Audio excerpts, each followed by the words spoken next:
Hey, if you liked the video, give it a thumbs up and show some love for the series. Every like, comment, and share really helps us keep going. Thanks a ton for watching. Chapter 361. Upheaval 4. To split one's consciousness into countless fragments, or to take in the consciousnesses of countless others into one's own. A mental collective refers to a formless mental entity born through either of those processes. Of course, whether it's the former or the latter, the moment one engages in such an act, their essence becomes so distorted that they can no longer be considered human. For some reason, one figure surfaced in my mind at that moment. None other than the Death King Enforcer, Jin Yeomyung. Even in his previous life, he must have set out to kill Jin Yeomyung after the cult leader ascended. With Jin Yeomyung's martial prowess, unless a horde of awakened beings attacked him en masse, he would never suffer a wound. More than anything, he was the one who led the demonic ghost execution squad, a group of assassins. In battles fought in darkness, he would be more adept than anyone. And yet, the fact that his communications were cut off afterward in the end, there was only one conclusion: Jin Yeomyung's death in battle.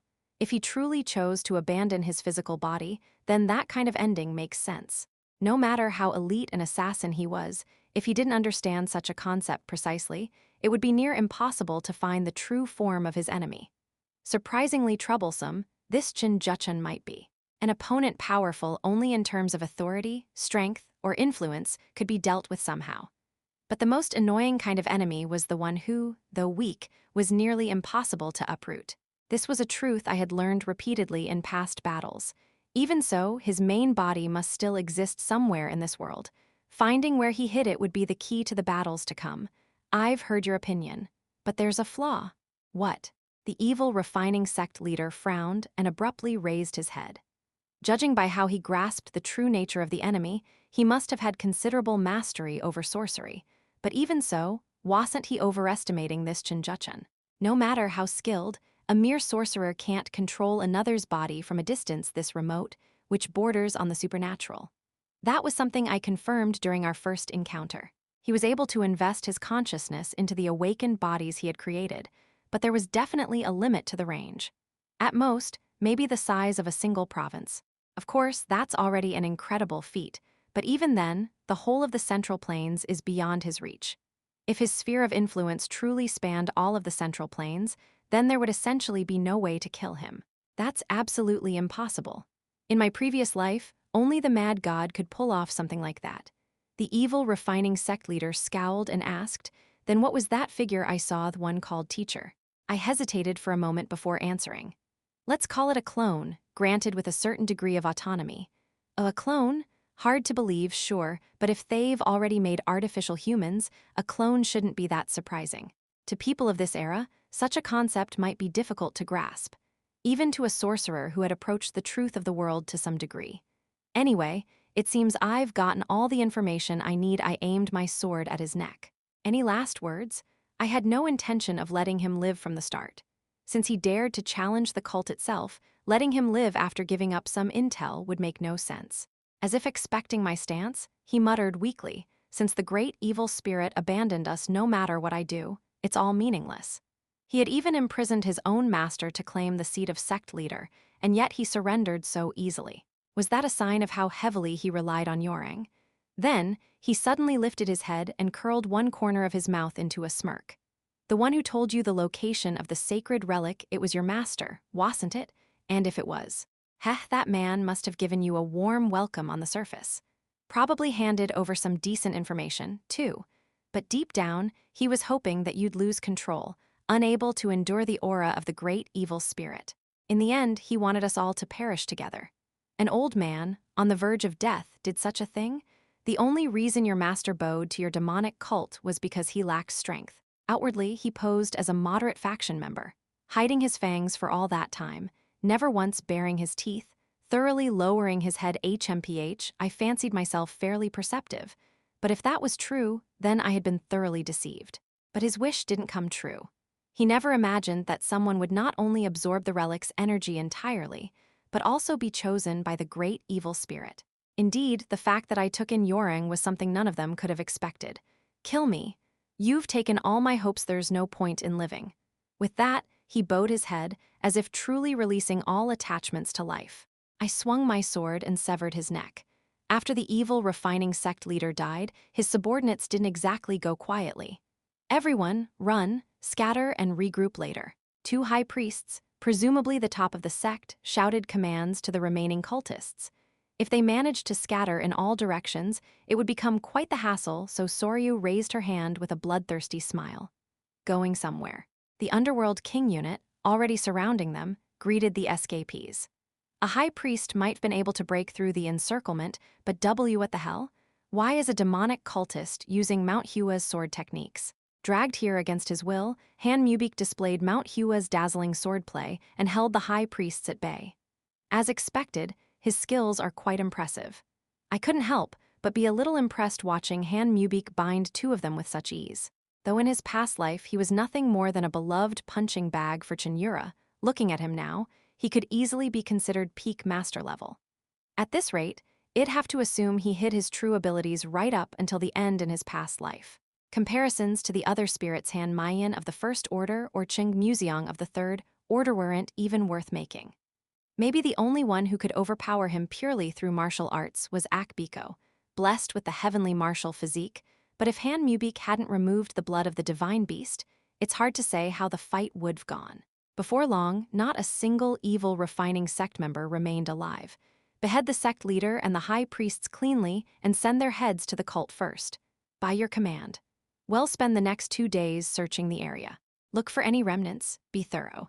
And once all the follow-up work on the evil refining sect was complete f-woom, so it's finally over, Yeomyung yawned and subtly leaned her face in. What the hell is this creature? The gap between what I first experienced when I met her and now was so large that I couldn't adapt. While I was still confused, Yeomyung suddenly said something. By the way, you've awakened your spirit eye, yet you have no intention of developing it into eye arts. Eye arts has spirit eyes, which allow one to see ghosts, spiritual essence, or things beyond the ordinary, are mostly innate. If one cultivates and refines them, the eyes themselves can become a special medium capable of manifesting arts. Those arts performed through the eyes are called eye arts. I never learned spell arts, so I don't know how to use eye arts. Well, that seems obvious. To have awakened such a transcendent sense and still be in that pathetic state, there's a limit to putting pearls on a pig. You gluttonous spirit. Do you want to die? I grabbed Yeomyung by the scruff of her neck and glared at her. But the pitiful look in her eyes didn't change.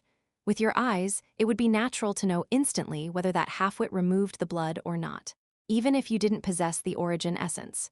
Her ruthless probing struck true, and I frowned slightly. After glancing over my reaction, she finally brought up the real topic. If you wish, I can awaken the demonic saint's eye for you. The demonic saint's eye? It's an eye art that only those born with the so-called divine demonic physique can awaken.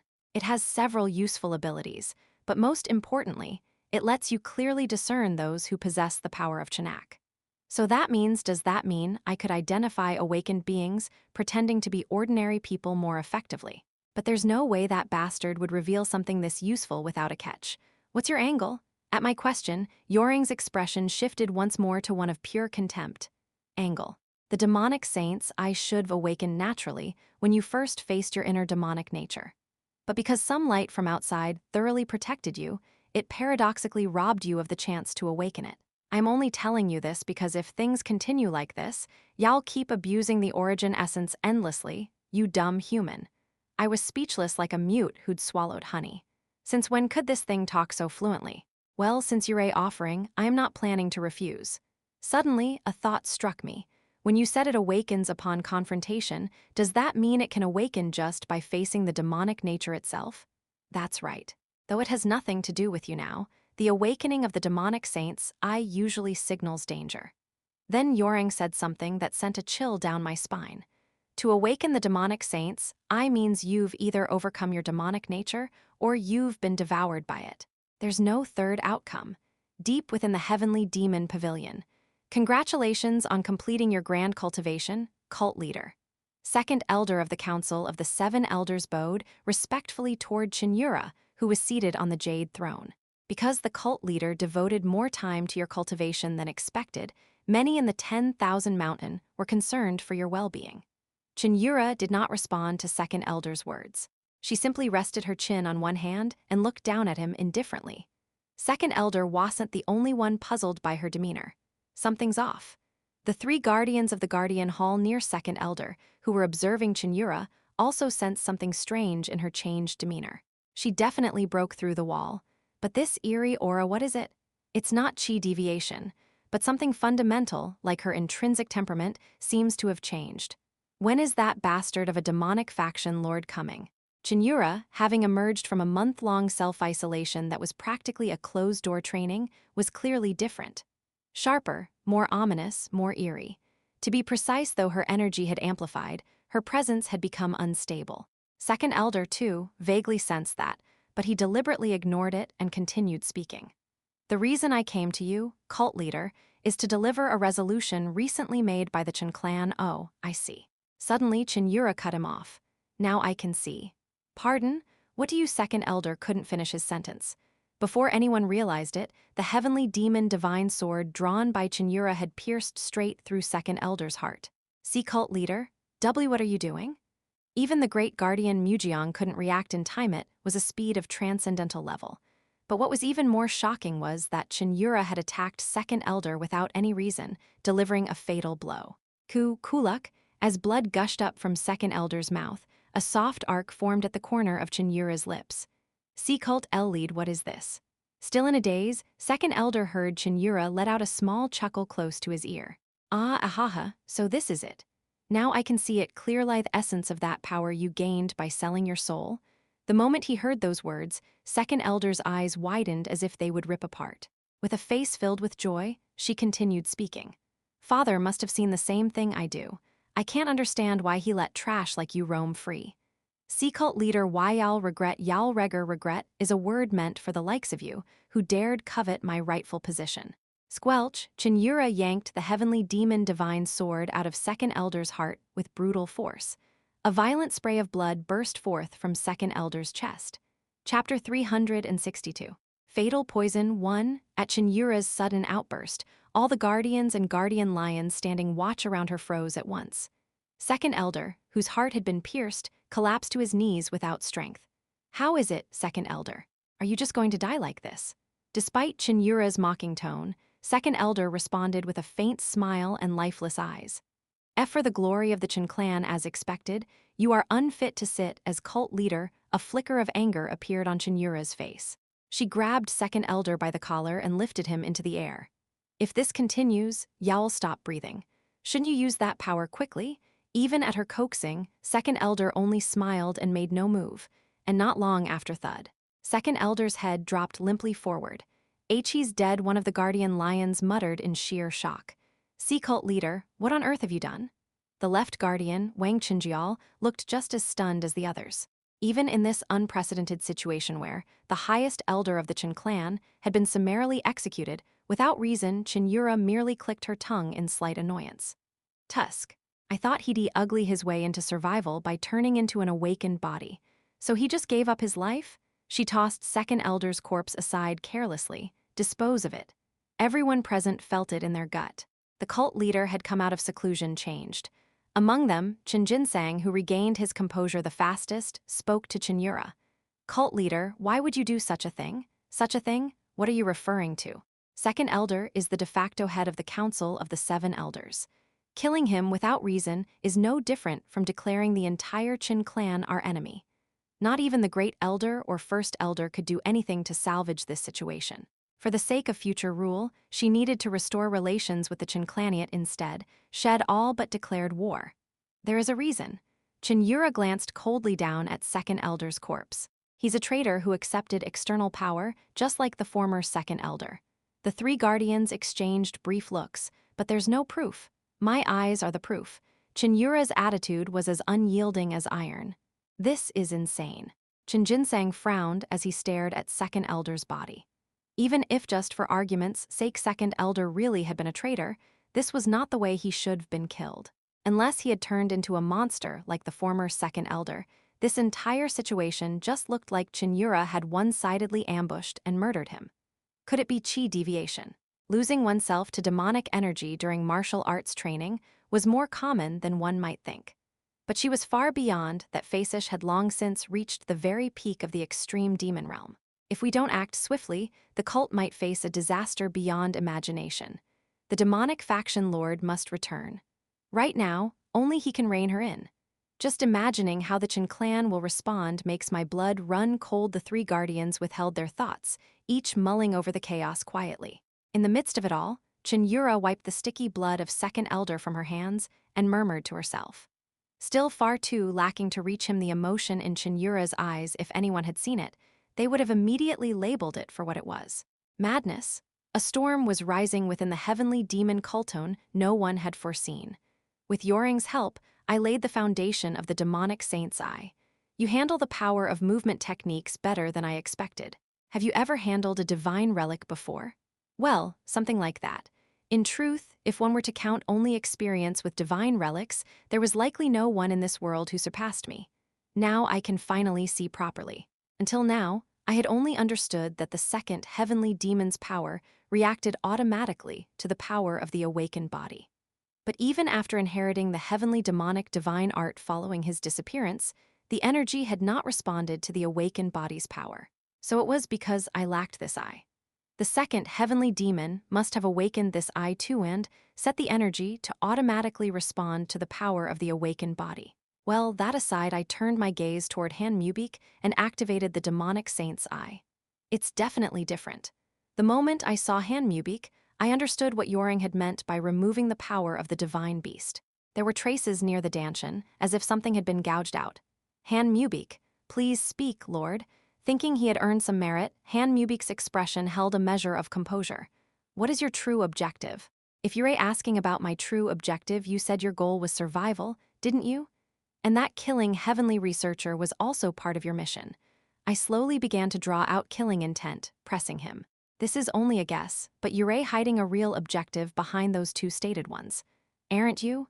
If you don't confess everything now, I'll kill you here on the spot. I don't care if you're the Heavenly Thunder Corps leader's proxy or not. Receiving my killing intent head-on, Han Mubik's whole body trembled, but he still raised his head proudly.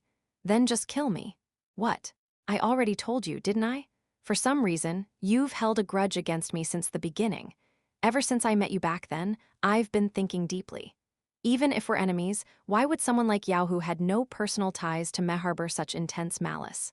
Eventually, I reached one conclusion. Han Mubik had deduced the truth with sharp insight. You knew I was going to be dispatched to the young cult leader's side. I gave a simple nod. That's right.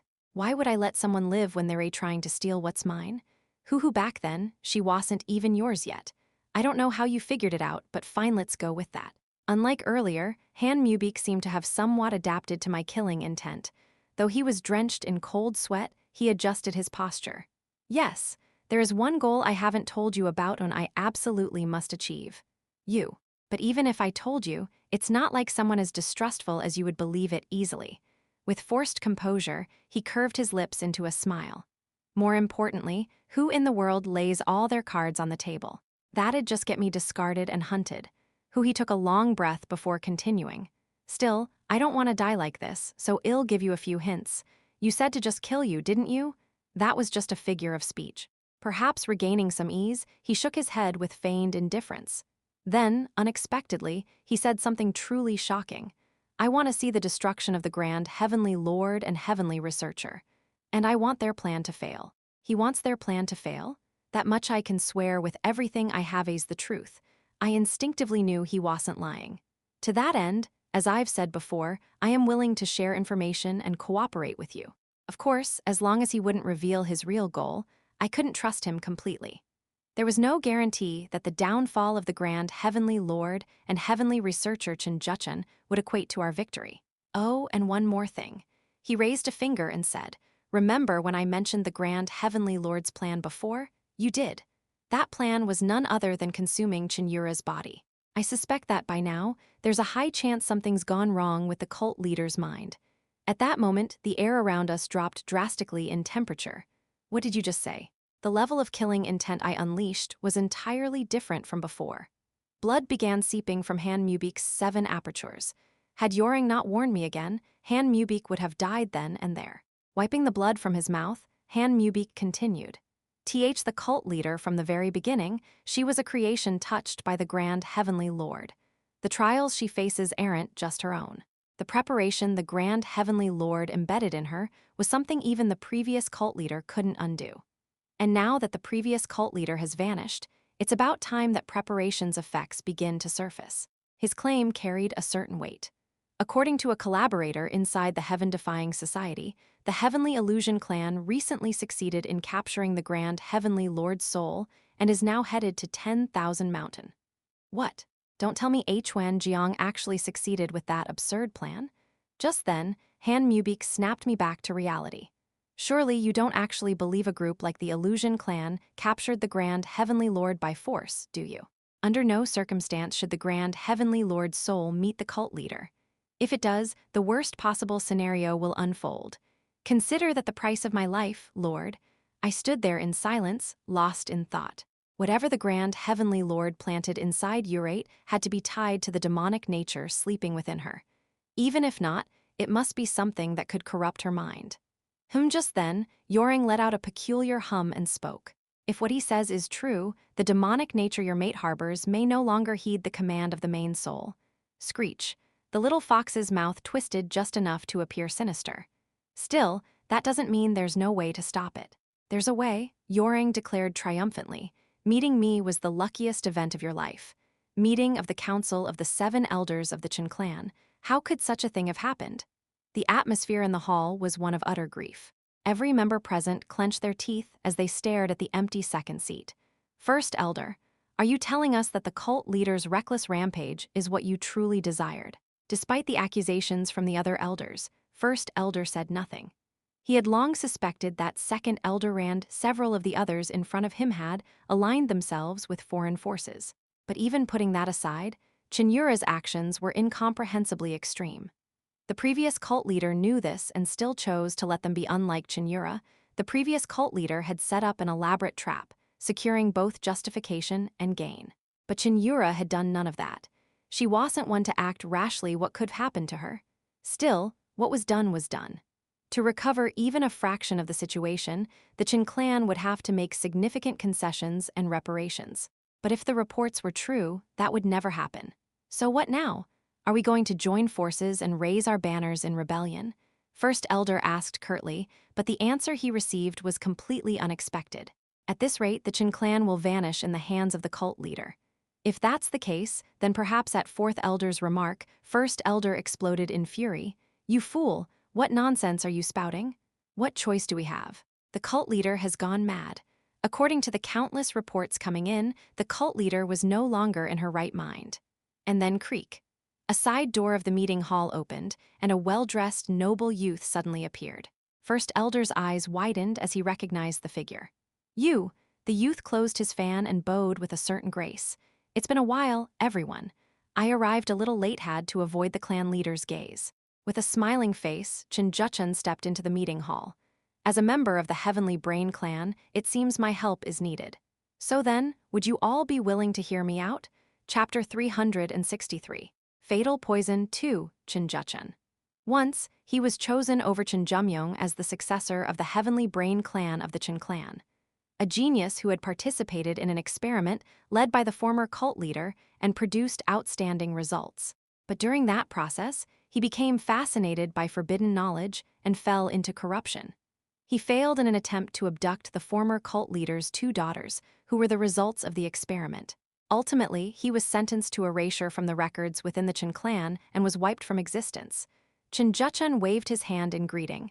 It has been a while, Elder Yeom-myung. Have you been well? He looked exactly the same as the last time he had been seen and changed, youthful. Because of that, First Elder was all the more certain of his identity. Boom, you bastard, how dare you crawl back here? First Elder shot up from his seat and lunged at Cheon Yura. A massive flow of chi gathered at the center of his palm. But then, whoosh.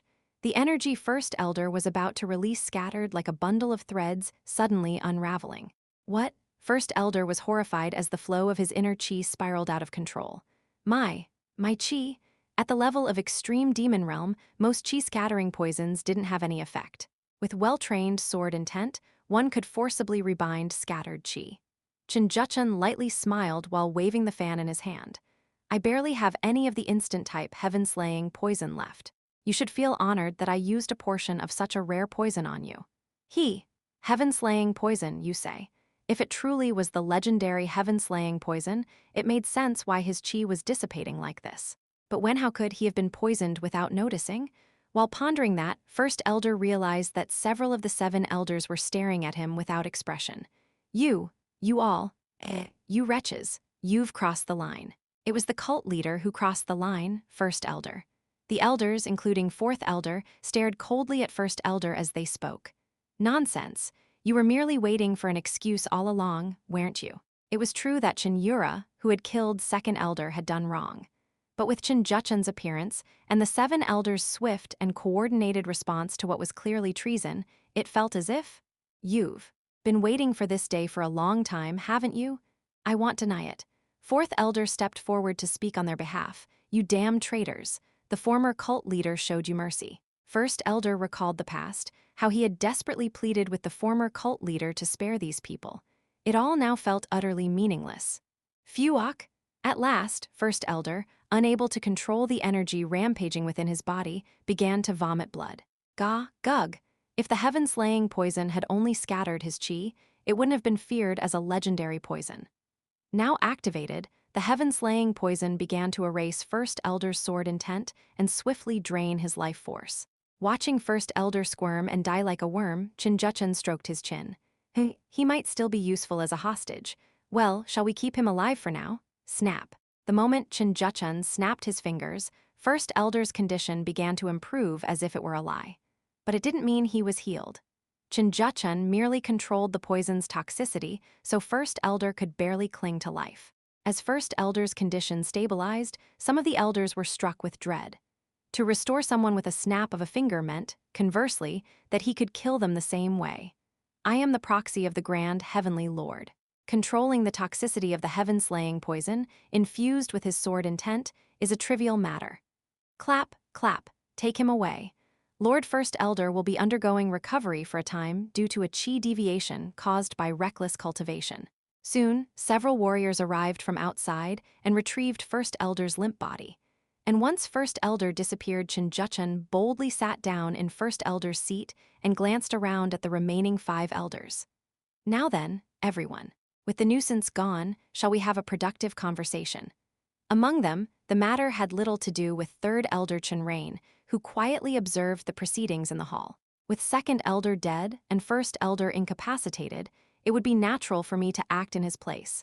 But the very next words from Cheon Jucheon shattered his illusion. Fourth Elder, please preside over the 7 elders' meetings for the time being. Certainly. Fourth Elder nodded without hesitation. That won't do. Cheon Rain clicked his tongue inwardly. He had attained the seat of Third Elder thanks to his age and strength, not because of any active cooperation with outside factions. Because of his characteristically passive, self-preserving nature, it was unlikely for him to ever take First Elder's place. In that case, perhaps, I returned to the cult as quickly as possible. The moment I crossed the border of Gansu and arrived near 10,000 Mountain, I received a report from a messenger sent by Bu Ilhwa, the sub-leader of the Divine Ghost Unit. As soon as I heard the content of the report, I made straight for the Heavenly Demon Pavilion. Once I reached the vicinity of the pavilion, I spotted 2 people loitering near the entrance. Lady Sa, Lady Pa, Lord Jin. They were none other than Sa Byeon, the heir of the Black Gold Sa clan, and Pa Yong-myung, the heir of the Pa clan. I heard Urano, the cult leader executed Second Elder of the 7 elders. Why yes, was it truly without any cause? Sa Byeon spoke with a trembling voice. The cult leader is currently so emotionally unstable that rational judgment is impossible. Emotions, she refuses to accept anyone's advice and lashes out in fury. Someone was even gravely injured by her killing intent. This has never happened before. It seemed the situation was more serious than I had expected. It was obvious that even Sa Byeon's words had been considerably softened. Why young Master Jin is our only hope. Please, cult leader. Yes, just trust me. After comforting Sa Byeon, I turned my gaze to Pa Yong-myung, who was staring at me with a sullen expression. She opened her mouth. Pa clan and the Ma clan have decided to stand by as observers. Observers, even though it was a coalition formed by shared interests, I couldn't help but feel bitter. Pa Yong-myung crossed her arms and voiced her dissatisfaction. That alone proves how absurd the cult leader's actions have been. If you don't handle this properly, the alliance with the three clans will collapse in an instant. That's probably true. She let out a small sigh and continued. Right now, the Chin clan is rising up en masse and putting pressure on the cult leader. They're interfering with the funds flowing into the Heavenly Demon Pavilion, or outright mobilizing the 34 demon squads under their influence to stage a military demonstration. It's not just about the cult leader's mental state. You need to seriously consider how Yao'll resolve things with the Chin clan. I'll keep that in mind. I bowed my head to Pa Yong-yong. The fact that she came all the way here in person meant she was trying to be considerate of me. I passed through the entrance of the Heavenly Demon Pavilion. Even though I hadn't said a word, the guardian lions hurried to open the entrance for me. Seeing the trace of hope in their eyes as they looked at me left me with a heavy heart. Things must gotten pretty chaotic. I collected myself. Slowly, I walked deeper into the heart of the Heavenly Demon Pavilion. Without interference from anyone, before long I reached Cheon Yura's throne. She was in meditation but slowly opened her eyes halfway. "You've come." Her voice was far more composed than expected. On the outside, she looked surprisingly fine. Her expression was calm, and the energy she emitted flowed gently. That is, aside from her clouded eyes and the overpowering scent of blood surrounding her. She's definitely lost it. Yeomyung gave Cheon Yura a sidelong glance and clicked her tongue. Perhaps hearing her voice, Cheon Yura's gaze turned toward my chest. "There's something in your arms. This is a shikigami I recently took in. I had a bit of a connection with it up north." "Is that so?" Cheon Yura didn't pay much attention to Yeomyung. She slowly rose from the throne and descended the steps at a leisurely pace. And then, she came straight toward me. "Tug!" She grabbed my collar roughly and pulled me in to kiss me. A sudden kiss. It was rather rough and forceful, but regardless of the situation, I liked this kind of bold affection from her. Usually, when Yura and I kissed, we both closed our eyes and turned away. But this time, we stared directly into each other's eyes. Her eyes, now deep as the abyss, curved like a crescent moon. How much time had passed? I was so focused on her that I lost track of time. Only then did her lips part from mine. "It's only been a month, but I missed you so much I nearly went mad." Me too. For some reason, during this brief separation, she had become very honest with her emotions. Normally, I would have welcomed such a change. But now, there was something I needed to address first. "I heard you killed the council of the 7 elders' second elder. Why would you do that? That doesn't matter." She cut me off and embraced me roughly. "What matters is that I missed you." A yearning so deep it seemed carved into her soul. Longing, passion, love, all of it resonated in her voice. However, "Yura," I spoke to her in a cold voice. "Don't confuse your priorities." Affection was one thing, but duty was another. I could do anything for Yura. But at the very least, if Yura committed evil deeds, I wouldn't join hands with her in doing so. No matter what it took, I would guide her down the right path. "Fine," she slowly stepped away from me. If you only heard those words, it would sound like she had come to her senses. But so Yura saying you dare to reject my affection? Her expression vanished. Yura, without her expression, looked less like the usual chrysanthemum and more like a black rose laced with a deadly poison in its thorns. "Come to think of it, before we parted ways, I lost to you, Jin Yeomyung." As if we had planned it, Yura and I drew our swords at the same time. The Heavenly Demon Divine Sword and the 10 Heavenly Record Immortal Sword revealed their blades and pointed at each other.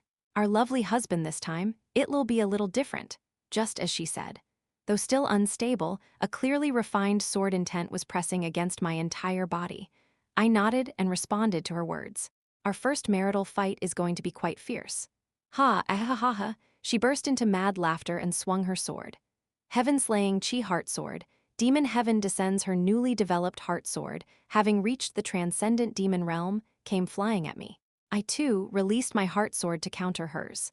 Heart sword, heaven-piercing annihilation. The massive 2 waves collided, instantly tearing apart a corner of the Heavenly Demon Pavilion. "Ha ha ha ha, just die already." Heaven-slaying Chi surged out in torrents from her blade, now completely consumed by madness. It seemed our lady cult leader had truly lost her mind. Even if I had to be rough, I needed to bring her back to normal. Chapter 364. Fatal Poison 3, Kwagwagwagwang. The corner of the Heavenly Demon Pavilion shattered as the 2 beings who had reached the transcendent demon realm began to clash. It has begun. The great guardian Mujeong, who had been observing the situation from a distance, muttered to himself. Beside him, the right guardian Chen Jinsang let out a sigh. I wonder if things will be all right. No matter how powerful the faction lord may be, resolving the cult leader's chi deviation won't be a simple matter. The three guardians had judged Cheon Yura's recent behavior as the early signs of chi deviation. On top of that, the affairs of the Chen clan have been added, and the other 6 great demonic clans have all withdrawn, truly a dilemma with no way forward or back. She didn't fully escape the demonic nature. Since it was an incomplete detachment, her mind is bound to be affected. Mujeong accurately diagnosed Cheon Yura's condition. The one fortunate thing is that it's him who stands as the last line of defense. That's exactly why the former cult leader was able to ascend in peace. Because he was here, the Guardians could erase the worst-case scenario from their hearts. The possibility of dragging down a mad cult leader in the worst possible form. Still, if the Heavenly Demon Pavilion is destroyed again, the repair costs won't be cheap. Chen Jinsang frowned as he looked at a corner of the Heavenly Demon Pavilion that had already been blown away. Is that really important right now? Mujeong scolded him. It is to me. Who do you think handles the finances of the Heavenly Demon Pavilion? At Chen Jinsang's retort, Mujeong was at a loss for words. Come to think of it, even when the former cult leader nearly blew up the Heavenly Demon Pavilion, he remembered that guy being among the ones from the Golden Demon Pavilion who, still, the fact that we have the leisure to worry about such trivial matters is a relief in itself. If there had been no other way to stop the cult leader, there would be no room for financial concerns like this. Hopefully, that guy succeeds. The three guardians all silently prayed for his success. Just before I crossed swords with Yura, the body and mind must harmonize and surpass the wall together. But now, the body and mind have become separated. Yeo-myung conveyed Cheon Yura's condition to me. Separated? Yes. This happens quite often among spellcasters. Usually, it's something that happens to inexperienced youngsters who can't control their impatience. How curious. Impatience. The moment I heard those words, I realized that I too bore some responsibility for what had happened to Yura. Her body clearly surpassed its limits, but the mind, which should have followed, remains unchanged. It seems to be a side effect of not fully overcoming her inner demonic nature. So it's really just what you said before? Probably. In that state, even if the main body tries to control the demonic nature, it won't work. You'd have to subdue her brutally, half-kill her, for there to be a chance. I'd rather not do that. It was both mentally unacceptable and a violation of the cult's laws. No matter that I am the demonic faction lord, if I wounded the cult leader to that extent, I'd face immediate execution. Still, I agree that I need to be rough. Kwagwagwagwang, Cheon Yura's demonic skyfall and my heaven-piercing annihilation collided and cancelled each other out. A corner of the Heavenly Demon Pavilion burst open, and the dense dust filled our vision. But Yura plunged through the obscured field of view without hesitation. I thrust my sword toward the charging Cheon Yura, who resembled a madwoman. She didn't retreat either and clashed her blade directly against mine. Kuung. The force of chi contained within the sword strikes collided, triggering an explosive shockwave. Within that explosion, she was momentarily pushed back. Then she struck first. Heaven-slaying Chi 9 linked sea-crossing blades, 9 consecutive attacks came flying at me. It was the same technique Cheon Yeomyung had once used on me, the technique Cheon Yura had used to finish off the awakened body of the colorful flower lord in the underground of Hedong Fortress. A technique filled with her will to never lose to anyone in a direct contest of strength. However, reverse soul flame twitch. The heaven-slaying chi she launched was neutralized by my own heaven-slaying chi. 9 linked sea-crossing blades. I returned the same sequence of strikes she had unleashed back at her. Since it wasn't imbued with sword intent, she easily dodged the technique. Cheon Yura's expression twisted, stronger than her technique, and more refined. The returned 9 linked sea-crossing blades dealt a clear blow to her pride. You just crossed the threshold, but you haven't properly refined your techniques yet. I worked hard to grate on her nerves.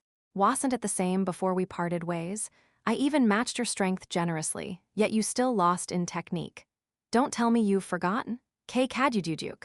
She ground her teeth and glared at me as if she would kill me. It saddened me to see the Yura I loved looking at me like that. But what could I do? If I wanted to open a gap in her defenses, I had to try anything. Let's see how long you can act cocky. Cheon Yura flew at me in sheer rage. Surprisingly, though she charged like a beast, her sword movement had regained rationality, unlike just moments before. 12 demon swords, chaotic hell of the mutated kind, 12 blades traced elegant arcs as they shot toward me, trying to pierce my entire body. In that instant, I saw something like an auditory illusion.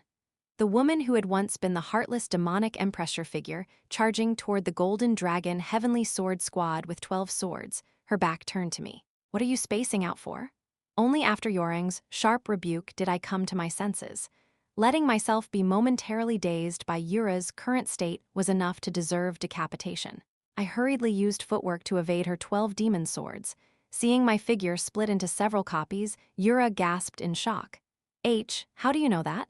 I was taught quite a few useful techniques by Master. Heavenly Demon's dominant step while dismantling the flow of the 12 demon swords, I charged straight at Yura. When a couple's fight drags on, it's the children who suffer. Who are you calling our child? It was a remark she would have caught instantly under normal circumstances, but the current Cheon Yura failed to understand and shouted back. I responded in a slightly somber tone. Obviously, I meant all the cult members of the divine cult. I landed a heavy palm strike directly onto her chest. Yura gritted her teeth as she blocked my strike. I don't need such things, as long as I have you. Clenching her teeth, she couldn't finish her sentence. Words like that aren't bad, but it's better to be honest with your feelings. Shut up. In that instant, a foreboding energy began to surge from Yura's sword. I shuddered slightly upon locking eyes with it. That's dangerous. I couldn't tell exactly what it was, but the mere passing sensation told me it was on an entirely different level than anything before. That must be a transcendent technique she developed upon reaching the transcendent demon realm. Before she could unleash it, I quickly retrieved something from inside my robe. Sorry, but if we keep fighting like this, the Heavenly Demon Pavilion might get completely destroyed. So I need to end this quickly. Wasn't that the very reason I'd been holding back on using resonance chi? What cheap trick are you? Just as Yura was about to swing her sword at me, I swiftly grabbed her wrist with my right hand and slipped the Holy Grail into her robes with my left. A tainted relic from the evil refining sect now returned to its original state after having all its energy absorbed by me. Now, following Yeomyung's signal, I immediately recited the activation chant for the relic. Then, my strength. The relic, suspected to have once belonged to the Sun and Moon divine cult, began to absorb the dark aura that had been faintly surrounding her body as soon as I finished the chant. The dimness in her eyes slowly began to clear. Seeing such a clear sign of recovery, I internally let out a cheer. Good. The Holy Grail originally had the power to suppress unclean energy. When it had been with the evil refining sect, it could only store energy due to Yeomyung's sealed power being too intense to suppress. But against the current Yura, it would undoubtedly be effective. Jin Yeomyung, Yura, back to your senses. Finally, Cheon Yura returned to her original self and stammered in a daze. Clang. The heavenly demon divine sword slipped powerlessly from her hand and rolled across the floor. What on earth have I? Only now did she realize the atrocities she had committed. As I was comforting Yura, Yeomyung issued a warning to me. Remember, as long as your female hasn't crossed the wall by her own power, that relic is not a fundamental solution. You must never take your eyes off her, for she could lose control again at any time. In short, Yura's demonic nature was still a ticking time bomb that could explode at any moment. I know. Ideally, Yura would overcome the demonic nature completely with support from me and Yeomyung. But if she still couldn't surpass the wall on her own, I'll have no choice but to resort to the final method. And so while I managed to bring the situation in the Heavenly Demon Pavilion under control, somehow the problems I had to resolve afterward still loomed large. The Heavenly Illusion Clan, having captured the soul of the Grand Heavenly Lord, was on its way here. More immediately, I had to negotiate with the Cheon clan urgently. One hurdle after another. Yura had certainly acted with conviction when she killed Second Elder, but even she admitted upon regaining her senses that she had made a hasty and disastrous mistake. In truth, killing Second Elder wasn't the problem. The problem was that he had died as a human. Was he more of a man of principle than I thought? I tapped the table lightly, lost in thought. If he were someone who prioritized his own life, he would have turned into an awakened body without hesitation. But Second Elder had chosen to die in his human form to leave a blemish on her rule. Yura's position has become terribly difficult. This wasn't something that could be resolved with a few words. Either the cult leader would have to cede some of her enormous powers to the Cheon clan, or in the end, do I have to wipe out the council of the 7 elders? There was no other choice for now. If we back down here, Yura would become a puppet cult leader. And until the day she ascended to the position of the heavenly demon, she would face relentless challenges to her authority. Even if it means taking on every disgrace myself, as I seriously considered striking the Chen clan, a guardian lion's voice came from outside. Your Highness the faction lord. An elder of the Chen clan requests a meeting. At that I narrowed my eyes and replied, An elder? Who do you mean? The third of the council of the 7 elders, the old man Chen Rain. I hurriedly rose from my seat. Show him in.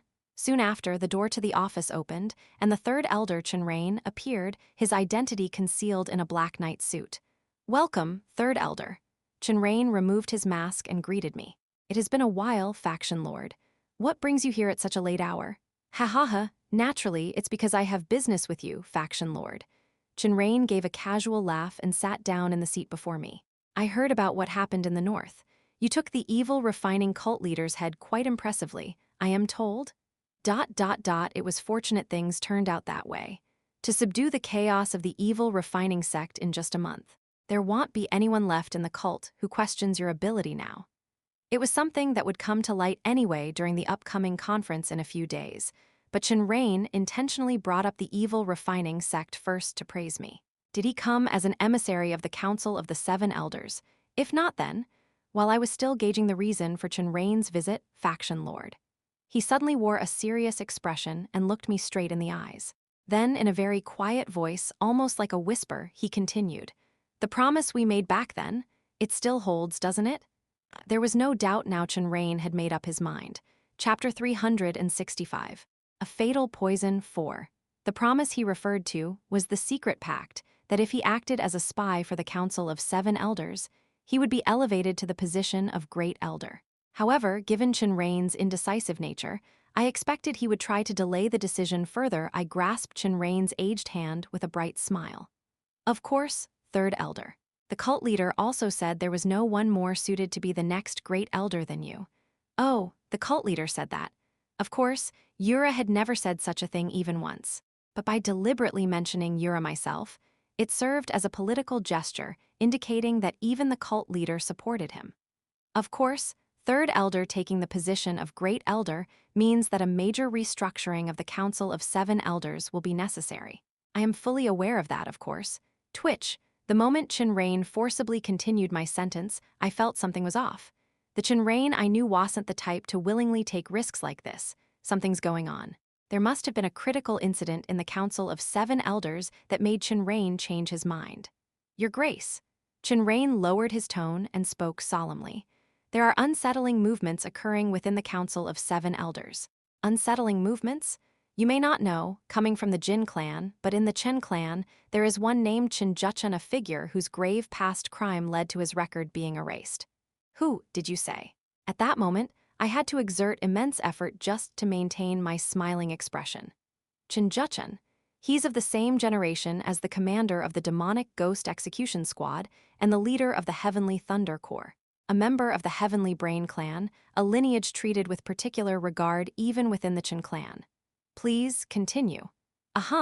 Originally, he had been branded a traitor by the cult, but this time, he suddenly appeared at a Council of 7 Elders meeting. And the surprises didn't end there. Chen Rain leaned in and whispered in a very low voice. He used the heaven-slaying poison to incapacitate First Elder and has imprisoned him somewhere, effectively taking control of the Council of 7 Elders. And he had the gall to bypass the hierarchy and entrusted the council to that bastard, 4th Elder. At that point, Chen Rain expressed strong displeasure. That was essentially the reason he had turned against the Council of 7 Elders, but to me, it didn't strike as all that significant. What mattered more was, Yura saying First Elder was imprisoned, poisoned by the heaven-slaying poison? That's right. Chen Rain briefly explained what had happened at the time. It was likely the doing of 4th Elder. During the meeting, he was the one closest to First Elder, and more importantly, he seemed to be secretly communicating with Chen Juchun.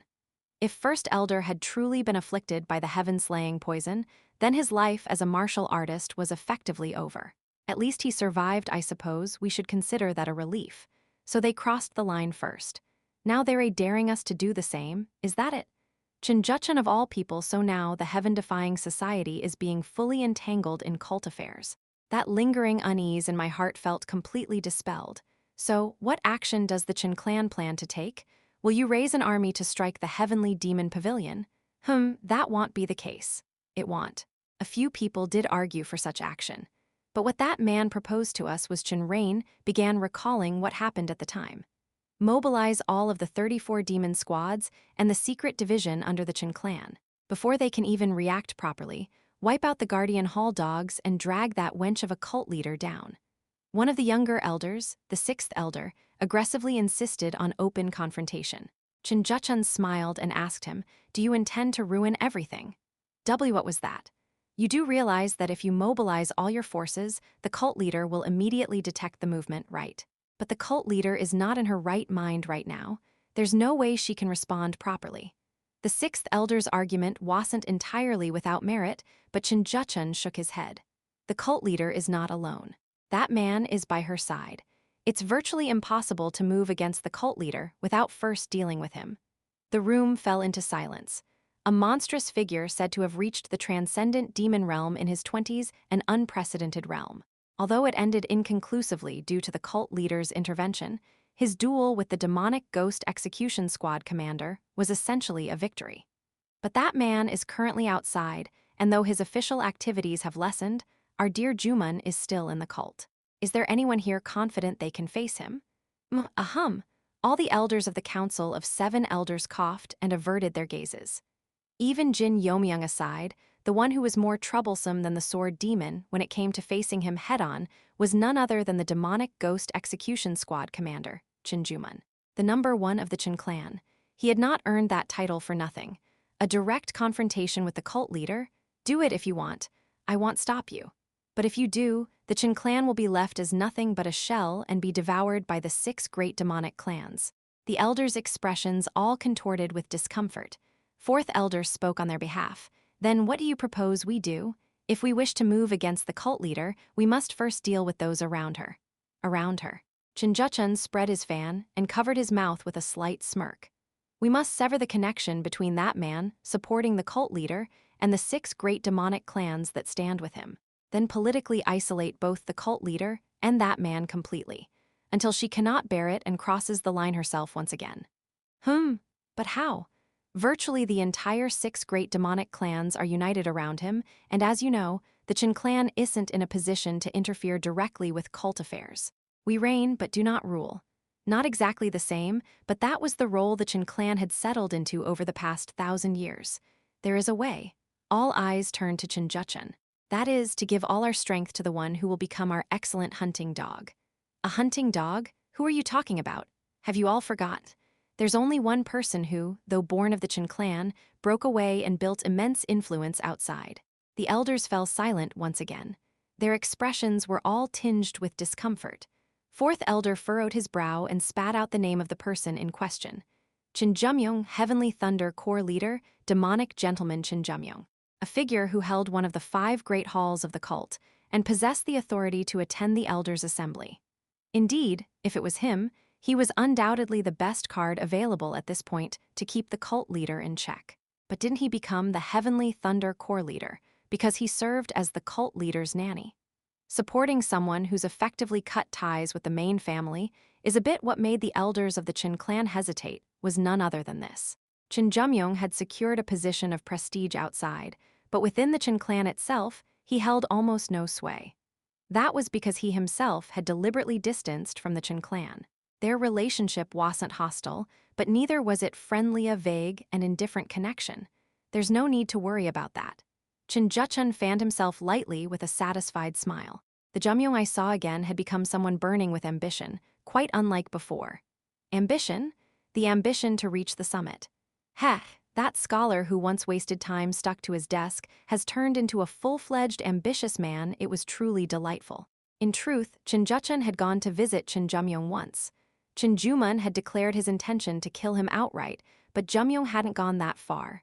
Still, Juchun had braced himself for at least some confrontation. But when they met again, Chin Yeomyung didn't show any particular hostility toward Chin Juchun.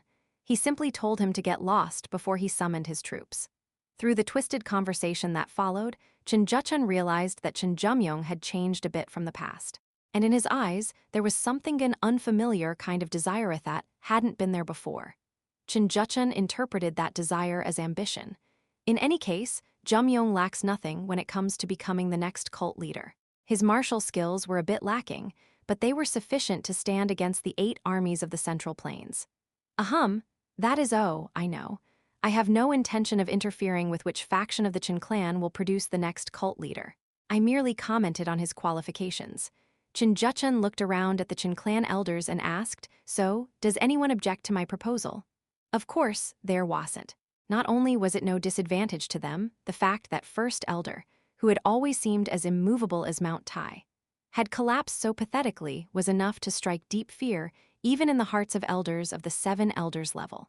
Jin Yeomyung, after hearing everything from Jin Rain, I sank into thought. If the Jin clan truly allied with Jin Yeomyung, it would result in the birth of the worst possible enemy. If he has the backing of the Jin clan, Jin Yeomyung won't even need to wait for the Heavenly Thunder Core to reach full strength. It would be only a matter of time before the nightmare from my past life repeated itself. But Jin Yeomyung wasn't the only problem. Jin Yeomyung, he's surely scheming in various parts of the cult. That creature, presumed to be a psychic swarm entity, wouldn't be finished just because one terminal was destroyed. I didn't know how many units he could control at once, but the fact that he had infiltrated the Jin clan and produced results could not be ignored. How amusing. So he's planning to spread poison throughout the cult. Needless to say, I had no intention of turning a blind eye to such schemes. There's something I urgently need you to do, Third Elder. HMPH, just speak. Since I've chosen to board this ship with you, I'll help you to the end. That creature wouldn't simply stop at empowering Jin Yeomyung. He would undoubtedly try to reach out to many connected to me. After hearing my request, Jin Rain nodded. But I didn't stop there. I summoned Gu Chil and the Guardian Lions to give them several additional instructions. Thus began the battle of wits between me and Jin Yeomyung. Swaya, one of the 8 great demon peaks, Blood Heaven Sword Peak. Near this Blood Heaven Sword Peak, where the main house of the Blood Dragon demonic clan was located, there was a place where a long waterfall flowed. However, it was a place even the warriors of the Blood Dragon demonic clan could not enter carelessly. That was because it was the training ground of none other than the current clan leader of the Blood Dragon demonic clan, Sword Demon Ma Xianghun, who goes there. Ma Xianghun, who had been meditating under the waterfall, slowly opened his eyes. In his view appeared a young man familiar, yet unfamiliar. "It's been a while, Ma Xianghun. I'm glad to see Yura doing well. I heard you restored Heaven Slaying Star, but the outcome afterward wasn't so great. That's unfortunate." Twitch, the corner of Ma Xianghun's eye twisted slightly. "Did you come here to die, Heavenly Researcher?" CH. Responding to his will, the sword resting nearby floated up into the air. Though he had lost one arm, a mere sorcerer barely reaching the edge of the extreme demon realm could be taken down with sword control alone. "Heth, please listen. I came today to offer you a proposal you cannot refuse. Just like back then. Silence, just die." As if tolerating no compromise, Ma Xianghun's sword drew a dark red line through the air and shot toward Jin Yeomyung's forehead. At that moment, do you not wish to see martial perfection? F-wit. The instant those words were spoken, Ma Xianghun's sword stopped before Jin Yeomyung's forehead as if it were a lie. "What do you mean by that?" "Exactly what I said. The realm you could never reach no matter how hard you tried your entire life heaven-destroying breakthrough. The realm of the heavenly demon." Smirk. An unfathomable sense of triumph flickered at the corner of Jin Yeomyung's lips. "Do you not desire to reach that realm?" Chapter 366. Fatal Poison, 5. Did you say the realm of the heavenly demon? Yes. I can help you step into that supreme demon realm, which no more than 5 have ever reached in the history of Murim. The sword demon fell silent at the proposal, but before long he smirked faintly. Puck. Without hesitation, he pierced Jin Yeomyung's forehead with the sword of will. How ridiculous. You who haven't even touched the hem of that realm, dare speak of it. As Jin Yeomyung's life force quickly dwindled, the sword demon gazed at him with a subtle hint of contempt in his eyes. If it were truly that easy, there's no way you would have been suppressed by the former cult leader for so long. Just as the sword demon turned his body, is there any need to struggle against a natural disaster you could simply avoid?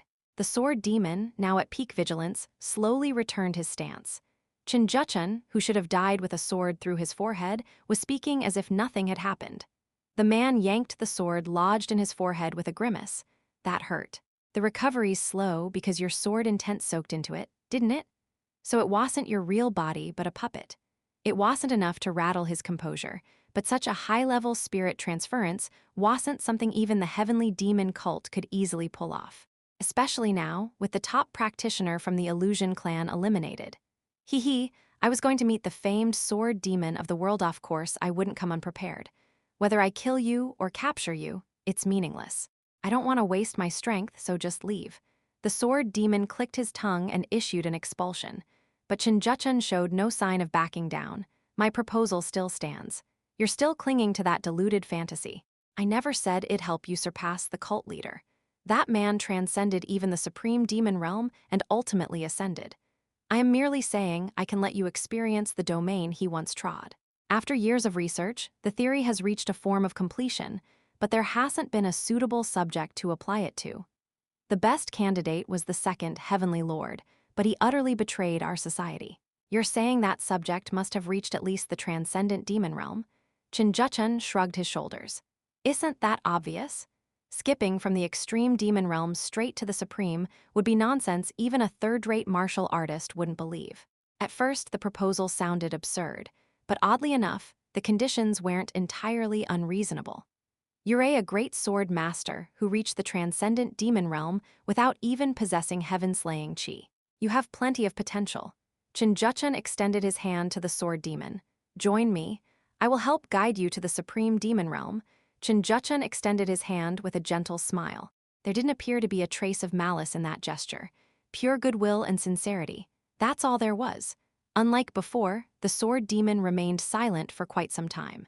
I've passed down the blood dragon heaven-slaying sword art to my successor. That boy bears the dream I shared with Yoon, and one day, he will undoubtedly surpass me and reach the supreme demon realm. After contemplating the meaning between the words, Jin Yeomyung finally spoke. If you have no regrets, wouldn't it be fine to take the challenge without hesitation? I have no need for the heavenly demonic divine art. The Ma clan will, with its own martial arts, eventually surpass even the heavenly demonic divine art. That was a de facto rejection. Jin Yeomyung's expression twisted slightly. Furthermore, the sword demon glared at Jin Yeomyung with a wrath he hadn't shown before. You presumed that I was despairing at the gulf between myself and the former cult leader, that I had lost all hope, and that's why you dared to extend your hand to me. Pay the price for mocking me. As the sword demon made his final declaration, Jin Yeomyung's tone changed entirely. Well now, you're more stubborn than I expected. Tack! Jin Yeomyung snapped shut the fan he had been holding with force. Looks like I'll have to subdue you and take you by force. You think you're capable of that? Of course not, be myself. But tack! In an instant, more than a dozen men and women appeared around the sword demon. Then grrrk.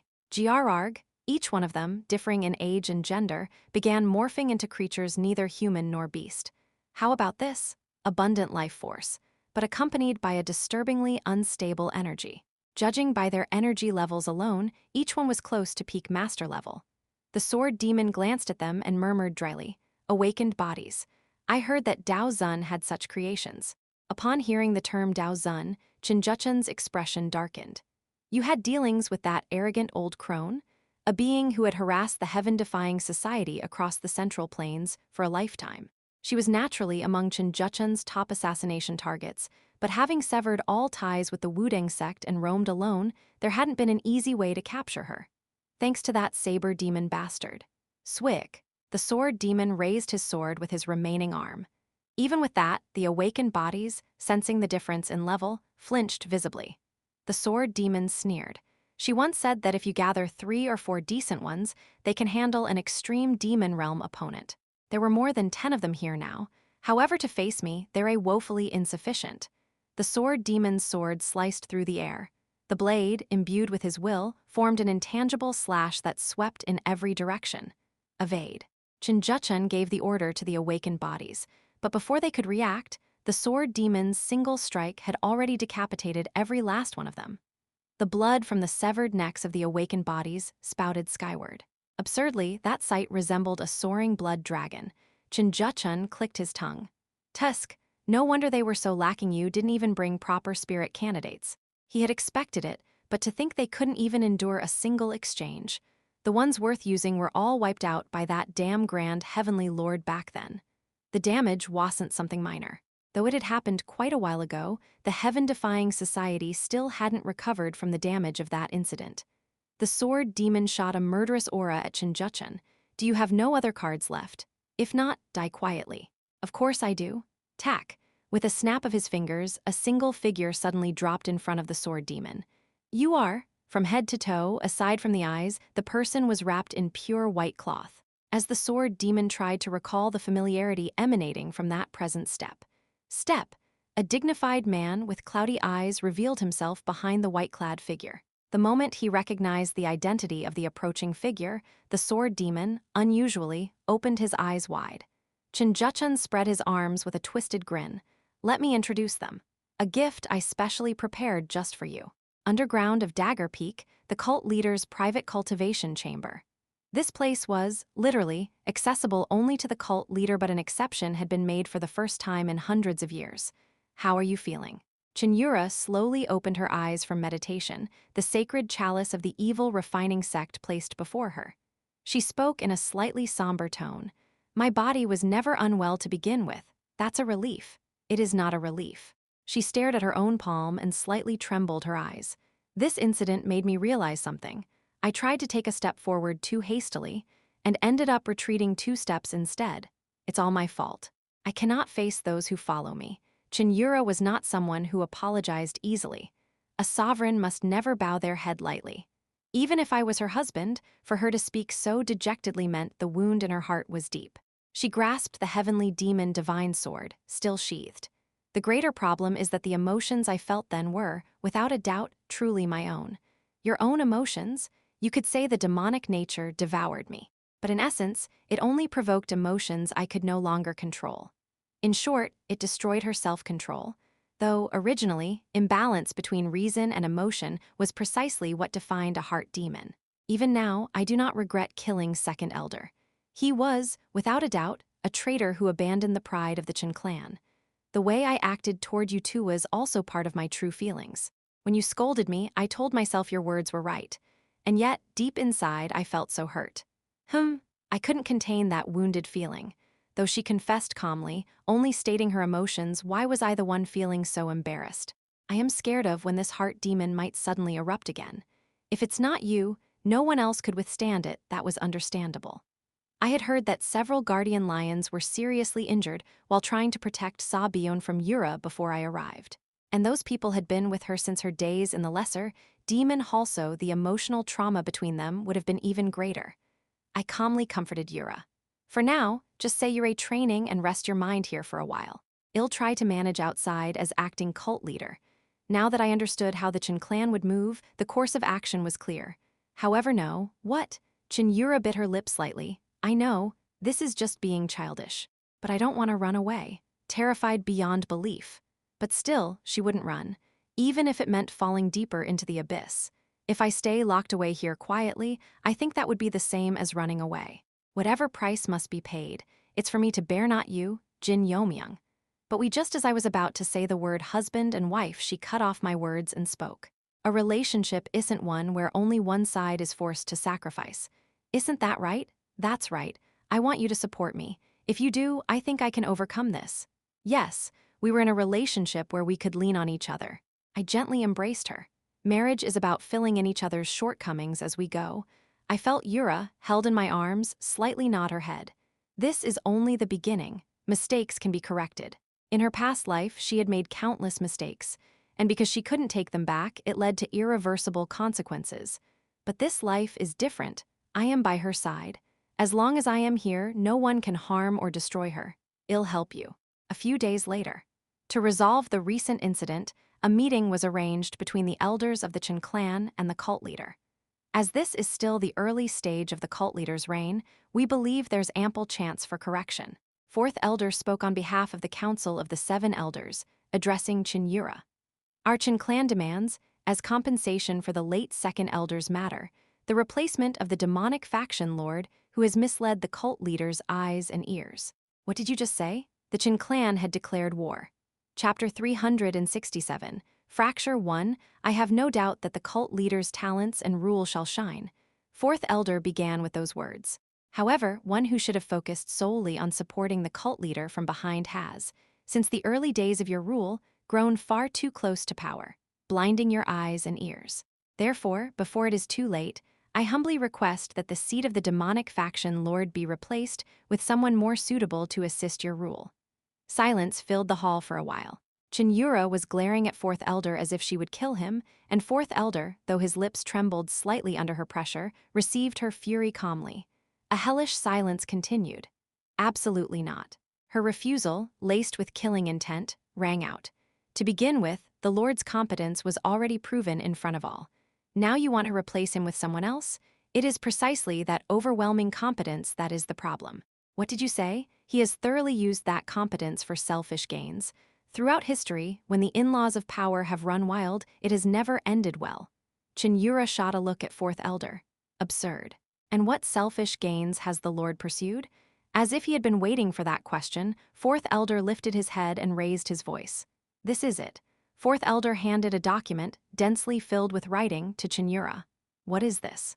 This is a petition detailing how the Lord's original clan, the demonic Heaven's Jin clan, has rapidly expanded its influence since the Lord's ascension.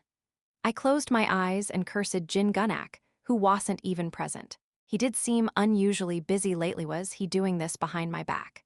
Originally, the reason he had pushed me forward was to make the Jin clan the foremost among the 6 great demonic clans. So it wasn't too surprising that his true colors were now showing still. He should have been more careful with how he went about it. It was unlike Jin Gunak to be this clumsy and get caught like this. Then, as Cheon Yura thoroughly examined the document submitted by Fourth Elder, she let out a brief laugh and shook her head. This is far from acceptable as evidence. Why is that? She cast a cold gaze at Fourth Elder, who now wore a contorted expression. It's true that the Jin clan has launched several ventures, but it's hard to agree that it's enough to break the balance among the 6 clans. Even the Sa clan often carries out operations of this scale. Having grown up closely with Sa Byeon, she had developed a basic eye for business matters.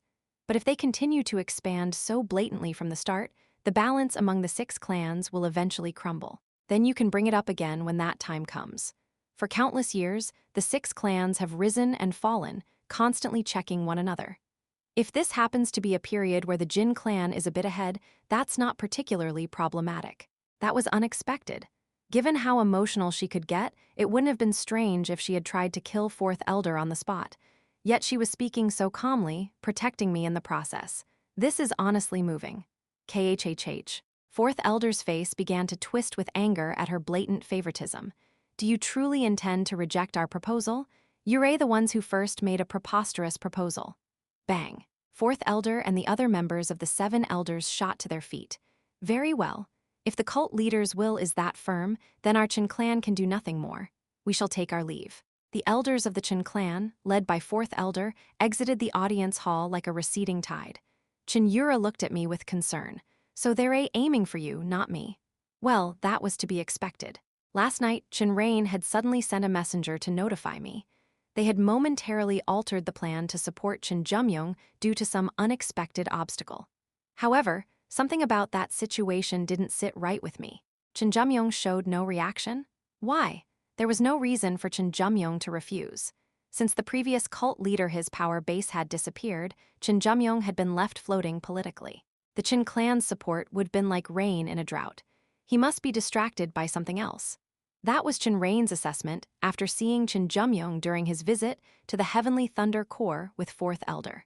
At any rate, since the 7 elders had failed to receive confirmation from Jin Yeomyung, they now seemed eager to extract some form of compensation from the cult leader. And that compensation was me, Jin Yeomyung. What do you think the Cheon clan will do next? Well, in truth, aside from Fourth Elder, whose face was full of rage, the other 7 elders didn't show much change in expression. That meant this proposal was likely just for show. There are too many possibilities to guess. With the Cheon clan's power, they could orchestrate any number of schemes. They could attempt my assassination right away, or try to weaken the influence of the Jin clan, my original family. They could even agitate those close to me or Cheon Yura to shake our composure. But the next move the Cheon clan made went far beyond what either of us had expected. The Cheon clan has made its move. The first report did not come from the demonic ghost execution squad or the Guardian Hall, but from none other than the Golden Demon Hall. Over half the stores within the 8 Great Demon Seals, including Myeok Fortress, have closed. Merchants who used to supply goods to our cult, including the Black Gold Trading Company, have all simultaneously refused to make deliveries. Merchants are refusing to open their warehouses. Reports flooded in from all directions. Jin Yeomyung, what is this? Cheon Yura looked at me, her expression hardened. I also frowned, clearly not expecting the Cheon clan to use such a ruthless tactic. They've paralyzed the cult's logistics. All financial matters of the Heavenly Demon cult were originally managed by the Golden Demon Hall, one of the 5 great halls. The head of the Golden Demon Hall, the Black Gold Demon Lord Yeo-myung, was the younger brother of Yeo-myung, and also served as the head of the Black Gold Trading Company, a member of the 5 great trading companies. At a glance, it might have seemed that all logistics and finances of the cult were under the control of the Black Gold Sa clan, but the truth was far more complicated. Cheon clan unilaterally informed us. They'll be controlling the internal flow of supplies in the cult for a while, so we should be aware of that. The situation was serious enough that Yeo-myung, the lord of the Golden Demon Pavilion, came to me to complain. Many of the business operators are associated with the Cheon clan. There's no way around it. While the Sa clan dominated the Black Gold Trading Company, if one looked more closely inside, the Cheon clan and other of the 6 great demonic clans each had their own stake in it. It was only natural that such an immense power could not be given entirely to the Sa clan. The problem was the staggering influence the Cheon clan had secretly and overtly accumulated over time. Did the Grand Duke know about this? That's unexpected. A glimmer of goodwill appeared in the eyes of the Lord of the Golden Demon Pavilion. Typically, members of the 6 great demonic clans with noble bloodlines wouldn't be aware of the workings of merchants. Even if I asked my younger brother, he'd probably retort, asking what I was even talking about. Of course, not everyone follows the Cheon clan's orders. That's true. If we bring in the Sa clan's influence, we can stabilize things temporarily. But in the end, it's like pouring water into a bottomless pot. If this continues, within 3 months, the cult's blood will be blocked and necrotized. We need to find a fundamental solution. What is the most serious issue right now? It was Yeo-myung, attending as the leader of the So clan, who answered. It's the flow of funds between the trading company and the battlefield. Especially the battlefield, its dependence on the Cheon clan is absolute. If this keeps up, we might face difficulties in paying the warriors' salaries. Of course, the warriors of the cult received proper salaries. Especially if one passed the mid-level warrior test, they could earn enough pay to support a family. That was why officials of the 1,000-day pass pushed themselves so hard to graduate. These goddamned sons of bitches not even worth chewing up and spitting out. Just then, Cheon Yura, who had been silent, gritted her teeth and stood up. How dare they take the lives of our believers hostage? She was angrier than ever before. So much so that the Heavenly Demon Pavilion shook from the backlash of her fury. Yeo-myung, whose martial arts were relatively weaker, turned pale. Still, she didn't appear to have lost her reason completely to anger. For now, we had to come up with countermeasures for the immediate situation. I didn't think those Cheon bastards would play this dirty. I thought that as the top family in the cult, they'd settle things cleanly, whether by assassination or otherwise. In my previous life, they had exhausted their power early on due to internal civil war, and thus didn't hold such overwhelming influence. This, too, must be a butterfly effect of my past life. There is a way to overturn everything at once. Near the residence of the Underworld King unit, vast treasures exceeding several years of the cult's budget were lying dormant. These were the relics that senior brother Sa Gumhui had left me. The moment I liquidate that money, the Cheon clan's scheme would be shattered instantly. However, that money was prepared for Yura's reignited as her royal private treasury. I looked up at the ceiling of the meeting hall, slightly frowning. If I suggest using it, Yura will give it all away without hesitation. But it was such a waste. It was maddeningly wasteful. I had wanted those treasures to be used solely for Yura's personal desires. Then, is there another way? Currently, the Ma clan and the Pa clan were sitting on the sidelines. With only the influence of the Jin clan, turning the situation around was impossible. Solving this within the cult was impossible. Unless we started a war and destroyed the Cheon clan entirely. In the end, we'll have to bring in a solution from the outside. The great elder, Jin Yeomyung, bowed to Yura with a downcast expression. My apologies, cult leader. It seems the council of the 7 elders has decided to openly rebel. It is not the great elder's fault. Cheon Yura spoke firmly, but Jin Yeomyung's expression remained clouded. I have no idea what First Elder is doing right now. Maybe he's retired, he hasn't been seen at all these past few days. The fact that First Elder was being confined could not be revealed hastily. That was something to be used at the final, most crucial moment. Grand Duke, is there any way?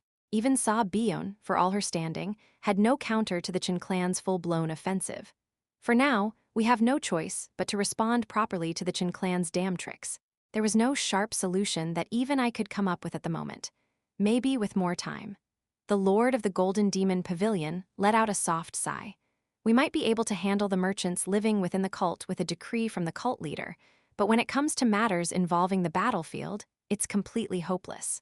If we can't solve this part, there's no answer.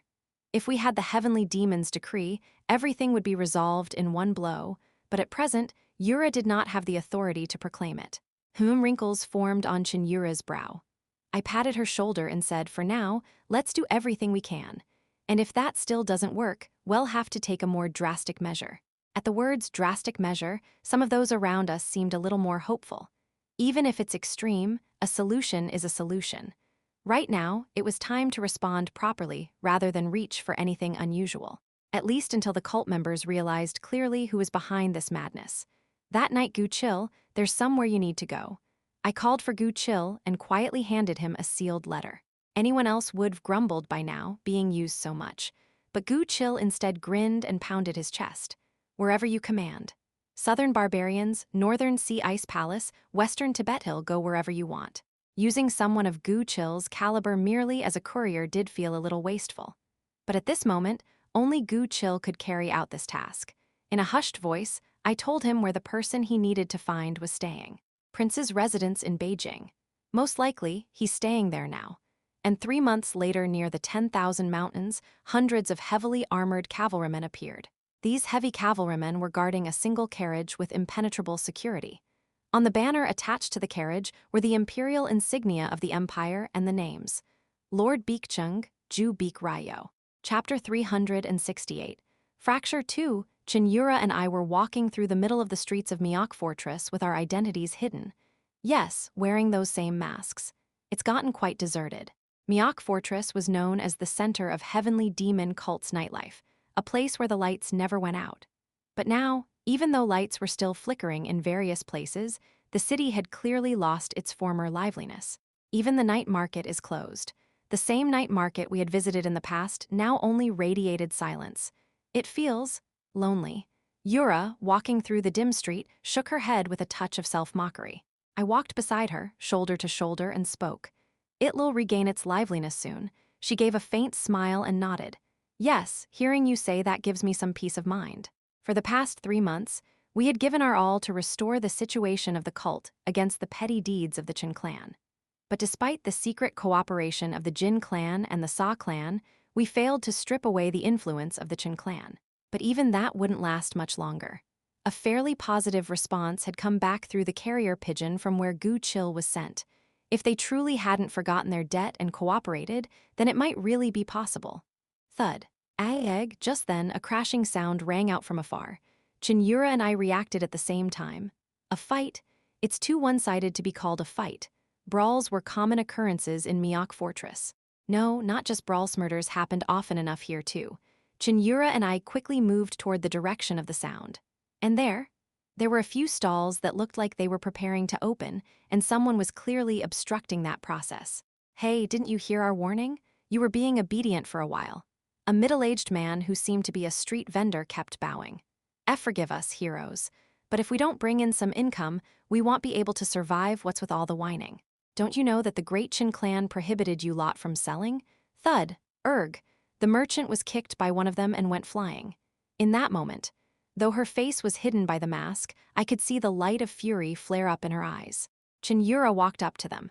What do you think you're doing? Her cold voice immediately drew their attention. What's this now? A mask? A woman? They gave a puzzled look at Cheon Yura's disguised appearance. Following behind, I tilted my head as I looked at the opponents. They don't look like mere thugs. There are traces of martial training.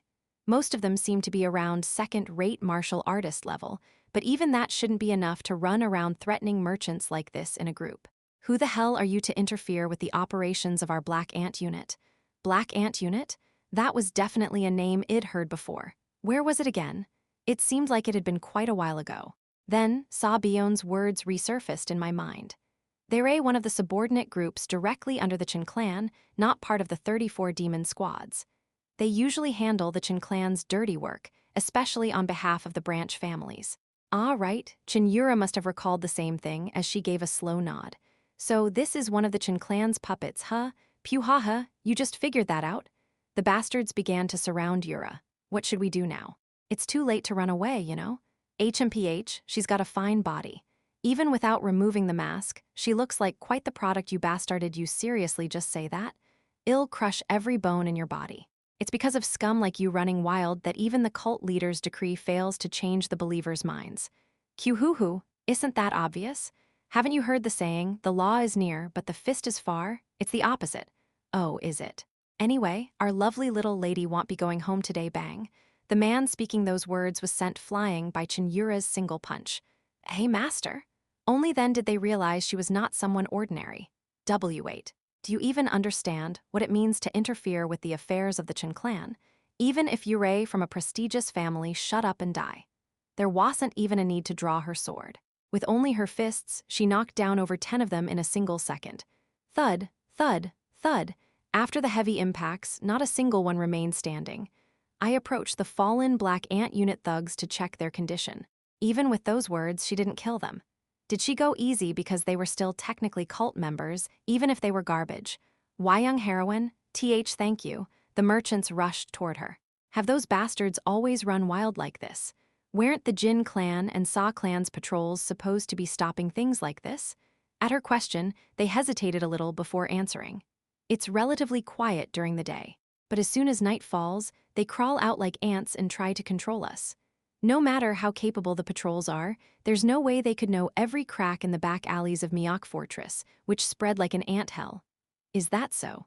They were the kind of bastards who deserved the name Black Ant. Moreover, those who committed these acts under the Chin clan's orders weren't limited to just this group. All across 10,000 Mountain, these things were happening covertly. Crack. Cheon Yura lightly bit her lip. In the end, if the root cause wasn't resolved, then no fundamental solution could be reached. Hearing reports and seeing it for yourself are two very different things. Of course, that's what it means to hold a high position. In my heart, I want to erase the Chin clan from this world. This incident was only a fragment of the evil committed by the Chin clan. Just like the incident at Black Point Blood, most of what occurred behind the scenes of the cult was related to the Chin clan. The limitation on the movements of the Divine Ghost Unit is a critical blow.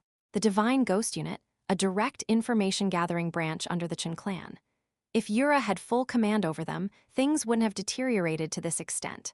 At that moment, Bu Ilhwa, the vice leader of the Divine Ghost Unit, who had been following us from behind, deeply bowed. I apologize, cult leader. I am lacking. This isn't the fault of the vice leader. She responded firmly to Bu Ilhwa's apology. It's the fault of the leader who failed to choose whom to serve. As she said, the current leader of the Divine Ghost Unit served the council of the 7 elders under the Chin clan, not the cult leader. Indeed, if we plan to take down the Chin clan later, we must start by replacing the Divine Ghost Unit's leader. Even if the Divine Ghost Unit worked for the Chin clan, the one they were truly meant to serve was the cult leader alone. Cult leader. Suddenly, the left guardian, Wang Chinjial, appeared and bowed. What is it? The left guardian glanced briefly in my direction, then turned his gaze back to the cult leader. The ones the Grand Duke spoke of, they are coming. Chin clan, Council of the 7 Elders meeting. The situation is quite encouraging. Haha, at this rate, public sentiment toward the cult leader will hit rock bottom. Just as commoners blame the king when there's no food to eat, it was no different within the heavenly demon cult.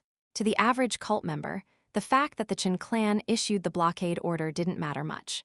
In their minds, regardless of political intricacies, Chin clan cult leader was a deeply ingrained belief.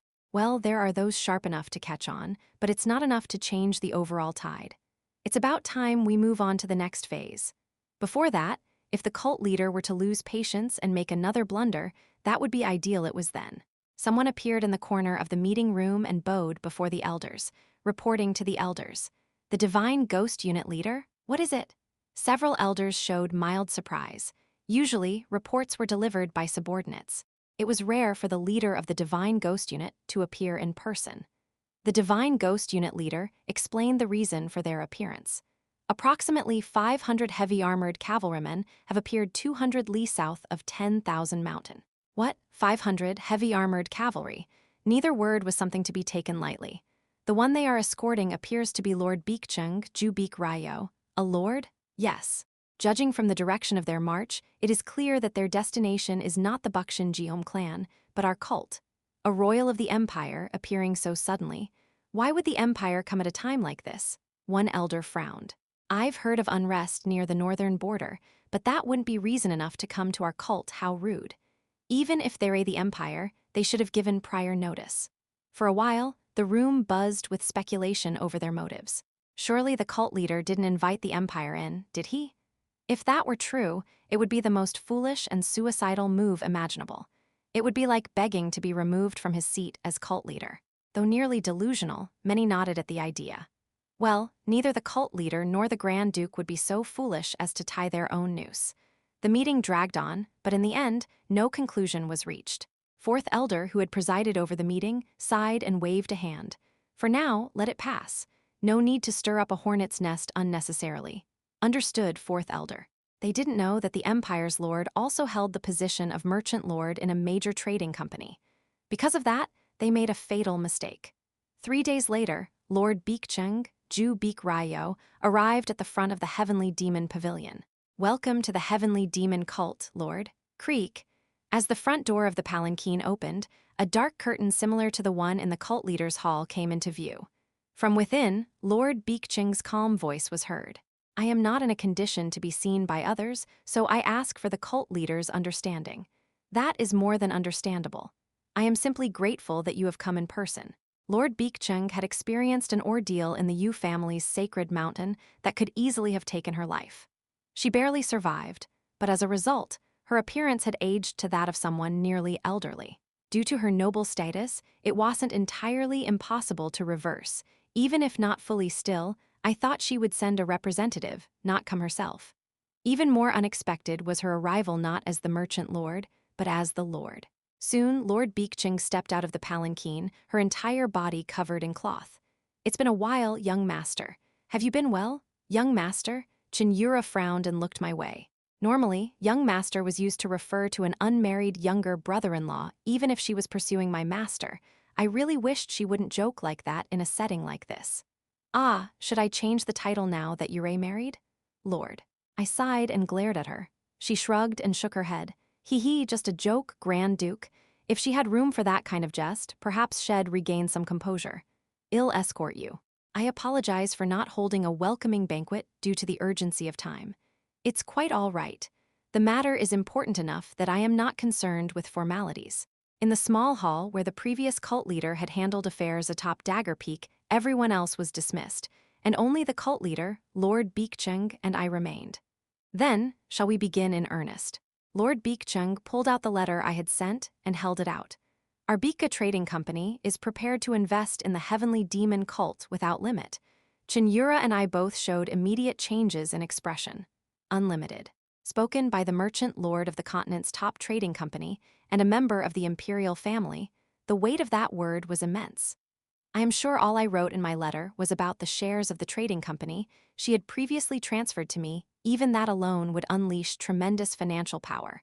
But it was nothing compared to the word unlimited. The amount of money could easily reach tens of millions. At that moment, Lord Baekjeong's tone changed sharply. However, there is one condition.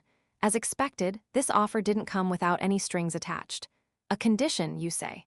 After a short pause, Lord Baekjeong suddenly bowed deeply to Cheon Yura and me.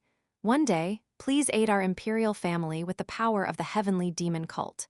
Chapter 369. Fracture 3. Lord Baekjeong's proposal was to help the imperial family. Is there a group of traders within the imperial family? Roughly, something like that. Something like that.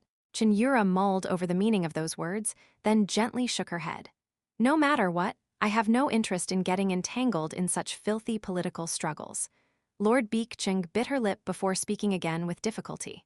It's not politics. A war might break out. Having already heard some of the circumstances from the north, I could somewhat guess the reason.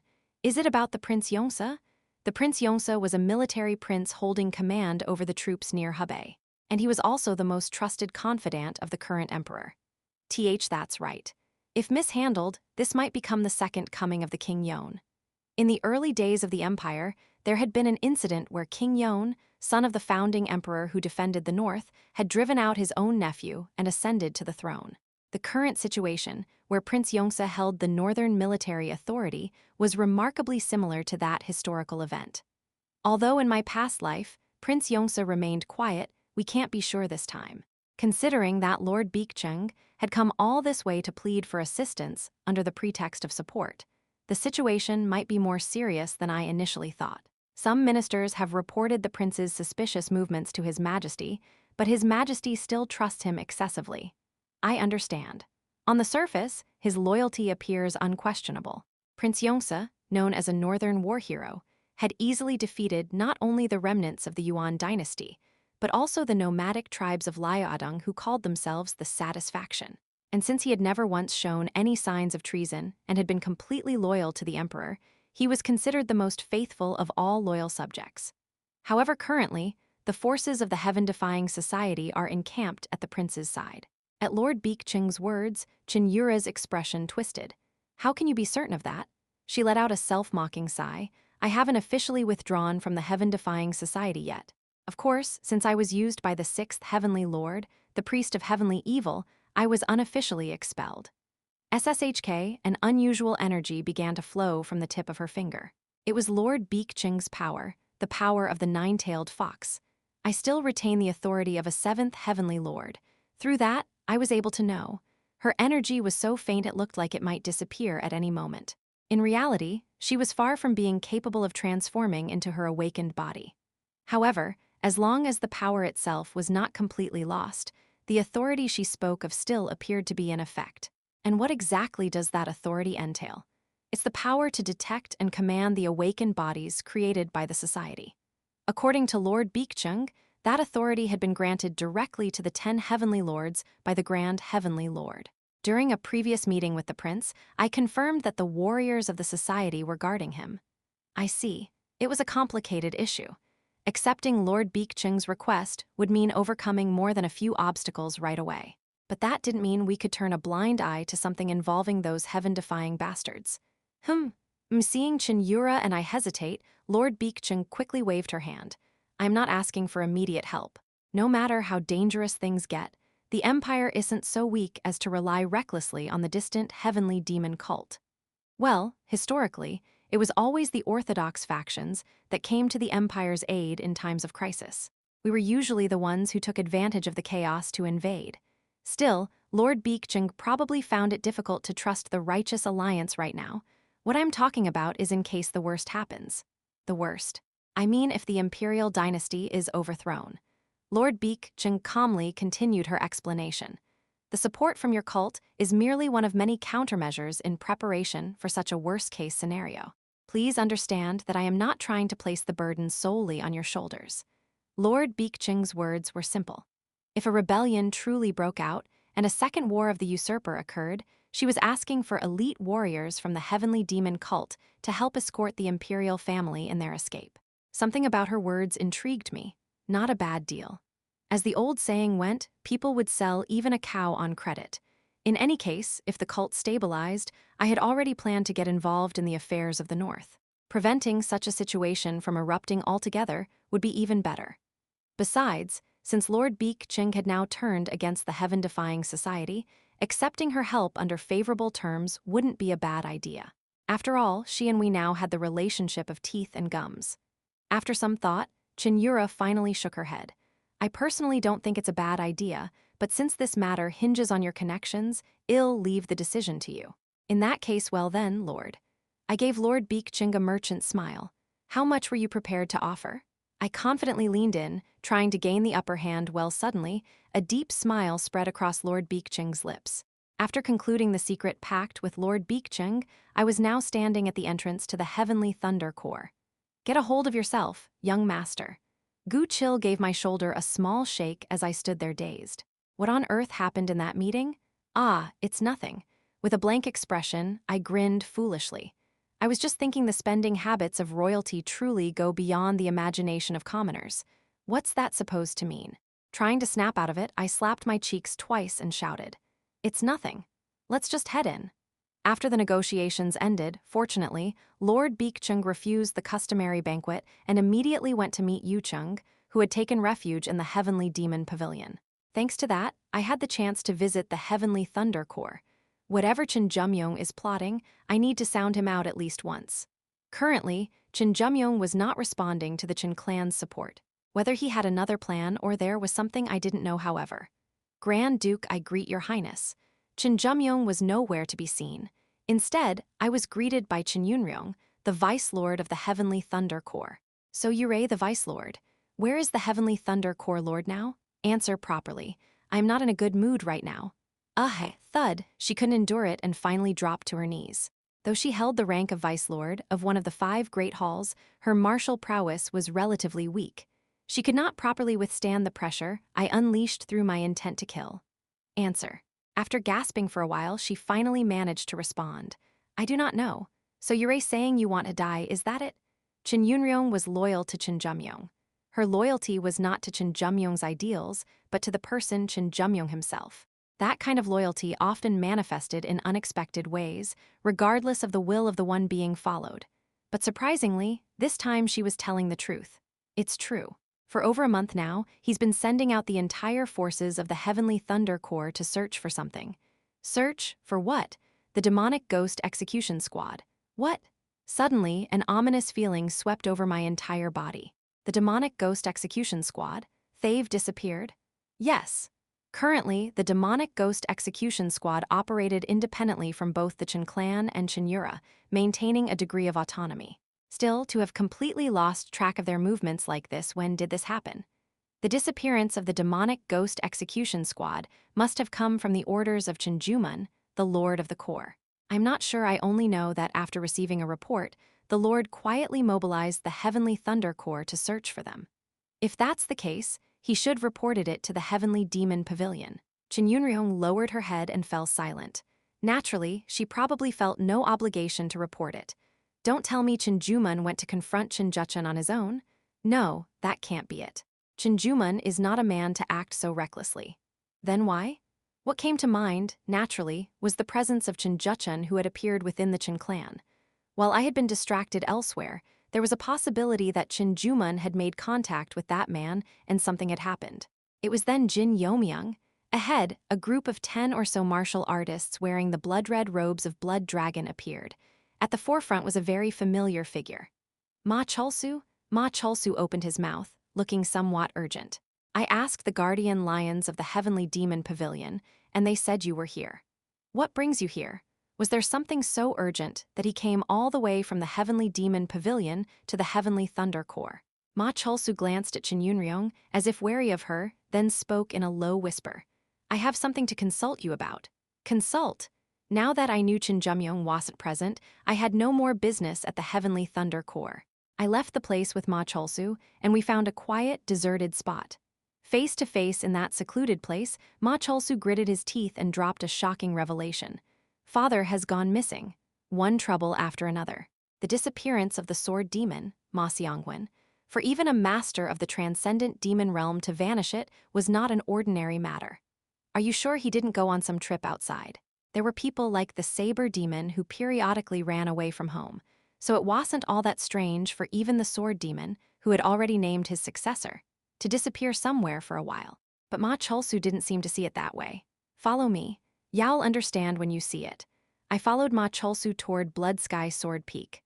Blood Sky Sword Peak, along with Gutcheon Dabong, where the main house of the Pa clan was located, was one of the most notoriously harsh places even within 10,000 mountains. Before long, Ma Cholsu and I had arrived quite deep within Blood Sky Sword Peak. This place is normally the Lord's training ground. No warriors of the clan are allowed to enter. I frowned as I gazed upon the enormous devastation spread out around us. With all this destruction, no one found it suspicious? Ma Cholsu shrugged. The clan lord is a martial artist of the transcendent demon realm. It's only natural that his training would affect the terrain. Isn't it the same for you? True enough. When I trained seriously, it wasn't uncommon for a mountain or two to collapse.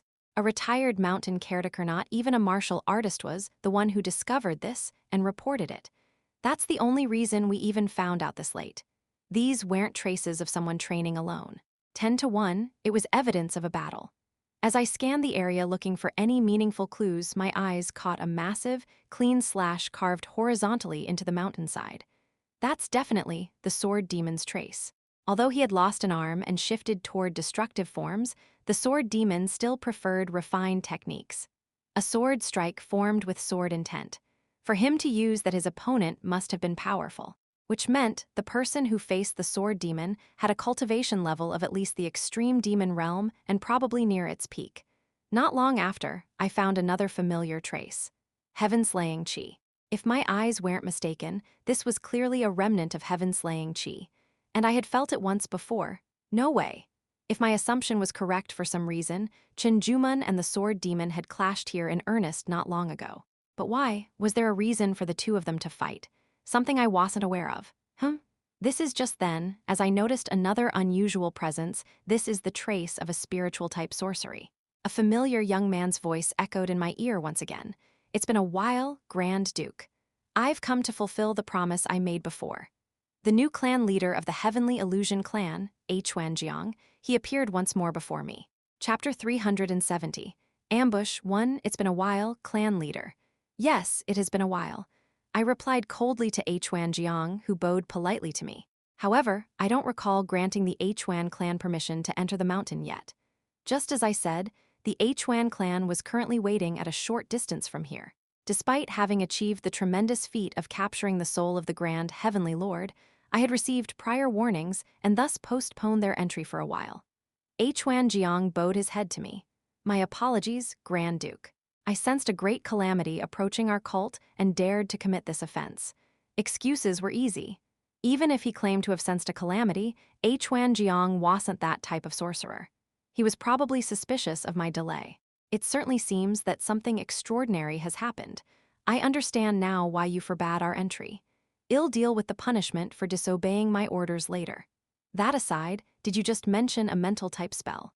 Yeon-myung nodded. Yes, it appears your grace has also captured a fragment of it. Please observe. Yeon-myung raised his index and middle fingers and recited a spell. Urgent command, Yeo-myung. Then, a murky dark purple energy gathered at the tips of Yeon-myung's fingers. This is it. The unique mana of mental spells often emits this kind of gloomy hue. Are you referring to something like the soul summoning spell? A glimmer sparked in Yeon-myung's eyes. So you're familiar with the soul summoning spell. However, that spell tends to emit an energy closer to pink. Is that so? If you're truly skeptical, you can ask Lord Beekcheng.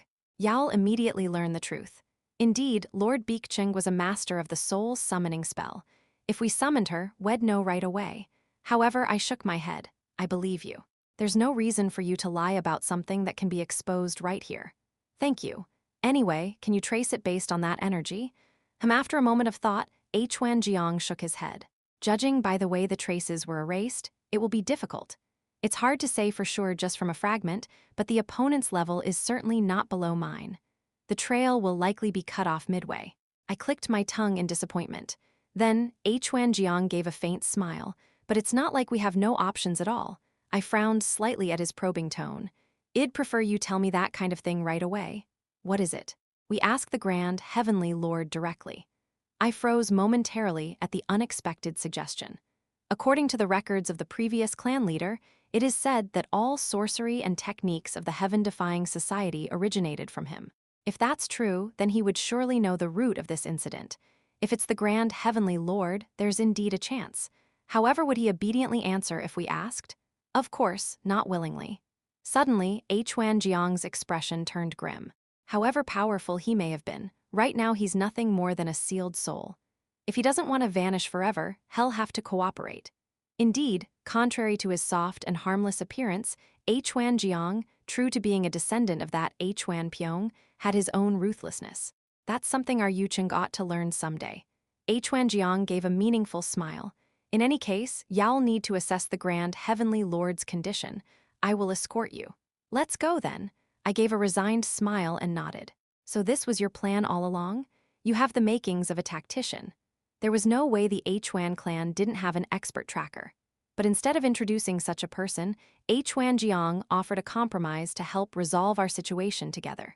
If talking to the Grand Heavenly Lord doesn't lead to progress, we can still track them later. The Hwan clan, not being in a hurry, would naturally prioritize achieving their objective first. I followed Hwan Jeong as he led me to the location where the soul of the Grand Heavenly Lord was sealed. This is the place. Guided by Hwan Jeong, I arrived at the location where the remnants of the Heavenly Illusion clan were hiding. Surprisingly, the place they were hiding in was, well, it's been a long time. I looked around, feeling somewhat sentimental. Before me knelt 3 trembling old men. It's been a long time, Your Grace. It is an infinite honor to see you again. This was Yunru Valley, a place where even the cult's outcasts had gathered. And within Yunru Valley, this was its deepest recess. It has been a while. This place used to be one of the Heavenly Illusion clan's medicinal supply sites, now maintained by 3 elderly men known as the 3 Elder Soldiers, who had retired after losing their limbs. I chuckled quietly as I sensed the presence of people lurking in the shadows beyond. Seems like you haven't cut ties with the Hwan clan. Seeing those people hiding here confirms it. Please spare us. We've committed a grave sin. The 3 Elder Soldiers pleaded for mercy. Knowing they were still associated with the Hwan clan, which had been expelled from the cult, it wouldn't have been strange if they were executed on the spot. I reassured them briefly, then made my way deeper to where the remnants of the Hwan clan were hiding. And before long, this is the sealed form of the Grand Heavenly Lord. I came upon an enormous crystal, nearly the size of a human torso. As I approached the crystal, a completely unexpected voice rang in my ears. My disciple, you've come, Master. Second Heavenly Lord, Old Han. After parting ways in the south, I hadn't heard from him who would have thought his voice would suddenly resound now. I rushed toward my master, filled with joy. Did Master help them? Master gave a faint laugh and shrugged his shoulders. Well, yes. I had wondered how the Hwan clan could have captured the Grand Heavenly Lord on their own, but if Master had helped, that would be a different story. Be careful, my disciple. You'd better not approach that guy recklessly. I stopped in my tracks at Master's words. I still can't shake off a feeling of unease. What do you mean? Master warned me in a low voice. It was certainly no easy battle. The Hwan clan also suffered tremendous losses. However, I can't help but feel that he allowed himself to be captured on purpose. Master thinks so too? Master nodded. It's possible that the Grand Heavenly Lord is targeting you as well. That's nothing to worry about. It wasn't like I came here unprepared. Yeo-myung, did you call? Yeo-myung immediately leapt out from inside my robes, once the mortal enemy of Chenak, and even now one who bore endless hostility toward Chenak. If it was Yeo-myung, she would surely be of great help in this situation. Jiga, what is that ominous beast? Some of the elders of the Hwan clan recognized Yeo-myung's power and gasped in horror. Master, too, frowned as he looked at Yeo-myung. You're raising quite a dangerous thing.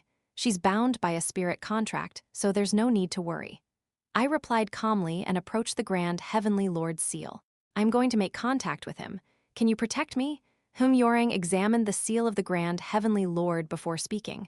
I don't mind, but this is a fragmented shard. Fragmented? Yes, this one has split his soul. Not into countless pieces, but nearly in half. Yeo-myung snorted quietly. Even if you beat the one inside here, you won't gain much. Especially memorous those are likely with the other half. Splitting the soul is usually done to prepare for the future, like my previous host, but this one feels like there's some other motive behind it. What makes you so sure? The timing. There's no reason to prepare for the future when the time of destiny is now, is there? Then, where did the other half of the Grand Heavenly Lord go? That question naturally arose, but I wouldn't find the answer just by thinking about it now. All the more reason to make contact. Can you help me? Yeo-myung smiled faintly. Didn't I already say I don't mind? Let's see what he left behind. Master looked on with concern from the side. I wanted to ask what kind of connection led him to assist the Hwan clan, but that was something to save for later. Without hesitation, I reached my hand toward the crystal. My field of vision flipped. Regardless of Yeo-myung's support, I gripped the 10 Heavenly Record Immortal Sword, ready to fight at full strength at any moment. But then Yeo-myung? I frowned as a bone-chilling blizzard suddenly swept in. Darkness so thick that I couldn't see a step ahead, and terrain so treacherous that a single misstep could send one plummeting into the abyss. And in that snowy haze stood a dilapidated, solemn shrine. a clearly strange place to exist within the mindscape of the grand heavenly lord. Yet, somehow, it all felt strangely familiar. I looked around and became certain. This place is definitely. The scenery had changed a bit, but there was no mistaking it. This was the 10,000 Great Mountains of the past specifically, the site where the past cult leaders had held their succession ceremonies.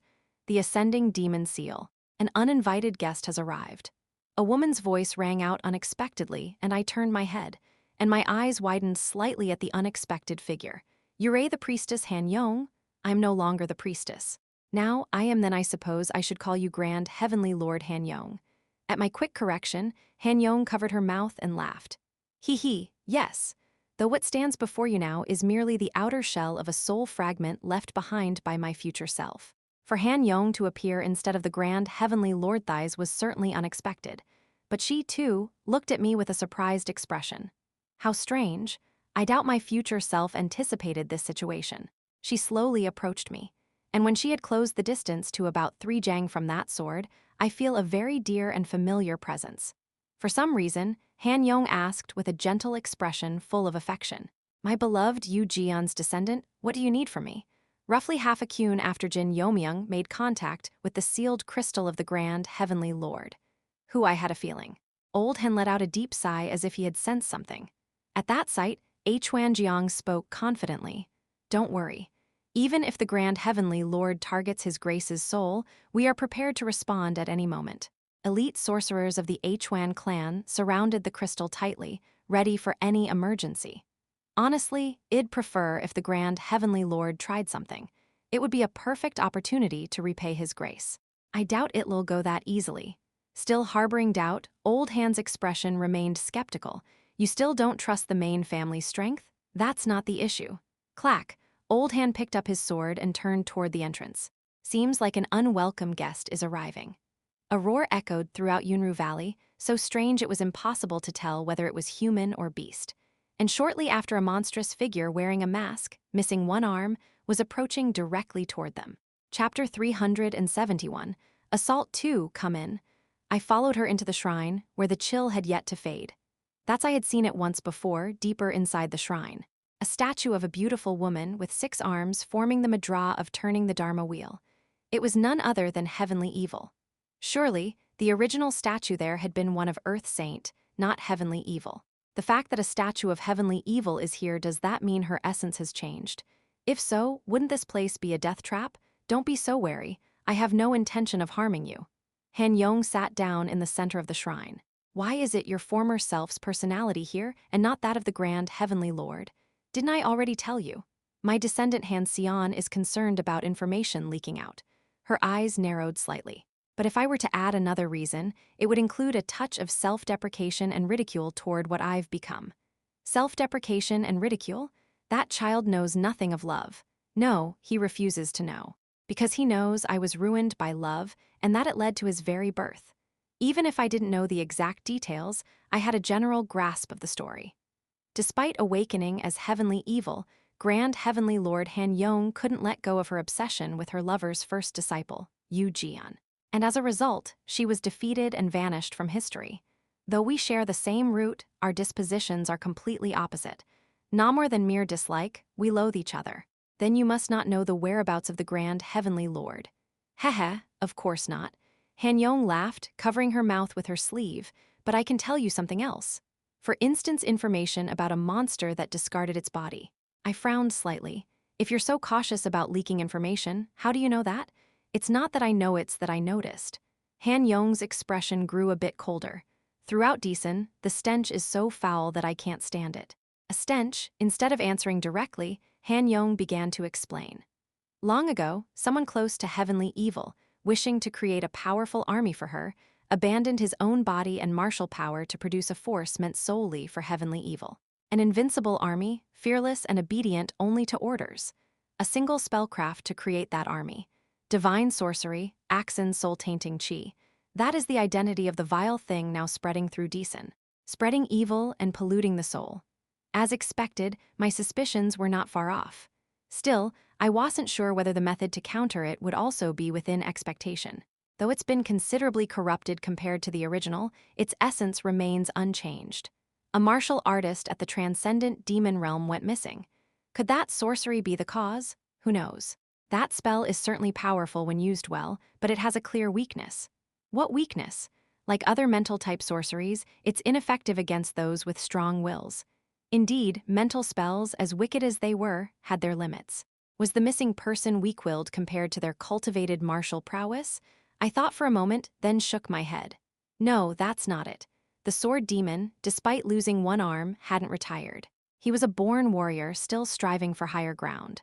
There was no way he had a weak will. If that's the case, then even if he was affected by the sorcery, it likely began with subjugation through force. At that moment, I recalled the enormous clash I had witnessed not long ago. At present, there were only 3 people who could suppress the sword demon through force. Me, the saber demon, and Jin Yeomyung. It clearly wasn't me, and it wasn't the saber demon either. Because the traces were clearly from a sword, not a saber. Which meant it's right to assume Jin Yeomyung was also subdued. If Jin Yeomyung had been used to subdue the sword demon, then what means were used to suppress Jin Yeomyung? My mind grew more entangled. If he was indeed affected by that sorcery, is there a way to undo it? There is. Then just as I was about to ask her to share the method, wait. SRRK, she approached and gently wrapped her arms around my upper body. I frowned and tried to push her away. I belong to someone else. Be still for a moment. I am not feeling you, but something else bzzz for some reason. The 10 heavenly record immortal sword, which had remained inert until now, began to tremble faintly. She was sensing the lingering presence of Yu-jeon through me. For a while, she basked in that sensation before pulling away with a satisfied look. Yes, this warmth. I missed it terribly so. She briefly closed her eyes halfway, reminiscing about the past. Then she returned to the present and met my eyes. I'll tell you the method. Listen closely. She explained the activation method, conditions, and conditional dispelling techniques for the divine sorcery Axon soul-tainting chi. After receiving a few countermeasures from her still, wouldn't it be more reasonable for you to aim for my body than help me? Hee, didn't I tell you? This body is nothing more than a shell, not an independent entity. Her current self was but a shell, something that could vanish at a mere thought of the grand heavenly Lord. Of course, if it were the will left by the original, then perhaps it'd be worth a try, haha. I looked at her quietly laughing with a reluctant expression. In truth, just as she had said, she had indeed taken over Jin Yeomyung's body. One way or another, your existence is a mass of variables.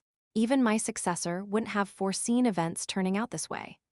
No matter how much he hated his successor, he wouldn't have handed over information to the enemy unless it wasn't the heir of Jeonui. That guy knew that, so he must have brought me forth as the surface persona. Where is the other half of the grand heavenly Lord? She closed her eyes briefly, then murmured as though sensing something. Somewhere here in 10,000 Mountain. But the incident you fear won't happen immediately. It's hidden away so thoroughly that no one could ever find it. Like a bear entering hibernation, it will never open its eyes until the time is right. Old Han had said it had been quite some time since the grand heavenly Lord split his soul. May I ask a few more things? Things of the past. Matters that wouldn't change anything now, whether I knew them or not, but still, a few questions lingered. Han-young smiled gently and said, "If you don't mind, would that be all right? While you've been here, the outside world has turned to chaos." SSSHHK? With a casual wave of Han-young's hand, a massive screen appeared before me. On that screen, Master was fighting someone. I clenched my teeth as I watched the battle. It wasn't anyone else. Master was being pushed back. Even though Master hadn't been overwhelmed while fighting the awakened body, Gam Unbai. Looks like I'll have to return another time. Ho, I am sorry, but after today my persona will vanish completely. Only a pure soul remnant with no self will remain. Choose, will you leave now or satisfy your curiosity? If you choose the latter, I'll answer anything you ask with sincerity. I hesitated for a moment at those words, but the deliberation didn't last long. I'll go. I've already gained what matters most. Ho, are you certain you won't regret those words? I turned my gaze back to the screen and replied, I trust that Master won't be defeated. But this is ultimately a matter of our cult. As the demonic faction lord and husband to the cult leader, I must personally resolve it. Is that so? She didn't press me to choose anymore. She merely sat there quietly, watching me walk away. Now that I've confirmed the will of Jeonui has returned to 10,000 Mountain, I have no regrets. She whispered softly, eyes closed. Yes, this is enough. With a colossal roar, various parts of Yunru Valley began to collapse. Run! Yunru Valley is collapsing. Suddenly, a massive explosion erupted from deep within, triggering a huge landslide that swept over the residential area. Those who lived deeper inside Yunru Valley abandoned their homes and fled from the unexpected natural disaster. And the two beings who caused that cataclysm, I am sure we've met once before. Old Han pointed his sword at the monstrous figure, breathing heavily. That arm, I distinctly remember taking it from you. Am I wrong? The masked monster, sword demon, didn't answer. Instead, he exploded with killing intent and sword intent, charging at Old Han. Seeing the overwhelming wave of sword chi, Old Han frowned slightly. A reckless force like the horn of a charging bull. No doubt it's powerful, but his sword traced a half-moon arc. You weren't this kind of swordsman. The sword demon's massive wave dispersed in the wind, stirred by Old Han's sword. Looks like I'll have to knock some sense into you first. Old Han deflected the sword demon's blow, and his sword began drawing fierce strokes. Soon, the two supreme masters who had reached the transcendent demon realm clashed once again. Amplifying internal energy doesn't mean much to people like us. But this output, as Old Han collided with the sword demon, his expression gradually twisted. For someone like you, what sort of power have you laid your hands on? The amplification of sword intent always correlated with one's attained level. Even if Sword Demon and Old Han had both reached the transcendent demon realm in the past, there had been a difference of about 2 stages between them. That was why Old Han had been able to sever his arm and take it, but now he was the one being pushed back. Did you fall into despair, thinking you couldn't ascend any higher? You never seemed like the type. Despite losing reason and panting heavily, he showed no openings. That in itself was proof that the opponent's skill was no mere fluke, which only made Old Han more perplexed. Do I need to bet my life on this fight? Considering the opponent's capabilities, a half-hearted mindset would only lead to certain defeat. And then it happened. Was it because he had focused too much on his opponent? Damn. Before he realized it, another swordsman wearing a mask had appeared behind Old Han. A tall, burly man at least a head taller than the sword demon. But the composed sword intent radiating from him was by no means inferior. A cold bead of sweat rolled down Old Han's forehead. At this rate, today might very well be my death anniversary. He could run if he wanted, but his disciple was still inside, tending to business. Until that business was finished, he could not back down. Then it's been a while, Second Heavenly Lord. Old Han immediately scowled. His appearance was quite different, but somehow Old Han knew who it was. Are you the doctor? Doctor. A mysterious monster who always hid in the shadow of the grand, Heavenly Lord. He rarely took part in heaven-defying society's events and instead focused solely on creating awakened bodies. Even Old Han had seen him only a few times. During the days when Old Han worked as a contract rogue for the heaven-defying society, he had occasionally taken on the doctor's commissions. That was the extent of their connection. The 10 heavenly lords who knew him called him the doctor, or sometimes the military advisor. The doctor, Jin Yeomyung, spread his arms wide with a fishy grin.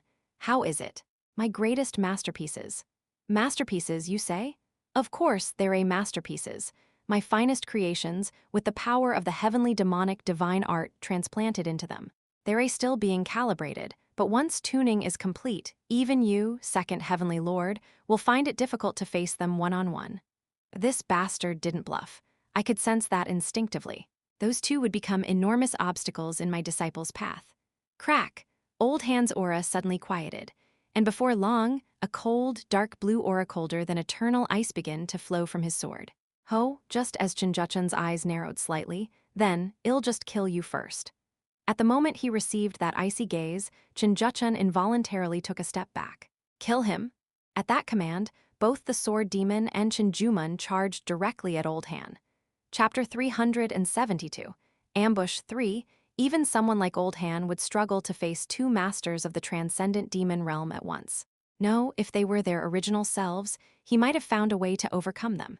But now, they possessed power that even he couldn't afford to take lightly, power resting on the very edge of the transcendent demon realm. Chwarararuk. Old Han's body was helplessly pushed back by the sword intent blades they unleashed. Heavenly demonic divine art, is it the power they exuded was undoubtedly vicious and ominous. But to him, the one who inherited the lineage of Yeo-myung, the first disciple of the heavenly demon founder, it was nothing more than a cheap imitation, made to seem convincing. Old Han wiped the blood from the corner of his mouth and muttered softly. Laughable. Whether he heard or not, Jin Yeomyung scowled. What's so laughable? I understand the idea behind calling that the heavenly demonic divine art.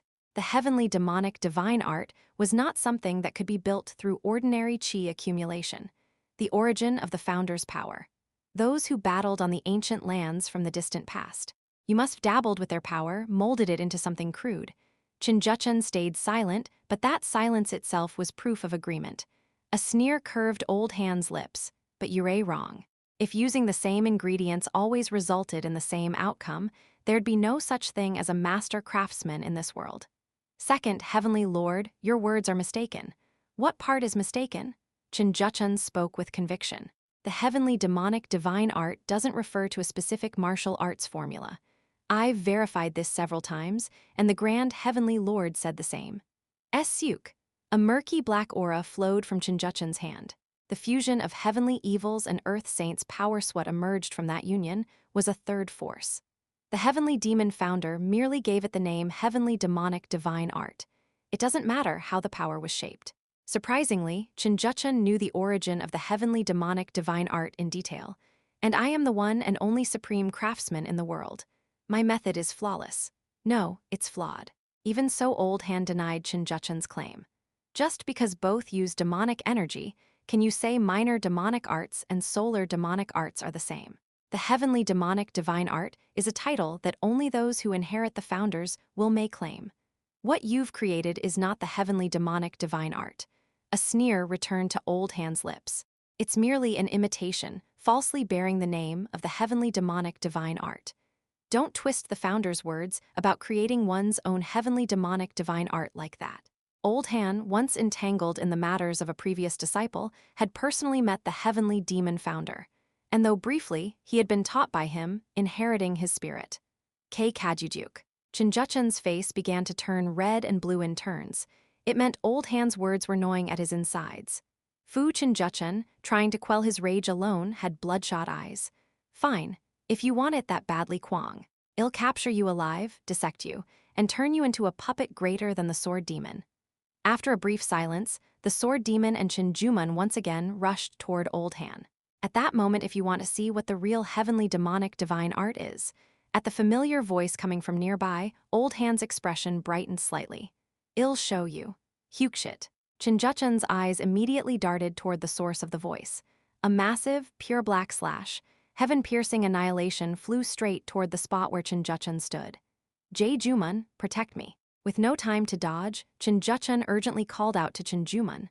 Kwagwagwang, and in an instant, heaven-piercing annihilation obliterated the spot where Jin Yeomyung had stood. That was close. To think not only the sword demon, but even the missing Jin Yeomyung was present. Are you all right, Master? I rushed to Master and checked his condition. Thankfully, he only seemed slightly weakened, no major injuries. You arrived sooner than expected. Fortunately, I was able to obtain what I needed. I gazed through the thick, spreading dust. Having caught his breath thanks to his disciple's intervention, Old Han let out a faint chuckle. Well, at least there's one relief. Old Han also looked toward where Jin Yeomyung had been. The vessel of your archenemy is far more lacking than expected. Indeed, I immediately understood what my master meant. Huff, huff. The destructive power of heaven-piercing annihilation, fueled by sword intent, was not something even a top-level master of the extreme demon realm could withstand. Yet Jin Yeomyung had taken that strike and survived. Damn bastard. That gave me a real scare. Before him, Jin Yeomyung now stood firm like a mountain. But across Jin Yeomyung's upper body, the massive mark of the slash was clearly carved in. I mocked the one hiding behind Jin Yeomyung. Even with a body like that, you still fear death? How curious, a body like that. At those words, Jin Yeomyung's expression stiffened. You know something, don't you? That question alone revealed several things to me. So the memories from the north haven't been transferred to this version of him. Whether due to his own limitations or the nature of the technique, there was clearly a degree of restriction. I know plenty. But before that, I've got a question of my own. I stared at Jin Yeomyung with a blank expression. How did you brainwash him? I could understand if it was Sword Demon using Jin Yeomyung, but attacking Jin Yeomyung itself should be impossible with your abilities, no. Even if you had used an awakened body. Even though I had reached a conclusion, this part remained puzzling to me. How could he possibly target Chinjumun located deep inside the 10,000 mountains? Ha, was that what you were curious about? Chinjuchun sneered at my question. Well, fine, there's no reason not to tell you. He raised his hand. Come out. SSUSUSUK. The moment he finished speaking, more than 100 presences suddenly appeared behind Chinjuchun and Chinjumun. It was as if the demon chi parasite technique had just been lifted, and their presence surged out all at once. Those bastards.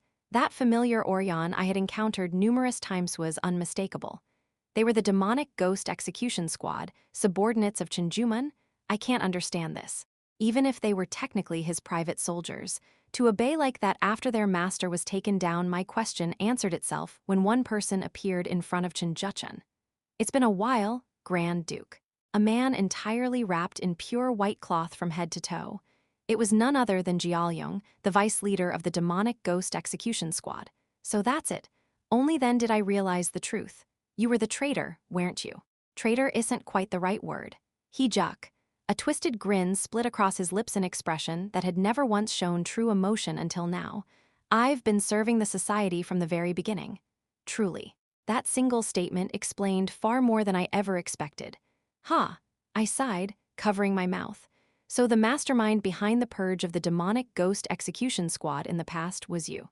More than 10 years ago, the demonic ghost execution squad had been purged entirely by Chinjumun and Jin Yeomyung due to a traitor in their midst. And the only one to survive that purge was the very man now standing before me. I glared at Yeo-myung standing before Chinjumun. You were the true source of Gu Chil's grudge, weren't you? I won't deny it. I was rather desperate back then, too. Right. The vice leader stabbed the leader in the back, so it makes sense that Chinjumun fell so easily. Of course, Yeo-myung, who barely reached the peak master level at best, had a near-zero chance of success raiding Chinjumun alone. But you used heavenly slaying poison, didn't you? I can see it plain as day. A flicker of surprise flashed in the eyes of both Yeo-myung and Chinjuchun. I looked around at the demonic ghost execution squad stationed beyond. Those inducted into the demonic ghost execution squad were said to each bear a unique solitude within them. If you're the vice leader, manipulating that solitude wouldn't be out of reach. So if you simply subdued Chinjumun, the demonic ghost execution squad would fall under your control. You played it well. Even if that's true, what can you do about it? Yeo-myung sneered at me. Sure. At this point, what could I do? But there was one mistake they made, acting too quickly. I wanted to settle things peacefully with you if possible, but I suppose this is how it ends. Gritting my teeth, I shouted to the sky. Gu Chil, my roar echoed through Yunru Valley. At the same moment, a group of people equal in number to the demonic ghost execution squad appeared behind me.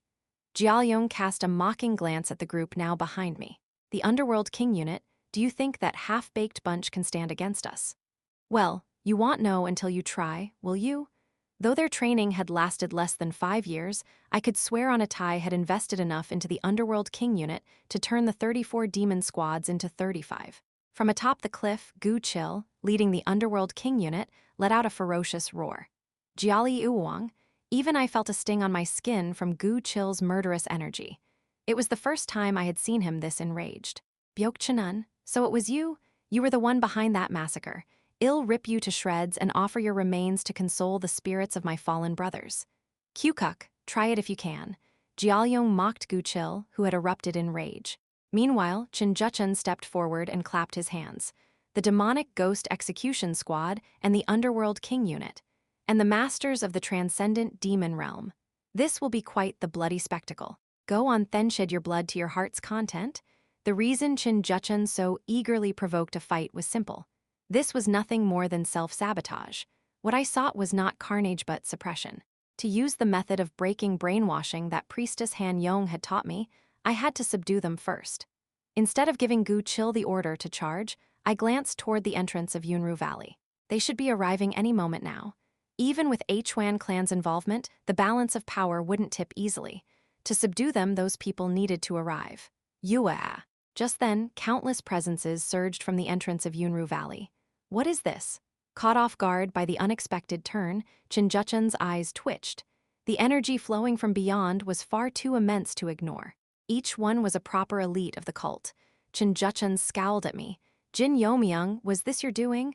I shook my head. No, I didn't do much of anything. Then there's one person you forgot about, isn't there? Normally, he would let you do as you pleased, but targeting Jin Yeomyung was clearly over the line. No way, even though Yunru Valley lay on the outskirts, it was still a place where vigilance was required.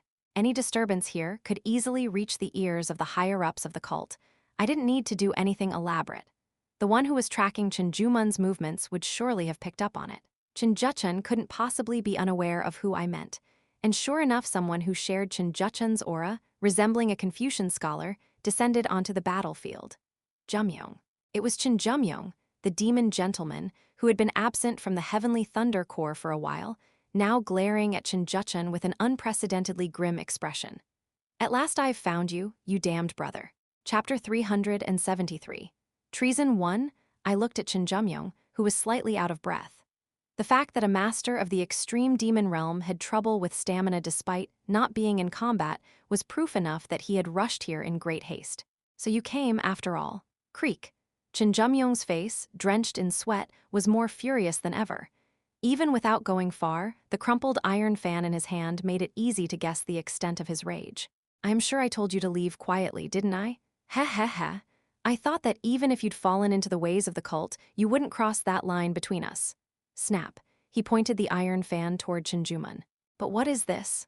Jin Yeomyung ground his teeth. Why did you turn the sect into that? Even if their paths had diverged, he had believed that their bond by blood remained intact. That's why when Jin Yeomyung reappeared before him, Jin Yeomyung didn't try to kill him and merely told him to leave. However, the brother he met again was far more wretched than he'd expected. Jin Yeomyung tilted his head slightly and laughed. The line, "You think such a thing still exists for me now, Yeomyung?" Jin Yeomyung. At last, a lion's roar burst from Jin Yeomyung's mouth. Ha ha ha, don't be so angry. Thanks to me, the sect will produce an invincible warrior. How dare you call that a joke? Jin Yeomyung's fury was cut off by Jin Yeomyung's next words. Oh, how about joining forces with me right here and now to kill that guy? If he disappears, I'll make you the cult leader. Jin Yeomyung's finger pointed to none other than me. Perhaps the term cult leader caught him off guard. Jin Yeomyung's anger momentarily subsided. Cult leader? Yes, cult leader. As you know, I have no interest in power. As long as I can uncover the truth. Once that guy and the current cult leader are gone, your era can begin anytime. Tap, tap. Jin Yeomyung patted the shoulder of the motionless Jin Yeomyung like tapping a stone statue. If the sect is the problem, I can release it anytime. Of course, only after everything is over. So, how about it? The three of us gathering again. Jin Yeomyung closed his mouth. Jin Yeomyung, what choice will you make? In truth, if he were to betray the cult here, things would become a little complicated. Jin Yeomyung's own power aside, the real issue was the demonic warriors he had brought with him from outside. Judging by appearances, it was clear he had brought 4 or 5 elite squads, most likely from the 34 demon squads. As Jin Yeomyung's silence dragged on, Jin Yeomyung pressed him for an answer. I don't understand. Yeomyung, aren't you aiming for the peak? Isn't that why you joined hands with the previous cult leader and stepped into the light? I don't know what delusions you're under, but finally, Jin Yeomyung opened his mouth. At the very least, taking your hand right now doesn't seem like a wise choice. It was a rather ambiguous statement. Fine, you mean the situation isn't tempting enough for you to take my hand yet, right?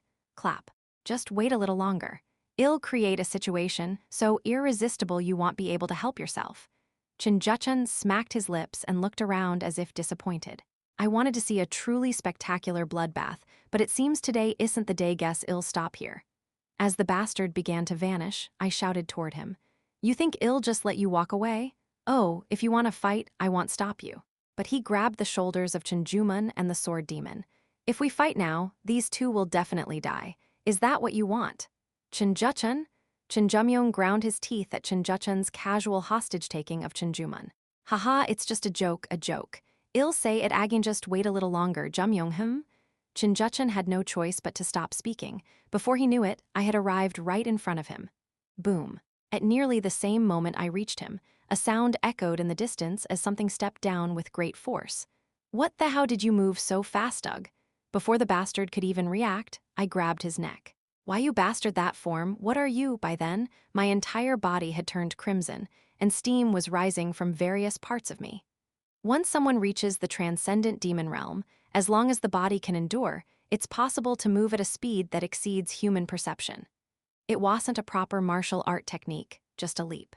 But at least for an instant, I could truly surpass sound itself. I see. Usura spirit Yura, a direct descendant of the Jin clan. I'd forgotten that. Even in a situation like this, you don't stop analyzing. You're a contradictory bastard in many ways. Before the bastard could give any order to the sword demon or Chinjumun, I rapidly chanted the release incantation. Despite being just a projection, you seem to value your life quite a bit. That means your ego and personality are bloated. Why you? What would happen if I used the release incantation that I personally learned from the Grand Heavenly Lord on you? GR Grand Heavenly Lord. What are you? His words never reach the end. ZZZZZZT. Before long, the characters of the spell began to densely engrave themselves across his entire body. It's working. Han-young had said this release incantation wouldn't work on ordinary humans. It only responded to spiritual forces, nothing else. He's not the main body, but a projection. And that's precisely why this release incantation works on him. Just as the spell was nearing completion, Sword Demon, Jumun, retreat. The desperate order Chinjuchun squeezed out finally drew a reaction from the two. Flash. The Sword Demon and Chinjumun sprang apart and began fleeing in opposite directions. At that moment, I heard Master's voice from afar. Disciple, you can only catch one of them. Since I was holding Chinjuchun, it was impossible to go after both of the transcendent demon realm masters fleeing in opposite directions. I hesitated for a moment, unsure whose name to speak. But then go after the sword demon first. Capture the sword demon. At Jin Yeomyung's shout, I immediately made up my mind as well. Master, please pursue the sword demon. All right. As Master began chasing the sword demon, I shouted to Gu Chil next. Gu Chil, go after the demonic ghost execution squad. Understood. Upon Gu Chil's order, the Underworld King unit rushed at the retreating demonic ghost execution squad. Yeo-myung, where do you think you're going? Byok Chanun. Yeo-myung gave a faint sneer toward Gu Chil, who was chasing after him.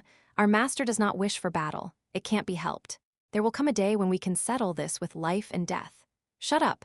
I'll tear your limbs apart and avenge the comrades you wrongfully slaughtered. Gu Chil's hands summoned the Nine Heavens chain. Nine Heaven Thunder chain? Not bad, but him. What cloaked Gu Chil's Nine Heavens chain was unmistakably Thunder Chi. However, the Thunder Chi wasn't the usual golden color, it was stained in an eerie black. It's not demonic Chi. Just because it was black didn't mean it was demonic Chi. Death God's whale thread of the netherworld buzz. Gu Chil's Nine Heavens chain let out a strange cry and struck toward the back of the fleeing Yeo-myung. What? If Yeo-myung hadn't accelerated in the very last moment, he surely would have been skewered full of holes. Having barely dodged Gu Chil's blow, Yeo-myung grimaced. That Byok Chanun bastard to use the chain like this. The Nine Heavens chain was originally meant to ensnare prey like a spider and devour them, not to pierce the opponent in a straight line like a hidden weapon. Gu Chil clicked his tongue, clearly unsatisfied. Still not under full control yet, but Gu Chil glanced at Yeo-myung's forearm and gave a faint smile. At least I've left a mark. That's good enough. Only then did Yeo-myung realize a faint scar had been carved into his forearm. Though it was just a small wound, the black energy clinging to Gu Chil's Nine Heavens chain was now seeping into the surrounding area of the scar. A mark. Perhaps ashamed that he had been struck, a grinding sound escaped from Yeo-myung's mouth. A mere mark, you say? Well, you can think that for now. In time, he would understand just how fatal that single blow would turn out to be. Before long, several members of the demonic ghost execution squad charged at Gu Chil to protect their unit leader, Yeo-myung. That was more than enough of a gap for Yeo-myung to escape. 35 members of the demonic ghost execution squad have been eliminated. The rest have fled. Led by their unit leader, Chinjumun, the remnants of the ghost execution squad have left the 10,000 mountain and are heading south. We've sent a pursuit squad, but it won't be easy. The demonic ghost execution squad was a group unrivaled in ambushes and stealth. And now that it included Chinjumun, a transcendent demon realm master, even a standard 34 demon squad would risk annihilation if they were careless. There's no need to capture them, but do not lose track of their location. Understood. At Jin Yeomyung's command, the leader of the Heavenly Whirlpool Corps, one of the 34 demon squads, bowed his head. I looked at Jin Yeomyung, who was giving post-battle instructions left and right with a strange gaze. Demon gentleman, I didn't expect you to prioritize the sword demon. It was a matter of importance. Jin Yeomyung answered plainly. If we lose the sword demon, we can't predict how the blood dragon demonic clan will react. In the worst-case scenario, the entire clan could fall into the enemy's hands. That's true. The current clan leader of the blood dragon demonic clan was still the sword demon, Ma Seonghwan. Knowing that, I too had prioritized capturing the sword demon. It was only that I had held back from saying so aloud, wary of how Jin Yeomyung would react. But unexpectedly, thanks to Jin Yeomyung bringing it up first, things had gone more smoothly. However, for someone who can separate public and private matters so clearly, why didn't you firmly reject his proposal instead of giving him room? So that he won't go into hiding and will appear before me again. Could it be Jin Yeomyung noticing my expression? Jin Yeomyung let out a bitter smile. Seems like there's a lot we need to talk about. In the chaotic surroundings, Jin Yeomyung stepped close to me. I have a proposal for you. A proposal? No, rather than a proposal, you could say it's more of a transaction. Immediately after, Jin Yeomyung used the 6-harmony sound transmission to deliver a fairly lengthy deal. After hearing the full details, I furrowed my brow. Are you serious? Of course. Jin Yeomyung's eyes reflected a distant past. Perhaps, ever since the day she died, I've been living only for this moment. This will cause far too much bloodshed. No. Compared to what's about to happen, it'll be the bare minimum. He pointed his finger to the sky in the northeast. Look there. The northeast sky that Jin Yeomyung pointed to was, for some reason, swirling with a foreboding red aura. It's even redder than before. Noticing this, I quietly swallowed a groan. I may not be a sorcerer on the level of the Hwan clan elders, but I'm not so blind that I can't read that ominous heavenly sign. If we don't prepare quickly, something irreversible might happen, just as he said. With no telling when the heaven-defying society's so-called celestial time would arrive, we couldn't waste time with power struggles and political maneuvering. What must be cut away must be cut away. Even if it results in a river of blood, if it ultimately leads to a path for Yura, then I would gladly wade through that blood. I made my decision. Fine. If Yura willing to go that far, then I'll accept the proposal. Whether Jin Yeomyung would truly keep his word to the end was unknown. But I looked down at the projection of Jin Yeomyung, now dead with his body covered in spell script. To completely remove the variable known as Jin Yeomyung from the cult, this was the only way. From now on, I will stand in the heavens. Not as the cult leader, but as the one called the Sky of the Heavenly Demon Cult, the clan leader of the Jin clan. From this moment, Jin Yeomyung would challenge that position. Chapter 374, Treason 2, Heavenly Demon Cult, somewhere deep and treacherous in the 10,000 Great Mountains, where no signs of life could be detected. Inside a cave concealed with natural terrain and an intricate web of formations, a scream of agony echoed out. It hurts, it hurts, it hurts, it hurts. Something resembling a human continuously howled in pain.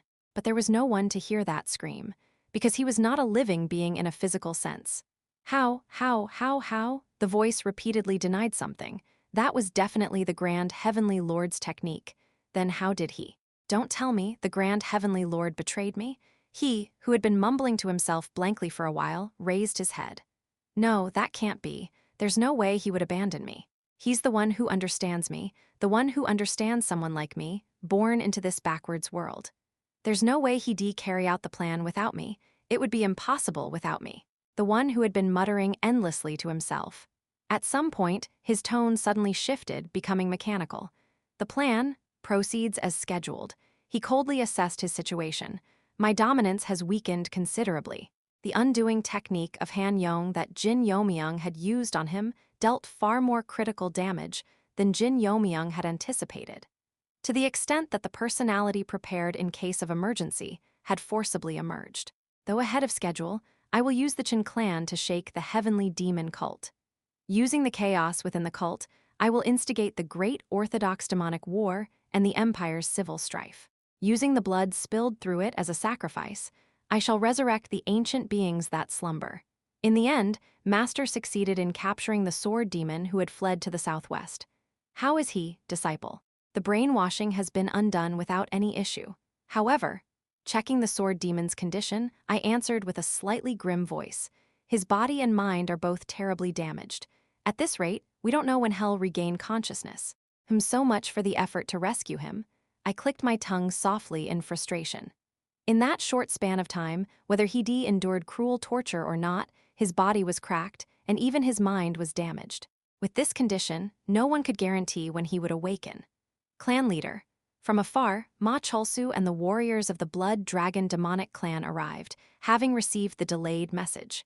I explained to Ma Cholsu, who was checking the sword demon's condition, a rough summary of what had happened.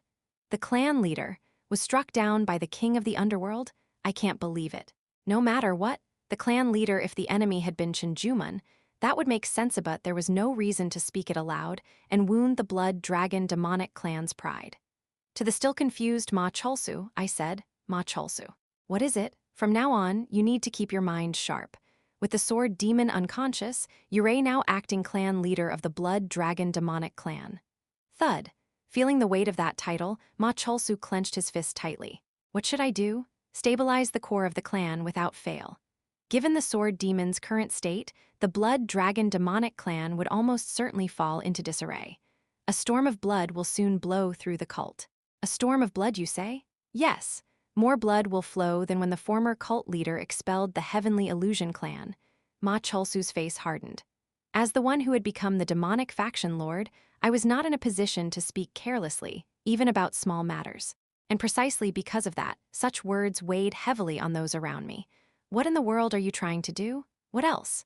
The goal of what I was about to do was one and the same. The normalization of the heavenly demon cult. Henan, Murim Alliance. With the growing aggression of the demonic faction, the mood in the Murim Alliance had worsened to its lowest point. Damn it, this feels disgusting. One martial artist spat out a curse. The elites, who normally should have long been out on the battlefield, were spending their days doing nothing within the Murim Alliance due to internal circumstances. I heard those evil overlords of heaven bastards have pushed all the way into Shanxi. What the hell is the Alliance leader doing? It's not the Alliance leader, it's the military advisor. That guy keeps blocking deployments using the demonic faction as an excuse. No, the fact that the Alliance leader can't do anything about the military advisor means it is his problem. Complaints poured out from all corners, and it wasn't just them. Most of the Murim Alliance's warriors carried out their daily routines under an atmosphere of heavy gloom. Despite the demonic factions pressing in from the south and west, the Murim Alliance was becoming embroiled in an outright factional dispute as the conflict between Alliance leader Guan Haiyan and military advisor Jegelchen surfaced. In truth, a mere military advisor had no grounds to challenge the Alliance leader.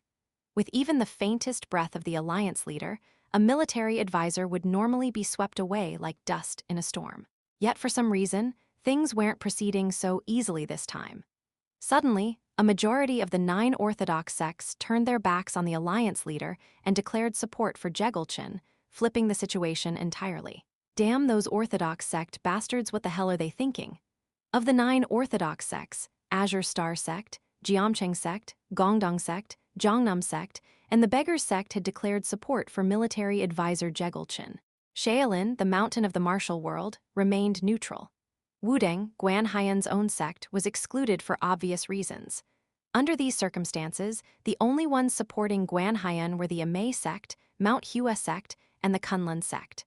The problem was that, aside from Mount Hua, both Amei and Kunlun were based in remote regions of the central Plain Sichuan and Qinghai province. There was no way they could provide significant support to the Alliance leader in the current situation. How's the atmosphere among the 5 great clans? It's about the same. Namgung remains silent. The Tang clan is busy defending its main bases, you know. Peng clan is close with that Jegel bastard, so they're going wild. Backing him, the martial artist who answered let out a deep sigh. The outside world's turning to chaos, and honestly, I am not even sure we'll get a chance to fight. Damn it. Every warrior clenched their teeth and sighed. It had already been nearly 4 months since the rise of the evil overlords of heaven. Under the command of the newly appointed Lord of Luoyang, Li Jaesung, the evil overlords of heaven surged into Sichuan with unstoppable momentum. But they were unexpectedly met with fierce resistance from the Sichuan martial Sextang clan, Imei sect, and Azure Star sect. In particular, the Tang clan used the advantage of their home territory to go completely on the defensive. The evil overlords of heaven suffered heavy losses from their poisons, hidden weapons, and mechanical formations, and were eventually forced to retreat. After several clashes, the blazing Heavenly King judged the defensive lines to be impenetrable and turned toward Shanxi. blocking off Hanzhong, the entrance to Sichuan. And the martial world of Shanxi, still recovering from the last great war with the demonic cult, was once again struck by the calamity of the evil overlords of heaven. I heard Shanxi has turned into a complete mess. Gongdong sect clashed with the demonic bastards before and nearly collapsed. I also heard Mount Hua and Zhongnam sect aren't doing well. But the Zhongnam bastards are siding with the military advisor who's refusing deployment. It's the end times, I swear. All the warriors stared resentfully toward the alliance leader's quarters, the heart of the Murim Alliance. Even though none of this was necessarily the alliance leader's fault, when an organization starts to break down, the blame naturally falls on the one at the top. And just as dissatisfaction toward the alliance leader was building among the warriors, an incident finally erupted in the Murim Alliance. The situation is dire, alliance leader. We must remove him, even if it means facing fierce opposition. As the vice chief of internal affairs said, Jegel's influence has grown dangerously overwhelming. Those known as the alliance leader's faction all urged him to take action against Jegelchen. But Guan Haiyan sighed and rubbed his forehead. That's not something so easily done. As someone who knew Jegelchen's true identity, Guan Haiyan was well aware of just how close to impossible removing him truly was. Damn it.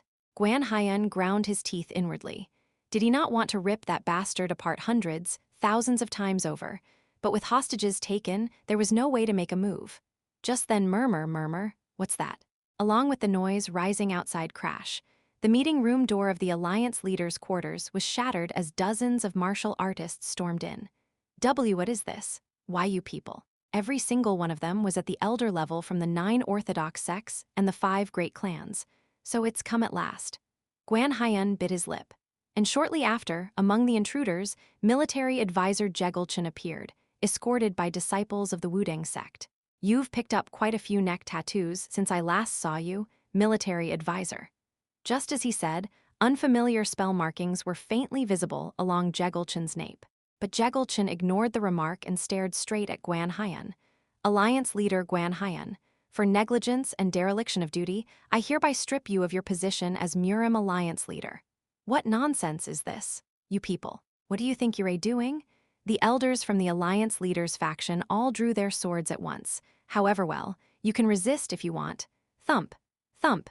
Jegelchen tapped the shoulder of a Wudang first-generation disciple beside him. Still, we ought to care for the safety of our disciples, don't you think? There was no focus in the eyes of that Wudang first-generation disciple. Grind, the sound of Guan Haiyan's teeth gritting escaped his lips. Every one of Jegelchen's escorts had secretly undergone the awakened body procedure. True loyalists of Wudang, who bore personal disgrace without hesitation for the glory of their sect. Yet for some reason, they had lost their reason and become puppets at Jegelchen's command. You bastard military advisor, this all happened because you didn't listen, 5th Heavenly Lord. Jegelchen clicked his tongue softly. Take him away. If he resists, grin. A vile crescent-shaped smirk curved on Jegelchen's lips. Have him take his own life, guilty of having such a disgrace for a sect leader. Guan Haiyan's face twisted into a demonic grimace. The Wudang first-generation disciples all began to approach Guan Haiyan at once. Jian Hwi Guan Haiyan's lips trembled faintly. The disciple at the very front was none other than Jian Hwi, the one who had understood his intentions more than anyone. He could have shaken them off if he wanted. If he made up his mind, he could have fought them. But in doing so, all his first-generation disciples, those more precious to him than life, would die. In effect, the future of Wudang would be annihilated. Sensing this, Guan Haiyan finally lowered his head. Take him away. Having given up resistance, Guan Haiyan was taken away by the Wudang first-generation disciples. Once the alliance leader was subdued so easily, the rest of his faction's elders met a similar end.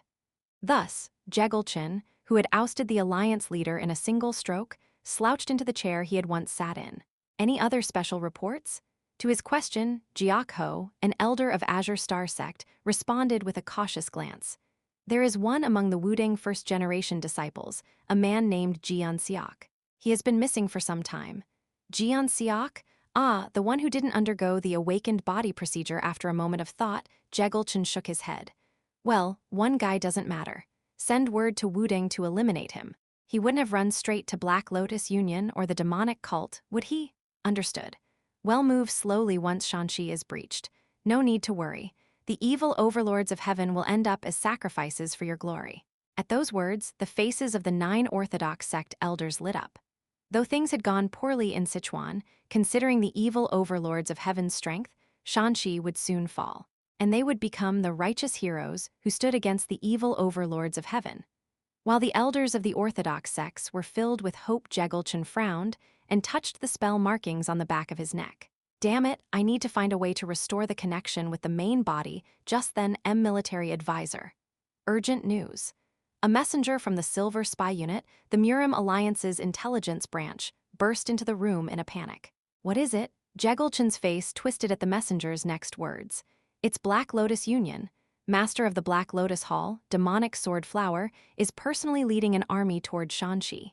Chapter 375. Treason 3 near Xi'an, Shanxi Province. Never back down. Slaughter the evil faction bastards. Maintain the formation to the end. Don't lose focus. 3,000 versus 1,000.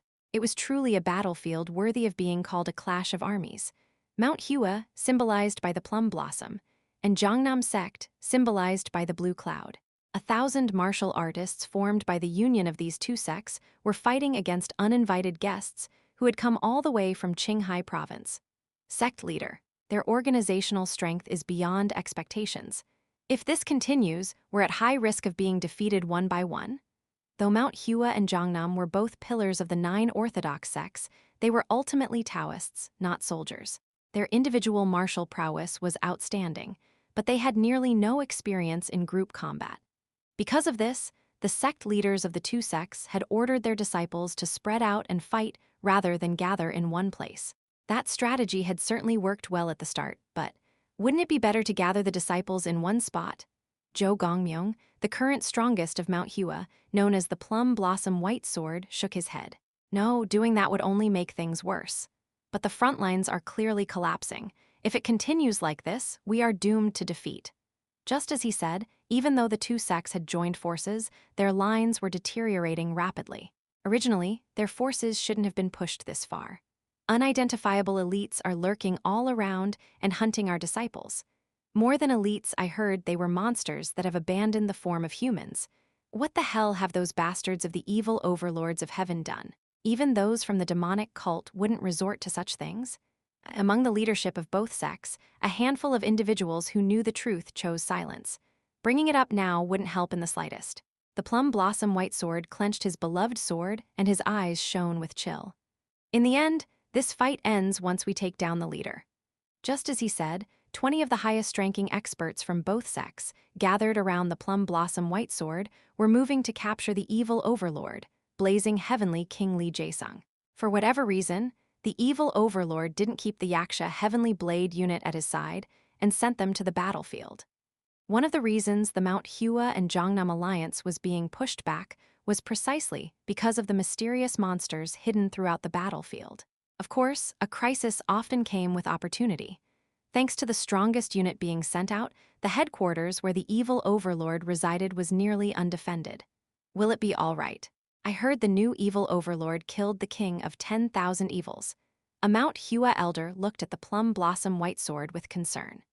Even though the Plum Blossom White Sword was said to be among the best of the 8 armies, there was still a clear difference between those of the same transformation realm when comparing an 8-army member to one of the 5 kings. "Do not worry, Elder Mijiljiam. I heard he didn't defeat the king of 10,000 evils alone." The Plum Blossom White Sword held confidence of his own. According to the reports, 3 people had taken on the king of 10,000 evils. If that was the level, then as long as he could force a one-on-one, he believed he could win. And so, the elites of Mount Hua and Jongnam pierced through the battlefield and arrived at the evil overlord's headquarters. Is that him? Blazing heavenly King Lee Jae-sung? The Plum Blossom White Sword held back a gasp upon seeing the young man ahead. "He's much younger than I thought." He had heard the man was young, but had at least expected him to be nearing 30. But standing before him was someone closer to 20, a mere fledgling. Well now, isn't that the Plum Blossom White Sword of Mount Hua? Even with supreme masters at the peak of perfection standing before him, Lee Jae-sung's expression did not waver in the slightest. "By the way, is it really fine for your collaborator from the association to show themselves so openly?" The association. A collaborator. The implications behind those words were massive. but the Plum Blossom White Sword's attitude was resolute. I cooperated with you lot only for Mount Hua's benefit. Now that you've dared to invade Shanxi, do you think that cooperation means anything anymore? At his words, Lee Jae-sung shrugged his shoulders. Ha ha ha, well, that's fair. What I see with my own eyes is disappointing. Are you saying someone like you brought down the king of 10,000 evils? The new evil overlord's martial prowess was close to the peak of perfection. Considering his apparent age, it was an achievement that might place him among the greatest prodigies of the Central Plains. Still, a prodigy was only a prodigy. There was no way he could surpass that frame and aim for the 5 kings. Ha ha ha, of course I didn't do it alone. Snap! As Lee Jae-sung snapped his fingers, a dozen men and women stepped forward in front of him. All of them, without exception, were as young as he was. It would have been better if Gwangjun and the others were here, but this should be more than enough to handle the likes of you. You bastard, are you mocking us, huh? The Plum Blossom White Sword sentence was cut short. Crunch, crackle. The dozen men and women suddenly lost their human forms and all began to grow massively in size. The Plum Blossom White Sword was horrified at the sight. Are those the monsters from the reports? Beings so dangerous that even peak master levels couldn't escape them. The very monsters that even those at the peak of perfection couldn't guarantee victory against had now appeared before the Plum Blossom White Sword and his unit. But the Plum Blossom White Sword did not flinch. HMPH, even so, we still have the numerical advantage. The unit, composed entirely of those at the peak of perfection or beyond, lacked nothing in both quality and quantity compared to the enemy. However, numbers, you think you outnumber us. Lee Jae-sung covered his mouth and burst into wild laughter. Obviously, with our Mount Hua and Jongnam, the Plum Blossom White Sword sentence was once again cut off. Focused on the enemy, he hadn't noticed it earlier. Before he knew it, more than 10 masters of Jongnam sect, including their sect leader, had completely vanished. See sect leader, where did they? Lee Jae-sung began to laugh maniacally. Ha ha ha ha, you think this king would let you bastards in here so easily? Don't tell me they betrayed us. You think we pushed all the way into Shanxi without preparation? KRRRGH. KRRRK. Before anyone realized it, the awakened bodies of the heaven-defying society began surrounding the remaining masters of Mount Hua. The sudden betrayal of Jongnam. And the monsters, far more massive and intimidating than expected. Just these 2 reasons were enough to crush the fighting spirit of Mount Hua. If we wipe out you lot, cleaning up the scattered remnants on the front lines will take no time. You son of a bitch, kill them all. The moment Lee Jae-sung raised his hand to sentence Mount Hua to death, so it's you bastards. The rotten ones who crawled all the way to my front yard. Without any warning, something black shot toward Lee Jae-sung, aiming for his neck. Splat! Lee Jae-sung twisted his body desperately in that brief instant to protect his throat, but in return, he lost one of his arms to the enemy. Who are you? An arm could be regenerated later, but for someone like him to allow such close approach unthinkable. Still, Yura better than the ones who came before. So, Yura the blazing heavenly king? A woman? Lee Jae-sung narrowed his eyes and glared at the mysterious intruder. She was a pitch-black woman wielding dark twin swords and wearing a black mask. And across all the Central Plains, there was only one person infamous for appearing like that. Master of the Black Lotus Union demonic sword flower? That's right. Wearing the Black Sky Master mask and appearing on the battlefield in Shanxi, Baek Sanga glared menacingly at Lee Jae-sung. Because of you, my plan for a peaceful retirement is in ruins. Our retirement? What are you talking about? To Lee Jae-sung, who didn't know the circumstances, the words made no sense. But Baek Sanga, now completely enraged, ignored his reaction and swung her twin swords. Yura taking full responsibility. The clash between the old dominant force of the evil overlords of heaven and the newly rising power of the Black Lotus Union, the battlefield that would eventually bring Baek Sanga the new epithet of heaven-slaying sword empress, had just opened its gates. The cult leader has effectively entered closed-door training again. Chin Clan, Council of the 7 Elders meeting. In the dim meeting hall, the faces of the 6 elders gathered were mostly filled with joy. And according to intel, the sword demon is unconscious. That means the Blood Dragon demonic clan won't be able to act. When that demonic faction Lord brought in the Beeka Trading Company, I nearly lost it, but no need to return now. If the demonic clan pulls out, the Sa clan might also follow. Thunder Commander is a calculating man, give him a fitting price and hell revert to neutrality. In that case, the real enemies are the Jin clan and the Pa clan. That's not bad. The Guardian Hall won't move unless someone touches the cult leader directly. Eliminate that demonic faction lord. Force the Jin clan and the Pa clan to yield, and the cult leader girl will be nothing but a cripple with her limbs cut off. Let's summon our subordinate forces at once. First, we'll get rid of the thorn in our side, the Jin clan, just as the 7 elders were giddy with their treacherous plotting creak. The door to the meeting room suddenly opened, and someone appeared. Which insolent bastard Dersham? The expressions of the elders scowling at the entrance changed instantly. The one who appeared was completely unexpected. I heard the elders were desperately looking for me. Was that a misunderstanding? Fourth elder cleared his throat and greeted the visitor. It's the Heavenly Thunder Corps leader. Heavenly Thunder Corps leader, Demon Gentleman Jin Yeomyung. They had originally planned to unite the faction under him, but now his arrival had become rather ambiguous. I heard from outside that you gentlemen are plotting something quite interesting. This has nothing to do with you, does it? The 7 elders all emanated killing intent and pressured Jin Yeomyung. If their conspiracy leaked out, even the council of the 7 elders would have to face consequences. Jin Yeomyung naturally took the empty seat meant for Ilro and spoke. The Jin clan and the Pa clan. Certainly, with the Jin clan's power, you could subdue both families. But what would be left afterward? What exactly do you mean? Even the Jin clan would gain little from a full-scale war with those 2 clans. But the elders had already decided to proceed with war despite knowing this. Then, Jin Yeomyung rested his chin on his hand and smiled at them. I have a better plan. Would you like to hear it? I heard the rumors. The outside world has turned chaotic.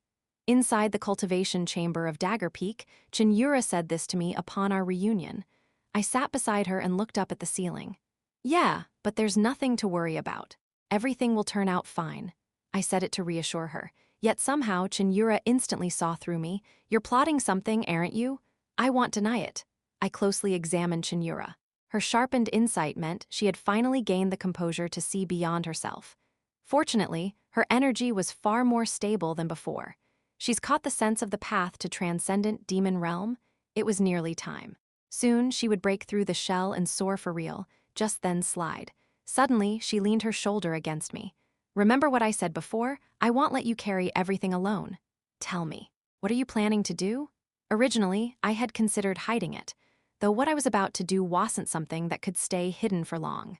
Still, I had wanted to take care of it while Yura was in closed-door training.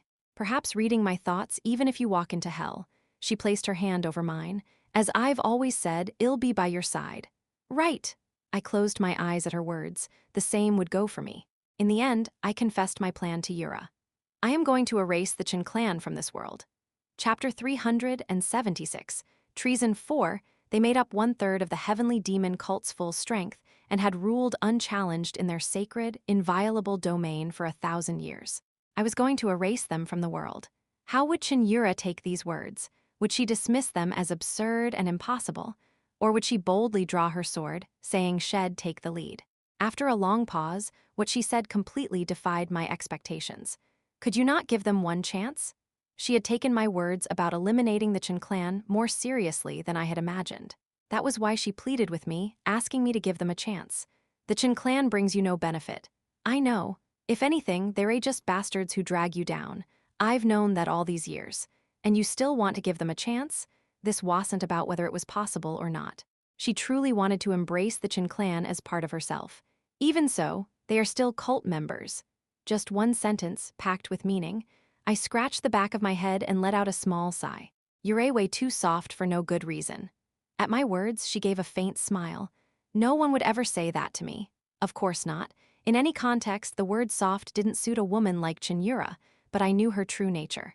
Even if she had a ferocious fighting spirit, a venomous tongue that spared no mercy, and had sincerely tried to take my head, when we first met the woman I knew was the kindest person in the world. Hoo-hoo, you just had a pretty arrogant thought, didn't you? Squeeze with a chill in her smile, she tugged at my cheek. How'd you know? Id kept a perfect poker face. It's not like we've only just met. I can read you easily now. Her deep, searching eyes seemed to see right through me. Damn it, can I not even think properly now? My lady's instincts were too sharp. It was a real problem. She could almost rival Gu Chill in that department. I rubbed my cheek where Shed let go, lips pouting slightly. About the Jin clan, let me say this first. Our expressions turned serious again. If you try to give them a half-hearted chance, they might just swallow you whole in an instant. Even then, are you okay with that? If she nodded at those words, then I'd give the Chen clan a single chance, even at the risk of danger. However, if it's truly dangerous, you don't need to listen to me. I am not alone anymore. She tilted her head slightly and smiled, locking eyes with me. No matter what happens, what belongs to me comes first. Isn't that right? Damn, how could she be this beautiful? No matter how I looked at her from this angle or that it was clear I had rose-colored glasses glued to my brain, I gave a small cough. Ahem. I don't know how that chance might come, but the Chen clan will have more than one opportunity to change their course. That's true. But if they stubbornly insist on enforcing their will, then we'll have to make our decision too. That decision would likely certainly leave an indelible mark on the future. The Chen clan would no longer be a symbol of absolute power, and the day would come when even the 6 great demonic clans could produce a cult leader. I am a little curious how future generations will judge your choice. I don't care what the future thinks. Truly, I didn't care even the slightest bit. What matters to me is that whatever threatens your reign must be removed, no matter what. Honestly, who cares what our descendants will say? By then, Cheon Yura and I would be roaming the world in peace. At those words, Cheon Yura let out a bright laugh. Ha ha ha, I really did end up with an amazing husband. Any ordinary woman might have been horrified by such a mad statement and rejected it outright. But she wasn't ordinary. She was the heroine who stood at the pinnacle of hundreds of thousands of cult members. And then, she suddenly grabbed both my shoulders and pushed me flat onto the floor. Hee. Her face hovered above mine, like a cat staring at its prey. Seeing this much assertiveness from my lady was truly delightful, but I still have a lot to talk about, like the deal with Jin Yeomyung, the schemes of the Grand Heavenly Lord, the Chen clan's movements, and our upcoming plans. There was easily a whole 2 hours worth of conversation still to go, but well, if it's not urgent, can't we talk about it after all this is over? Well, she had a point. I immediately agreed. But was it really okay to do this kind of thing in such a sacred cultivation chamber? Whatever. Watching her slowly approaching gaze, I decided to let my thoughts drift away. Shanxi Province, near Xi'an, battlefield. Beek Sangha's twin swords couldn't reach Li Jaesung. It was because the awakened bodies that Li Jaesung had gathered blocked her all at once. Catching a brief moment to breathe, Li Jaesung frowned. Why the hell are the Black Lotus Union bastards helping the Orthodox sects? He knew the Black Lotus Union had roots connected to the demonic cult, but even so, they were undeniably part of the demonic faction. Even if they didn't cooperate with the Orthodox sects, they'd rather strike them from behind to expand their influence than come all this way to offer help like this. I just can't understand this. If that woman called the demonic sword flower were from an Orthodox background, it would make sense, but that unmistakable demonic chi and evil aura that had reached the extreme demon realm. Who would ever claim she was a martial artist of the Orthodox side? Anyone would think she's an old monster of the heavenly demon cult. It was at that moment that Li Jaesung muttered those words. Flash.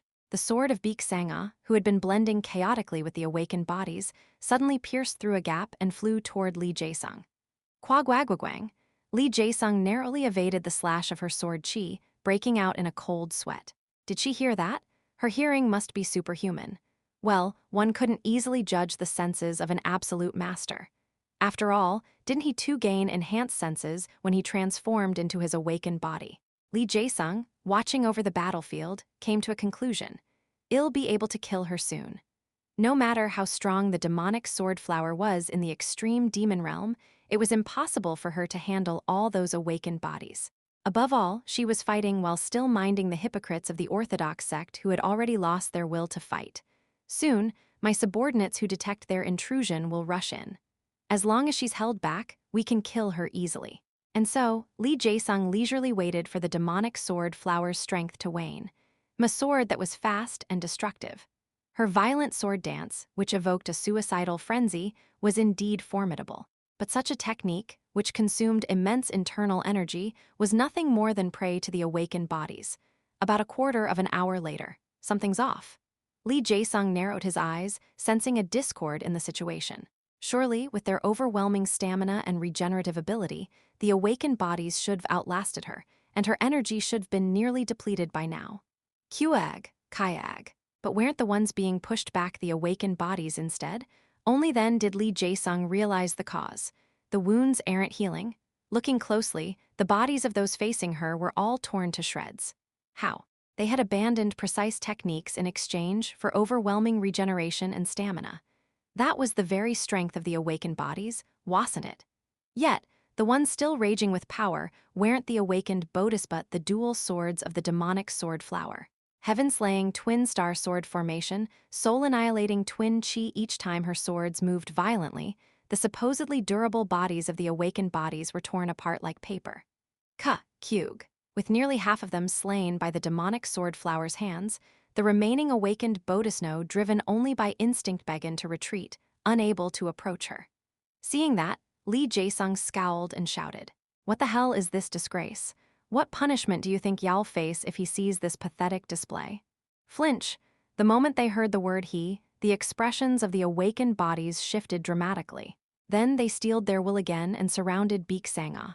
Interesting, so even with death before your eyes you chose to fight? That guy must be scarier than death, huh? A cold smile curled on her lips. Fine. I was going to kill you all anyway. I suppose I should praise you for not running away. Her aura grew even more intense. Lee Jae-sung let out a helpless laugh as he saw the surge of demonic chi coursing through her entire body. This is absurd. In terms of internal energy alone, she surpasses the king of 10,000 evils. Could she really be an old monster of the heavenly demon cult who reversed her aging? Had she heard that, she would have sent a blade flying at him immediately, but Lee Jae-sung's speculation wasn't entirely unreasonable. Who in the world would look at that and think she was a woman barely past 20? I could summon my awakened body too and have a chance at victory, but there's no need to show that monstrous form to my subordinates. Even though he had once rampaged in his true form in the very heart of the evil overlords of heaven, his appearance as an awakened body had been well hidden by other collaborators within the evil overlords of heaven. There was a difference between one's subordinate being a monster and the cult leader himself being one. The subordinates would take it differently, and more than anything else, Lee Jae-sung did not want to clash head-on with that bizarre force that suppressed regeneration. In that case, it's better to his expression turned icy cold in an instant. Catching her ragged breath, Beek Sangha thought to herself, "This is more manageable than I expected. The awakened bodies of the heaven-defying society. Under normal circumstances, she would have killed 2 or 3 before retreating.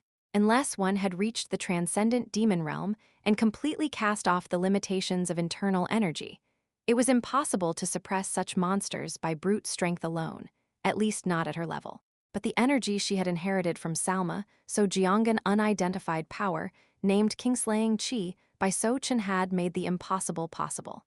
Kingslaying Chi was practically the natural enemy of the awakened body. At this rate, I should be able to finish things before Master So Chen arrives him.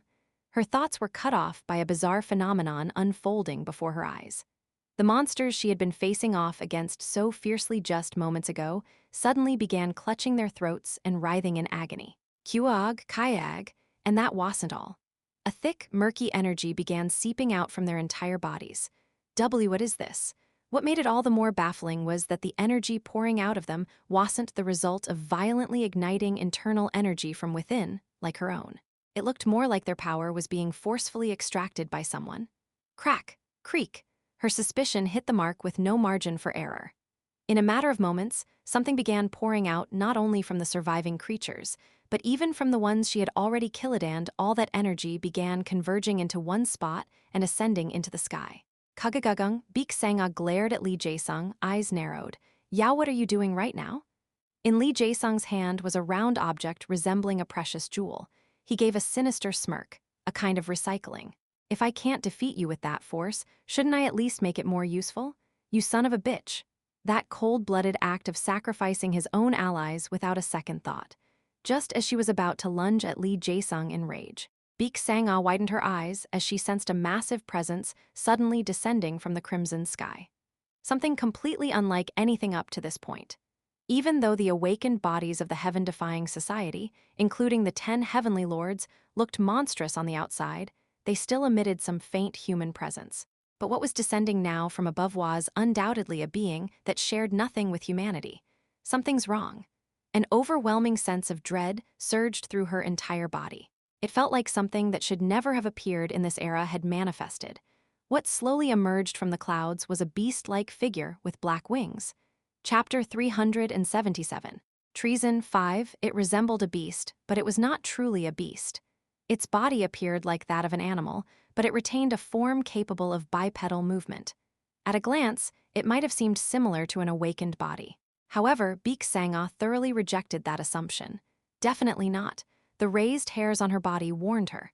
Black yet sacred energy enveloped its whole body, and the inhuman trace flowing from its entire being. That thing was clearly not something that originated from a human. At that moment, the plum blossom white sword of Mount Hua, who had been quiet until now, suddenly spoke up. "That's not Gu Gungi? Gungi, did you say?" When Baek Sangha turned her head, he spoke with a trembling voice. "Oh, one of the four fiends mentioned in the classic of mountains and seas. A being that exists only in legends. You're quite knowledgeable." Baek Sangha blinked. She hadn't expected a renowned master like the plum blossom white sword to be familiar with a miscellaneous classic like the classic of mountains and seas. I've been fond of mysterious tales and supernatural beasts since childhood. Well, learning the hobby of one of the top orthodox masters was secondary. In fact, Baek Sangha herself had read the classic of mountains and seas to some extent. Naturally, she had once encountered a turtle-like monster similar to that thing in Hedong Fortress. The problem was, can I deal with that? If it were human, she might have been able to gauge its power somehow, but that thing defied all estimation. That's definitely the original form of those so-called 10 heavenly lords. Its strength likely surpassed human limits. Then the monster in the sky-gold Gungja turned its gaze toward Lee Jae-sung. Gunga's mouth opened. "You awaken me even though the time had not yet come? How insolent." "It speaks more fluently than I expected." Ancient language was interspersed here and there, making perfect understanding difficult, but the being clearly possessed highly advanced intelligence. Apparently not expecting to be scolded, Lee Jae-sung was flustered and immediately bowed deeply. "I beg your pardon, a lowly descendant has acted rudely." "Descendant?" The corners of Gunga's mouth twisted. "A manufactured toy dares to call itself a descendant? Do you truly wish to die?" Lee Jae-sung's shoulders flinched slightly, but only briefly. Gungi shifted its gaze from him to Baek Sangha. "Very well. A contract is a contract, but the offering you've presented its time is even shorter than what it takes to devour a successful hunt. Even that much is enough." The time declared by Gungi was about half a ki and at most 1 ki. Eventually, it descended to the ground. "It's bigger than I thought. Its size roughly about 10 chiok. In fact, there were awakened bodies of similar bulk, but the level is different." Squeeze. Cold sweat trickled down her forehead, and unnecessary force began to build in the hands gripping her twin swords. At that moment, when immense tension gripped the surroundings, "Yuek, what kind of monster is that?" Someone dropped down beside Baek Sangha. As soon as she heard the voice, her expression lit up. "You've come, young Master Sochin." The strategist kept saying strange things and insisted I go to you, so I came quickly. Originally, he had planned to rest quietly at the main camp, but suddenly, she said things like, "Are you really going to leave your sister alone in loneliness?" Emotional wounds fester when left alone, and so on and so forth. Because Yeo-myung had said incomprehensible things while pushing Sochin forward, he had no choice but to come quickly. In the end, it seems like the right decision after all. Sochin looked sourly at Gungi. Baek Sangha spoke. "Be careful, that thing is definitely not human. It sure doesn't look like it." Suddenly, Sochin let out a long sigh. "My master told me, if you ever see something like that, absolutely do not fight it. Another master told me, if you ever see something like that, you must kill it to protect the world." The master Sochin referred to was Dao Zun, and the one Baek Sangha mentioned was Sojeong. "Humans of quite some worth. Despite not inheriting our blood, your skill is at that level." At that moment, Gungi casually gestured toward the two.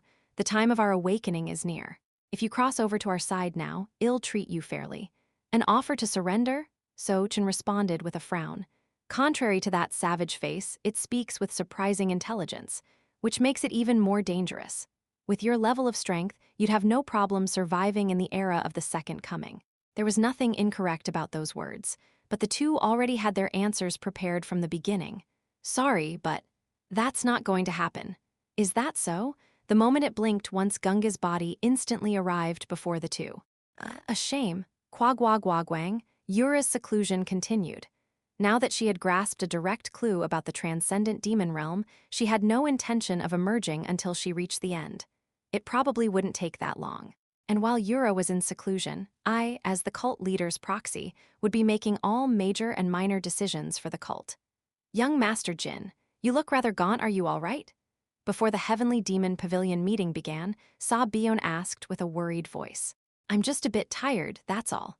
Well, anyone would react that way after seeing how dark the circles under my eyes were in the mirror. Isn't your workload too overwhelming?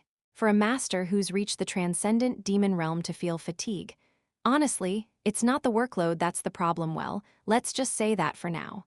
I tried to tell her the truth but quickly covered it up. Even if it was Yeon, I couldn't go around talking about personal matters between Yura and me. By the way, Lady Sa, how's the atmosphere in the cult these days? Ever since the Bika Trading Company got involved, things have improved quite a bit. It's just, her expression clouded slightly. I am a little worried that the clan leader is displeased. Well, yeah, though Wed extinguished the urgent fire by bringing in the Bika Trading Company, the problem was that the position of the Black Gold Trading Company had diminished just as much. It was likely that Thunder Commander Samyeon's declaration of neutrality in matters concerning the Chin clan was a protest against that. I didn't expect the Bika Trading Company to come in so aggressively either. Due to the contract between me and the Beek Chingunju, the Bika Trading Company launched a significant and aggressive investment into the Heavenly Demon cult. If this matter ever leaked to the orthodox side, it would clearly spell disaster for the trading company. Looking at the current flow of funds, it feels like the Bika Trading Company has abandoned the orthodox sects and is throwing in completely with our cult. They probably have, and I doubt that's incorrect. Of course, there was now a promissory note obligating us to send some of the cult's elite martial artists to the imperial court later. But for now, it was certain that the Heavenly Demon cult had gained the most. The cult's authority may weaken slightly, but even for the Black Gold Trading Company, this isn't necessarily bad news. What do you mean? It's about time for the Black Gold Trading Company to expand into the southern regions. The Bika Trading Company will serve as a bridgehead for that. Ah! Yeon's face brightened a bit. The Black Gold Trading Company's primary area of activity had been around Shanxi and Gansu. They'd long hoped to enter the bountiful southern regions, but were repeatedly blocked by the other 5 great trading companies. We've only barely managed to establish a few branches there, but if we can make a full-scale entry into the southern provinces, the clan leader may well let go of her anger. That would be a welcome outcome. Just then, a servant of the Heavenly Demon Pavilion bowed to me and reported, Your Grace, the elders are waiting. I know, I'll be there shortly. The expressions of the gathered elders were all grim. The reasons for their displeasure varied, but at the root of it all was the same issurescent events had continuously spun out of their control. When are we going to capture the bastard who did that to the sword demon? Bang! Saber Demon slammed his fist on the round table, revealing an unusual level of fury. The other elders also reacted seriously to this topic. The demonic ghost execution squad defecting from the cult, and that Death King enforcer no less. Your Grace, the demonic ghost execution squad was directly under the Heavenly Demon Pavilion. Their betrayal reflects a failure in oversight for which you must take responsibility. Responsibility? Huh. Would they be saying that if Yura had secured the position of Heavenly Demon? I gave a faint smile to Gu Yumhyuljio, who had uttered those words. I want to avoid that responsibility, but at the very least, that responsibility should wait until all matters have been resolved. And how exactly will you resolve them? They've already escaped the cult's territory. No, they will return. First, there's something I need to announce to you all. I looked around at the elders seated around me and spoke. Many of you are likely aware that relations between the Heavenly Demon Pavilion and the Chin clan have become rather distant lately. Many faces subtly changed expression. To bring up such a sensitive issue so publicly rather than concealing it was bound to raise eyebrows. That's exactly why I say this. I made eye contact with each elder as I continued. No matter what happens between the Chin clan and the Heavenly Demon Pavilion for the time being, do not intervene. That includes not only the elders, but your subordinate factions as well. Have you lost your mind? Saber Demon immediately raised his voice in protest. Understandable. This declaration was essentially a long-winded way of saying, I am going to die. You say the Heavenly Demon Pavilion, but you're really talking about facing the Chin clan with only yourself and the Guardian Lions. It would be one thing if Chin Jumun and the demonic ghost execution squad were still around, but they had now betrayed the cult. Besides, all the elders include your own clan, the demonic heavens Jin clan. Of course. Saber Demon's mouth opened slightly in shock. Even Jin Gunak, who had been watching with his arms crossed, gave me a look that said, "Are you seriously sane?" But I remained resolute. There are mountains of things that must be resolved right now. I don't intend to drag this out. The elders all stared at me with dazed expressions. If any of you intervene, the cult will immediately fracture into two and fall into civil war. And the damage from that war would surely be far worse than the internal strife within the Chin clan that had occurred in my past life. I stared directly at Gwang Rahai Yojin among the elders. Especially since we have a traitor inside the cult who has aligned with outside forces, the damage would only be greater. Yojin met my gaze without any change in expression. Honestly, I still didn't understand.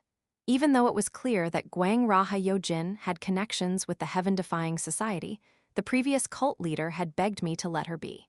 If he'd explained the reason clearly, it would have helped, but the former cult leader was no longer in this world. Swish! I stood from the jade throne where Yura had once sat and began to slowly release the energy I had kept hidden. Yeo-myung had told me that there was no one among humans now who could challenge me. That applied to individuals and groups alike.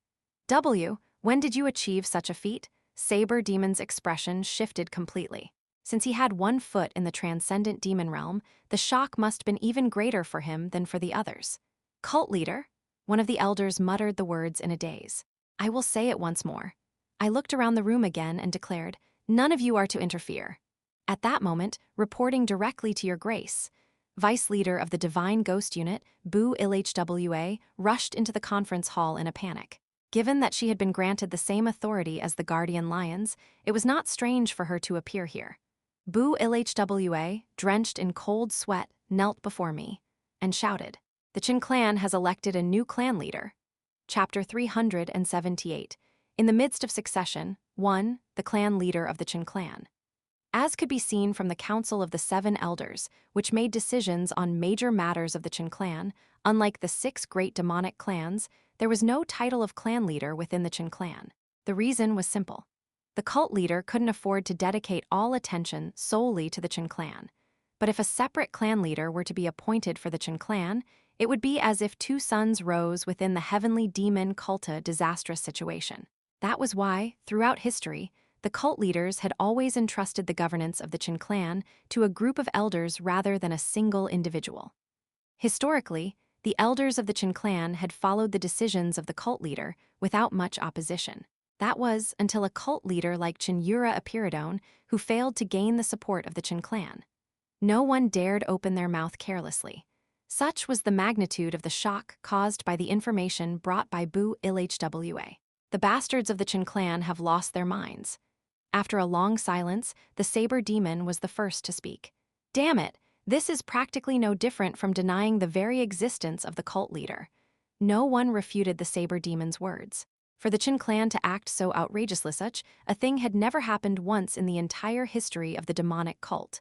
Faction Lord, this isn't something you can handle alone.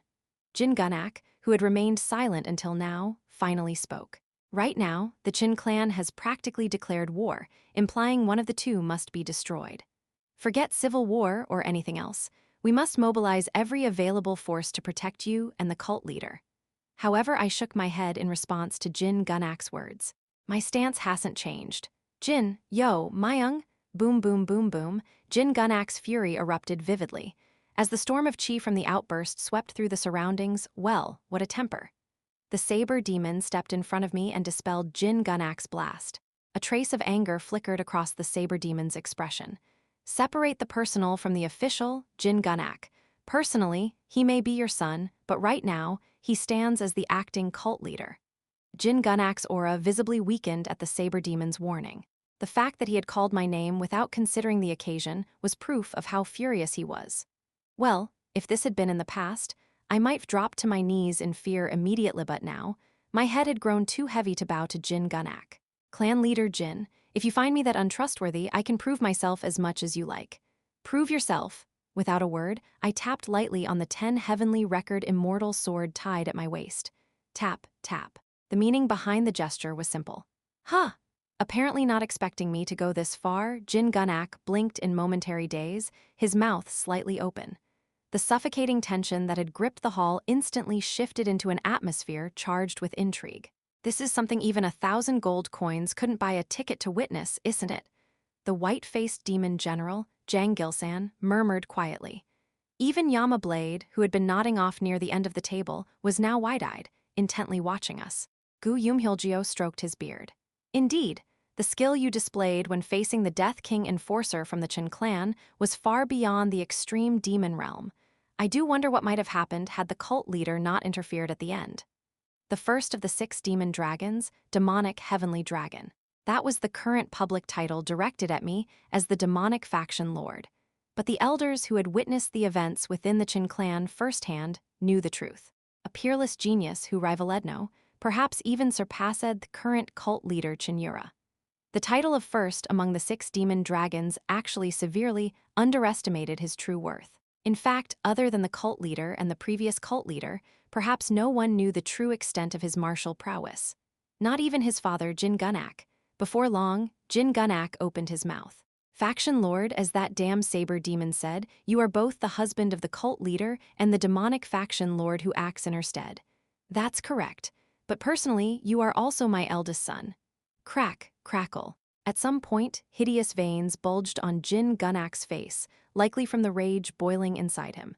Ha, ha, ha, ha. I am not the kind of man who can tolerate a son daring to challenge his father, be it the eldest or the youngest. As expected, was going to take that stance. And what exactly are you saying? Come at me. I'll test with my own hands whether you can truly handle the Chen clan without support from another household. Privately, they were father and son. Officially, it was a martial duel between the clan leader of the Jin clan and the demonic faction lord. Naturally, every elder present wished to witness it firsthand. Only that one bastard saber demon gets to observe. Everyone else get lost. Jin Gunak's declaration twisted the faces of the other elders. Thunder Commander and Yama Blade may observe. Huh, seriously? HMPH. Yama Blade beamed, and Samyonin coughed meaningfully as he smoothly moved inward. Yes, Yama Blade is my official supporter, and Thunder Commander is my comrade who shares in the great cause, is he not? HMPH, HMPH. That's right. Perhaps my flattery had its effect, as Samyonin's face softened, and she nodded demurely.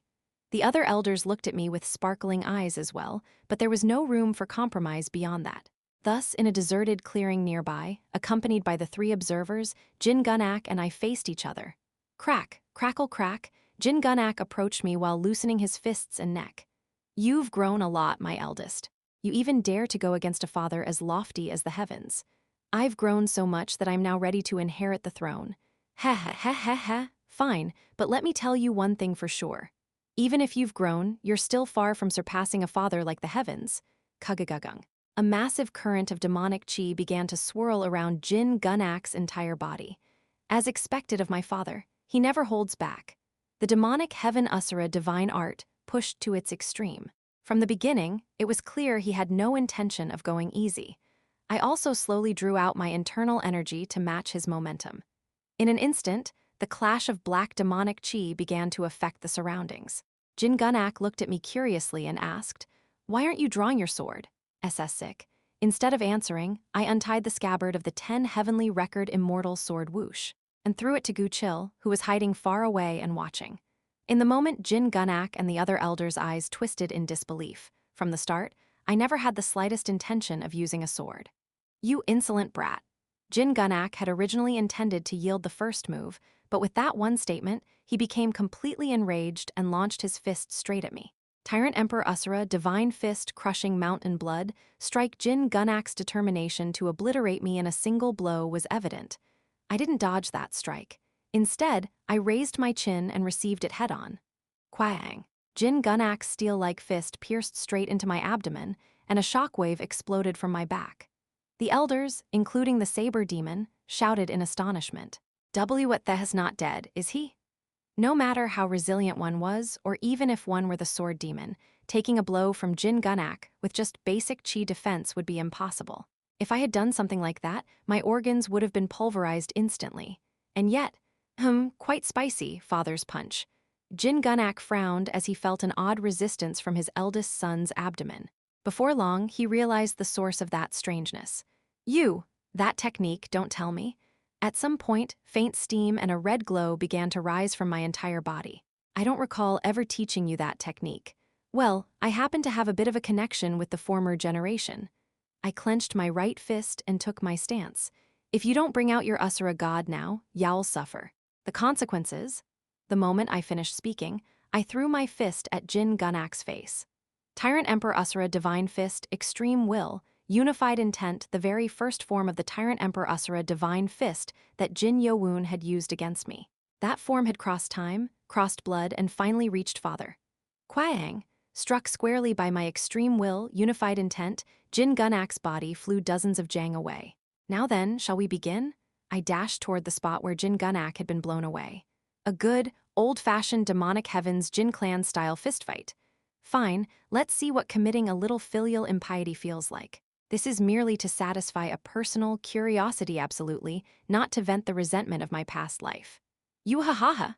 While the father and son were beginning a battle, staked on their pride, somewhere deep within the Chin clan, two middle-aged men in scholars' robes met. Ha-ha-ha, a splendid choice, Yeomyung. Chin Jecheon spread his arms wide and approached Chin Yeomyung, the clan leader of the Chin clan. Though there had been quite a bit of noise, Chin Yeomyung had crushed all resistance with his signature ability. Of course, that was only possible because Chin Jecheon was backing him. If you were going to accept, why act so difficult back there? You made me feel a little hurt. Chin Yeomyung didn't respond to those words, but Chin Jecheon, pleased simply that Yeomyung had come to him, didn't take issue with the attitude. As I thought, he didn't die back then. After being struck by a strange technique from Jin Yeomyung, Chin Jecheon had undoubtedly died on the spot. And yet, here he was again, appearing before Chin Yeomyung in perfect condition. Where is Jumun? Ah, he's recovering somewhere right now. The injuries from that time weren't exactly light. It'll take some time before he can move again.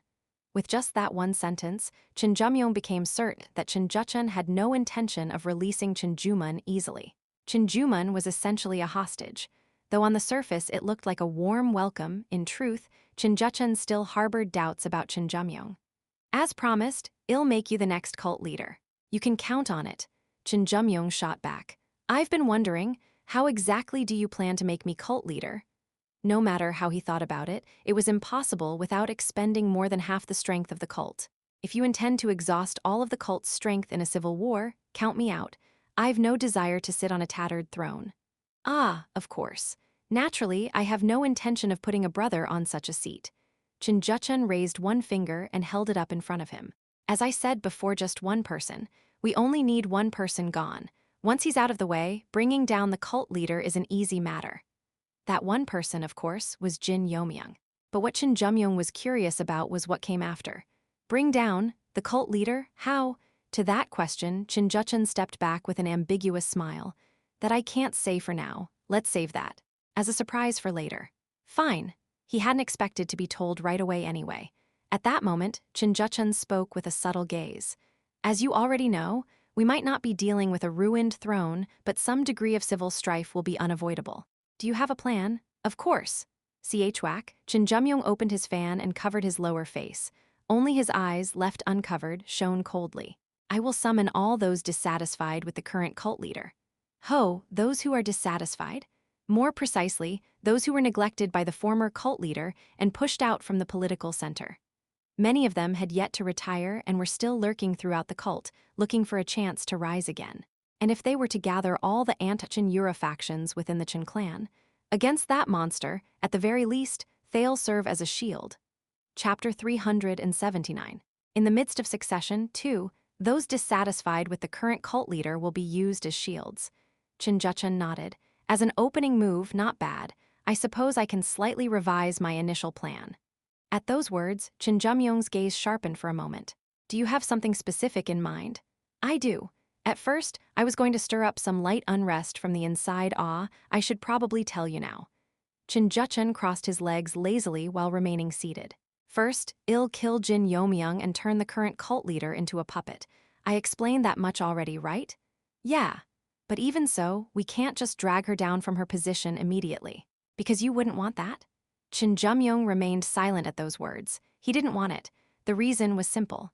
Although the current cult leader was crushed under the weight of the previous one's authority, she also benefited from it. If she's removed too suddenly, like you said, the throne will fall into ruin. The prestige of the former cult leader, who bore the title of Heavenly Demon, was truly immense. Trying to oust such a person's successor immediately might very well cause the entire cult to rise in revolt. And to suppress that with force would result in an unimaginable amount of bloodshed. In that sense, Jin Yeomyung was surprisingly being quite considerate toward Jin Yeomyung. So, for about 3 years you'll act as the regent. After that, you can remove her and ascend to the position of cult leader yourself. I understand. However, for some reason, Jin Yeomyung kept digging with persistent questions. During those 3 years, what about the vacant seat of the demonic faction lord? Will it just remain unfilled? Ah, of course I've prepared for that as well. Clap. Jin Yeomyung lightly clapped his hands. Come in, creak. At the same time, the door opened and a young man appeared. As soon as Jin Yeomyung saw him, his expression turned icy cold. So that's why you've been missing so often lately. You've been conspiring with this bastard in a place like this? Haha, please don't scold me too harshly.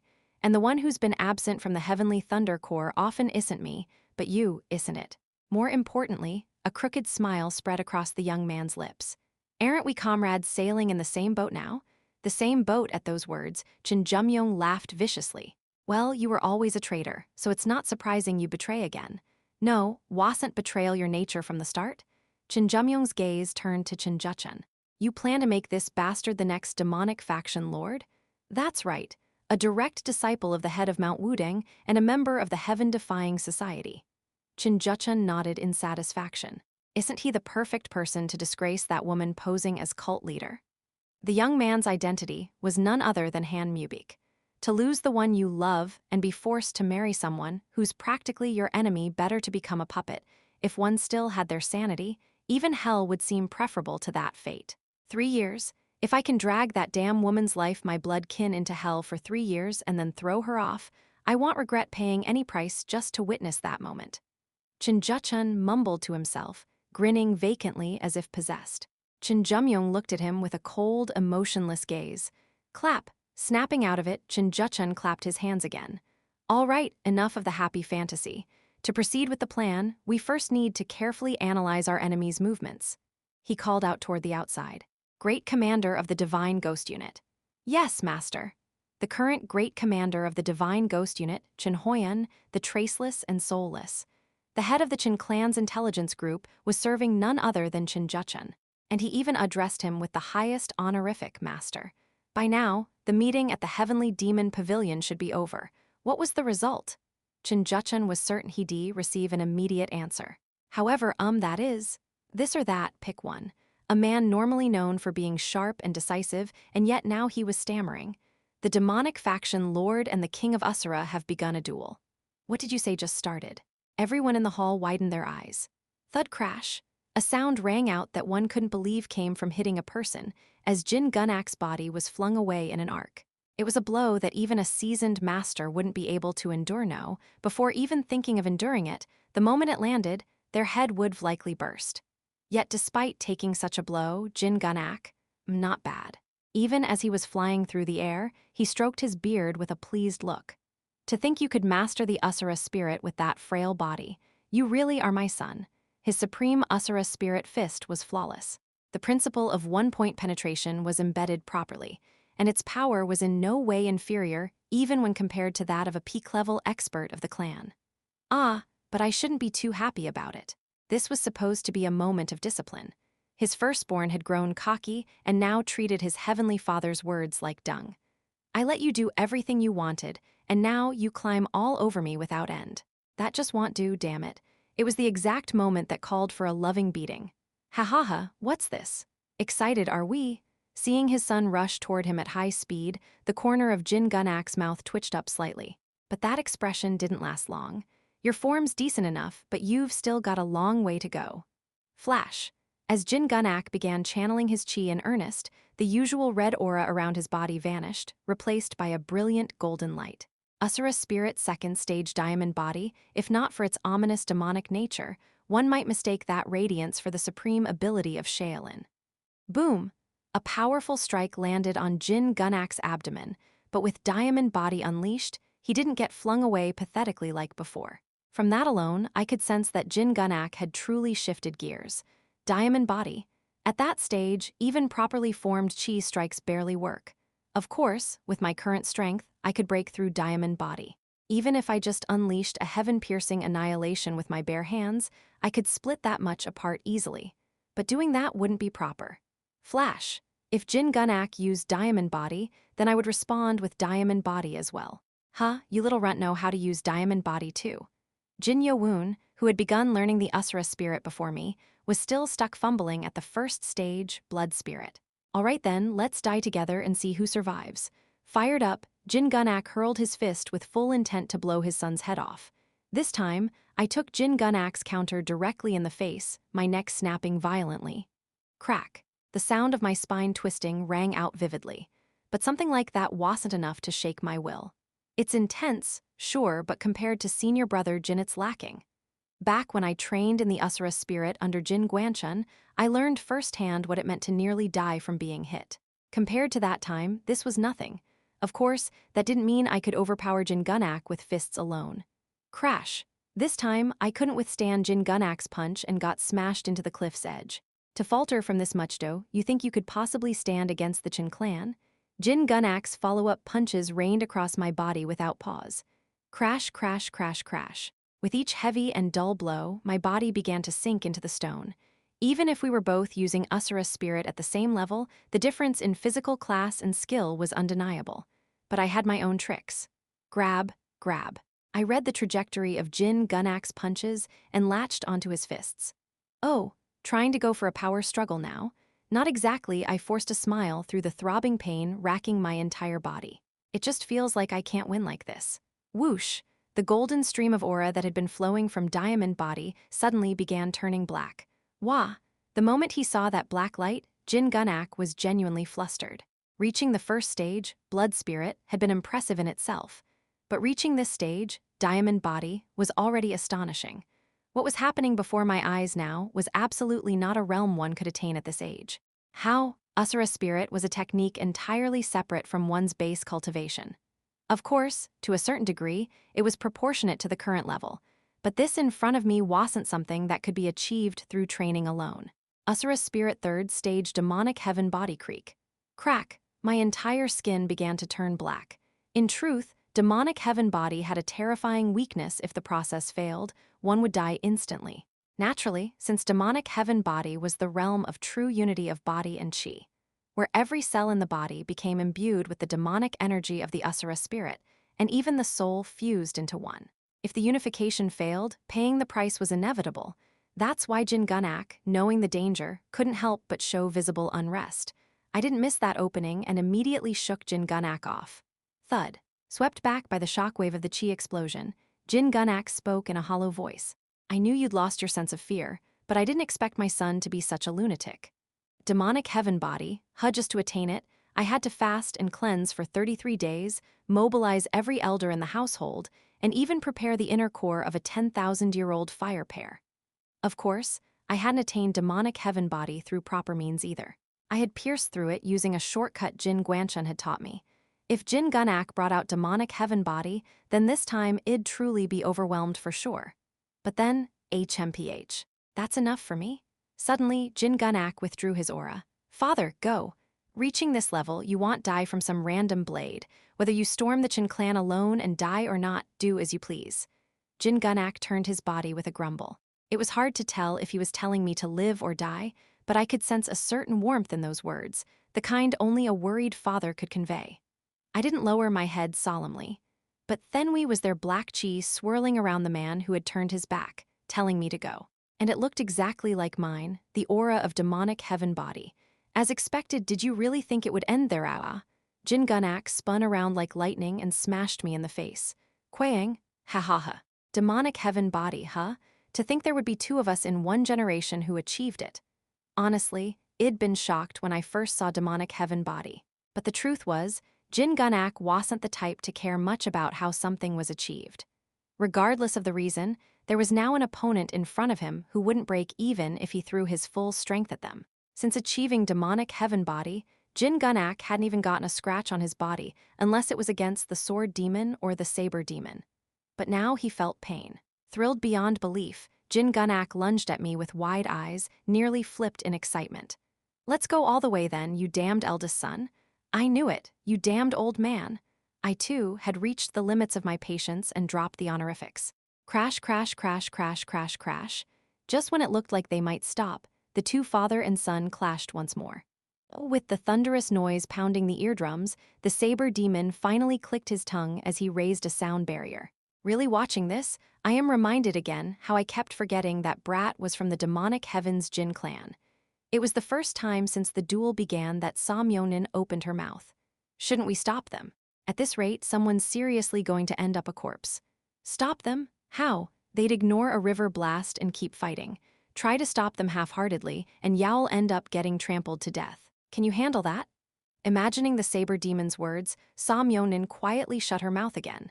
Honestly, even if one blasted a heavenly demonic inferno palm in there, it didn't seem like they'd take much damage. She was a wise woman who knew when to remain silent. And so, the father and son's fistfight continued long after the sun had set. Chapter 380, One Who Stands Against 10,001, the sun had completely set, and the moon was high in the sky. Huff, huff, this stubborn bastard. Ah, you're one to talk, father. Jin Gunak and I collapsed onto the ground at the same time. I had run out of stamina, and Jin Gunak had run out of internal energy. Honestly, for masters like us, we could have fought for 3 days and nights.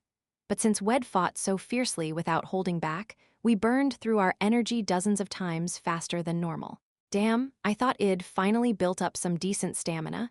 Now, my body could recover just from a short rest of 10 seconds. The problem was that Jin Gunak hadn't allowed me even those 10 seconds. And so, our spar ended in a draw. Honestly, if we had kept going, one of us would have won eventually. If I had fully utilized the transcendent demon realm, I probably would have gained the upper hand, but that would have been breaking my oath to fight with only my physical abilities. And Jin Gunak seemed to be hiding a final trump card as well. Jin Gunak's pale complexion, caused by rapid internal energy depletion, had returned to normal. Pathetic. You're huffing and puffing just from that little move. You've still got a long way to go. I snapped back without backing down. And what about you, father? With internal energy that flimsy, how do you expect to manage? Should I go fetch you some potent elixir? What? You disrespectful brat? Sure, elixirs were piled like mountains in the martial arts repository of the demonic heavens Jin clan. But for something that could actually help Jin Gunak now, it'd have to be something on par with Shaolin's great rejuvenation pill. I'm not old enough to be taken care of by the likes of you. I've got at least 20 years left in me. Well, realistically, not 20. He'd probably retire in about 10. Are you really going to the Chen clan? Have I ever picked a fight I couldn't win? Despite everything it achieved so far, his response was unexpectedly negative. From the outside, it just looks like you're recklessly charging in, doesn't it? So, that's how Jin Gunak saw me. When you butted into the matter with the Ma clan back then, I really thought you'd die at the hands of that sword demon. To be honest, I had no excuse back then. If the previous cult leader hadn't intervened, the sword demon probably would have killed me. Erg! Jin Gunak groaned as he struggled to stand. A bastard who only moves according to his own isn't going to listen no matter what I say. But just remember one thing. His face was hidden in shadow, so I couldn't see his expression. But for some reason, I could clearly feel the emotion in his eyes. The demonic heavens Jin clan is always behind you. Even if you fail and get kicked out, that won't change. Whip, he turned his body. Take care of yourself. That last line was a very small mutter to himself. It was different from earlier brief, but genuinely concerned. Especially the part about accepting me even if I failed. That sort of declaration from Jin Gunak was so unexpected, it didn't even feel real. Off in the distance, I heard comments like, "Did that Usura god mark on your face not fade yet? You wanna die, kid? Go buy us drinks for the entertainment," and so on. But I couldn't focus on those words. I felt both embarrassed and strangely moved, the emotions tangling together in my head. From all over 10,000 mountain, forces are gathering toward the Chen clan. Since Cheon Yura entered closed-door training, Yeon had been acting as my secretary. Forces, you say? They aren't under the 6 great demonic clans. These people. She made a troubled face. Most of them are those who were marginalized and left out under the previous cult leader's regime. Marginalized. It was only natural.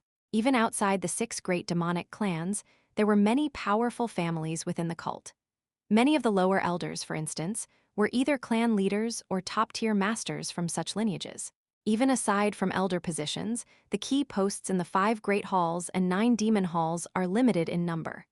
Right, and most of those spots were taken by people from the 6 clans. So now, those who had been sharpening their swords in frustration for decades had decided to side with the anti-Cheon Yura faction. Young Master Jin Yeomyung spoke to me in a voice heavy with concern. Thankfully, the 6 clans and their subordinate forces remain quiet, but I'm still not sure if this is truly the right decision. Regarding this choice that others had called suicidal, Yeomyung didn't seem to feel much differently. Lady Sa, in your judgment, if all anti-cult leader forces were to unite, what portion of the cult's full strength would that represent? If you're asking about a proportion. After a brief moment of thought, Yeomyung gave her answer. 7/10, that seems like an appropriate estimate. 7/10? Surprisingly, it wasn't as much as I expected. She continued. Despite possessing the absolute power of the heavenly demon, the previous cult leader never wielded that power excessively. Compared to the leader before him, he actually distributed power more fairly and rationally, and as a result, the burden placed on the current cult leader has been significantly reduced. I smirked cynically. Still, I guess that man was useful at times. It was quite a rude way to refer to the former cult leader and the heavenly demon, but so what? The man was no longer among the living. 7/10, it's an ambiguous figure, but it's not one that can be ignored. Depending on how it goes, it could be enough to warrant an all-out war with one of the 6 great demonic clans.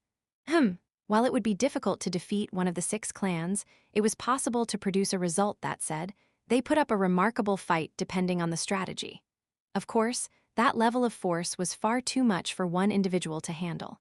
Everything's going according to plan so far, but I can't be sure if they'll all move the way I expect when the time comes. For now, I had no choice but to trust them and wait until the time was right. Any other news? That's everything related to the Cheon clan. However, troubling news has come from the Central Plains. What is it? Well, I stiffened at Yeomyung's next report. Yura saying So Cheon and Lady Beak were seriously injured after fighting some unidentified monster that appeared out of the sky. Flying Immortal Hall has submitted a report expressing significant doubt over the validity of the information, but there's no way that's false. There was a near certainty almost 9 out of 10 that the report was true, especially when considering the identity of the new leader of the evil overlords of heaven, Sa Pichen. There's no way an ordinary awakened body could seriously injure both of them. Could it be one of the 10 heavenly lords? The problem was that there was no way to determine which of the 10 heavenly lords it was. While the lowest among them, the colorful flower lord, had been slain by Cheon Yura, who had just reached the extreme demon realm, on the other hand, Gam Unbai of the 3rd heavenly lord rank was someone that even I would need to go all out against. I have no idea. For now, I continued reading through the detailed report Yeomyung brought from Flying Immortal Hall. When I reached a certain part, I frowned. A winged monster was fiercely attacking the 2 of them and then suddenly disappeared. Yeomyung, too, clicked her tongue softly as if puzzled by that part. We've already sent a letter to Black Lotus Union requesting a detailed statement, but given that the 2 are in critical condition, we're not sure how long it'll take. If they were too injured to even give a simple account just how powerful was the entity they fought. I just keep stacking up debts to those 2. Even though I bossed Sochin around harshly, I still felt somewhat guilty toward him. In Beek Sanga's case, wasn't she talking about retiring just a few months ago? Feeling a deep sense of guilt, I spoke. Inform the medicine hall to send the best medicinal herbs for both internal and external injuries. Of course. What's the status of the battle? After the winged monster disappeared, Sa Pichen retreated without resistance. However, the Orthodox sects in Shanxi are in a dire state. Even with Black Lotus Union joining them, they may have to abandon Xi'an and retreat. While they likely weren't lacking in manpower, having Yeonju, their central figure, critically injured was a serious issue. And there was an even bigger problem: the betrayal of the Jongnam sect. Namely, the Jongnam sect had stabbed their ally, the Mount Hua sect, in the back and sided with the heaven-defying society. They hadn't openly joined Sa Pichen yet, but currently, the Jongnam sect had withdrawn all their forces and effectively shut themselves off in Mount Jongnam. Whether they would reemerge shamelessly or strike openly in betrayal remained to be seen. An untrustworthy ally is as dangerous as any enemy, especially since Xi'an and Mount Jiangnam aren't far apart. What about the Murim Alliance's response? Still nothing. I have no idea what they're thinking. Guan Haiyan, what are you thinking? He had effectively turned against the heaven-defying society. Naturally, he should have mobilized the Orthodox sects to respond swiftly to this. The fact that he hadn't either meant he had changed his mind or else. Could something have happened to Guan Haiyan himself? The Murim Alliance was currently so locked down that it was nearly impossible to gather intel, especially when it came to the leadership core like the Alliance leader's residence, and the Elders' Council. The flow of information was almost completely cut off. Continue monitoring the situation in the Central Plains. Even if our cult can't intervene right away, we must not let ourselves be in the dark about the developments. Of course, I'll make sure the Flying Immortal Hall leader is fully aware as well. A winged monster. The more I repeated those words to myself, the more a strange unease clawed at me. Sun Jin was one of the guard warriors stationed at the entrance of the Qin clan. As an orphan, Sun Jin had caught the eye of a branch elder from the Qin clan early on and was recognized for his martial potential. Was considered quite lucky. Even more so when you considered how many others with similar talent had fallen behind and been discarded. But Sun Jin's greatest strength wasn't martial talent. It was his quick wits and a strong sense of knowing his place.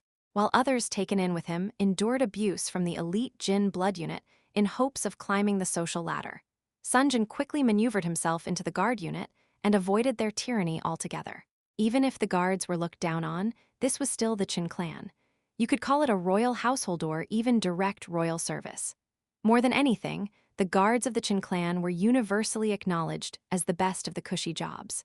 There were virtually no invasions from outside, and thanks to the Qin clan's unique secrecy, there weren't even many visitors to receive. However, all right. Anyone entering the outer residence must present your identification tokens, regardless of rank. That was how it had been. In the past, when the hell is our Amhan Daga going to be let in? Bring out the outer residence lord right now. Truly, hundreds, no, thousands of people were knocking at the gates of the Qin clan, flooding in. Every single one of them possessed a level of martial arts far from ordinary. What made it even more troublesome was that they hadn't come of their own accord, but had been summoned by someone of high status within the Qin clan. Because of that, even when they acted like thugs, there was no justifiable reason to restrain them. Ah, damn it, here we go again. Word had it that life-seizing hall of the 17 parties was stuck doing emotional labor dealing with people like this. Honestly, they couldn't be more pitiful. Just then, pardon me for a moment, I've come to meet the lord of the Qin clan's outer residence. Spare me your manners. If you're here, get in line over there. The lord of the outer residence doesn't see just anyone. Normally, Sun Jin would have responded with some degree of politeness, but he was already on edge from having dealt with one troublemaker after another. However, for some reason, the man in front of him didn't follow his instruction.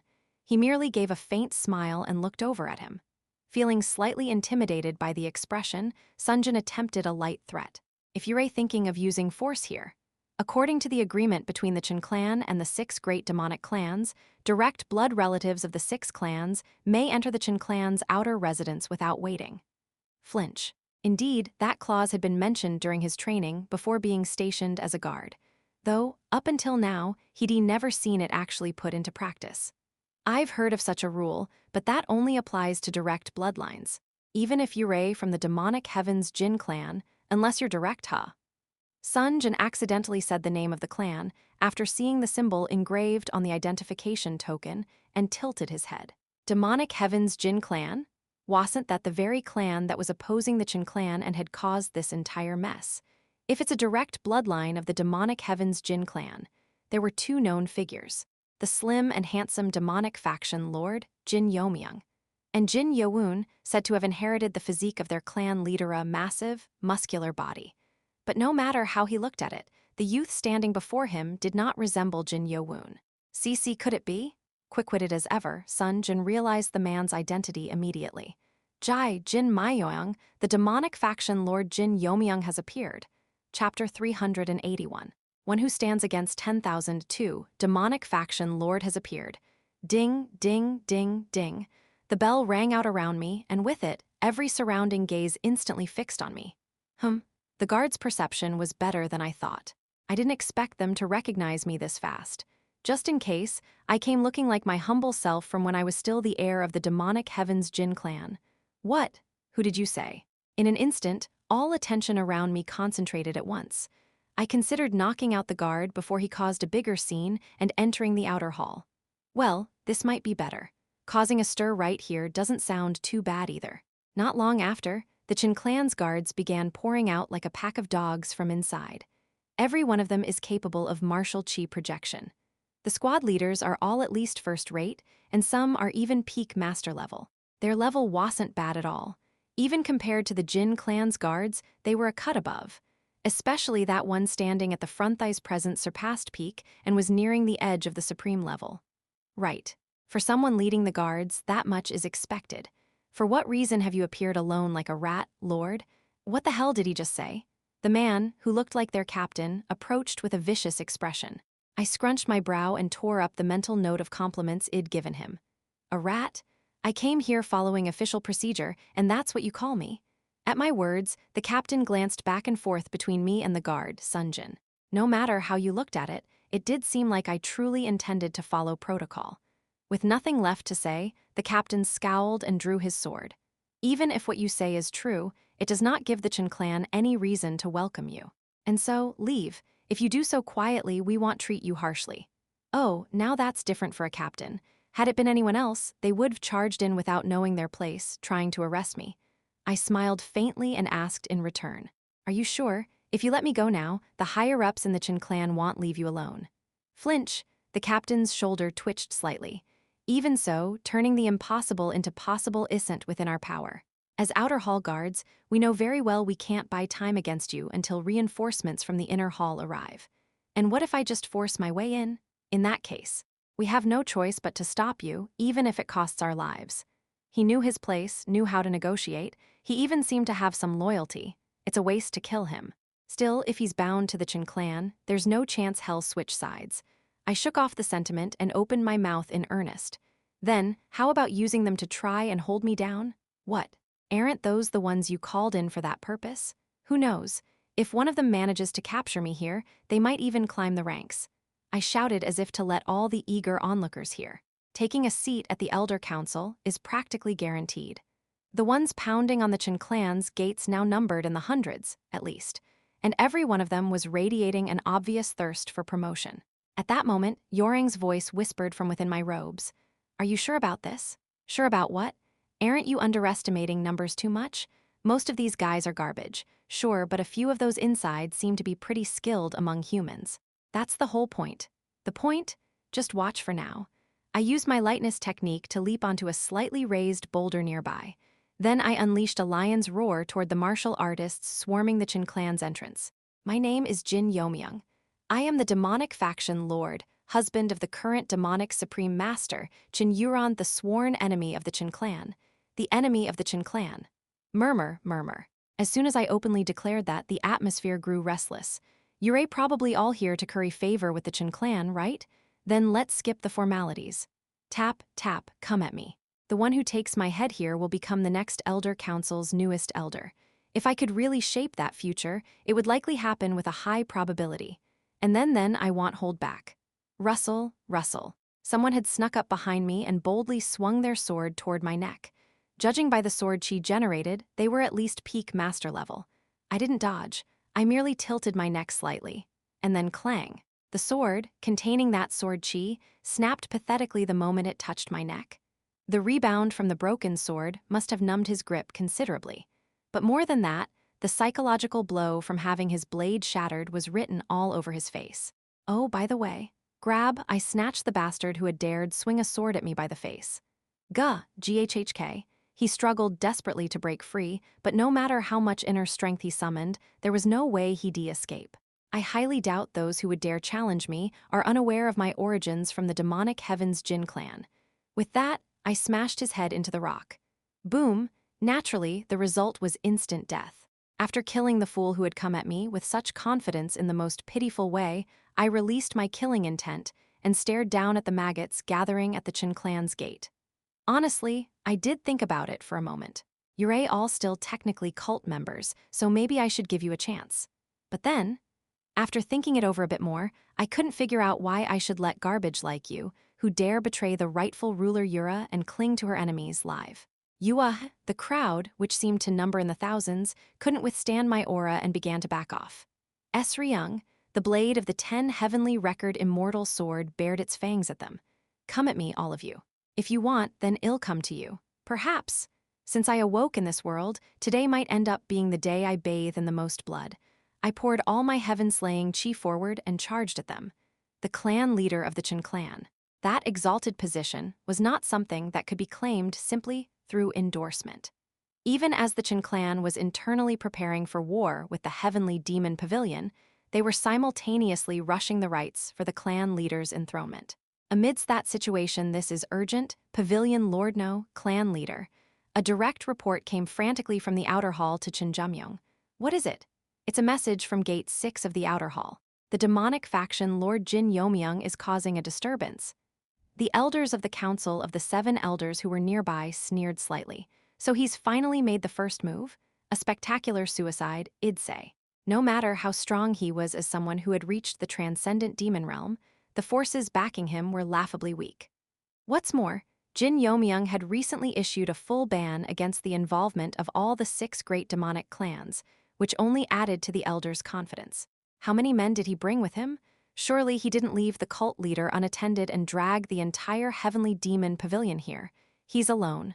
What? The elders' eyes went round. What did you just say? He's alone. He's currently massacring both the outer hall guards and the various clan representatives who visited the main house, all by himself. One elder asked again, what about the assassination unit he said to command?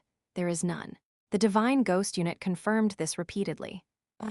Is he actually insane? Does he place that much faith in his transcendent level? While the elders were laughing in disbelief, Jin Yeomyung thought differently. Outside of Jin Jumun, there wasn't a single true master of the transcendent demon realm in the Chen clan. Although the sword demon and the saber demon had reached the transcendent, they had only just entered that realm. Even the elders of the Chen clan, who had lived for over half a century, couldn't truly grasp what it meant to reach the complete transcendent state. Jin Yeomyung smirked inwardly. It's actually quite timely. No, he must have been waiting for a moment like this to strike. In that case, it was only right to respond accordingly. 4th Elder, you called, clan leader? 4th Elder looked at Jin Yeomyung with a puzzled expression. Then, a rather curious command came from Jin Yeomyung's lips. 4th Elder, you will personally lead the extreme demon-level experts of the clan and go. You want me to go personally? To my knowledge, we currently have 5 extreme demon-level experts on standby in the main house. Add in your personal forces, and eliminating Jin Yeomyung should be simple, should it not? 6 extreme demon-level masters, plus 100 peak master-level experts from the upper ranks of the 34 demon squads. Barring the return of a former cult leader from the grave, no one could handle such a force alone. You must make sure of it. 4th Elder, bring me his head yourself. This is a direct order from the Chen clan's next leader. 4th Elder gave Jin Yeomyung a strange look. Indeed, not even the sword demon or the saber demon could take on that force alone. Well, very well. If it is the clan leader's will, then I shall go. There would be no greater symbol than claiming the demonic faction lord's head with his own hands. Effectively, he'd take over Ilro's vacant seat. If any of the other elders would like to accompany me, they are welcome to. They will surely reward the one who captures the demonic faction lord quite generously. HRM, the other council of the 7 elders exchanged glances and cleared their throats. This opportunity is so perfectly prepared that it's almost suspicious. But as long as he isn't on par with the former cult leader, there's no way he walks out of the Chen clan alive. Of course not.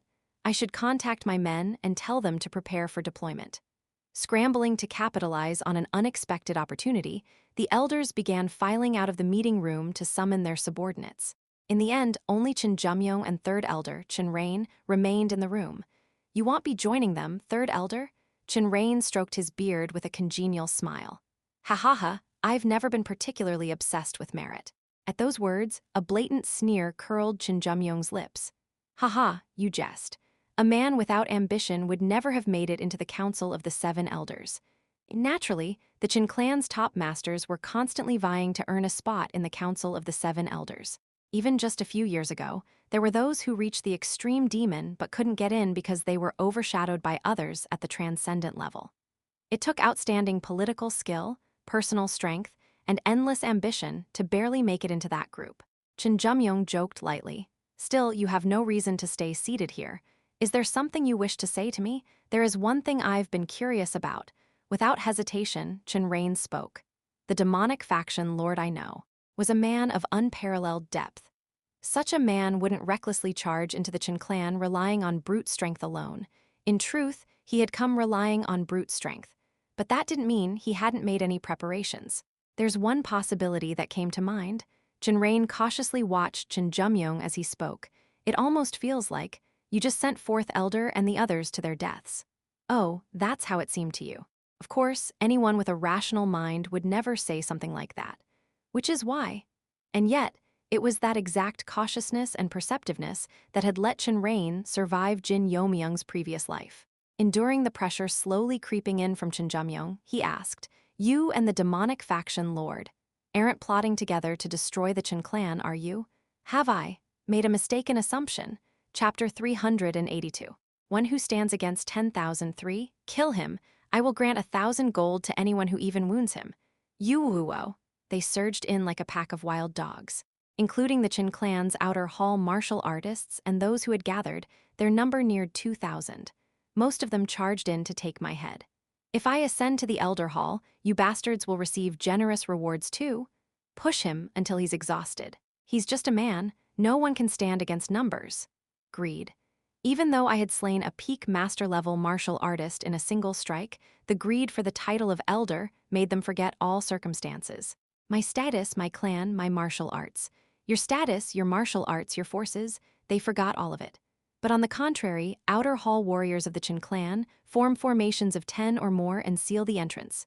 Do not approach. You never know when y'all be caught in it. Indeed, they were the Chin clan. The outer hall martial artists focused on blocking the entrance rather than charging at me. That man isn't aiming for the leader. Something is definitely going on. Heh, smart.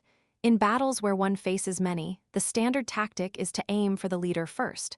Only then can the enemy's morale be shattered and their formation broken. What if that isn't achieved? You'd be overwhelmed by numbers and slowly wither to death. And that, precisely, was what I wanted, to imprint in their minds the image of me withering away. A mere husk with only an impressive first strike, keep pushing. Ha ha ha. The rumor that the demonic faction lord transcended the demonic realm was bullshit. Looking closely, he doesn't even seem like he's reached the extreme demon realm. More. Stab your blades into him. The heads of the factions, who had come to curry favor with the Chin clan, urged their subordinates forward. Even in such a situation, I only cut down those who came directly at me. At times, I pretended to be overwhelmed and retreated. Other times, I even deliberately let myself be struck by blind swords. Yuwuo, I've slain the demonic faction lord, huh? Truly, humans are creatures of forgetfulness. Even though they had just seen their sword break apart after striking me, they cheered just because they got one stab in. Why are there no wounds? Well, who knows? Thwack. I smashed the face of the one who dared to damage my martial robe with my bare fist. Another corpse was added to the heap already littering the ground. Even after witnessing such brutality up close, the enemy's morale remained unbroken. Though no visible wounds were on me, my martial robe was now tattered beyond recognition. I had intentionally weakened my aura and disrupted my breathing. Huff huff. Every time I showed signs of heavy breathing, their morale surged even more. Kill him. He's a wreck, just a bit more pressure and hell fall. And so they charged, regardless of casualties. Nearly a full hour passed like that. Only when the number of dead reached half and the survivors the other half did they finally begin to sense something was wrong. Something's off. Is he really tired? Only then did the heads of the factions realize something was amiss. The captain of the outer hall guards, who had been observing the situation, muttered with a pale face. We've been had. What do you mean, sir? Usually, when many hunt one, they block the retreat and form a jade-green heavenly net to force a rotating battle. Why, yes, that's right. If the opponent proves too strong, you pull back and switch to long-range attacks or retreat entirely. That's the basics of fighting one against many. The captain's voice trembled, but not once did they form a jade-green heavenly net. Instead, they kept throwing subordinates at him like moths to a flame. Are you saying? From the beginning, he lured it into this situation, to kill even just one more. The sight of Jin Yeomyung seated atop a pile of corpses, his entire body smeared with blood, yet none of it was his own.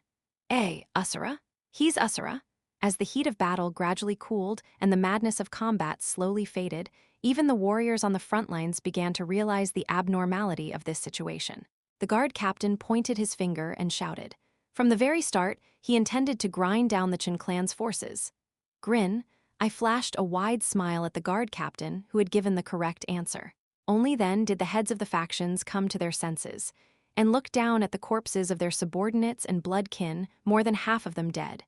What is this? What the hell happened? Just a little more, just a little further. They had thought that if they pushed him, they would get what they wanted. But the result was devastatingly brutal. It was as if gamblers, consumed by their addiction, had lost everything and come back to their senses. HMPH, the riffraff were a good warm-up. Now it seems I have to deal with the real ones. I looked beyond the outer hall's walls and shouted, "You've been gathering for quite some time, and you still plan to hide like rats?" My booming taunt echoed into the inner part of the outer hall. And not long after Tsutsutsu. Once again, a massive army nearly 1,000 strong descended on the walls of the Cheon clan's outer hall. Their uniforms were uniformly refined, their formation precise and composed. Their very arrival was a spectacle that ordinary people could never hope to witness. This time, this really won't be easy. They were on a completely different level from the ones who came groveling to the Cheon clan. I assessed the enemy's strength as I scanned along the outer hall's walls. Every single one of them is at least at the peak of first-rate level. Dozens of peak master level, honestly, I could say they're all on par with the 34 demon squads. More importantly, I sensed as many as 8 individuals at the level of the extreme demon realm. In other words, not only the elders belonging to the 7 Elders Council, but also the hidden experts of the Cheon clan who weren't part of the official hierarchy had gathered. This is practically about half of the Cheon clan's entire power. Maybe more. If I went solely by the proportion of those at the extreme demon realm, it might be even greater. At that moment, an old man with a familiar face bellowed out a lion's roar. Demonic faction Lord Jin Yeomyung, why have you come to our clan to commit such brutal and barbaric violence? I let out a deep laugh at the old man's absurd provocation. You're a 4th elder of the 7 Elders Council, aren't you? I saw you during the Heavenly Demon Pavilion meeting. Since 2nd Elder's death, 4th Elder was practically the acting leader of the current 7 Elders Council, the one sitting at the very top of my Cheon clan kill list. To clarify, saying that I caused a disturbance is a misunderstanding. What? You create a sea of blood like this and have the nerve to say such nonsense? As you can see, this is still the outside of the outer hall. It's not within the Cheon clan's territory. Of course, the entire vicinity was part of the Cheon clan's domain, but the area outside the wall felt different from what was inside. How dare you spout such sophistry? Look, if your eyes still work, then use them. Did I kill even a single outer hall warrior? 4th Elder's gaze subtly shifted around. I hadn't killed a single outer hall warrior from the Cheon clan, but that was only because the outer hall's security chief was quick-witted enough to pull his subordinates back at wasn't like I intentionally refrained. Of course, such circumstances weren't what mattered right now. They lunged at me in a desperate competition for merit. Why should I spare them? I held the moral high ground in this incident. Sure, I was the one who stirred up their greed in the first place, but it was they who made the first move. Still, I tossed that justification onto the ground. 4th Elder, let's be honest. What? You brought your entire force here like a pack of dogs, not because of some noble reason, but simply to take my head. Then why bother talking about justification? Let's just fight. Why waste time with petty debates? HMPH. 4th Elder let out a hollow chuckle for a moment, then his expression darkened. To throw away justification at such a crucial moment like husband, like wife, these say couples resemble each other. Your arrogance knows no bounds. Sorry, but I take that as a compliment. If you want to insult me, y'all have to do better, you bastard. If you've come here to die that badly, then I'll grant your wish. SRRRK. As 4th Elder raised his hand, the peak master level experts began preparing to move. This is going to be rough, but just like earlier, that was when it happened. Young master. Suddenly, a sound transmission came from Guchil. I told you to wait nearby. What's going on? They have arrived in the vicinity. I tilted my head at his mention of they. They? Who do you mean? That is, to be precise. After hearing everything Gu Chil had to say through sound transmission, I let out a faint scoff. Geez, I told them not to get involved, but they really don't listen. What should we do? What do you mean, what do we do? They've come all the way here, can't exactly send them back. Just have them stay put for now. I'll draw the fight in their direction when the time's right, so make sure they're ready. It was additional firepower that had come of their own volition. No reason to drive them away unnecessarily. Understood. I'll say this just in case, but you and the Underworld King unit must not interfere. Your opponent is none other than the demonic ghost execution squad. I understand, sir. Even though it was only through sound transmission, I could practically hear Gu Chil's lips pouting in frustration. With his personality, leaving his master to fight alone was something he could barely tolerate. Well then, I gripped the sword handle tightly. I threw away all the pretense I had maintained until now. Shall I go wild for real this time? 2 streams of energy coiled like a spiral along the blade of the 10 heavenly record immortal sword. Resonance chi great annihilation of Dara to the eyes of the extreme demon realm masters of the Qin clan charging at me. A brilliant white light, one that illuminated the heavens and earth, exploded forth, roughly 50 li away from the Qin clan's outer hall wall, where Jin Yeomyung was rampaging. In a spot obscured by vegetation with limited visibility, elites from 3 families numbering around 300 had gathered. HMPH, did we bring too few? This much is enough. If we move any more troops, we'll get spotted by the bastards from the Divine Ghost Unit. One wielded a saber, the other was simply a hulking brute. It was the Saber Demon and Jin Gunak who had brought their family's elites. Jin Gunak let out a long sigh. No matter how strong he is, going head-on against the Qin clan is suicide. Instead of direct battle, we should focus on securing his safety, depending on how the situation unfolds. That was why he had deliberately brought only 100 of the elite, not the full force of his family. That's the right approach. A rash war will only lead to mutual destruction. At those words, the Saber Demon's gaze shifted to the opposite side of Jin Gunak. Still, even if the Black Gold Saw clan is under the Qin clan's watch, I never expected you to step in so suddenly. Despite having made no prior coordination, they had appeared something neither the Saber Demon nor Jin Gunak had foreseen. All clad in dark red blood, dragon robosword-wielding fiends, and the youth commanding those fiends at the front. Though his presence was overshadowed by Jin Yeomyung, who had risen to the rank of demonic faction lord, the youth was still more than worthy of being called a rising star of the heavenly demon cult. Young clan leader of the Ma clan, blood dragon heavenly sword Ma Cholsu. Should I take your current actions as the will of the Ma clan? Due to the influence of heaven-slaying star, Ma Cholsu's eyes, dyed a deep crimson, slowly turned toward them. Chapter 383. One who stands against 10,004. Saber Demon stroked his chin as he gauged Ma Cholsu's level. His aura's not bad, the sword demon really raised his successor well. Saber Demon quickly realized that Ma Cholsu was nearing the extreme demon realm. Even if he had been born with the unprecedented talent known as Heaven-Slaying Star, it was ultimately up to the individual to cultivate that gift. If Yeo-myung doesn't push herself harder, things could get dangerous.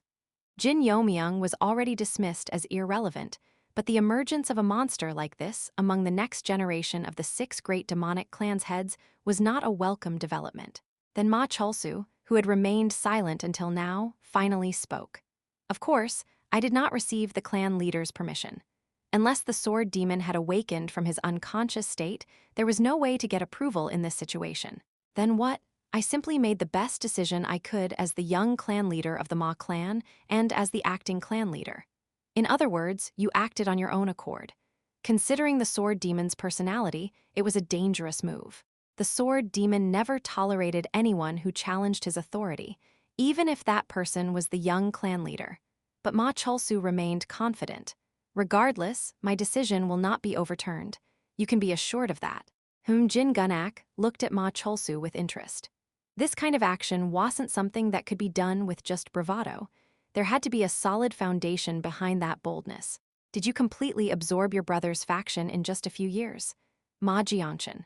Once a strong candidate for young clan leader, now the completely fallen eldest son of the Ma clan. Originally, his power had been far beyond Ma Cholsu's reach. Well, fine. Whatever the case, I only care about one thing. Jin Gunak stared intently at Ma Cholsu. Can I still trust in the alliance of the 3 families? I have no interest in the alliance of the 3 families. What? At that unexpected answer, both Jin Gunak and Saber Demon's expressions stiffened slightly. I merely Ma Cholsu answered with strength in his voice. Am honoring the contract I made with him to obtain this position. That's all. A contract? Yes. The contract between Ma Cholsu and Jin Yeomyung to support the young cult leader, Cheon Yura. That had not changed, even after she ascended to the position of cult leader. Heavenly demonic resonance technique, great final annihilation. Something that shattered the very concept of fusion chi bathed heaven and earth in black. Get back. Don't try to block it head-on. Qua qua qua qua. The extreme demon realm level warriors of the Cheon clan who had charged at me were all swallowed by the black wave. One strike. That single strike sheared off the waist of a mountain range and erased the lush green from the area with a black hemisphere. Kugagagung. The aftershock from the resonance chi caused an earthquake that triggered a landslide, leading to secondary chaos. What a spectacle. The momentum of the Cheon clan, who had rushed at me, was broken in an instant. Gu Chil, who seemed to be outside the range of the resonance chi, grumbled through a sound transmission. Young master, can't you just wipe out the entire Cheon clan by yourself? It's not like I can unleash this repeatedly. And if you look closely, I sneered as I looked down at the extreme demon realm-level warriors sprawled on the ground, groaning. Not a single one is dead yet. GGHK? Ugh. Groans of pain echoed in my ears from every direction where destruction had passed. Their coordination was impressive. I thought I could kill them all if I struck at their moment of carelessness. In the final moments, they had formed fusion formations with those nearby to minimize damage. Had they arrogantly tried to withstand it alone, they would not have escaped death. Still, it's a fact that they're seriously injured. At this rate, I could easily take their lives. What kind of sorcery did you use? Kwang, several swords came at me in perfect unison, aiming for my neck. Well, I guess it's not going to be that easy.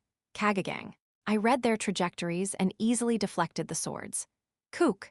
Those who swung at me were pushed back by the recoil, and in that fleeting moment, dozens more masters rushed in and aimed their blades at me.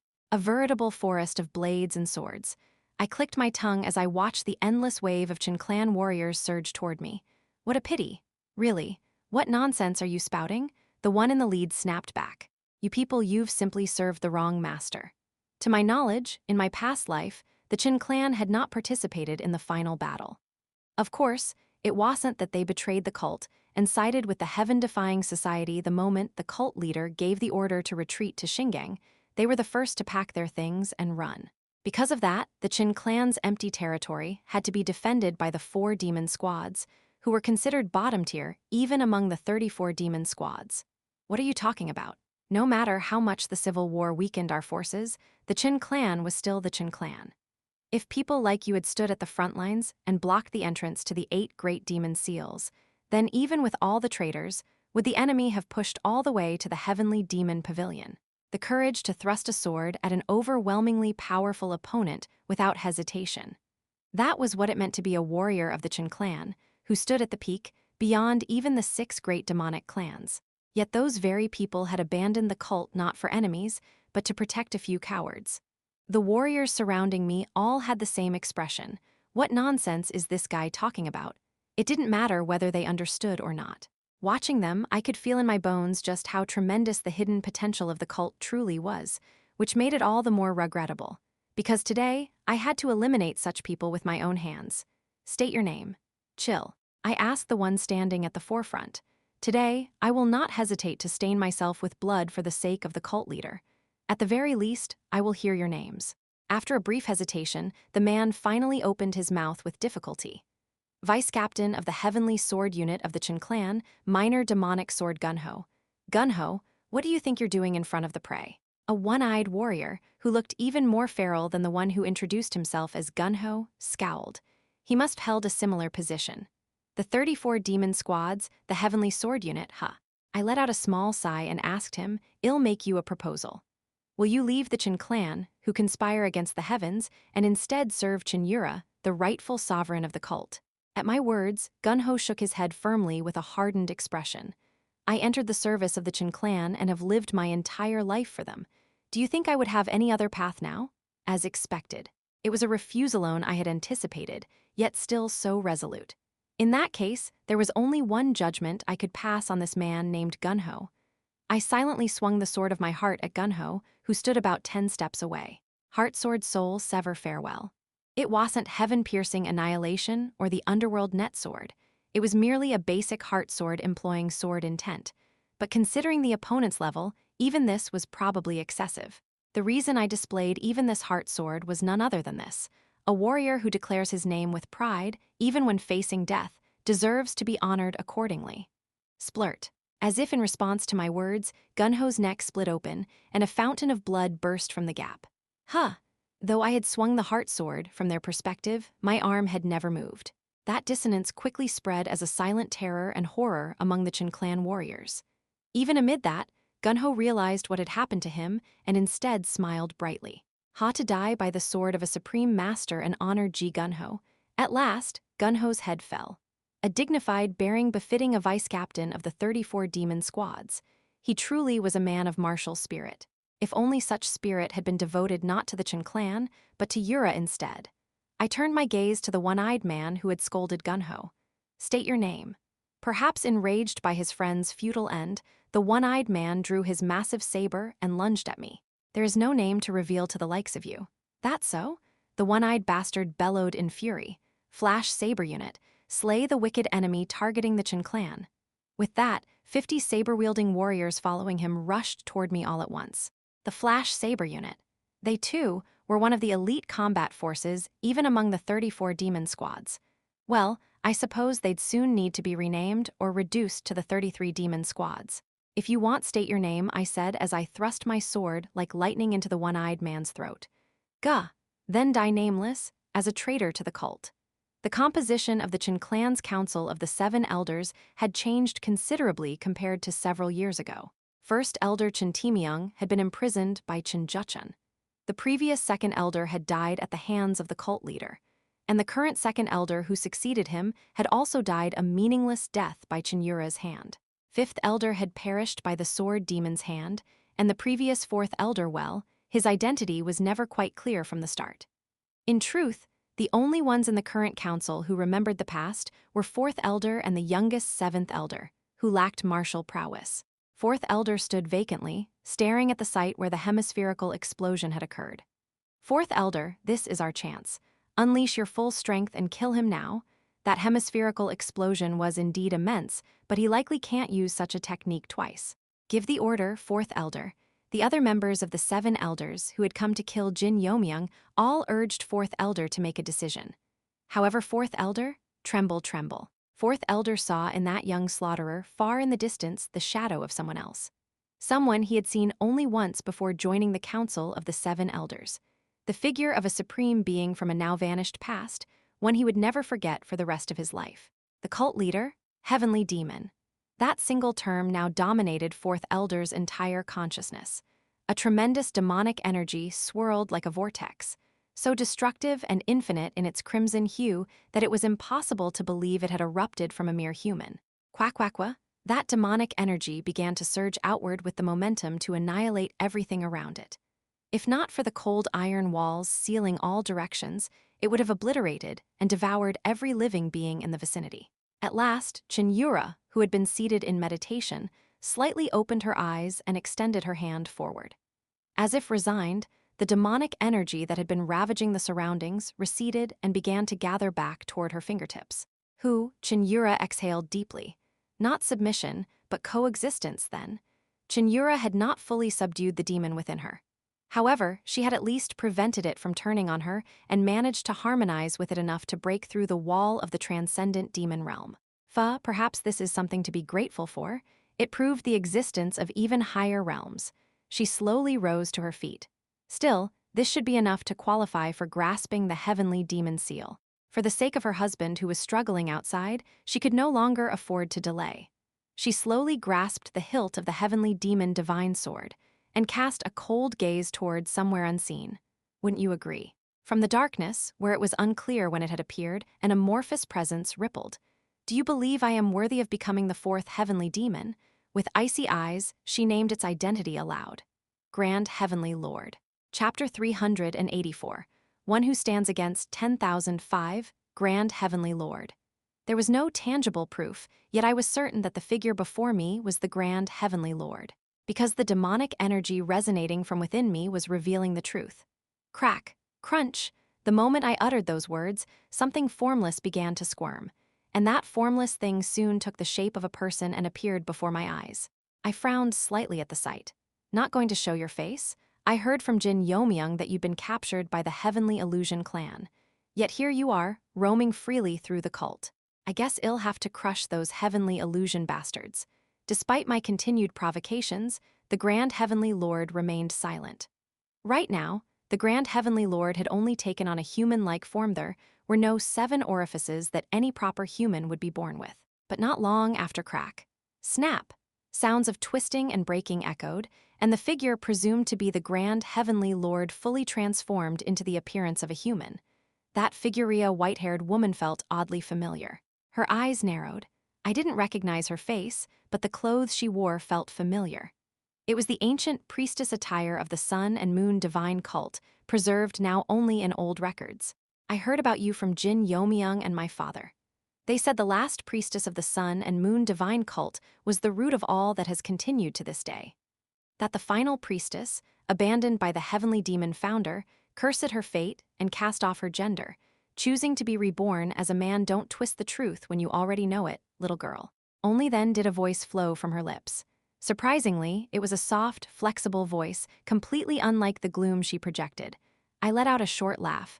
So it takes this much needling to get a reaction? Who? After staring at me for a moment, the Grand Heavenly Lord let out a low sigh. I distinctly remember you being far less sharp-tongued back in the day. Birds of a feather, darkness rubbing off. I've got plenty of words to toss around. What a lamentable thing, I quietly observed for an opening. Even though the left and right guardians should be guarding the exterior, this person had managed to sneak all the way in. So what now? With father gone, were you just waiting for the chance to devour me? Who knows? The Grand Heavenly Lord gave a vague reply. It might still be a bit too early for that. Too early? Was I too early, or was the Grand Heavenly Lord too early? I provoked a little more. They say you've been powerless ever since father beat you down. Looks like it's true. You've grown so weak you can't even handle me. Jin Yeomyung truly was a remarkable figure, but he's no longer of this world. The Grand Heavenly Lord acknowledged it without resistance. And it's true that I've grown weaker ever since I split my soul. My sense of self has grown fainter, and my existence is dissolving into the flow of the great stream. I didn't really get all that flow of the great stream nonsense, but a cold sneer formed at the corner of my lips. Whatever that is, good for you. Flash. My sword slashed at the Grand Heavenly Lord's neck like a bolt of lightning. It was an attack I was confident none could react to unless they were Jin Yeomyung himself, here in these 10,000 mountains. However, the Grand Heavenly Lord's neck, which had seemed to be severed, returned to its original state. That insolent hand of yours is the spitting image of your father. It's useless. Reaching the early stage of the transcendent demon realm isn't enough to harm this spirit body. The Grand Heavenly Lord sneered at me. If you wish to harm me, y'all need more than sword intent. Y'all need the power to reach into the fundamental laws of this world. Fundamental laws. At the very least, one would need to be in the latter half of the transcendent demon realm to grasp even a fragment of that. Currently, throughout all of the Central Plains, only 2 people had reached that level. Dao Zun Jin Ryong and Second Heavenly Lord Old Han. Unless it was one of those 2, no one could deliver a meaningful blow to him. At least, that was what the Grand Heavenly Lord believed. Really? Then how about this? Suddenly, a completely different, distinctly black energy appeared along the blade of the Heavenly Demon Divine Sword. The sword intent refined through resonance. And even one step beyond that transcendent technique, Underworld Net Sword. The Grand Heavenly Lord opened his eyes wide upon sensing the danger of the Underworld Net Sword. How could you, at that level? Beats me. I wonder why. Even before the words had finished leaving my mouth, quagwagwang, the steel-clad entrance to the training chamber was mercilessly torn apart by the Underworld Net Sword. Naturally, my strike triggered an intense reaction from the guardian lions stationed outside. The Underworld Net Sword's destructive power was far too excessive to be considered a mere training technique. Cult leader, are you unharmed? The left and right guardians, who had been guarding the entrance, appeared in a rush. You two, I looked at the 2 hastily kneeling figures with a dull expression and said, Yura docked. The sudden declaration of punishment from the cult leader twisted Jo Jin Sang's expression. Wang Qinjiao, the left guardian, wasn't particularly obsessed with wealth, so he didn't care much. But Zhou Jinsang, who had run the 1,000-day pass for over a decade and was sensitive to every single silver coin, felt like the heavens were collapsing. He's gone. I realized that the presence of the grand heavenly lord had vanished without a trace. Zhou Jinsang cautiously asked, "Was there an intruder?" There was. It was only for a brief moment, but that person left behind the intent of why they had come. He was waiting for the fruit called Cheon Yura to fully ripen. This visit was simply to check how close to ripening that fruit had come. What was absurd was that the level I had currently reached still didn't meet the standards he expected. The latter half of the transcendent demon realm. Is he waiting for me to reach that stage? How amusing. I looked in the direction the grand heavenly lord had vanished and laughed fiercely. There was definitely a medium binding him. The moment the underworld net sword struck, I clearly felt damage being transmitted to the someone connected to him. I sensed that the grand heavenly lord was somehow tethered to someone else. Yes, just like that young wolf Jin Yeomyung had once shown me. My eyes sharpened as the realization struck. So that's how you were hiding? Cult leader?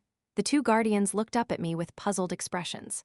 It seems there's now a reason to bring the Heavenly Illusion clan back into the fold. The shocking declaration from the cult leader made the left and right guardians' eyes widen. The reinstatement of the expelled Heavenly Illusion clan. Even as cult leader, it wasn't a decision to make alone. Zhou Jinsang. Yes, cult leader. Where is Jin Yeomyung right now? Zhou Jinsang hesitated briefly, then opened his mouth with a slightly strained tone. He is currently engaged in battle near the Chen clan's territory. There was no need to say with whom. Reports were coming in every quarter of an hour, but no matter how you looked at it, it was like throwing an egg at a rock. He's alone, right? That is correct. I told him not to carry the burden all by himself. He really doesn't listen to a word, does he? The two guardians had no reply. They couldn't blindly agree after all. She was smiling in satisfaction. Then she asked again, "What is the status of the Guardian Hall's forces?" Except for the Great Guardian and a few others who left to handle the offering brought by the Grand Duke, all are on standby. Good. She stepped out from the entrance of the training chamber and began leading the way. Let's go to the Chen clan. Her eyes curved in a fine arc. Shouldn't I at least bring a snack for my husband who's working so hard? Then her eyes lit up fiercely. Of course, the ingredients for that snack will be the blood of those Chen clan bastards. Boom! From afar, chained maces and linked swords flew at my limbs. Dodging them, I was then met with a dense volley of arrows filling the sky. This is more troublesome than expected. The Chen clan was, without a doubt, the Chen clan. They clearly understood how to face a single martial master, and they executed it with precision. They were not giving me any room to use resonance chi again. Even gathering a little energy, they would rush at me, disregarding any cost. That aggressive charge had only worsened the Chen clan's casualties, but thanks to that, my resonance chi was completely suppressed. If I link it with the Asura spirit, it might work, but if I show it a second time, they'll likely conserve their forces and retreat. The biggest problem was that the elite of the Chen clan kept a deliberate distance from me, a clear intent to minimize damage, even if they were hit by the resonance chi again. It's hard to pick off those far away, and the ones close by are worthless in terms of actual combat power. Without a doubt, the Chen clan bastards were stalling for time, until the severely injured masters at the extreme demon realm who rushed in too early had a chance to recover. HMPH, maybe it's time to withdraw. In this half-day alone, I had cut down nearly 2,000 enemies.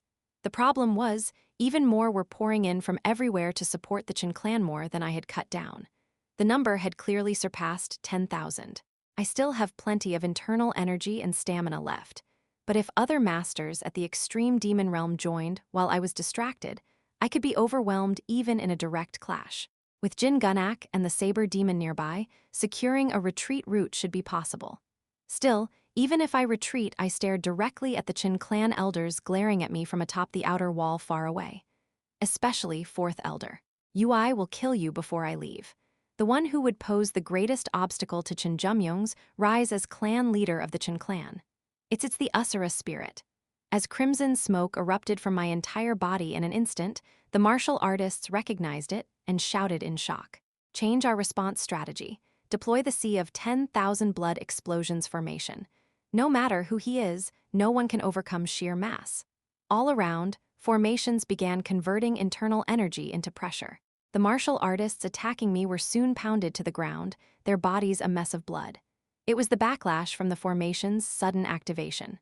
Crack, crunch, as hundreds of skilled martial artists simultaneously engaged in a force struggle, even I found it difficult to move freely. Damn, this is a disaster. Was this how Sun Wukong felt when trapped under the Five Elements mountain? And then Papapapet.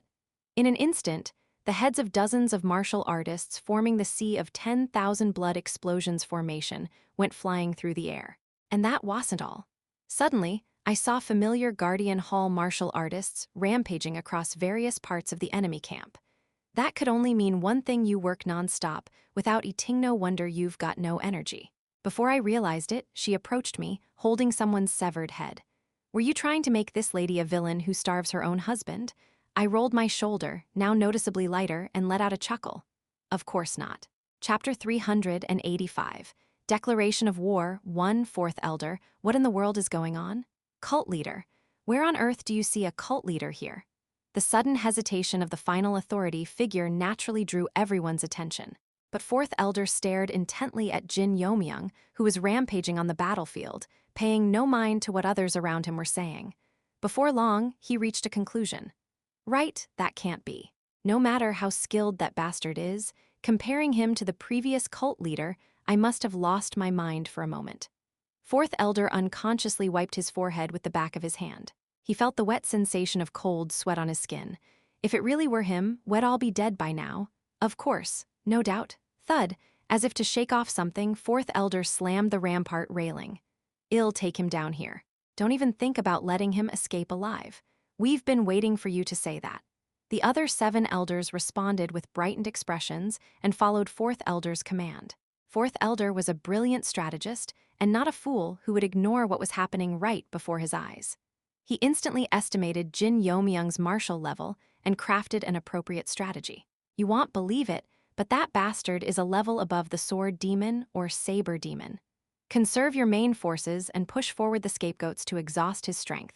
There was no need to clash head-on with a monster. Drive him into a rotating battle formation. Pull back part of our forces to stop the 6 great demonic clans bastards from closing in. Understood. Support those injured by that bastard's bizarre strike. Once they recover, well, strike all at once and take his head. And so, the campaign to subdue Jin Yeomyung of the Chen clan began.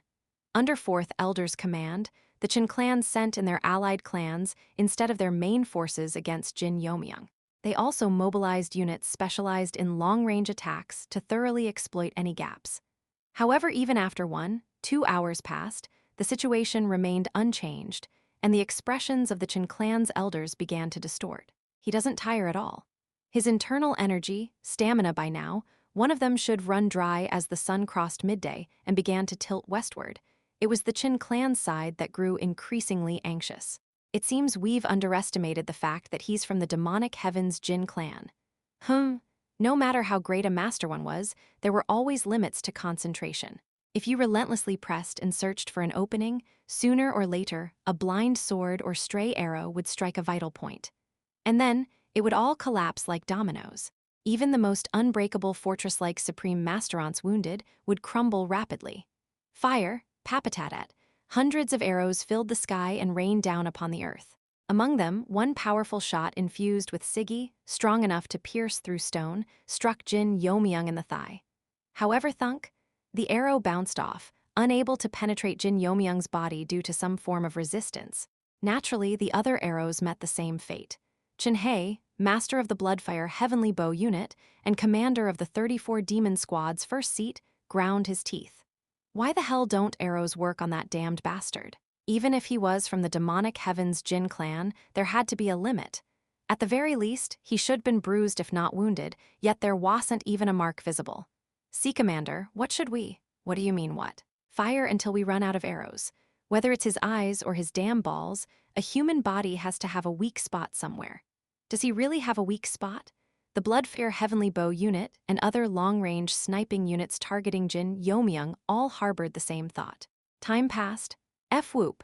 Chen He, having honed his focus stitch by stitch, detected that his subordinates had grown silent and glared around.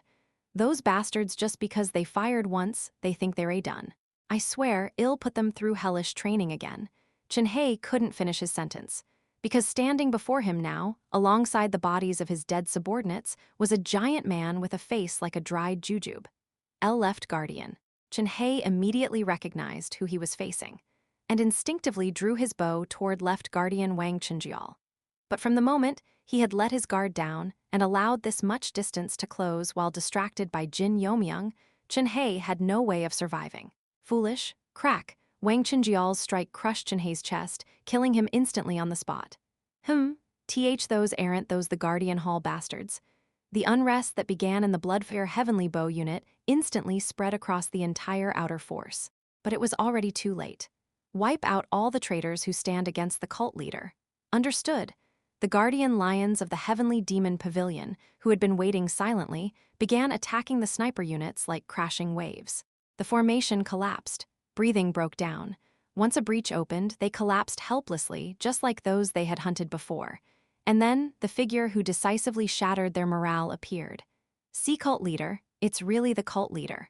The one who appeared at the center of the battlefield, exuding a fearsome black aura. The current heavenly demon cult leader, Cheon Yura. Her mere presence was enough to shake the entire war situation. With Cheon Yura's appearance, the battlefield fell into a lull in an instant. I didn't think we'd face the cult leader this soon. Those who had rushed in to support the Cheon clan began to withdraw one by one. To them, helping the Cheon clan and opposing the cult leader might have looked the same, but in truth, they were very different matters. Congratulations. You broke through the wall faster than I expected. I am still far from done. Breaking through the wall only made me realize how endless the road ahead still is, especially after having seen them. Cheon Yura asked me, what do you plan to do? Well, if you wish we can fight it out right here. The King of Usura and the Saber Demon are nearby on standby. According to Gu Chil's report, even Ma Cholsu had come in place of the Sword Demon, including the 300 brought in by the three families with the Guardian Hall forces. The number barely reached 500. In contrast, the enemy numbered 10,000. If Ma Cholsu is here, our odds of victory are more than enough. I was certain Chinak of Ma Cholsu would unleash overwhelming power in a many versus one battle. In terms of pure lethality, he would surpass even the Saber Demon or Jin Gunak. But don't say what you don't mean. I don't intend to kill them all here. That's not what you want either. I truly don't mind. She cut me off. If you hesitate to decide because of me, I'll be deeply disappointed in you. I shrugged at her words. I really have no intention of fighting a final battle here. She looked at me with clear eyes, as if she were seeing straight through to the truth in my words. More than anything, if the Cheon clan were to fall from just one defeat, it would shock the cult far too greatly. They would fight multiple times, never win once, and slowly crumble. That was the downfall of the Cheon clan I wished for. Is that so? Perhaps my reasoning had gotten through. She nodded slowly. But at the very least, there are those who must vanish today. Cheon Yura immediately understood who I was referring to. Very well, let us carve a path together. Those who still watched from a safe distance, waiting for the tides to turn. The Council of the Seven Elders. Today, we would take their heads. It reminds me of that time, when we stood shoulder to shoulder and faced off against the two of them. By the two, she must meant senior brother and demonic junior martial sister.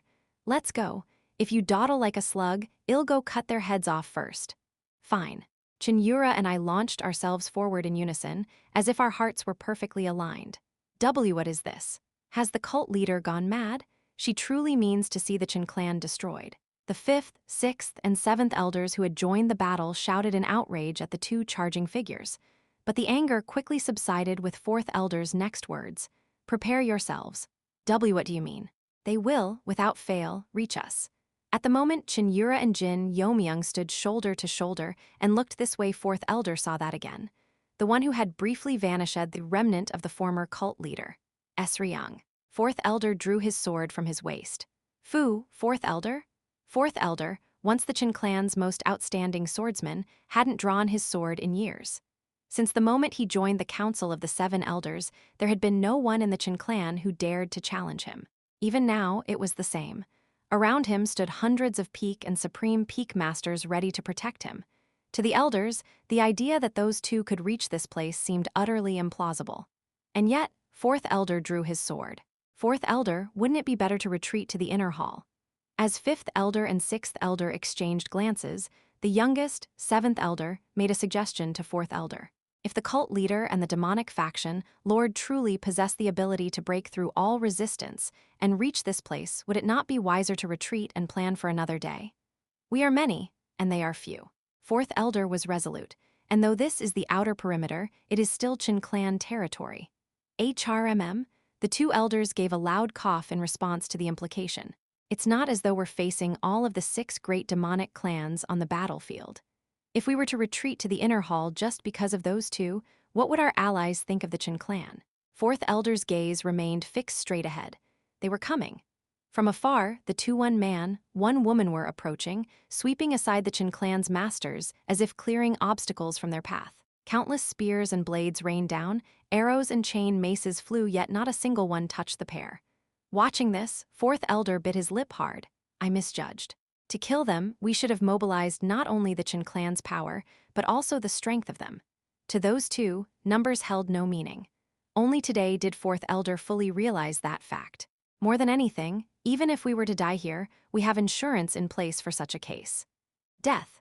The moment that word left fourth elder's mouth, the expressions of Aro and Yukro changed completely. The clan head will carry on our will. Fourth elder. If you wish to retreat, then do so. I will not stop you. Fifth elder and sixth elder's faces grew grave. Just as he said, if they were to retreat to the inner hall, driven back by just 2 individuals in their own front yard, the Chin clan's dignity would be greatly diminished. But wouldn't dying here at the hands of those two amount to the same? Fifth elder and sixth elder hesitated, unable to decide. Meanwhile, the cult leader and the demonic faction lord had already broken through half of the Chin clan's defensive line with unstoppable momentum. And behind them, the elite of the Guardian Hall followed. That line of defense, composed of at least peak masters and above, was by no means something to be taken lightly. Yet, the moment they clashed with the cult leader and the demonic faction lord, they fell like dry leaves in the wind. If there happened to be a commander rallying troops nearby, the two would charge in and sever that one's head first. It was only then that the two realized fourth elder's words had not been empty. "I'm afraid my health is unwell, and I won't be able to participate in the battle. HRMM. I must tend to the injured elders of the extreme demon realm, so I too will take my leave too late, I am afraid." Fourth elder sneered and mocked fifth elder and sixth elder. If they had fled when he first said so, it might have been different, but in barely the span of a few minutes, everything had already been decided. Chuck! At some point, the 2 blood-soaked figures landed on the edge of the wall. They had arrived. Those damned monsters. Chapter 386, Declaration of War 2, just before Jin Yeomyung and Cheon Yura reached the outer wall of the side hall. Fourth elder made a suggestion to the 7 elders. How about retreating before it's too late? It's not too late if we act now. The 7 elders responded with a question. Fourth elder, do you truly believe we'll be defeated even after deploying this much force? It's not defeat. Just a miscalculation, that's all. No matter how strong they were, they couldn't possibly kill everyone gathered here. But they could kill the commanders. It was simply a realization that had come too late. We should have hidden in the shadows and harassed them thoroughly. Instead of charging with force, we needed to collapse one side first and then attack the other. Just like you destabilized the cult leader faction by shaking the cult's finances. The recent internal turmoil in the heavenly demon cult had originated from none other than the youngest, the 7 elders. Fourth elder looked at the 7 elders with trembling eyes. Those two are as one. Their dominance rivals even that of the former cult leader. The moment the former cult leader was mentioned, the 7 elders' shoulders shook violently. They wondered, are they really that formidable? But at the same time, found themselves accepting it. Fortunately, the clan leader is an even more cunning schemer than us. This time, he'll surely prepare a countermeasure against them. Clan leader. The moment that name was spoken, the 7 elders slightly twisted their expression. Fourth elder, I have one question. What is it? Did the clan leader truly send us here without knowing anything? Speaking in hindsight, but if we all die here, wouldn't the Chin clan essentially fall into the hands of the clan leader Jin Yeomyung? That it seemed fourth elder hadn't considered that far. Their expression stiffened. The 7 elders continued to spit out their doubts. Even though the third elder remain, at his core, third elder is a petty man unfit to lead. If anything, he would side with the clan leader, not oppose him. Indeed, while third elder Chen Rain had been accepted into the 7 elders for his skills and seniority, suspicions had long persisted about where his true loyalty lay. From the start, it was strange that the demonic faction lord came here alone.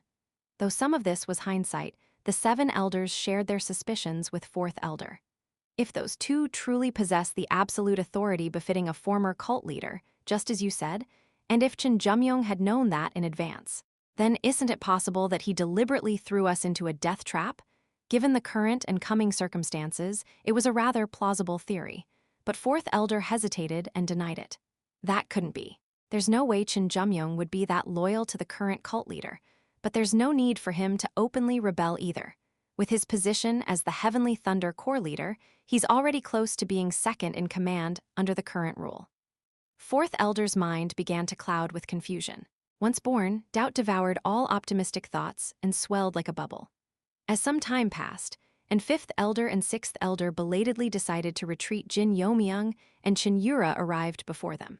Cheon Yura and I finally broke through the wall of countless enemies and stood before the 7 elders. We had killed well over 100 foes on our way here. Because of that, her entire body was now drenched in the blackened blood of the enemies. Sea cult leader, 5th elder and 6th elder ground their teeth as they saw us. I thought you'd run, but the 7 elders have more backbone than expected. When Cheon Yura sneered at the 4 elders, 4th elder replied with a faint smile. Not quite. That remark was a direct jab at the indecisive 5th elder and 6th elder. Understanding the intent behind those words, the 2 elders' faces flushed red. Step. Then, the 7th elder took a step forward and spoke. I have one question, Grand Duke. Since he was addressing me and not Cheon Yura, I tilted my head slightly. You're talking to me? Indeed. The 7th elder nodded. The cult leader was in seclusion until recently, and above all, you are her confidant. Naturally, it is you I must ask. Even now, they didn't lose sight of the core of the situation, which was precisely why they had to be eliminated. The 7th elder asked, is this current situation the result of a scheme between you and Jin Yeomyung? At the question that pierced like a dagger, Cheon Yura and I flinched for the briefest instant. But the sharp-eyed 7th elder didn't miss it. So it was true. He let out a hollow laugh. Yura quick-witted. In that moment, my guard against the 7th elder shot to its peak. Perhaps more than even 4th elder, this man was the one who had to be eliminated first. Just then, 5th elder and 6th elder stepped forward, exuding demonic energy. To throw yourself into a lion's den, can you handle these numbers, cult leader? Breaking through the battlefield and what comes after are two different things. If you want our heads, y'all have to cut through all of them. As they said, the path we had pierced through was long since blocked, and warriors of the Cheon clan filled the surroundings with every passing second. However, hearing those words, Cheon Yura and I laughed instead. The elders frowned as they saw us. Creepy laugh. The 2 brats are going crazy together. Of course we laugh. I looked at the faces of the Cheon clan warriors surrounding us. Including Cheon Yura and me, only about 20 had succeeded in breaking through. In contrast, the number of surrounding warriors exceeded that by 20 times. But at this point, numbers held little meaning. Because Cheon Yura took a step forward. At that single step, the elders noticeably flinched. All of them must be cut down, you say? Cheon Yura deliberately infused her voice with internal energy and shouted. Since when did warriors of the grand heavenly, demon cults send their subordinates ahead and seek a way to live? The elders' expressions hardened all at once. Especially you, 7th elder. Are you not the very peak of the great Cheon clan? And yet, are such ones cowering before me and the Grand Duke, shoving your underlings into the jaws of death like cowards? Silence, you ignorant wench who doesn't understand how an organization operates. You think this is some wilderness? 5th elder and 6th elder shouted in fury. On the other hand, Cheon Yura's smile only deepened. Wilderness, you said. Well said. 6th elder, who had invoked the wilderness, failed to realize his slip. You are not an army. What? Of course, some military discipline has been applied. But Cheon Yura looked around at the Cheon clan warriors and shouted. We are not soldiers, but demonic martial artists. Practitioners of the demonic pathbeasts who tear out the throats of enemies in the wilderness that is Murim. Nonsense. And yet you speak as those Confucian fools of the Orthodox sects. Can you really claim to stand at the pinnacle of the demonic path? Before the elders could retort, I added to Cheon Yura's words. 1,000 years ago, the heavenly demon founder and the 7 disciples led the way in cutting down our enemies. It was the same during the Great War between demonic and Orthodox sects. Given the situation, no one would nitpick the change from 6 to 7. Not once did a superior in this cult drive their subordinates into danger and flee to save themselves. Even if someone did, They were all pulled down from their position right then and there. I raised the 10 heavenly record immortal sword and pointed it toward the 7 elders. Look well, warriors of the heavenly demon cult. Even when things have come to this, those men refuse to fight us. Can they truly be called the leaders of a pack of wolves like you? The warriors of the Cheon clan all began glancing at each other. Truthfully, this provocation wasn't prearranged. Cheon Yura had merely voiced her thoughts without much intent, and I had matched her. But unexpectedly, the provocation worked quite well. Murmurs spread. Naturally so. Despite being the cult leader and the Grand Duke, we had broken through the deadly path and reached here. Yet those men, faced with the same situation, attempted to use their subordinates rather than fight directly. The essence of the demonic path. The essence of the demonic path was ultimately chaos. Even though some semblance of order had been established over the past 1,000 years, it was still a wilderness where everything was decided by strength. Gold Demon Flame Sword Lord, what are you doing? Cut down the enemies of the Cheon clan at once. Evil Spear Demon Unit, eliminate the enemies of the Cheon clan. Receiving orders, the Gold Demon Flame Sword Unit and Evil Spear Demon Unit glanced at one another, hesitant to move. Watching that, I nodded inwardly. This is where orthodoxy and demonic path diverge. Had it been the orthodox side, they would have charged blindly to uphold their banners, but the demonic path, those who submit to the law of power, expect their leaders to prove their strength when such moments arise, to see whether they have the capacity to lead, to see whether they are truly worthy of ruling over them. This was the same for the Cheon clan and the 6 demonic clans. The 7 clans had maintained their strength over 1,000 years precisely because they continued to prove this. Just as the atmosphere was beginning to turn strange, that's enough. Fourth Elder stepped forward, sword drawn. It was clearly the stance of a martial artist stepping forth to prove something. You've been quite clever, cult leader. Not really. I simply spoke what I felt. I acknowledge it. The martial prowess you and the Grand Duke just displayed proves you are worthy of standing above this cult. At those words, the other elders gasped in shock. 4th Elder. Even from you, how could you utter such nonsense? Chak. 4th Elder waved them off and continued speaking. However, no matter what, that alone is not reason enough for the Cheon clan to acknowledge you. Even though I've proven myself as the supreme being through strength, precisely because of that. 4th Elder glared at Cheon Yura with a chilling gaze. You, who have grown this strong, would never leave the Cheon clan alone, the very clan that oppressed you as a child. Your sister, Jin Yeomyung, was the same. That girl intended to use the Cheon clan, but whatever her aim, the result would have been the same. At the mention of Jin Yeomyung, Cheon Yura's expression changed ever so slightly. You knew she was blood-related to me? I did. I was the one who recommended her as the leader of the true blood unit, though now it means nothing. In the end, the conclusion is this: we can never coexist.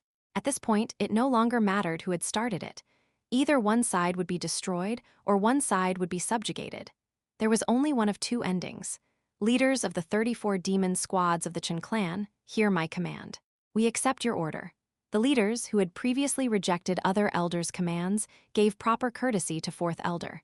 If I die, launch a joint attack and kill the cult leader and the Grand Duke. So ruthless.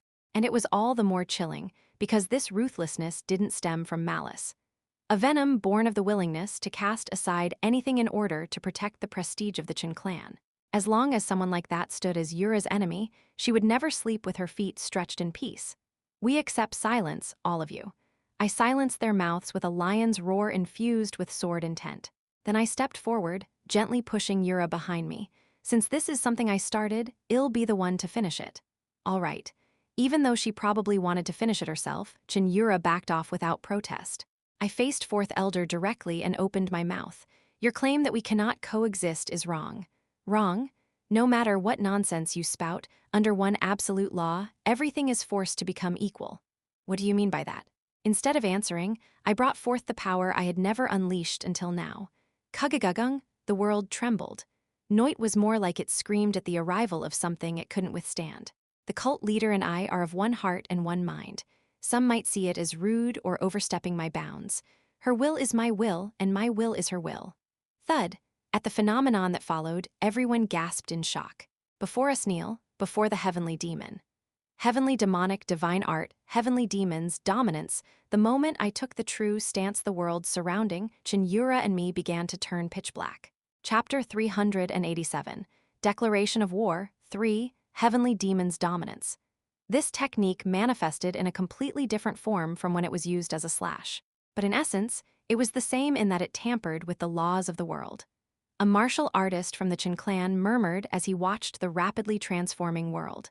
The sun shouldn't have set completely, yet a golden sunset that was just beginning to fade. That sunset vanished in an instant, and pitch-black darkness enveloped the surroundings. The Council of the 7 Elders, including 4th Elder, and all the martial artists of the Chin clan, were rendered speechless by the colossal miracle before their eyes. This can a human really create such a sight? There were martial masters who could split rivers, collapse mountains, and pierce the skies. But no one had ever shrouded the world in darkness. If such a being existed, then only one in this world.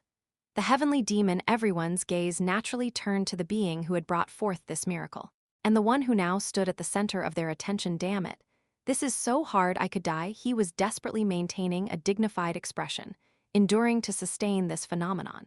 It worked out as expected, but after today, he'll be bedridden for a while. In truth, Heavenly Demon's dominance, when deployed this way, was merely a flashy display with little practical use. Neither was some. Within this domain, conventional martial arts lost their effectiveness, while demonic techniques had their power amplified severalfold at minimum. Much like the demonic spirit soul chi stream. In short, this action was basically just digging my own grave by strengthening the enemy's forces. My power, it's overflowing AI. The martial artists of the Chin clan, unable to control the sudden surge of energy, let out moans bordering on ecstasy. Well, it was unpleasant to hear moans from a bunch of grown men, but thanks to that, no one blocked or interfered as I approached 4th Elder. Step. 4th Elder looked at me with trembling eyes as I came within striking distance. I wondered what I looked like in his eyes right now. Perhaps the shock of Heavenly Demon's dominance had stunned him, but I could see no fighting spirit in him. I called out his name. 4th Elder of the Council of the 7 Elders. Jin Yeomyung. To be honest, I thought about this a lot. You were originally Ma Cholsu's prey, after all. Ma Jin Yeomyung, the youngest of the Ma clan and former holder of the heaven-slaying star. 4th Elder, standing before me, was one of the 3 elders who ambushed him. Even if Yura officially ascends to the seat of the heavenly demon, you would never obey her. 4th Elder didn't reply to that, but his silence was effectively an affirmation. I will take your head. Your existence is nothing but a hindrance to Yura's reign. After a brief silence, 4th Elder finally opened his mouth. From the start, was there never any chance of victory? He lowered his head and gritted his teeth. Why would the heavens assign someone like you, not even human, to her side? Not even human. It was practically a declaration of how the Chin clan viewed Cheon Yura. Not human, huh? Yes. 4th Elder shouted with certainty. She has the appearance of a human, but is ultimately an artificial being. Yes, she's more like a manufactured human, the inferiority complex Cheon Yura once carried. But now bringing it up was meaningless. 4th Elder asked me, what will you do with the Chin clan? Who knows? I reached out and grabbed 4th Elder's head, then applied pressure. Crack, crackle, ka. The sound of a skull being crushed echoed as 4th Elder let out a pained moan. I looked down at 4th Elder, now bent at the waist with a cold gaze. If you just said you hated her because she had the blood cult's blood in her, I might have let it slide. The bastard had a real knack for pissing people off. What? Manufactured human? Did he really have to stir up trouble over an insecurity she might not have overcome yet? I was originally thinking of giving you a chance, just once like she asked, but I changed my mind.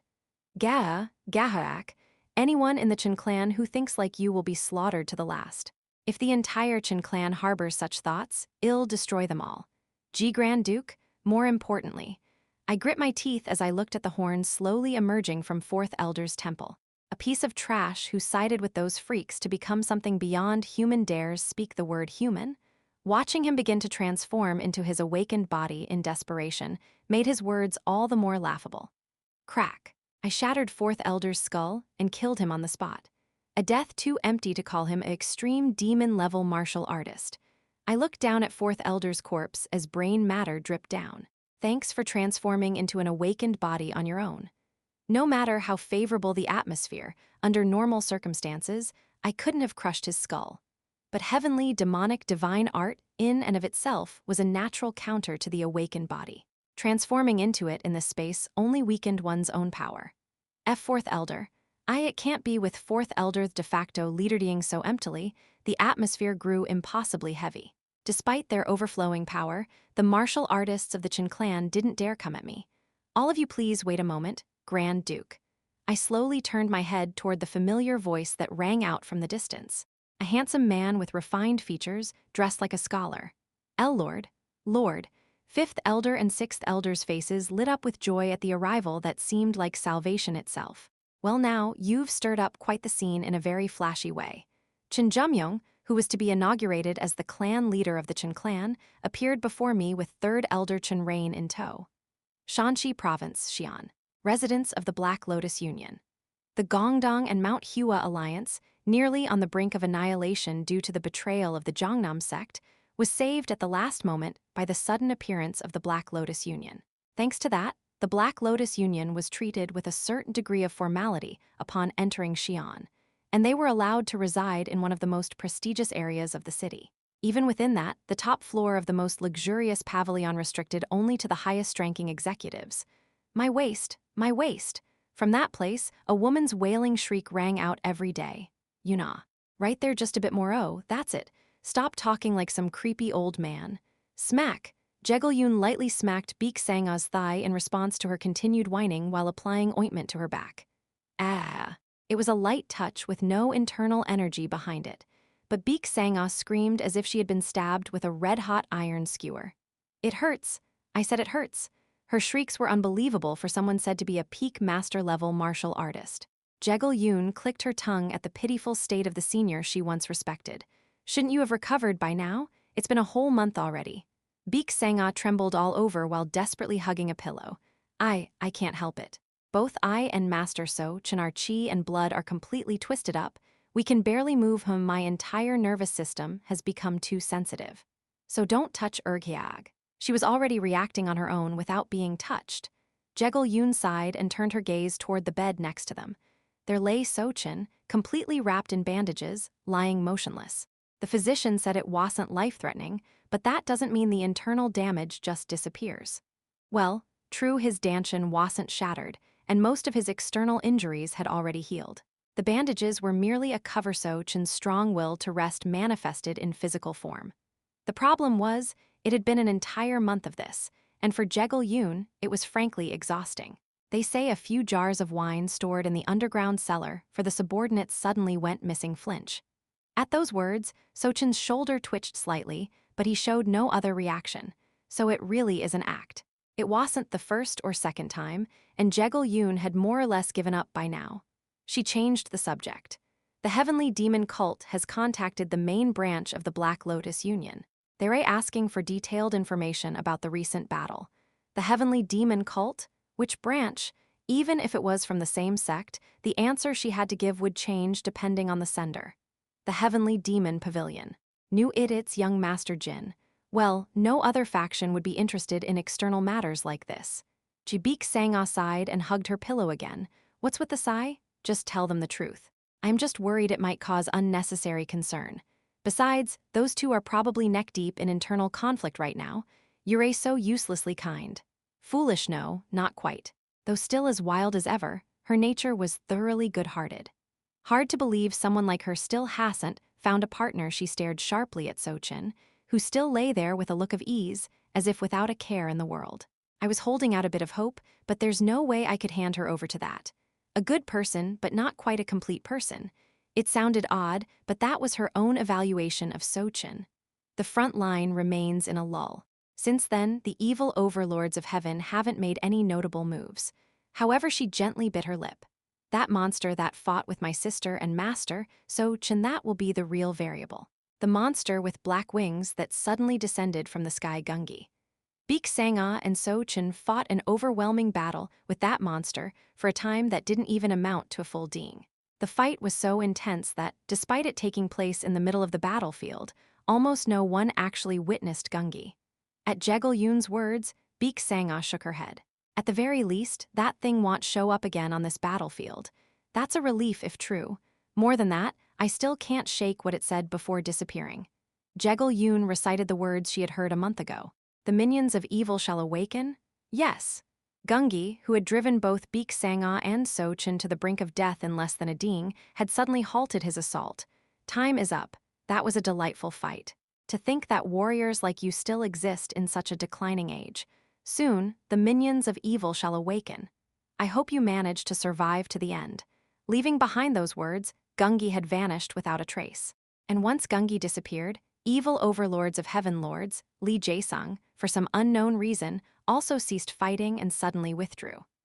The Plum Blossom White Sword and the elders of Mount Hua were still intact, so they hadn't been killed, but it had been a truly dangerous moment.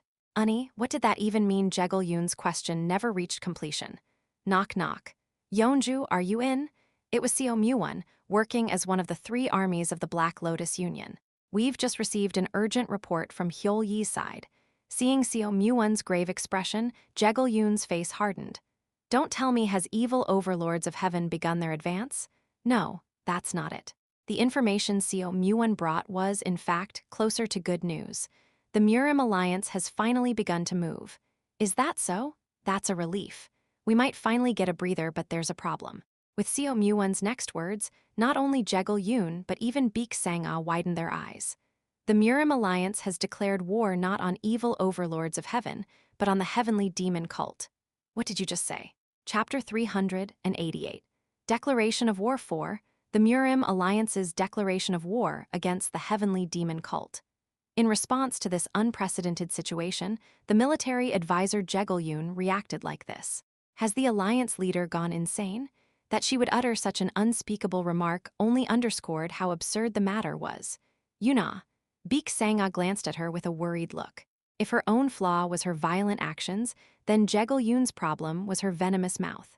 Yet Jegul-yoon still looked ready to breathe fire as she shouted. "No, it's not even like we're trying to kill ourselves as we provoke the cult when it's just sitting still. Do they want enemies pouring in from the west, south, and north all at once?" To the north lay the heavenly demon cult. To the west, the evil overlords of heaven. To the south, the evil Path Castle. Right now, the heavenly demon cult was said to be in the greatest peak of its entire history. To confront them, only a joint force of the orthodox factions could barely tip the scales. No matter how foolish the Murim Alliance was, surely they weren't so idiotic as to be unaware of that fact. Yeo-myung nodded as if he understood. Indeed, unless Sword Supreme Sage Gwan Hyun has gone mad, it's an incomprehensible decision. Baek Sang-ah's expression grew grave.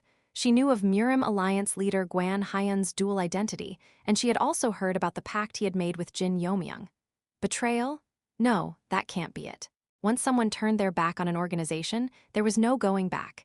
Especially not with organizations so secretive they must never be exposed to the world. Just then, a voice came from outside. "Renjunim. Plum Blossom White Sword requests an audience with you." "Let him in." Normally, she could not afford to reveal her injury to someone from the orthodox sects, but Plum Blossom White Sword, who had witnessed the battle firsthand, was an exception.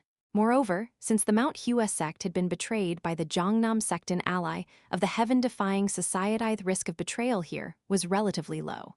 Still, she couldn't afford to let her guard down entirely. Soon the door opened and Plum Blossom White Sword appeared. How's the wound, Renju?" Baek Sang-ah responded curtly.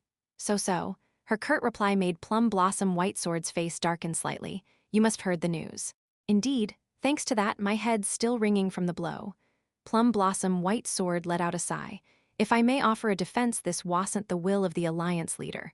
"What do you mean by that?" "Just what I said." Everyone in the room stiffened at what followed. "It seems the alliance leader has lost the internal power struggle." "What?" According to Elder Plum Palm Sword, who was dispatched to the alliance, the true mastermind behind this incident is Jegul-cheon, a new military advisor in the Military Strategy Division. Jegul-cheon? That's a name I've never heard before. Baek Sang-ah subtly glanced at Jegul-yoon. She couldn't let Plum Blossom White Sword learn her surname, but the fact that the man who had staged a revolution within the Murim Alliance shared her surname greatly intensified her curiosity. However, who is that? What? Though her face was hidden by a mask, Jegul-yoon's expression was clearly contorted. There's no such name as Jegul-cheon in the Jegul clan. Maybe in a distant branch family, but among the direct or senior members, no such person exists. Baek Sang-ah, Jo Gongmyung, and Yeo-myung's faces all hardened simultaneously. Yeo-myung muttered behind his hand. There's no way the Jegal clan would ever let a branch family member into the military strategy division because of its nature. The members of the military strategy division were never publicly revealed. But generally speaking, only those whose bloodline and abilities were both acknowledged were granted entry. The idea that even the Jegal clan would let a branch family member into such a place was unthinkable. Even if a branch family descendant had been recognized as the reincarnation of Jegal Muhu and accepted into the military strategy division, someone from the main bloodline like her would have known about it. Things may be worse than we thought. The Jegal clan, with its long and illustrious history in Murim, may have already fallen entirely into the enemy's hands. Yeo-myung offered a few words of appreciation to Plum Blossom White Sword and then asked him to excuse himself. Though framed as thanks, it was effectively an expulsion. Still, understanding the situation, Plum Blossom White Sword quietly withdrew. Once he was gone, as soon as they took off their Black Sky Master masks, their grim expressions came into view. Do you think what he said is true? Jegal Yoon frowned, still unable to believe the situation. Someone like Plum Blossom White Sword wouldn't lie to us for no reason, right?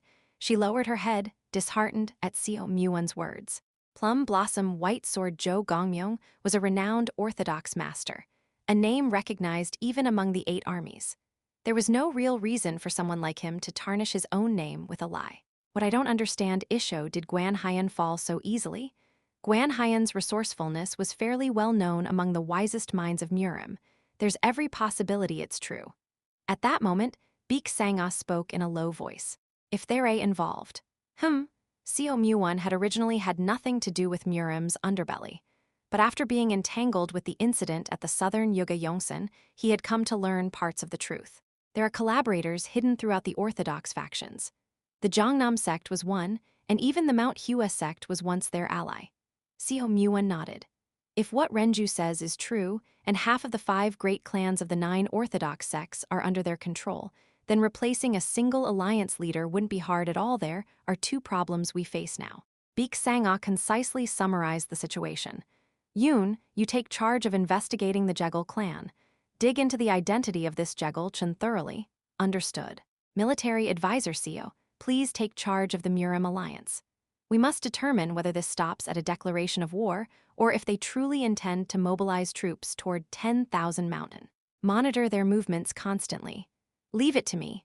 Also, recall Plum Blossom White Sword and solidify our relations with Mount Hua and the Gongdong sect. A misstep here could cut off our retreat to Luoyang. 2 people nodded with heavy expressions. It was now common knowledge that the Black Lotus Hall was connected to the heavenly demon cult.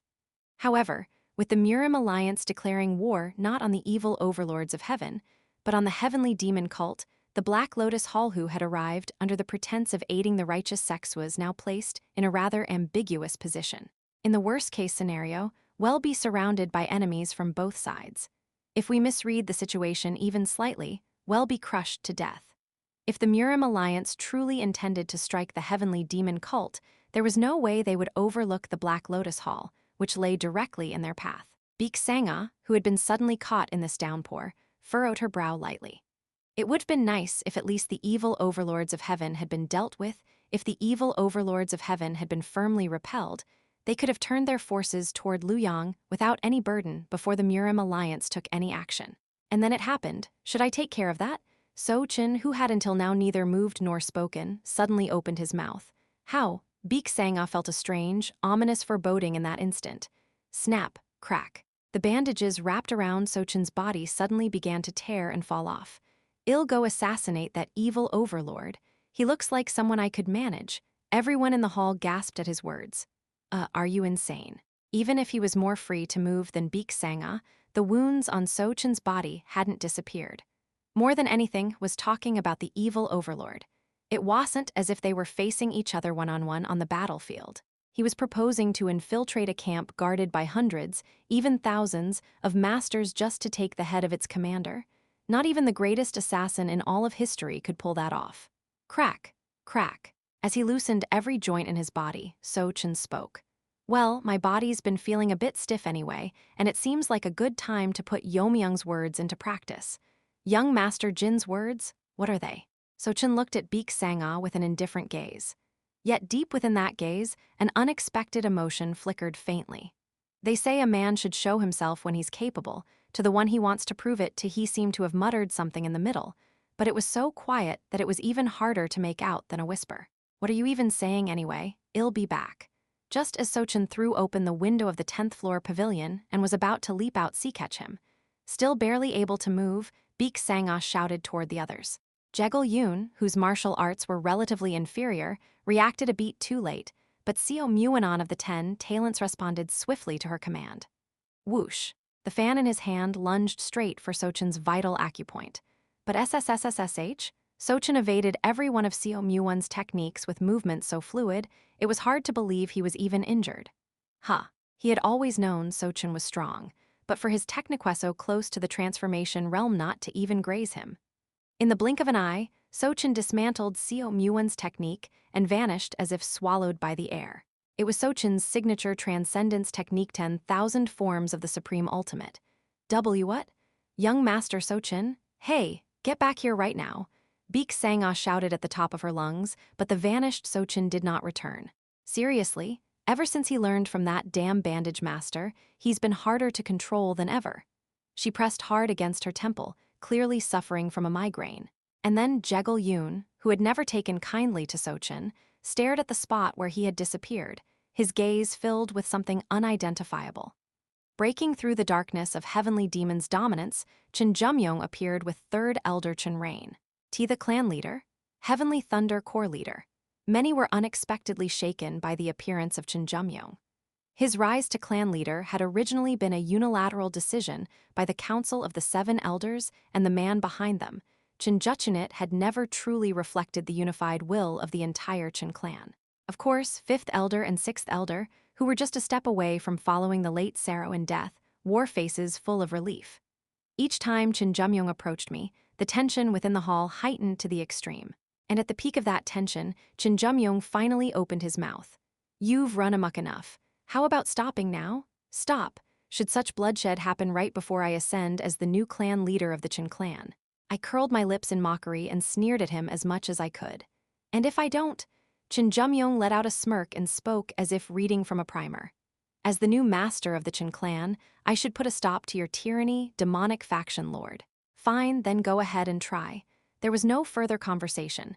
Jin Yeomyung and I moved simultaneously as if we had planned it beforehand.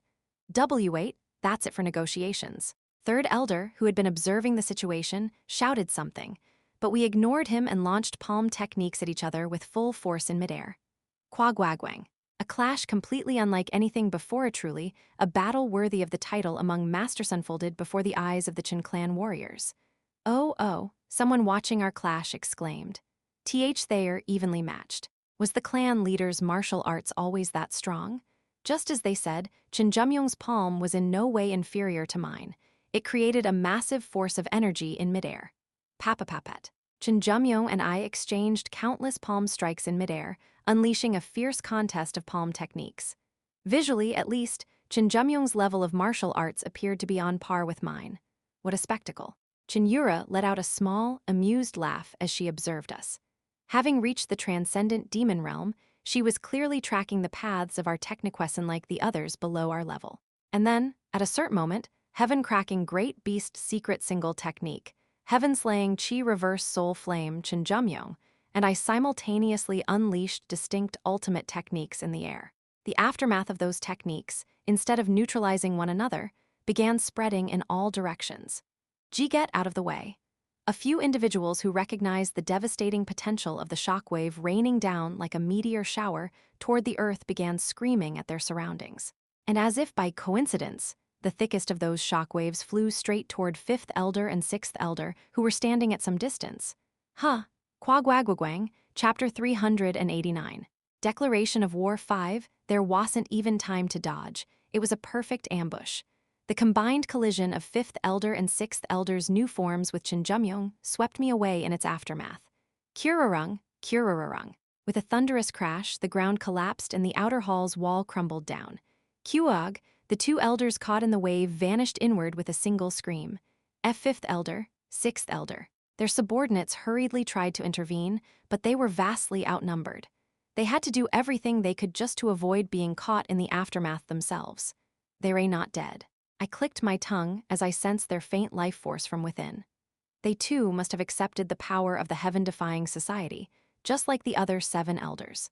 But with injuries severe enough to need at least several months of recuperation, and after being hit by the heaven-slaying chi on top of that, it'll be hard for them to even move for a while. With this, the only one left in the council of 7 elders who could check Jin Yeomyung was the youngest. I glanced toward that elder standing far in the distance. If that bastard had gotten swept up in it too, it would have been perfect, but this much is good enough. After exchanging a few more moves with Jin Yeomyung, I took a slight step back. Then I raised my hand and withdrew the heavenly demon's dominance. TSSSSS. The black demonic energy that had engulfed the world slowly spiraled back into my hand. Magnificent. Jin Yeomyung, who had witnessed the scene from the closest distance, murmured quietly. Even I had to admit, it was dreamlike, so surreal it felt like a god was reclaiming the world they had created. While everyone else stood mesmerized by the sight, Jin Yeomyung spoke to me. For a while, just as you intended, the Jin clan won't be able to interfere with you. That's right. But the flip side of that is whatever you and the cult leader try to push forward, the power of the Jin clan won't be involved. The Jin clan's influence accounted for nearly 30% of the total strength of the heavenly demon cult. Still, I answered with a scoff. If the Jin clan had been of any help to Yura in the first place, do you think it'd ever have accepted your proposal? Kook, true enough. Whether he meant it or not, Jin Yeomyung brushed off my scoff with a light laugh. He looked down toward the base of the wall, then clicked his tongue quietly. Cleaning this up is going to be a real nuisance. I did kill more than expected, but this was the only way to diminish the Jin clan's influence. A mountain of corpses, a sea of blood. I never thought I'd witness such a hellscape in my life. For someone like Jin Yeomyung to say something like that meant what I had done today would leave a bold mark in the history of the cult. Go back, I'll take care of cleaning up the situation, wait. Then, from behind me, Yura's voice called out. Jin Yura's sudden intrusion made Jin Yeomyung's expression stiffen slightly. Heavenly Thunder Core Leader, Jin Yeomyung. I am the clan leader of the Jin clan now, cult leader. Why was it? I felt like Jin Yeomyung was hurriedly putting on a mask. With a slightly subdued expression, Jin Yura asked him, I already heard your plan from Jin Yeomyung. To be honest, I've been thinking ever since I heard that. What justification does someone I always believed to be an enemy have to go this far for me? Facing the silent Jin Yeomyung, Jin Yura continued, unusually hesitant. Could it be that you still my mother, that's enough? Jin Yeomyung coldly cut her off. At some point, his face had twisted grimly. Doesn't matter who told you who? Right, it was probably that dead bastard of a former cult leader. Anyway, I can guess what you're thinking, but let me be clear, it's not like that. Not like that, is it? It's true that I made a certain promise with her, but that promise and my current plans are completely unrelated. Was that really the truth? I am just tying up all the loose ends in my own way. The fact that you gain a bit of benefit is incidental. I was sure I wasn't imagining Ithai's tone was clearly more forceful than usual. So don't get the wrong idea. And before anyone eavesdropping hears this conversation, shut up and go back. Is that so? Jin Yura gave a calm nod. I understand. If that is what you wish, I won't ask any further. Let's go back, Jin Yeomyung. Yeah. I watched her turning back with a slightly heavy heart. Surely, if it were her usual self, she would have pestered me endlessly about the heavenly demon's dominance on the way back. But until we rejoined with the group of the Saber Demon and Jin Gunak, she didn't say a word to me. She merely stayed deep in thought. A mountain path not far from where the incident had taken place. A woman with an expressionless face was staring at the pillar of darkness rising far up into the sky. Behind her, a young man appeared. So this is where you were. The woman didn't respond, but the young man grinned and started chatting as if humming. That look of yours is a fresh change. Until now, you've only shown your male form, haven't you? The woman let out a short laugh and replied, You managed to find me, huh? The young man shrugged. Of course, I am your contractor right now. But you don't look well. Something wrong? You were so pleased before, saying everything was going smoothly. It was an insolent tone considering the woman's status, but unexpectedly, she didn't seem to mind the way he spoke. She hesitated slightly before answering. My other half rejected my will. The problem is I don't know why. To prepare for the chance of getting caught in a divine sorcery-level spell, she had erased her memories and replaced her ego with that of her previous self. That previous self, left behind in that state, had no connection to this era, and was someone who cursed the heavenly demon cult more than anyone else. Even if she had fallen to a mental technique, there wouldn't have been any information to give away. My other half still hasn't revealed the reason. That was the biggest problem. She couldn't understand what the reason for hiding the truth could be. Even if the ego was different, at the core they were the same being. Not being able to trust oneself was a surprisingly serious issue. Can't you just wipe that half's ego clean? At the young man's suggestion, the woman instantly emanated a chilling, killing intent. You speak far too lightly. Yikes, my apologies. As the young man shrugged again playfully, the woman's eyes drew a cold arc. Wouldn't it be fine to wipe your own useless ego clean as well? Did you really think I wouldn't know you've harbored other thoughts ever since the Yeo-myung days? This time, the young man fell silent. Suppressing your own power to escape my control might have been a clever move, but don't forget it's a trivial matter to discard a bug that hasn't even reached the transformation realm. I'll remember it well in my heart. The young man, Han Mubik, ground his teeth inwardly, suppressing his frustration. The reason he still couldn't escape the society was because of the mutual contract he had been forced into with the woman standing before him. Satisfied with the look on Han Mubik's face, the woman turned her gaze once more to the black pillar ahead. Still, things have truly become dangerous now. The heavenly demon's dominance. She had seen through the nature of that darkness more clearly than anyone. But precisely because of that, she also knew it wasn't complete yet. Han Mubik, too, gathered his emotions and agreed with her words. I agree. To think a mere human would exhibit such divine status, the woman lifted her chin and looked to the sky. That sky was now even redder than before. And that's exactly why it reminds me it's not too late yet. A killing intent rose in the woman's eyes. Before Jin Yeomyung and Cheon Yura reached the qualifying threshold, that man must be killed. Han Mubik looked dumbfounded. Do you really think that's possible now? Through this incident, the Grand Duke has proven there's no one in the world who can match him. To be honest, not even gathering the 10 heavenly lords as a group would be enough now. There might be a sliver of hope if the second heavenly lord stepped forward, but he had practically turned his back on the heaven-defying society already. When they had failed in Akyong, interfered with by the venerable Buddha and the second heavenly demon, they had essentially thrown away their last chance. Honestly, I am starting to wonder if that person has reached a level nearly equal to the previous cult leader. No, absolutely not to that extent. The woman lightly shook her head. If it were the previous cult leader, there wouldn't have been any need to stage such a grand scene. And besides, the opponent doesn't necessarily have to be human. Pardon, what do you mean? Just recently, Gungi has awakened from his slumber. Flinch. Han Mubik's shoulders twitched slightly. The four horrors, Gungi. He was one of Heavenly Evil's most powerful subordinates, a divine entity who had slaughtered all kinds of divine beasts even during the mythic era. He's fallen back asleep again, but since he's already awakened once, reviving him again should be easy as long as we prepare the right offering. An offering, can that really be done so easily? Han Mubik showed clear skepticism. Even when they sacrificed over a dozen awakened bodies and a special cursed object as an offering, the time Gungi was able to remain active barely reached a single hour. In other words, even if the heaven-defying society used every awakened body in their possession, Gungi's active time wouldn't exceed 1 shijin. If quality doesn't suffice, then we'll make up for it with quantity. I believed we could bypass him. That if we simply completed the Bongxian blood heaven ritual by drenching the east, west, south, and north of the demonic cult in blood, it would be easy to take over Cheon Yura's body. Crack. But that was a fatal misjudgment on my part. I should never have dismissed the words of Chen Tijung. The plan had already started to go awry from the northern operation. The evil refining sect, who had been cooperating with the heaven-defying society, was essentially annihilated. And the remnants of the Northern Yuan dynasty, who had started to build ties with them through that sect, were now hesitant to move due to its downfall. Moreover, in the southern region of the cult, the evil overlords of heaven, who were supposed to flood the land with blood, were blocked by that naked thunderbolt called the Black Lotus Union. Every one of those incidents, directly or indirectly, had the interference of that bastard Jin Yeomyung. I'll change my approach. The Grand Heavenly Lord, Han Xian, glared at the darkness of the heavenly demon's dominance with blood-red pupils. I will no longer just drench the east, west, south, and north of the cult. I will drench the entire world in blood. And within that chaos, I will kill him for sure this time. Will that be all right? If you move so hastily, even if the heavenly timing is slightly off, there's no helping it. The Grand Heavenly Lord acknowledged it plainly. That man is an enemy worthy of it.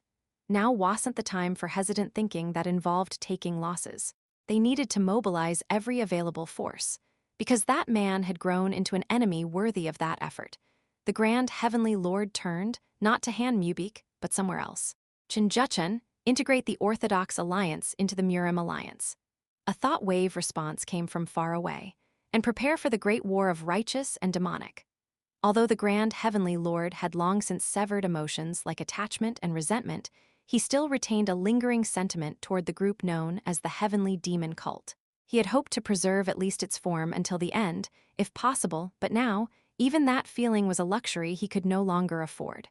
That was why he decided, I will bring forward the destruction of the demonic cult by over 10 years. Chapter 390. The Prelude to War 1. The massacre committed by the demonic faction Lord Jin Yeomyung in the territory of the Chen clan. The aftermath of this event was unimaginably massive. First of all, in just barely a day, thousands of martial artists were killed. Although most of them were from clans pushed to the margins, unrelated to the 6 great demonic clans, the sheer weight of the number thousands was by no means light. Purely by numbers, more blood had been spilled than when the former cult leader had ousted the Heavenly Illusion clan. The local mountain keeper, Mr. Jiang, said it was a literal sea of blood and mountains of corpses. They say the corpses that weren't burned were piled up like an actual mountain. Who would have thought a single person could cause such a divine catastrophe if this had been the righteous sex? Jin Yeomyung would have been condemned as a mass murderer and worse. But this was the heavenly demon cult, where power reigned supreme. Rather than blaming Jin Yeomyung, the voices here praised his overwhelming martial might. Of course, there were still a few who voiced concerns about the cult leader's political standing. But if we end up turning the Chen clan into our enemy like this, what will happen to the cult leader? Right. If the 6 great demonic clans change their mind, it could spell big trouble, however. Such voices were in the minority, and the conclusion of the incident was singular. The new cult leader had trampled the Chen clan's authority, which had remained an unchallenged taboo for 1,000 years, in overwhelming fashion. Those connected to the 6 great demonic clans regarded this event with caution. Even those unconnected found themselves keenly observing the power struggle unfolding between the cult leader and the Chen clan.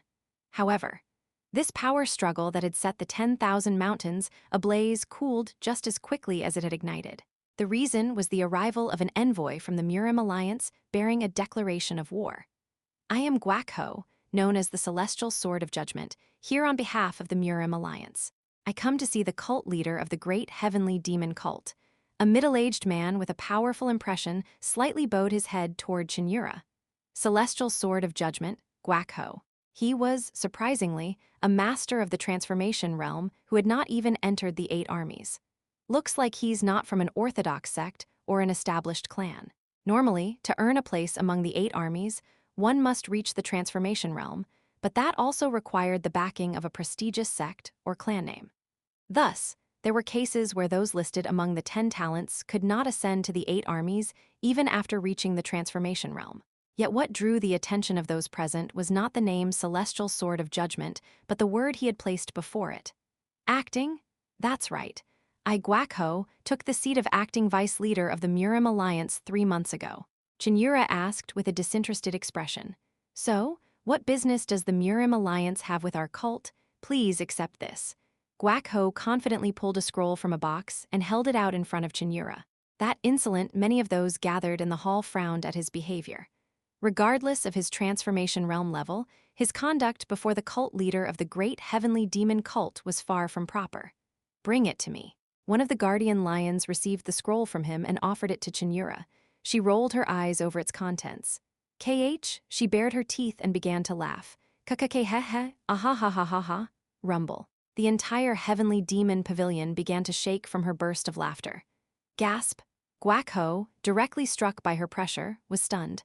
A newly appointed cult leader without even a proper title yet. Only in her 20s, and a woman at Thaith had underestimated Cheon Yura. What, did she inherit the position through bloodline alone? But that thought was shattered to pieces by her single laugh. What is this pressure? For someone like him, who had reached the transformation realm, to feel such overwhelming pressure from mere laughter. After laughing for quite a while, she abruptly stopped, as if the laughter had been a lie. How amusing. That the Murim Alliance would dare to declare war on our cult. Declare war? Is that true, cult leader? Amidst the rising anger of those gathered, Cheon Yura suddenly flung the scroll toward me. Jin Yeomyung, you read it. Yes. I accepted the scroll from Cheon Yura and began to read its contents aloud.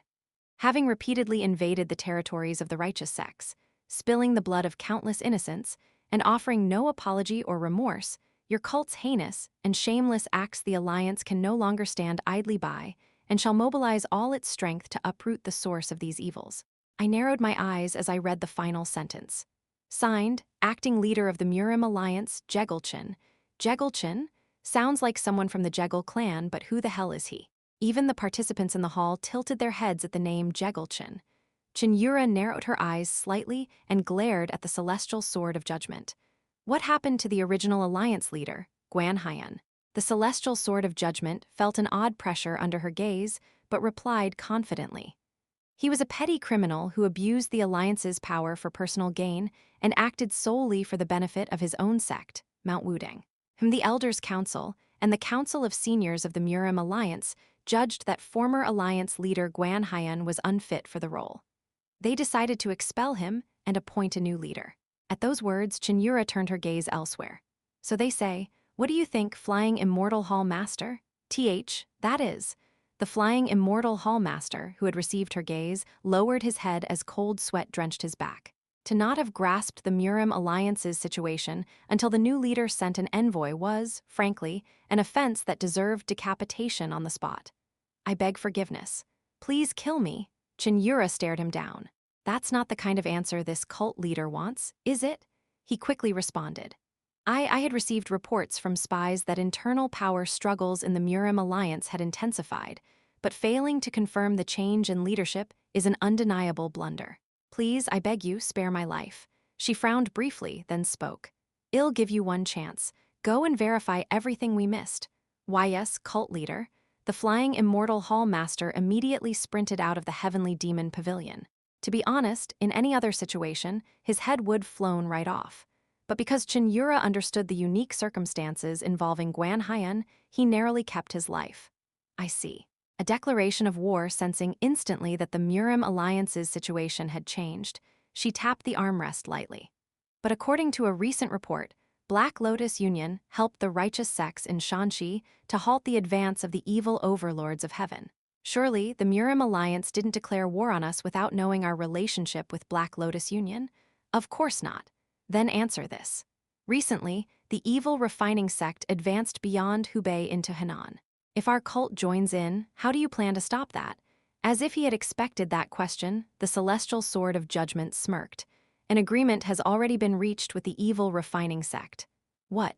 The new alliance leader of the Murim Alliance has recognized the evil refining sect's dominion over Hubei, Guangdong, Fujian, and Jiangxi, and has temporarily formed an alliance. I stared at him in disbelief.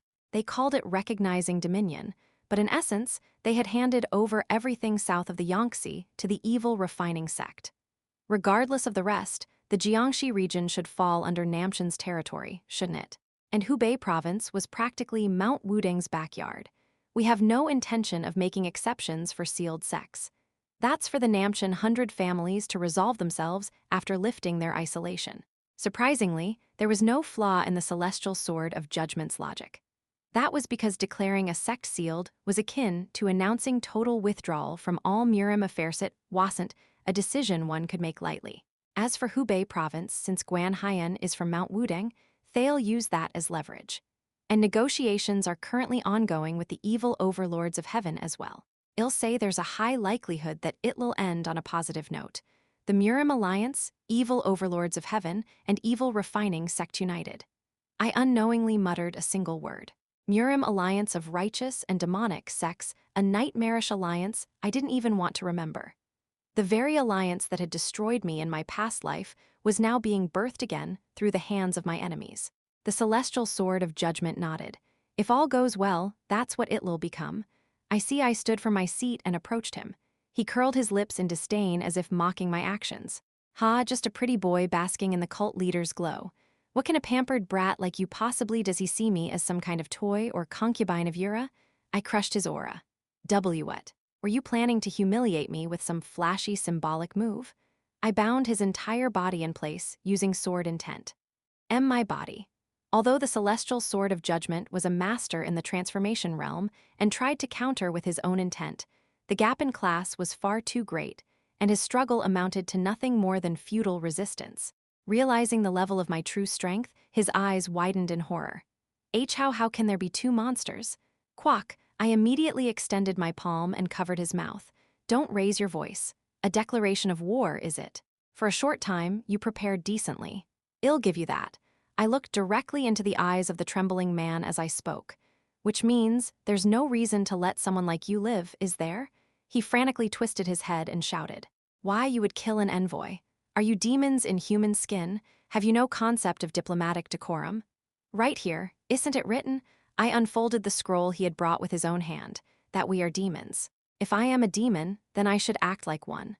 Why you detestable? He let his guard down. If he had prepared for a confrontation from the beginning, no, even if he hadn't underestimated me, he wouldn't have been taken down so helplessly by sword intent. But well, he had to pay the price for his negligence. Quagic, I crushed the celestial sword of judgment's skull and killed him on the spot. Judging by his words, he didn't seem to be directly related to the heaven-defying society. Still, letting someone of that caliber walk free wasn't an option. Well done. Even as blood stained the floor before the sacred throne of the heavenly demon pavilion, Cheon Yura didn't so much as blink. Rather, she let out a small laugh and praised metrically befitting a cult leader of the demonic cult. The envoys of the Murim Alliance who had come with the celestial sword of judgment were frozen in terror, afraid they might follow the same fate. Cheon Yura calmly addressed the one among them who seemed to hold the highest rank. Deliver this to the alliance leader of the Murim Alliance. Looking down at the envoy, who couldn't even reply out of fear, Cheon Yura declared, If you've crawled here just to die, then our cult will be delighted to greet you with the warmest of welcomes. Defense is a good strategy, but we can't just sit back and hold our ground. You know why? Because we can't leave Black Lotus Union alone. Right. Right now, Black Lotus Union is surrounded on 3 sides. If the Murim Alliance really unites with the other 2 demonic factions, Black Lotus Union could be eliminated in the blink of an eye.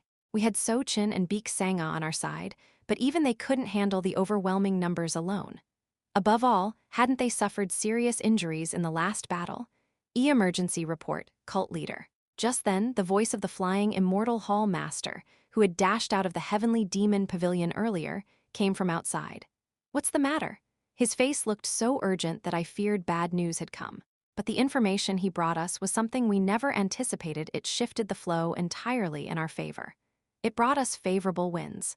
The new leader of the evil overlords of heaven, blazing heavenly King Lee Jae-sung, has been assassinated. What? Chapter 391. The prelude to War 2, someone was assassinated just now? Cheon Yura also looked a little flustered as she asked again. Lee Jae-sung, the blazing heavenly king. Wasn't he the one who killed the king of 10,000 evils? Yes, that is correct. By whom? We have not yet identified the assassin. However, the fact that the evil overlord was assassinated has been verified several times through cross-checking. Cheon Yura and I listened to the rest of the report with stunned expressions. A master, at least at peak master level, normally at the transformation realm, was assassinated not just anywhere, but right in the center of their own main camp. Did some kind of legendary death god descend or something? Even for me, assuming this was an assassination, pulling off something like that would be difficult. Unless I charged into enemy lines like a brute, the way lovers sometimes do in tales of romance and war, took his head as if pulling something out of a pocket, and casually returned, it would be nearly impossible. The flying immortal hall master lowered his head and spoke. According to the reports from our agents, there were no signs of a struggle. When the evil overlord failed to appear by noon, his bodyguards went to check and discovered him. Discovered him? His head was gone. From the combined reports so far, the evil overlord was almost certainly an awakened body from the heaven-defying society. Targeting normal human vital points was meaningless against an awakened body. Like that assassin, severing both the head and body in one blow was the most definitive way to kill one. Normal assassins don't go around cutting off heads. Humans die easily if the heart, key blood points, or throat are pierced. If someone knew the enemy was an awakened body in advance, and had stealth arts capable of reaching the evil overlord without being noticed, and their own martial arts were at a certain level, there was exactly one person in all of the Central Plains who matched that description. But I erased the face of a certain something that popped up in my mind. No way, it can't be. Knowing Sochin's personality, he wasn't someone who would bother with something as troublesome as assassination. He was someone who avoided danger, avoided fighting, and always pursued a life of quiet peace. That name Sochin, it was almost a kind of unshakable faith at this point. Could it be Lady Beak? No, she doesn't have the myriad form grand art, so infiltration would be difficult. The more I thought about it, the more lost I felt in the maze of thoughts. Who in the world could it be just as I was drowning in that confusion? Cheon Yura's face suddenly appeared in the corner of my vision. She had brought her face right up close to mine. Leaving me all alone, what are you thinking so deeply about? Ah, sorry. I was just so curious about the identity of the assassin. I gave a small nod. But that's not the most important thing right now, is it? Right. I let out a bitter smile and brushed the thought aside. Cheon Yura turned her gaze to the Flying Immortal Hall Master. Flying Immortal Hall Master. Yes, cult leader. What do you think the evil overlords of heaven will do next? Normally, a group that lost its leader would retreat and plan for another day. Even our own ancestors, who once launched the Great Demonic War, always returned to the 10,000 Mountain when the cult leader fell. But the Flying Immortal Hall Master hesitated a bit, then said something unexpected. They will not retreat. Oh, why is that? Though the death of the evil overlord certainly deals a blow to enemy morale, he was long believed to be a puppet installed by the elders of the evil overlords of heaven. That's why even the death of the king of 10,000 evils, Yeo-myung, was not seen as a meaningless defeat at the hands of an outsider, but as a purge carried out by internal rivals. So, precisely because of that, even if they appoint a new leader, the evil overlords of heaven will not end the Eastern campaign in such a hollow fashion. Especially now that the Jongnam sect has shut its gates, they will try to secure at least the Shanxi region by wiping out Gongdong and Mount Hua. Indeed, if they retreated here, the evil overlords of heaven would be left with nothing. Especially after being blocked by the fierce resistance of the Sichuan martial world and forced to detour south through Gansu and most of all, after handing over Hanzhong, the gate to Sichuan, to our cult entirely. If they withdrew now, the evil overlords of heaven would never be able to cross into Sichuan again, and the path to the Central Plains would be completely cut off. Jin Yeomyung, your thoughts. The process may differ, but the outcome is the same. Just as the Flying Immortal Hall Master predicted, the evil overlords of heaven would not retreat. However, the reasoning was entirely different. They'll send another puppet instead of that so-called blazing heavenly king. More than anything, because of Black Lotus Union's intervention, the blood that should have been spilled across the southern Central Plains has been dramatically reduced. For the sake of more bloodshed alone, the evil overlords of heaven will never stop. More importantly, now that the Murim Alliance had entered into negotiations with the evil overlords of heaven, Black Lotus Union remained completely isolated. In the worst case, the evil overlords of heaven and the Murim Alliance could join forces and attack Black Lotus Union from both front and rear. Indeed, those hypocrites of the orthodox factions abandon their debts of gratitude far too easily. Your words ring true, Grand Duke. At those words, Cheon Yura wriggled her fingers slightly and said, but couldn't there still be some righteous reclusive experts who might intervene? That talk of reclusive experts. It had been a while since I last heard such nonsense. However, that is absolutely impossible. Why is that? All righteous martial artists of the Orthodox sects died a long, long time ago. More importantly, even if any are still alive, they are the sort who see the world in black and white. There's zero chance they would help Black Lotus Union, which belongs to the demonic path. I noticed Cheon Yura's lips push out just a tiny bit. The Flying Immortal Hall Master, who was bowing too low to dare look upon her, didn't see that expression. Why does it feel like she's even angrier now than when I made that earlier mistake? She looked more upset now than she had when I first misspoke. Of course, surely that couldn't actually be the case. Fine, now get low, no, withdraw. Why yes, I obey. The Flying Immortal Hall Master seemed to have guessed the next word that was about to follow get low and left the heavenly demon pavilion with a pale face. Are you all right? HMPH, I am perfectly fine. She definitely doesn't seem fine. Right now, she looked like a child who just realized that the red-bearded man appearing on the 25th night of the year's end in their first life had actually been fictional all along. Anyway, we need to organize a force to rescue that group. Do you have any good ideas? I do, actually. This time, all we had to do was save Black Lotus Union. There was no need to clash directly with the Murim Alliance or other factions. I am thinking of turning this into a loyalty contest. Thanks to the incident stirred up within the Cheon clan, Cheon Yura and the Heavenly Demon Pavilion had gained significant authority. So much so that previously neutral factions, which had remained on the fence since the death of the former cult leader, began to flock to her and pledge their loyalty. But now was the time to test whether those vows were just words or would be proven through action. In less than a day, the same notice was posted all across the 10,000 mountain. A recruitment notice. They say they're recruiting martial artists for an expedition around Shanxi to rescue our ally, Black Lotus Union.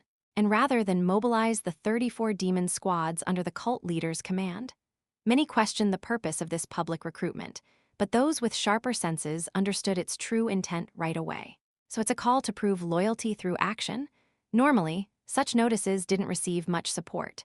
The intention to preserve core forces while recruiting fodder was often too blatant. However, as soon as the name of the commander of this expedition appeared at the bottom of the notice, the atmosphere turned completely around. They say the Shanxi expedition will be led personally by none other than the demonic faction lord. You mean the cult leader's husband, the one who charged into the Cheon clan all alone? I heard his personal martial strength surpassed even the extreme demon realm. To receive even a single lesson from someone like him, with the demonic faction lord, Jin Yeomyung, serving as the supreme commander, the troops would be led directly under his banner. The moment that news spread, young followers of the cult across the 6 great demonic clans and beyond began to stir with excitement. Maybe I should volunteer too. That was how the stream of consciousness flowed, and the number of applicants continued to grow. 3 days later, we already have over 1,000 applicants. Yeo-myung reported the progress to Cheon Yura and me. What's more, over 80% of them are young martial artists below 30, and I'm seeing quite a few from the 6 great demonic clans as well. A subtle sense of admiration shimmered in her eyes. At this rate, reaching 2,000 won't be a problem. At least 2,000 martial artists of second-rate level and higher. That was a force strong enough to call itself a great faction anywhere. The moment I heard those words, I shrugged my shoulders toward Cheon Yura beside me. It's a bit self-congratulatory, but I am a rather inspirational figure, aren't I? At that, Cheon Yura gave me a sideways glance. I wouldn't say your environment was all that difficult, though being inspirational usually implied rising to success from hardship. Well, if someone like me, a Grand Duke of the 6 great demonic clans, claimed hardship, that would be the height of shamelessness. But still, so what? The one sitting beside you as the final victor is none other than me.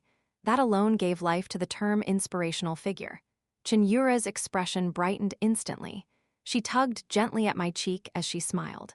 What am I supposed to do with this sly tongue of yours? What else? We spend time together as befits a newlywed ahum. Just as the mood was about to carry me past the line, Yeo-myung's menacing cough broke the atmosphere. Jin Gong, no, your grace. Please maintain decorum in official settings. Yura was right beside me too, so why was I the only one being scolded? I didn't know where the once apologetic woman who used to feel sorry for interrupting had Ghanaianly a saboteur remained now. Your grace, as if she had read my mind, she glared at me with dagger-like eyes. Ahum, I will focus, military advisor saw. Whether it's sharing a bed or wandering thoughts, save those for after the mission is done. Cheon Yura and I both pouted slightly. Ignoring our unspoken protest, she continued without pause. Still, is it all right to leave the cult again like this? According to young Master Jin, right now the cult is a paradise for traitors. But I have something in mind.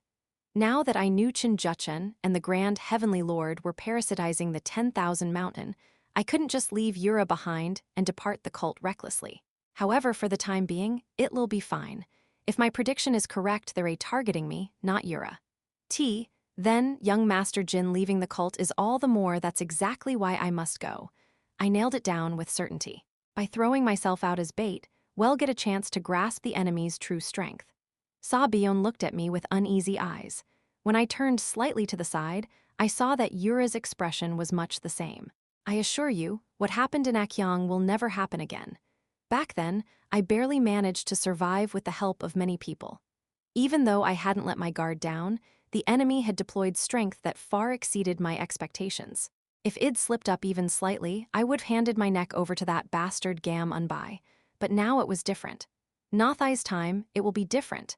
If that's the case, then I am relieved, but Jin Yeomyung.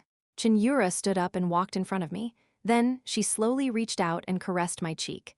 This time come back without being late. I gently held her hand and felt its warmth. Of course, my other half.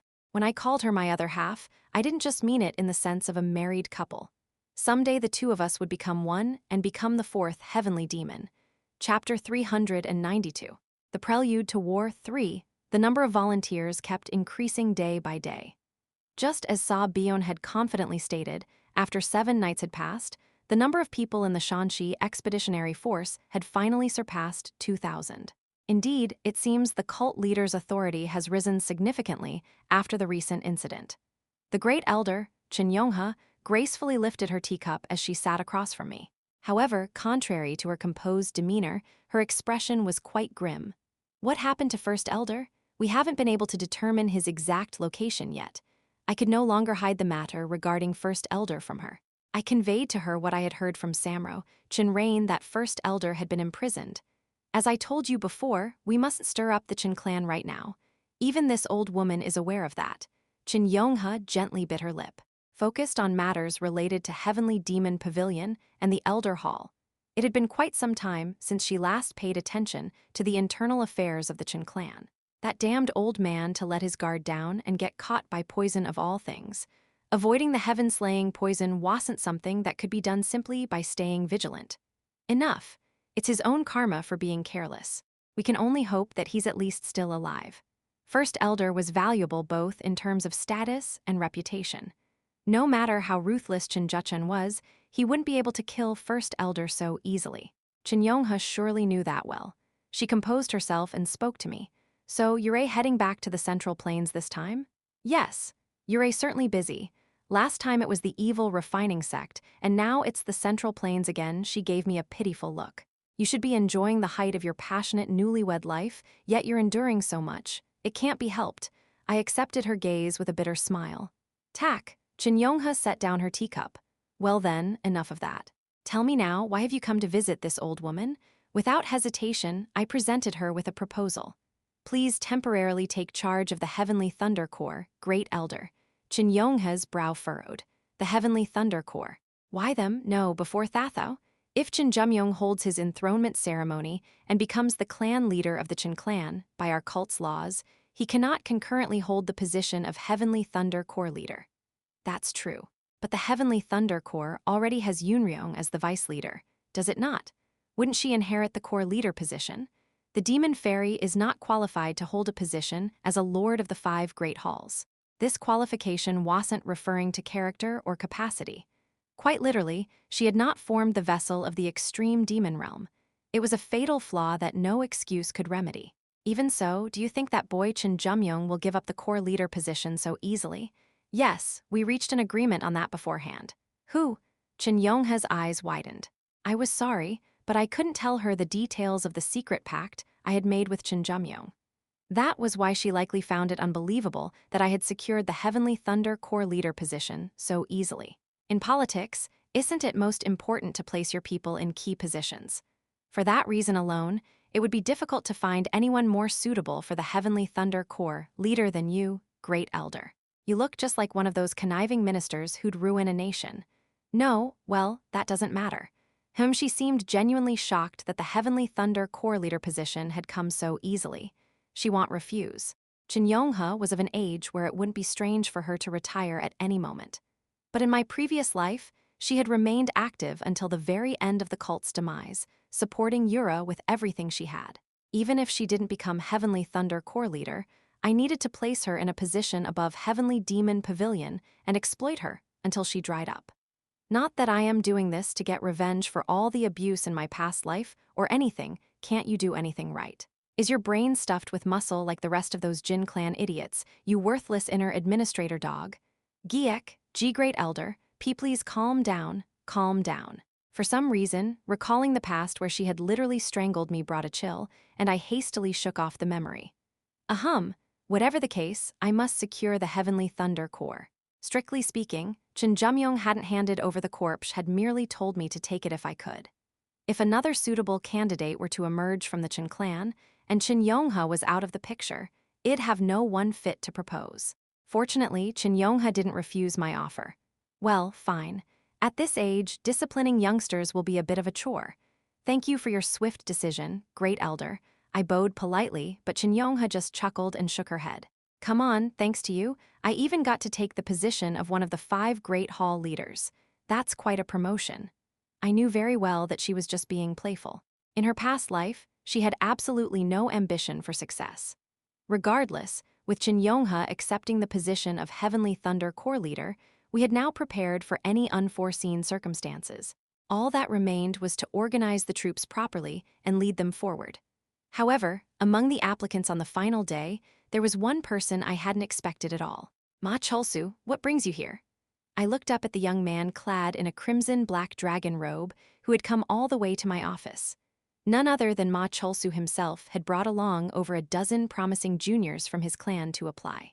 With his characteristic blunt expression, Ma Cholsu retorted, "Weren't the qualifications open regardless of age or status?" That's true, but this is an expedition that'll take at least half a year. If you leave your post, what about the Ma clan? Hech, a Jin clan brat worrying about the Ma clan? This bastard. I was just trying to show some concern and he gives me that smug look. Seeing my crumpled expression, Ma Cholsu let out a brief chuckle. The Ma clan's air competition ended long ago, leaving for a bit won't shake the clan. Well, that's true. The clan elders all agree this expedition is a great opportunity and strongly encouraged me to participate. A great opportunity? An experience to lead group warfare in a stable setting. I tilted my head. Ma Cholsu, you're from the 1,000-day pass just like me. You should have had enough of that kind of experience already. Maybe if it was the demonic Dragon Hall, where rookies gathered to mingle. But the 1,000-day pass was a training ground for warriors that regularly exposed us to real battle experience until graduation. At my words, Ma Cholsu scoffed. Ha, comparing those baby days to now is ridiculous. ... From my perspective, you don't look all that different from those baby days now. True enough, unlike back in the 1,000-day pass where instructors could still protect us to a degree, now we had to bear every consequence ourselves. If you're the commander, I can trust you. I'm guessing there are quite a few applicants from across the 6 great demonic clans. Ma Cholsu wasn't wrong. What started as a competition to test loyalty had ended up attracting a pretty impressive roster. From what I know, even that place sent someone. Ma Cholsu hadn't even finished his sentence when, "Hey, you pretty boy, you here?" Bang, the office door slammed open and a charming warrior burst in. Lady Yeo-myung, grinning. The So clan leader of the Pa clan, Pa Yeo-myung, grinned mischievously as she spoke. Got room? No, then make some. That wasn't a question. It was practically a declaration. This great one will personally serve as your adjutant. Having Pa Yeo-myung, the Pa Dragon Empress, as adjutant, there was no reason to refuse such an offer. However, hey, Pa clan. Ma Cholsu suddenly stepped forward, glaring fiercely at Pa Yeo-myung. The second-in-command spot for this Central Plains campaign, I already claimed it. Sit back and stay quiet. Don't go putting your spoon on someone else's table. Ma Cholsu threw out a sharp warning, but scaring someone like Pa Yeo-myung wasn't so easy. If anything, she smirked with a look that said, "This bastard wants to die?" Locking eyes with Ma Cholsu for a moment, she let out a short, dry chuckle. Well now, this is entertaining. When I was making a name for myself in the 6 demon dragons, you were still some crumbs stuck in the 1,000-day pass. Now you get one heaven-slaying star and think you're a hot shit? Bang, she slammed her fist into the office wall. Come out, I'll see for myself if you've got the skills to match that big mouth. Heh, you think I'm scared of a little intimidation? As if on cue, the 2 of them began heading outside. The air instantly became thick with the tension of a near life-or-death duel, and I hurriedly reached out in panic. Wait, the 2 of you. What the hell are you doing? They were completely ignoring Meth 1 with actual authority to decide in doing whatever the hell they wanted. No way I am losing to some loud-mouthed Pa clan thug. I'd rather die than lose to a stuffy Ma clan gentleman. Lately, things had been so quiet that I'd almost forgot.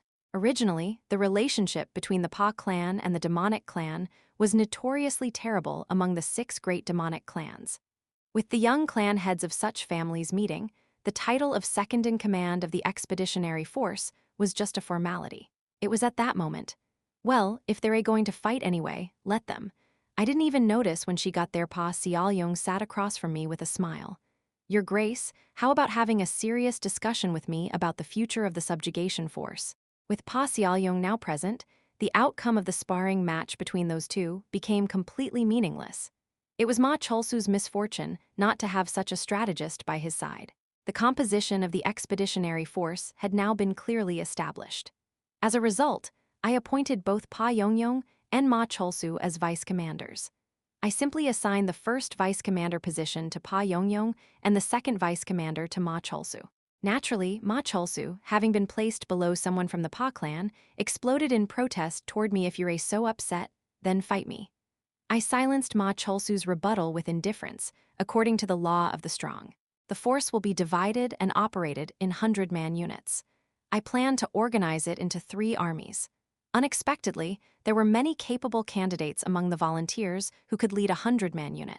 Many of them are former members of the 34 demon squads and even served for several years.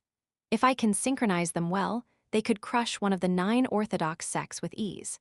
Of course, since there were so few peak-level masters, things would get difficult without me.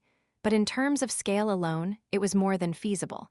At this level, we'll manage as long as we get the minimum synergy. I shifted my gaze to the joint training of the expeditionary force. Hall Master of the Flying Immortal Hall, is there any new intel from Shanxi? The Hall Master of the Flying Immortal Hall shook his head, drenched in sweat. Nothing yet. What about the position of the Black Lotus Union? They're still stationed in Xi'an. Mount Hua sect and the Gongdong sect seem to be surprisingly loyal. But that won't last long. This time, the Hall Master nodded. Probably not. If the Murim Alliance gives direct orders, even the 9 orthodox sects won't be able to resist. That's why we had to act first and drain the Black Lotus Union's strength. Let's hope nothing goes wrong. I looked southward with a hint of concern. Xi'an, Shanxi Province. Even tonight, Plum Blossom White Sword Zhou Gongmyung, who had been thoroughly monitoring the outside of the city, received a sudden summons from the sect leader in the middle of the night. Elder Plum Blossom White Sword, a letter has arrived from the Murim Alliance. A letter, you say? Yes. Zhou Gongmyung immediately noticed that the sect leader's expression wasn't good. Well, at this timing, a letter from the Murim Alliance could only mean one thing.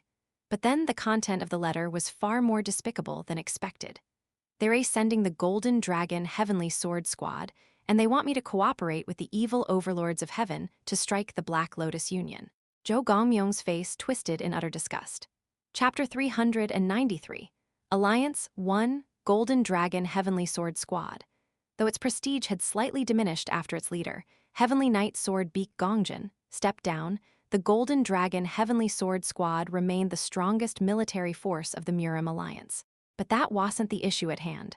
What kind of nonsense is this? Plum Blossom White Sword crumpled the letter in one hand. A rare fury was etched across his face. Is the Murim Alliance truly set on painting Mount Hua as thankless beasts? Please calm down, Elder Plum Blossom White Sword. Do I look like I can calm down right now? The latest directive from the Murim Alliance wasn't just an insult to him, it was an insult to Mount Hua. Above all else. One particular sentence at the end of the letter will open the gates of the Jongnam sect in response to the movements of the main sect. Ha ha ha. Plum Blossom White Sword let out a hollow laugh, and before long, that laugh turned back into anger. Do you realize how many disciples died on that battlefield? 40. And that's only counting those of second-class disciple or higher. At those words, the sect leader's expression darkened instantly. Currently, Mount Hua had around 500 disciples in total. But excluding the retired previous and third-generation disciples, only about 250 remained in active duty. To lose 40 out of those 250, such loss was almost catastrophic for Mount Hua. What made it worse was that most of those losses were caused by the betrayal of the Jongnam sect, who had been fighting alongside them. The bastards who were supposed to hold the defense line suddenly pulled back, and our disciples were left to bear the brunt of the impact. In fact, Mount Hua had been lucky. The elite strike force, including Plum Blossom White Sword and other elders, had nearly fallen into Li Jaesung's trap. Had events gone as their enemies intended, Mount Hua might have been devastated to the point of extinction. If it weren't for those damn evil overlords of heaven scum, we would have already staked our sect's fate on annihilating the Jongnam sect. And now you're telling us to join hands with them again? Do you even hear yourself? The fury of Mount Hua's top martial artist, Plum Blossom White Sword, even the sect leader couldn't easily brush off the oppressive weight of his outrage. Finally, the previously silent sect leader opened his mouth. Sasuk. At that, Plum Blossom White Sword's expression froze. Even so, we have no choice but to follow these words. Sect leader, we already allied with them once before under a previous generation's decision. A past decision. Plum Blossom White Sword, who had been part of that generation, contorted his face in silent anguish. Having done it once, there's no reason we can't do it again. In truth, during Plum Blossom White Sword's youth, Mount Hua had been weakened, overshadowed by the Jongnam sect. At that time, Mount Hua didn't have a single warrior at the Transformation Realm, while Jongnam had produced 2 such masters, basking in its greatest era. Under the decision of the then sect leader, Mount Hua chose to become their collaborators. And not long after joining hands with them, Jongnam sect had an unexpected clash with the demonic cult.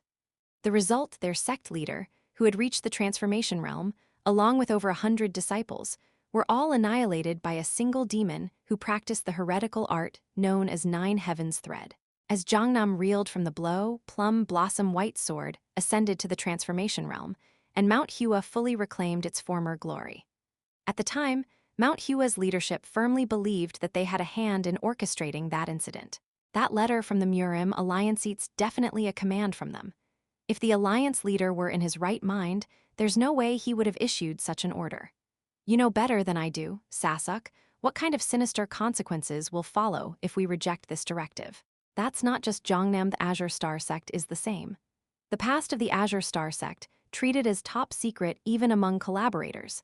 The Azure Star sect, located in Sichuan, had been in a similar position to Mount Hua years ago. Being gradually overpowered by the Dang clan, rulers of Sichuan, their sect was slowly declining until they took that outstretched hand, an act that nearly tore them apart with internal conflict.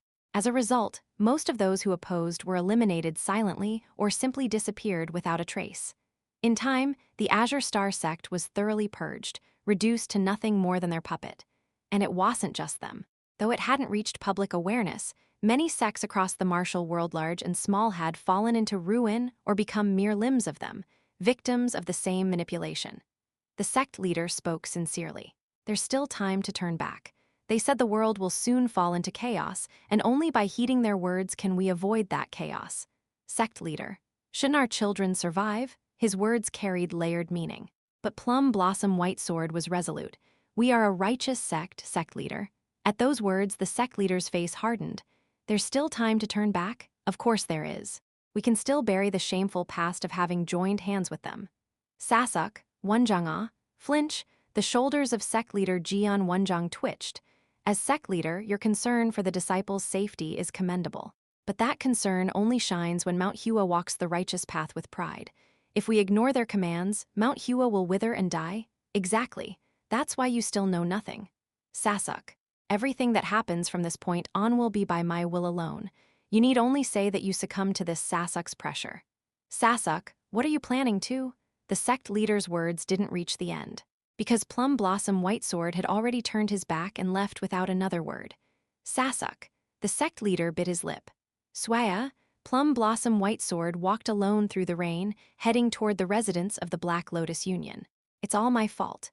If only I had achieved enlightenment a little sooner originally, the position of the current sect leader of Mount Hua should have gone to someone of a higher generation than the current one. However, the disciples of Plum Blossom White Sword's generation, which was the one above, were all politically incompetent. Carrying the hopes of everyone in Mount Hua, Plum Blossom White Sword had been too focused on breaking through the Transformation Realm to accept the position of sect leader. That was why the former sect leader, whose life was nearing its end, made a decision. He would skip a generation and pass the position on to Jeon Wonjang, the current sect leader. Wonjang certainly possesses an exceptional sense of political reality. That's why the former sect leader held such affection for him. But there are times when Wonjang's decisions place too much emphasis on righteousness. Not that it's inherently wrong. After all, the position of sect leader requires one to be willing to dirty their hands if necessary. However, judging from the current circumstances, if left alone, Mount Hua would be tainted and eventually fall into corruption. Plum Blossom White Sword was certain of that. He had to stop it before the Mount Hua sect, which he had built over a lifetime, turned into such a thing. Above all, there's no guarantee that they will win. The martial prowess of the Black Lotus Union leader, and that young man who appears to be her partner, was certainly not inferior to mine. Plum Blossom Whitesword believed that if they struck the Black Lotus Union carelessly, Mount Hua would surely be destroyed. Those two are probably from one of the prestigious families within the demonic cult.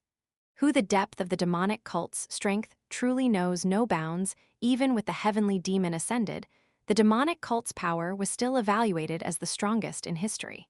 Moreover, though it's just a rumor, if the martial prowess of the current cult leader and her husband is anything like the reports suggest, they're a far beyond even those two particularly.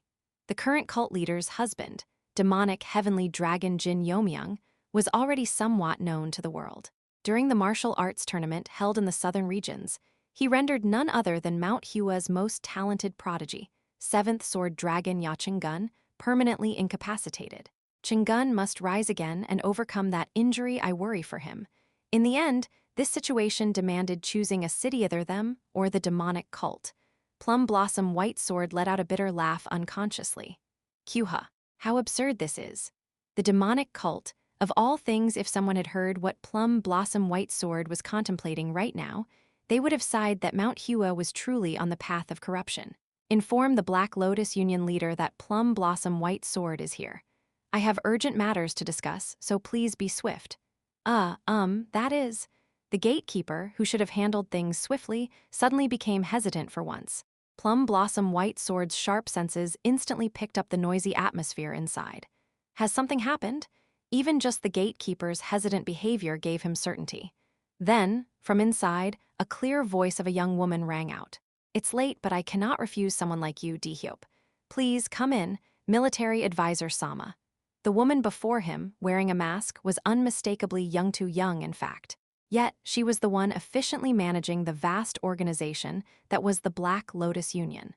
Why she wasn't the first military advisor, but rather the second, he did not know, but she was clearly not someone to be taken lightly. Saimano Jegul-yoon let out a long sigh.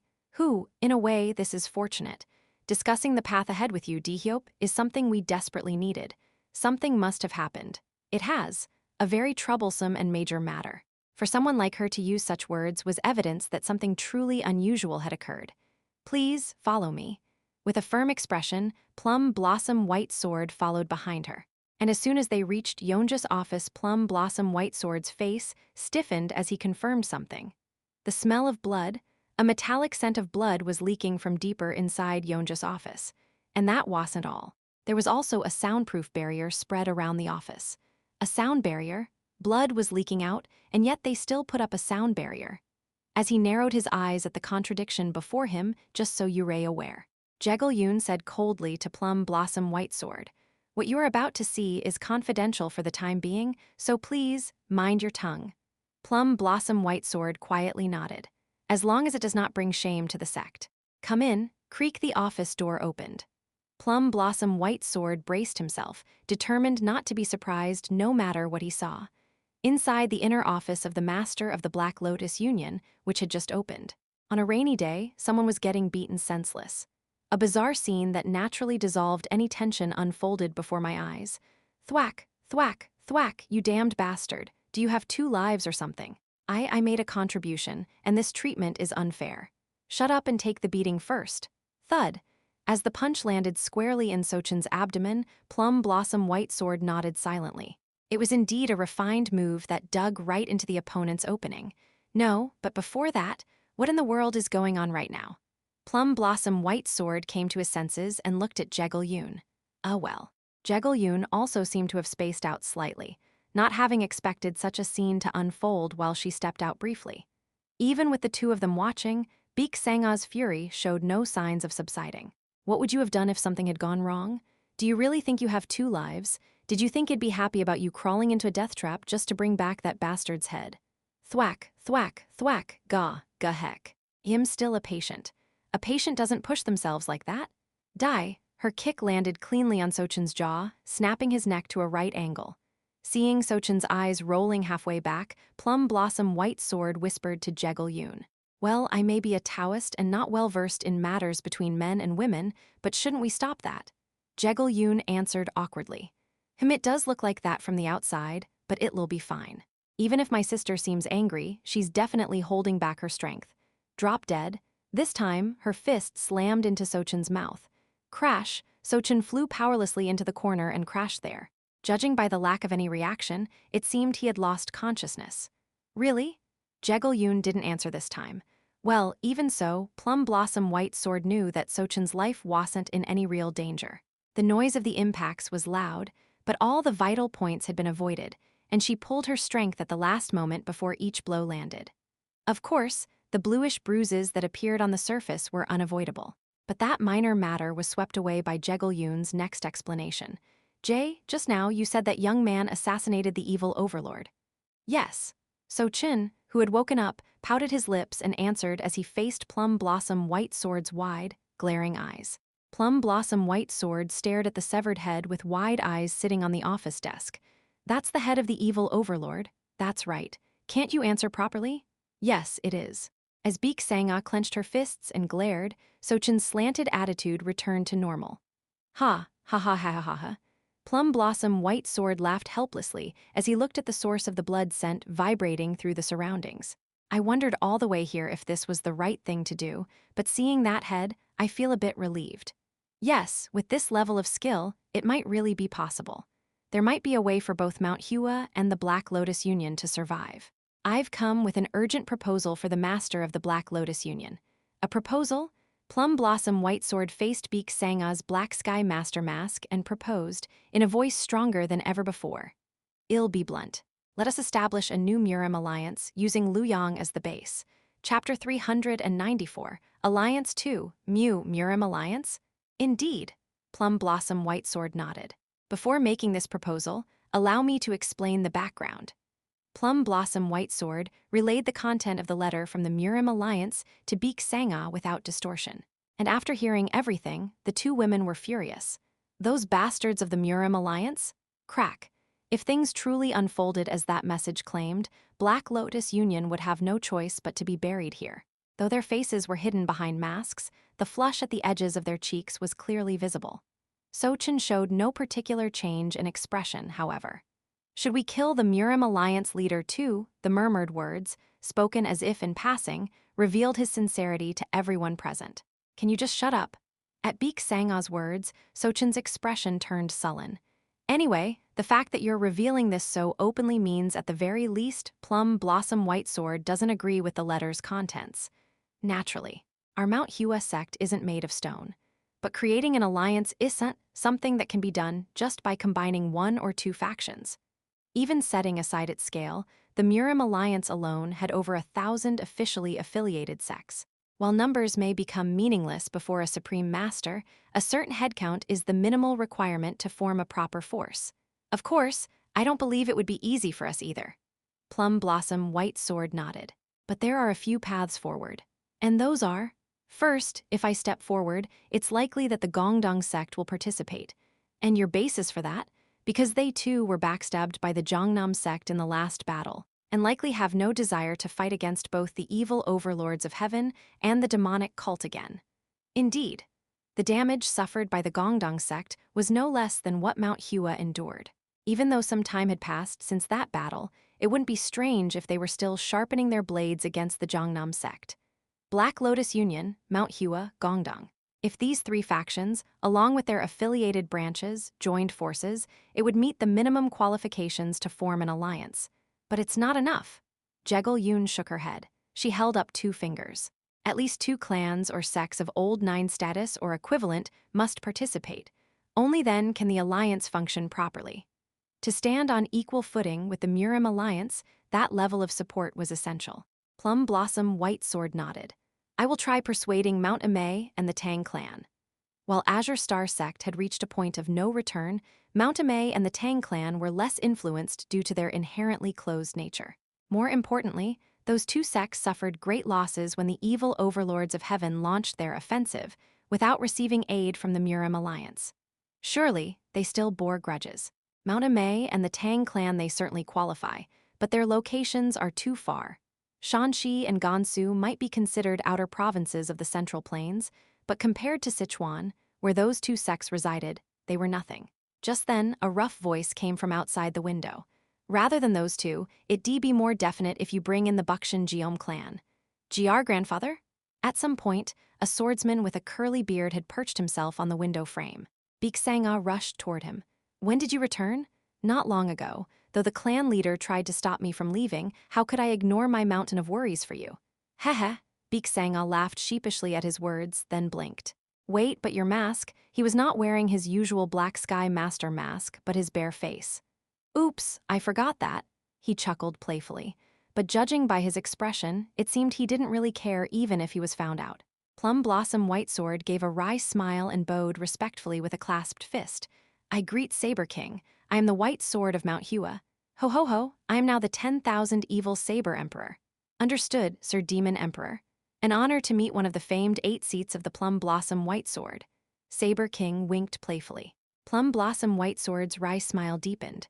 Biksanga asked Plum Blossom White Sword with a suspicious look. Did you already know? Not at all. But the moment such a master of the blade mentioned the Bukshin Jeom clan, it was as good as revealing his identity. Ah, and those who know even a little like me have long speculated about the identity of the twin emperors of Black Lotus Union. Logically speaking, in the demonic faction, there was no way someone of that caliber would suddenly appear out of nowhere. The other one is the Venerable Buddha, correct? Ha! He sighed and looked down. It was, in effect, a confirmation. Truthfully, if such a supreme master who called herself the Venerable Buddha appeared in the demonic faction, Shaolin wouldn't have remained silent. Plum Blossom White Sword tilted his head slightly. Come to think of it, this makes me a little suspicious about the identities of the Lord and the strategist. I originally thought they might be high-ranking nobles of the demonic cult, but if they are being protected by none other than you two, at that moment, the two people's throats visibly convulsed in surprise. Ho, let's leave it at that. Saber King warned in a low voice with a faint hint of killing intent. Idle curiosity shortens one's life. There were probably fewer than 5 people in all of the Central Plains who could say something like that to Plum Blossom White Sword and get away with it, and unfortunately, Saber King was one of those few. Plum Blossom White Sword gave a slightly awkward cough. Understood. Saber King stepped over the threshold and entered the room. Now then, let's continue this talk of forming an alliance or whatever it is. At once, the atmosphere in the room turned serious. If we can bring in the Bukshin Jeom clan. After the last raid, I don't know if he changed his mind, but the clan leader has expressed his intent to enter the Central Plains. At Saber King's firm declaration, Plum Blossom White Sword's expression brightened. In truth, even combining the Tang clan and Mount Amei couldn't outshine the name of the Bukshin Jeom clan.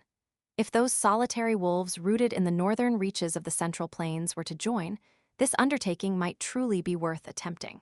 I recommended an alliance with Black Lotus Union, but if another Orthodox sect alliance forms instead, that would actually be even better.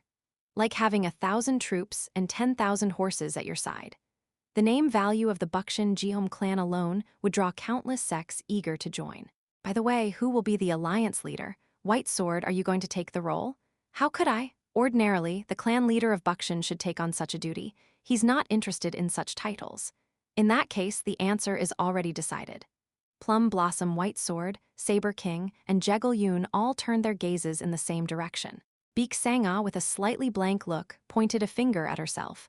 Me. And so, after spending about an hour, the basic framework of the alliance was established. Black Lotus Deputy Commander. Actually, there's one more way we could increase the alliance's power. What is it? Yeo-myung lifted her head, her brush still moving. Plum Blossom White Sword spoke. By bringing in the evil overlords of heaven. Or more precisely, his eyes shone with an icy light. Black Lotus Union absorbs the evil overlords of heaven.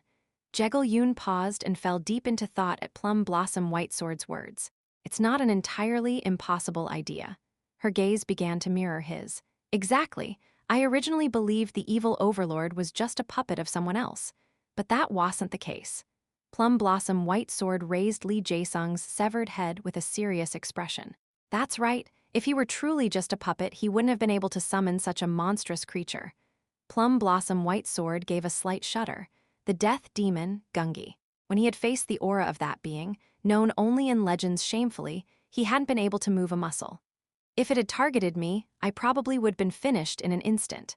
That was why he held great reverence for the Black Lotus leader and her partner, who had fought against such a creature not just once but several times. So much so that he had no ambition whatsoever to take the position of alliance leader over them. Right now, the evil overlords of heaven are essentially a no-man's land. Of course, they still have plenty of planted agents, but we can't expect any real structure from them. Yeo-myung carefully weighed the odds.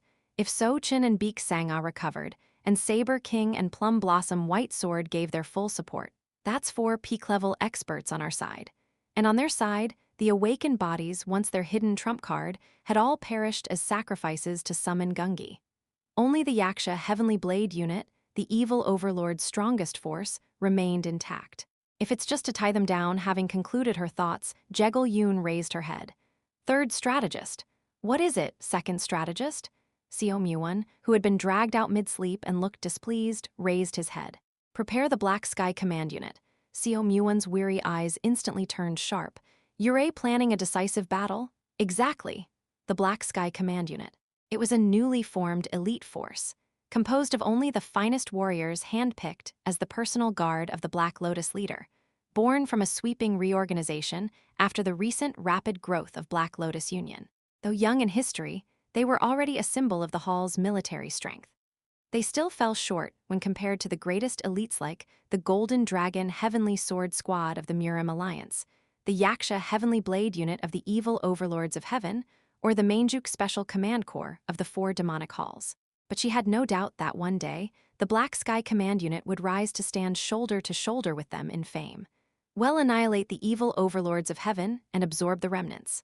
Right before I set out, I stood once more at a place I had visited many times before. Behind me stood 6 figures waiting. 3 attendant, San Dojian, Yeo-myung, and finally, my younger brother Jin Yeomyung.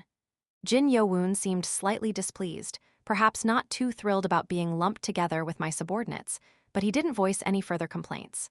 Looking at them, I said, I know well that you've all volunteered to be part of this expedition. My subordinates all wore equally grim expressions, because I had personally disqualified them. I patted 3 attendant and San Dojian on the shoulders and spoke. You've both improved a lot. Honestly, if it were based solely on eligibility, you'd qualify for the expedition. Master, but you're still far from the level I expect. To put it bluntly, my subordinates would be nothing but burdens against the heaven-defying society. Forget the 10 heavenly lords if, even one of those awakened bodies I previously faced showed up, they'd be annihilated. That was how asymmetrical the power of the heaven-defying society's awakened bodies was. That's why, in there, y'all train until you reach the level I demand. I pointed with my finger toward the massive iron gate standing firm at the entrance. Behind it lay the main branch of the 1,000-day pass I had once longed to enter. A place filled with the most brutal mechanism formations that had claimed a survival rate of 5% centuries ago. Of course, that rate had been measured against those who couldn't even be considered second-rate.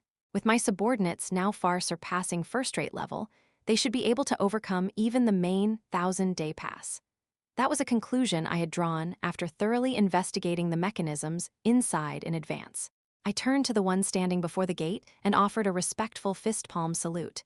Then, Right Guardian, I entrust my younger brother and subordinates to your care. Right Guardian Jo Jinsang. Though he had stepped down from the position of 1,000-day pass pavilion master, as the guardian of this site, he still had the authority to oversee it. He slowly nodded. Don't worry. Since the cult leader personally asked me to look after them, I will be meticulous in doing so. Thank you. I gave a small nod, then walked over to the boy hesitating behind the others. Chinga. Unlike the others, you've never received my direct instruction, so I am a little concerned. Hyung Nim, Yeo-myung looked at me with anxious eyes. But with your talent and skill, you should be able to overcome this. The son of Master Old Han and legitimate successor of the Yu clan's martial arts. Though he may not appear dependable on the surface having watched Yeo-myung for some time, I was convinced he was someone who would one day achieve greatness. You're the one who must revive the Suncheon Yu clan here within the heavenly demon cult.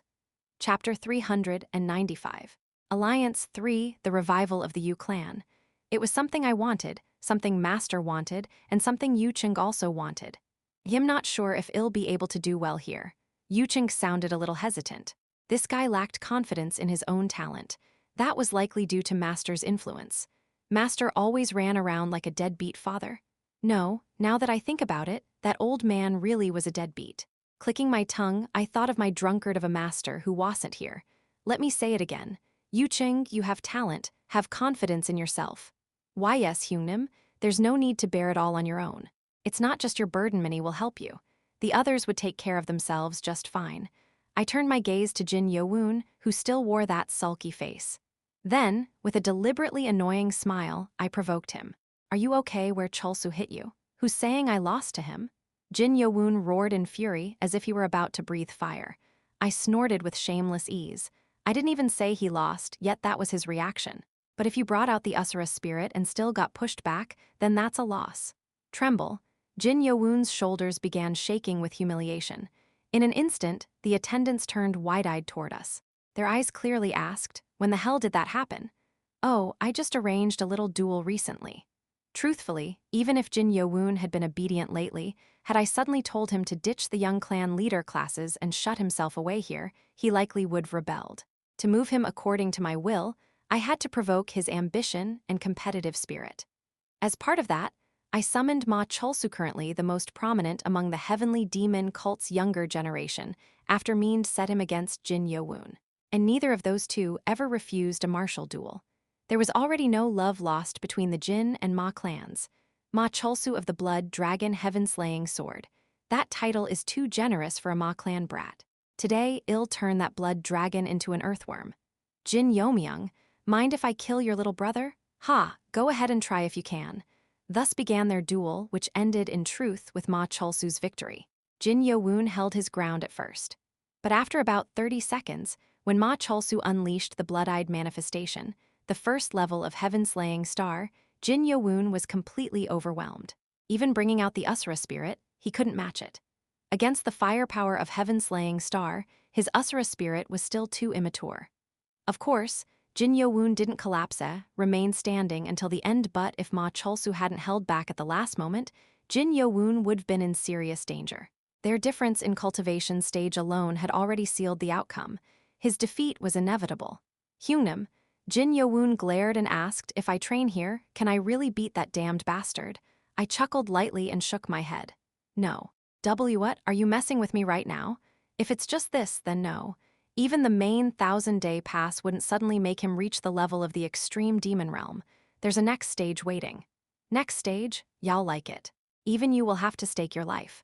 Demonic spirit fusion stream. I plan to reconstruct that ultimate formation here. I'll give you a small taste. I extended just my index and middle fingers and gently pressed them on Jin Yeomyung's shoulder. And then thud, Jin Yeomyung staggered, suddenly collapsing as a nosebleed streamed from him. Yeo-myung clan lord? The Jin clan guards nearby rushed forward, but I waved them off. Well, as suddenly a power I couldn't endure flowed through my shoulder. He was someone who could withstand even the immense pressure of the Asura spirit. But this thighs would be too much. The power gathered at my fingertips, despite its calm appearance, was near infinite in scale. Withdrawing the power, I patted his shoulder. Make sure your body is ready. This means you should prepare to accept that power later. Jin Yeomyung's physique now had grown to the point that he towered over me by more than a full head.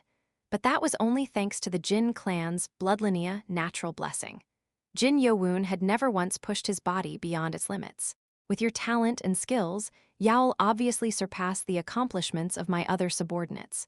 But you're going to be the future clan head of the great demonic Jin clan. You're not going to be satisfied with just that, right? Jin Yeomyung dumbly nodded his head. In consultation with the right guardian, we've planned additional special training just for you, so give it your best. I patted his shoulder once more, then turned my body around. It was finally time to depart for real. Hyungnam. Just then, Jin Yeomyung's voice called from behind. Why don't you take the clan head seat when you have that kind of power? There was a hint of frustration in his voice. He must have sensed a glimpse of how far I'd risen. That's why he was asking the same question again. I've told you over and over, haven't I? Turning my body slightly, I offered him a faint smile. My answer to that question had always been the same. All for one person. That's all. Upon hearing that, Jin Yeomyung let out a hollow laugh. Like I said back then, Hyungnam, you're more insane than anyone I've ever known. And so, I returned from the vicinity of the 1000-day pass. When I returned to the expedition unit, Gu Chil pulled something from his chest and offered it to me. Young master, a letter from the Black Lotus Union arrived by courier. A letter. Judging by the date on the letter, it had been sent 3 days ago. The sender was none other than Yeo-myung. The letter contained a fairly lengthy message, but its most important point was this. Yura saying Yura going to ambush the evil overlords of heaven in 3 days, which meant the ambush was scheduled for today. I carefully reread the letter. It explained the reasons for their confidence in detail, the biggest being that So-chin had successfully assassinated the newly appointed evil overlord. I was dumbfounded. So the real culprit was So-chin, huh? The question why kept circling in my head. Why would such a passive guy take such a reckless gamble with his life? No, that's not what matters right now. That could be confirmed later when I met So-chin in person. What matters now is that they're fighting the evil overlords of heaven alone. They must have some confidence in victory. The real problem was what came next. The Murim Alliance is plotting behind their backs to strike the Black Lotus Union. They've already deployed the Golden Dragon Heavenly Sword Squad, and the Jongnam sect plans to support them. Thankfully, Yeo-myung had prepared a countermeasure. She mobilized the Mount Hua sect and Gongdong sect to keep the Jongnam sect in check. The plan is to stall the Jongnam sect until the Black Lotus Union can finish its duel with the evil overlords of heaven. She really managed to persuade both sects well. That should hold back the Jongnam sect, but that still left the Golden Dragon Heavenly Sword Squad as a problem. The issue the Black Lotus Union faced was settling the battle before that squad arrived. Even so, even if they managed that, things could still fall apart.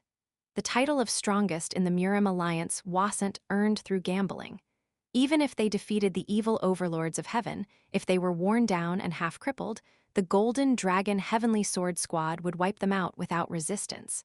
I calculated our expedition unit's route and estimated arrival time, and quickly reached a conclusion. Too late. It was safe to assume the Golden Dragon Heavenly Sword Squad had already departed quite some time ago. Even if we moved out right now, considering their speed, we'd be too late no matter what. Of course, the expedition unit is still necessary. If the Murim Alliance has made a move, it won't just end with the Golden Dragon Heavenly Sword Squad. I made a quick decision. Ma Cholsu, Lady Pa, what's going on? I'll need to head to Shanxi ahead of the others. The two of them frowned. Well, it was only natural to react badly when the leader suddenly said he was leaving at the start of the mission. I briefly summarized the situation, telling them the Black Lotus Union had ambushed the evil overlords of heaven. Surprisingly, their reaction was positive. To ignore the cult's reinforcements and initiate the fight themselves, not bad. That's how a true warrior should act. They seemed to approve of how the Black Lotus Union had abandoned defense and taken the initiative to strike. Come to think of it, wasn't the master of the Black Lotus Union called the demonic sword flower? Pa Yong-yong tilted her head. Then why haven't I ever seen her on campus? Is she from the Chen clan? A few years ago, the name 3 demonic blossoms originating from the evil overlords of heaven had circulated within the school. But that name had faded soon after. Too many major incidents happened on campus afterward for that title to continue gaining attention. Y'all find out later. Beek Sangha's identity still needed to be kept strictly confidential. Of course, someone in Pa Yong-yong's position could likely figure it out if she tried. Is that so? Well, I'll probably find out eventually. Lacking any particular interest beyond combat, she soon lost interest in Beek Sangha. Anyway, I get that you need to go ahead. Yes, please lead the troops well as the first vice commander. Lady Pa, leave it to me. Pa Yong-yong thumped her chest and shouted. Ma Cholsu, on the other hand, glanced at her with eyes full of defeat. Apparently, their duel had ended in a draw until Pa Xiaoyong had quickly concluded negotiations with me and declared the results. I grabbed one of Ma Cholsu's shoulders firmly and laughed.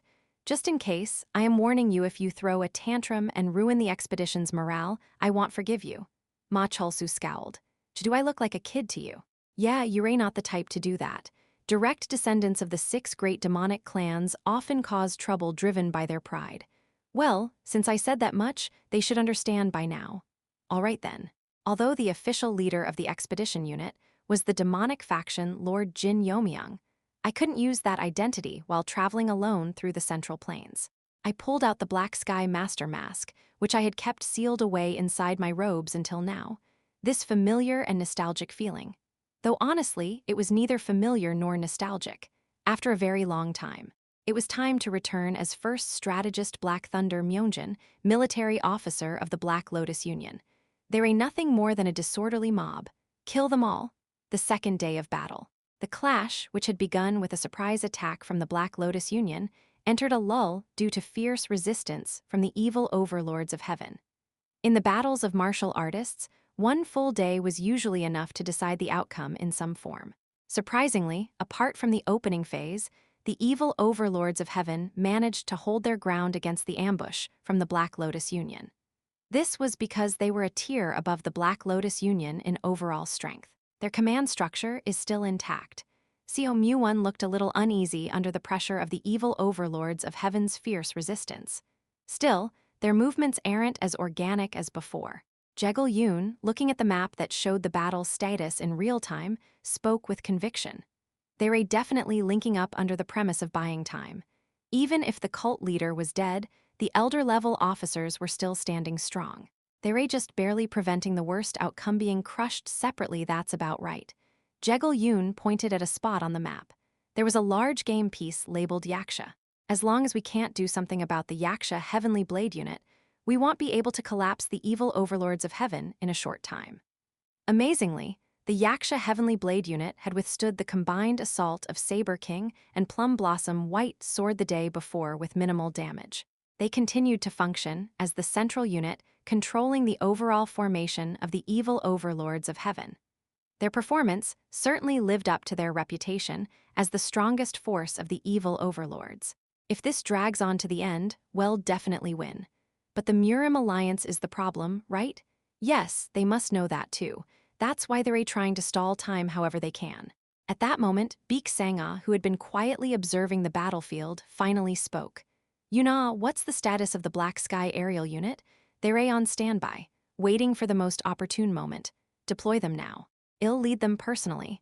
Yeo-myung's expression clouded at Baek Sang-ah's words. Unnie, don't push yourself again. Wisdom Talent also agreed. She's right. Ryanju, you have a tendency to overstrain your body. In truth, for any battlefield, the leader charging to the front line carried more risk than reward. It was the best way to raise the morale of the troops, but if they were struck down by the enemy's focused attacks, everything could collapse in an instant. A double-edged sword. That's precisely why, on the first day of the ambush, only Saber King and Plum Blossom White Sword had taken the field. It's not that I am pushing myself or straining. In a quiet voice, she adjusted her Black Sky Master mask. It's just that I don't want to waste the opportunity that Master Sochin risked his life to create. Chapter 396. Alliance 4. Her resolve to depart for battle was firm. Wisdom Talent and Yeo-myung instinctively realized they wouldn't be able to stop her. Unnie. In truth, Sochin had pushed herself considerably during this assassination attempt. She had delivered the evil overlord's head as easily as pulling something out of her pocket. But due to the excessive use of the 10,000 phenomena Supreme Yin-Yang, her internal injuries had worsened more than before. More than anything, the external injury inflicted by someone else played a huge role in rendering him combat incapable. What did you just say? It's nothing. The moment she saw the killing intent flash between the gaps of the mask, Yeo-myung immediately shut her mouth. But really, if Unnie hadn't beaten him just enough, Sochin Gongja might have gone out of control again. Yeo-myung imagined Sochin and Baek Sang-ah standing side by side. Honestly, they looked good together, but Baek Sang-ah was too good for him. Judging by appearance alone, Sochin was one of the top prospective husbands across the entire Central Plains.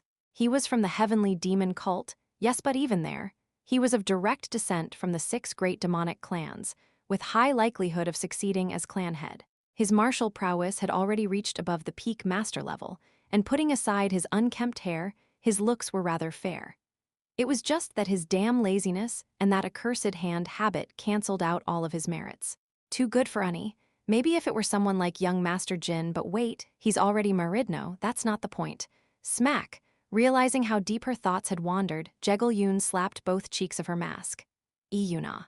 As Sama advisor? I'm sorry. Thunk, thunk. She slammed her forehead on the table again and pulled herself together. War, this is war. How could I be thinking such nonsense in this urgent situation? Well, considering Yeo-myung was still barely of age, it wasn't unusual for her emotions to explode in strange directions. Even so, It was definitely not the kind of thought one should be having on the battlefield. Quickly regaining her composure, she spoke to Baek Sang-ah, who was looking at her in disbelief. No, Ryan Junim's resolve is firm, so I won't try to stop you anymore. You understand well. Please remember just one thing. Rubbing her stinging forehead, Jegul-yoon emphasized again. Mutual destruction must be avoided at all costs. If you judge that defeating the enemy is impossible, please retreat immediately. We must always preserve our strength for what comes next. I'll keep that in mind. Nodding heavily, Baek Sang-ah picked up her twin swords and walked out of the tent. Outside, Hyol-yi and about 100 martial artists were already lined up. Appointed as the first Grand Lord, Hyol-yi placed a hand over his heart and shouted, "Black Sky Water God Unit, we are here to carry out Ryanja's command." Looking around at them, Baek Sang-ah spoke in a low voice. "Today, we will annihilate the Yaksha Heavenly Blade Unit and subjugate the evil overlords of heaven. Will you follow me to the end? Of course. No matter where Ryanju goes, we will follow without fail." Hyol-yi responded with a slightly excited expression. At last, he had the opportunity to witness firsthand the true nature of his new master. Very well. Baek Sang-ah took a deep breath. Then, standing at the forefront, she shouted, "Black Sky Water God Unit, advance. Yuoa." As the flag of the Black Sky Symbol of the Black Lotus Union leader fluttered in the wind, the vast battlefield shook. It's the demonic sword flower. The Black Lotus Union leader herself has come out.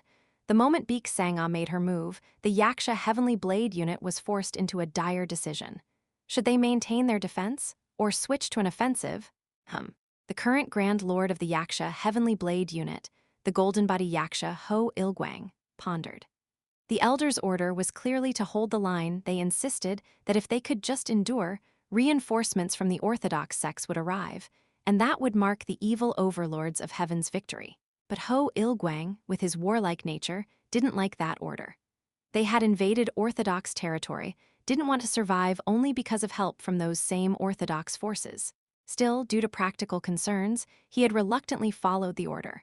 But now from the distance appeared the best possible reason to reverse that judgment. Seeing the flag of the Black Sky, Ho Il-gwang immediately made his decision. The Black Lotus Union leader has appeared. Yaksha Heavenly Blade Unit charge. If we capture that woman, this war will end in our favor. Finally, we can stop this damned game of statues. At Ho Il-gwang's command, the Yaksha Heavenly Blade Unit freed from their leash-broke formation and charged. The strongest martial force in the demonic factions, with each member at or above the peak master level. Standing at the very front to receive their onslaught, Baek Sang-ah thought, "Yaksha Heavenly Blade Unit, I've faced them before, so I know what level they're at."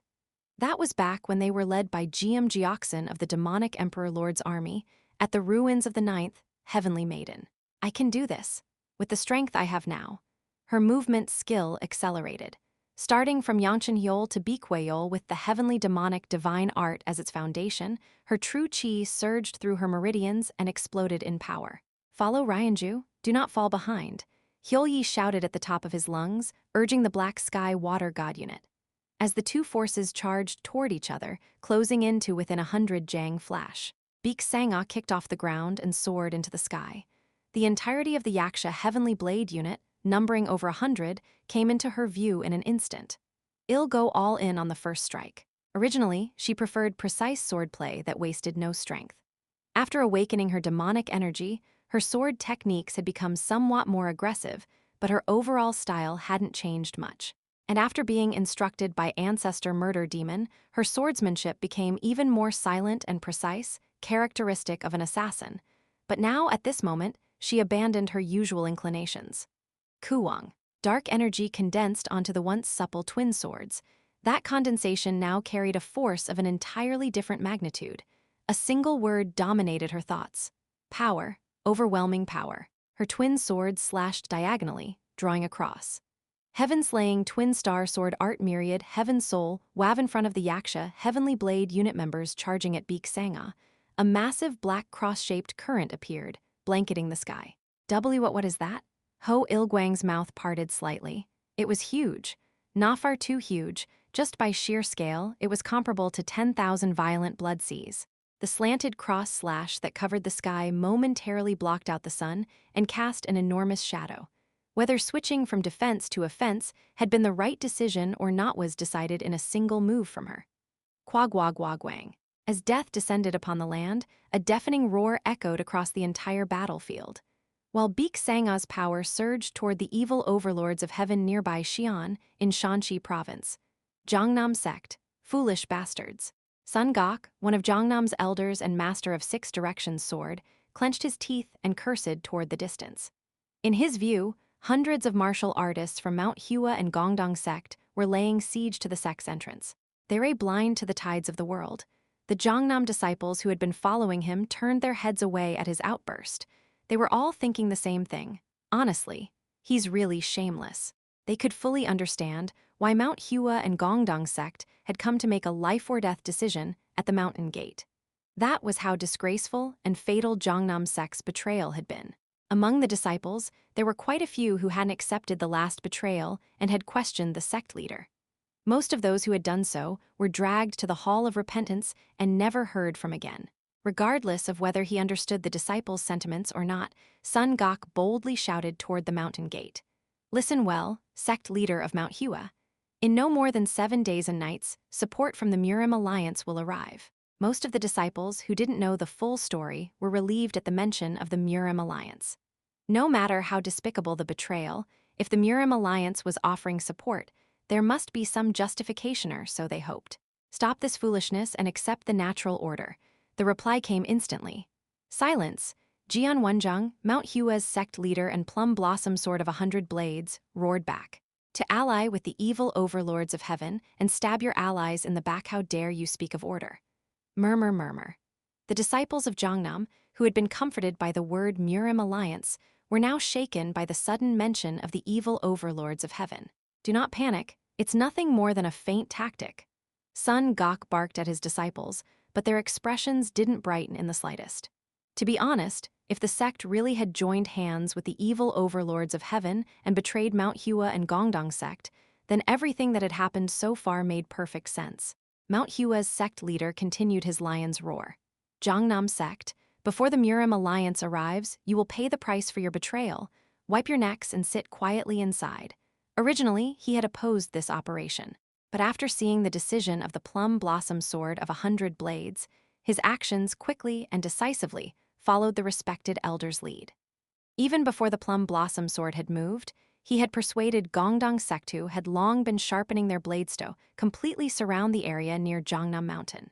Thanks to that, Jongnam sect, which had been preparing to sally forth and strike the rear of the Black Lotus Union, had no choice but to pull back its disciples in the face of the intimidating momentum of the plum blossom swords who now blocked the main gate.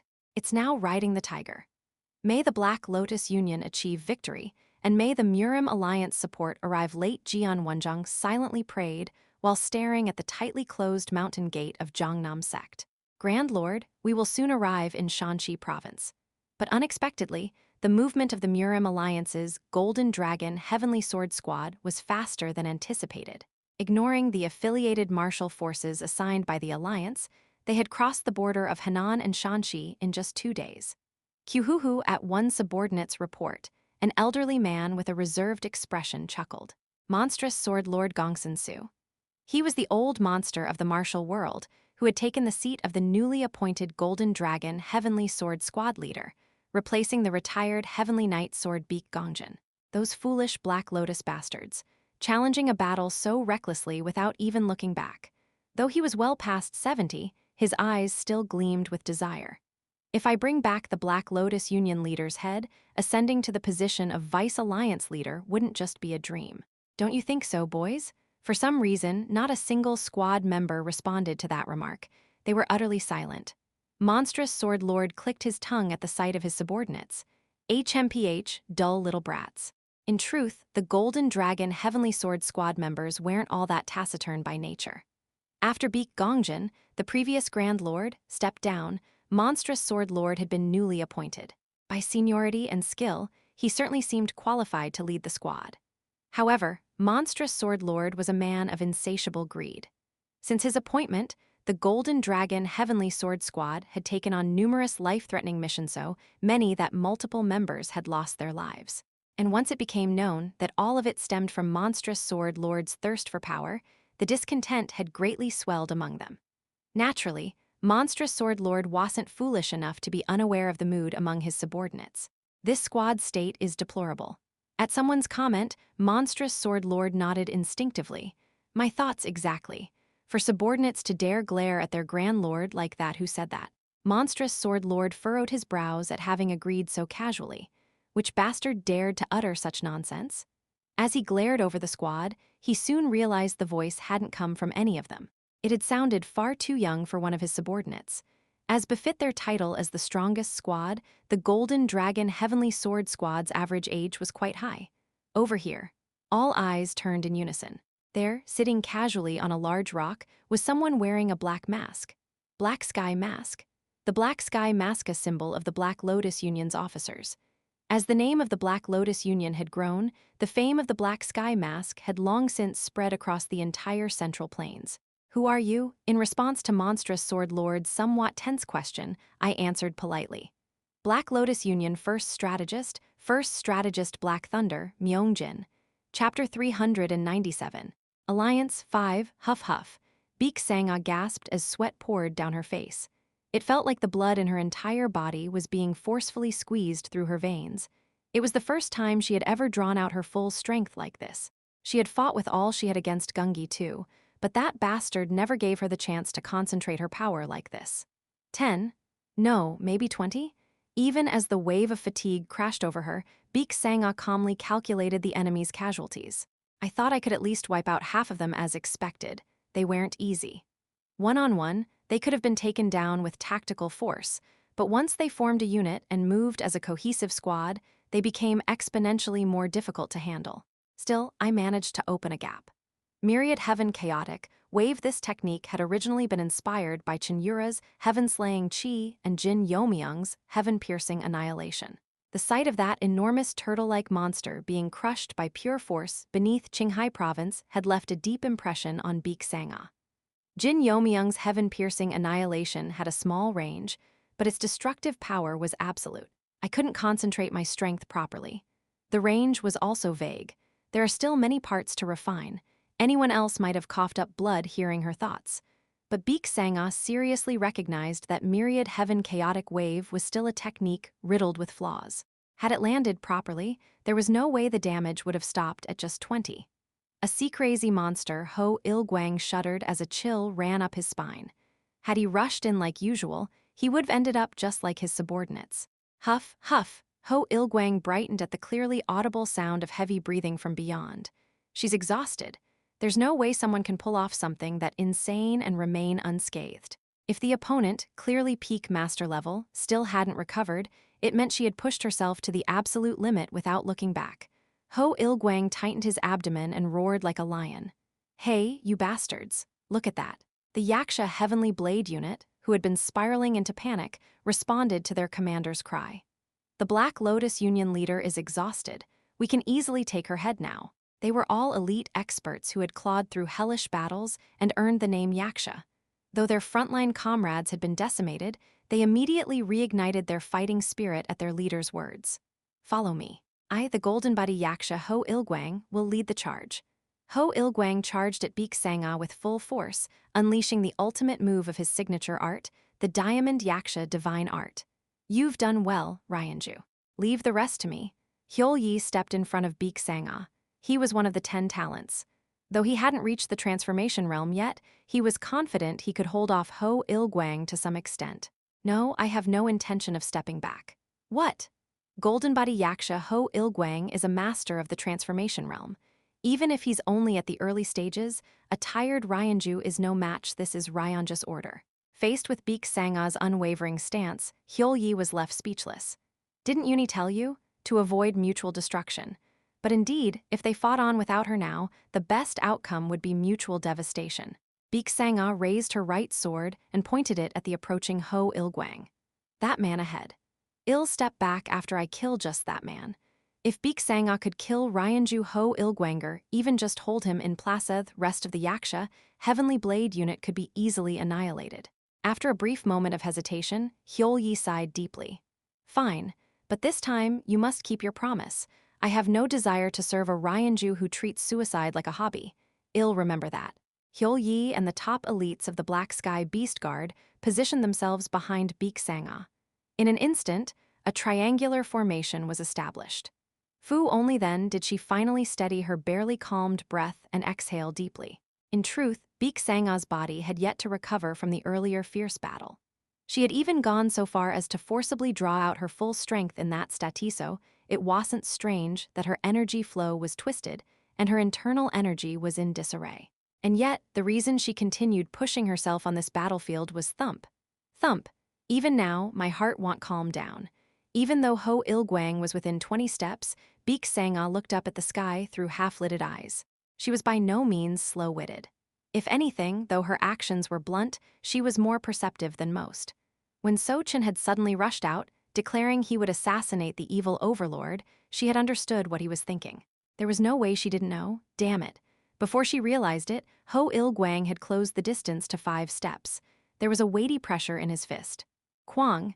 Baek Sang-ah took Ho Il-gwang's punch head-on and was pushed back several steps in a straight line. Phew-ha-ha, is that all you've got, Black Lotus Union leader? Drip. A line of blood trickled from the corner of her lips. Her subordinates, flustered, tried to rush to her aid. Back off, all of you, kugagagung. Baek Sang-ah burst forth with raw energy, forcing them back. Yes, she had sensed it to some extent. Since the day the Black Lotus Union was formed, she and Sochin had practically lived in each other's pockets for years. Until now, Sochin had felt like a puppy eating when hungry, sleeping when tired. There had been no romantic feelings between them. There hadn't even been room for such things. That began to change after they went through life and death together, caught by murder demon So-jeong. To be precise, it probably started when she had beaten the will to live back into Sochin as he kept dying to So-jeong. Baek Sang-ah raised her twin swords and charged at Ho Il-gwang. Seeing an opening, Ho Il-gwang didn't retreat either and clashed with her head-on. In a flash, dozens of seconds passed as swords and fists carved lines through the air.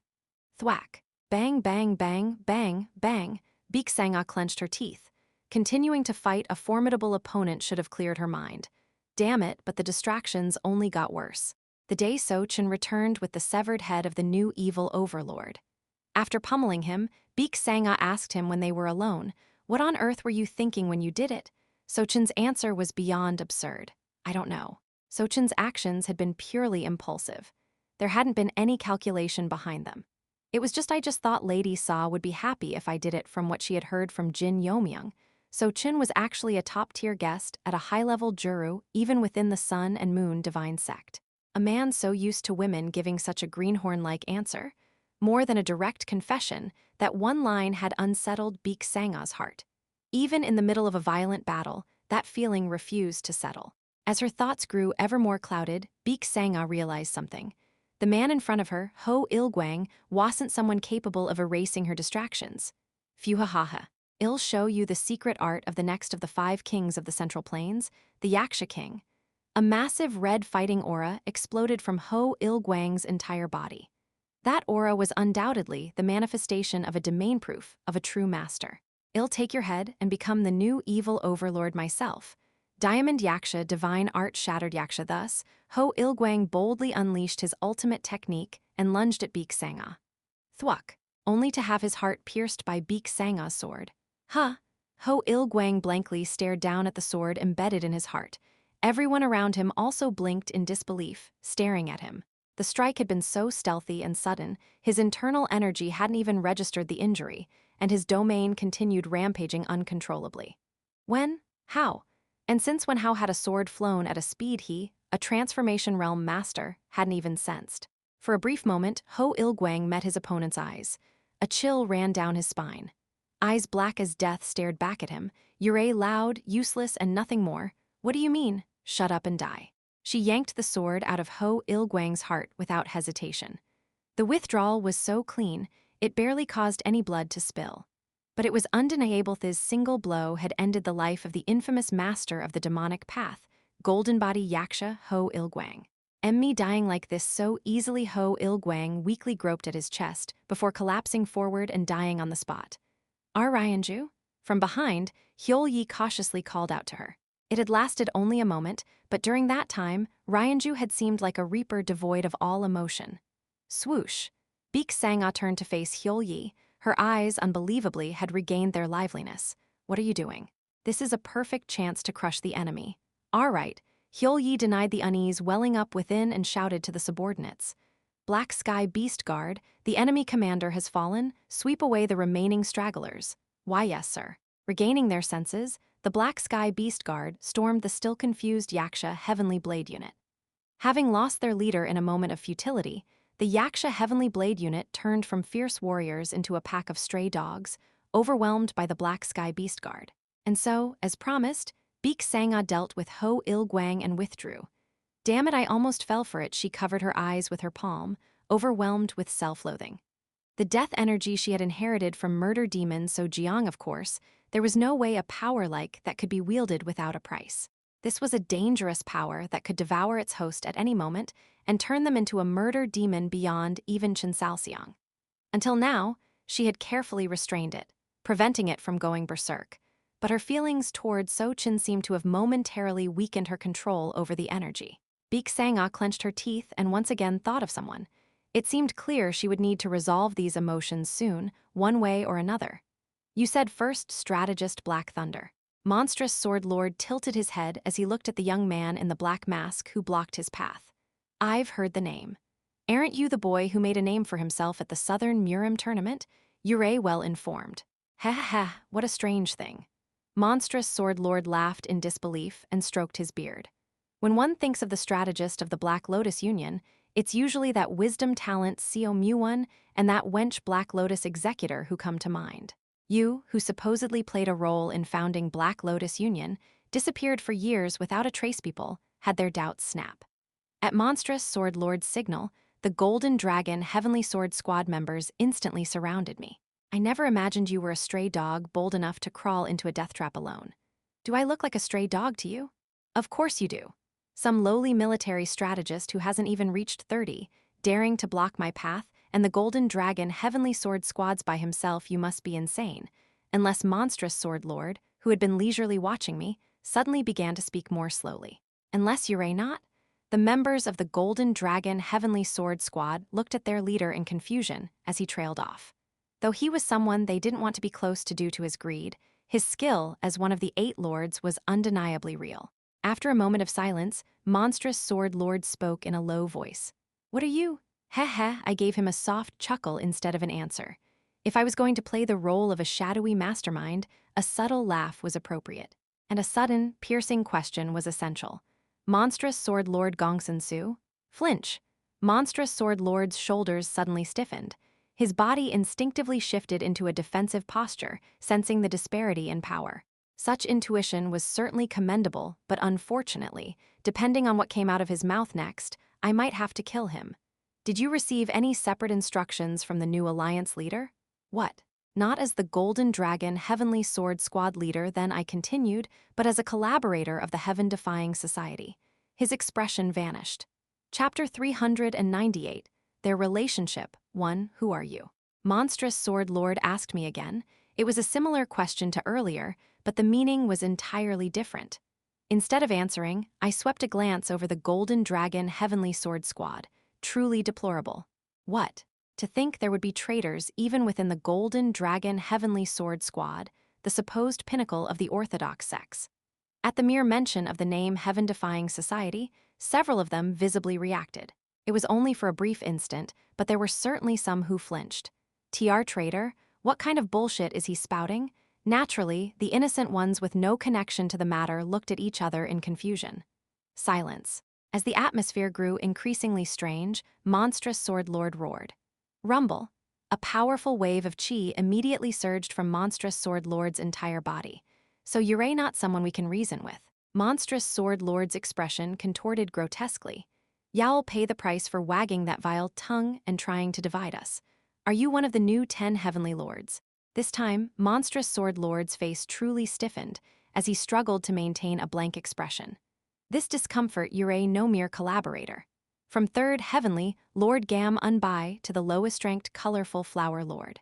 That intense reaction my energy had towards them. Monstrous Sword Lord reacted the same way. I'd prefer to capture him if possible. I had a gut feeling I could extract some very useful information through torture.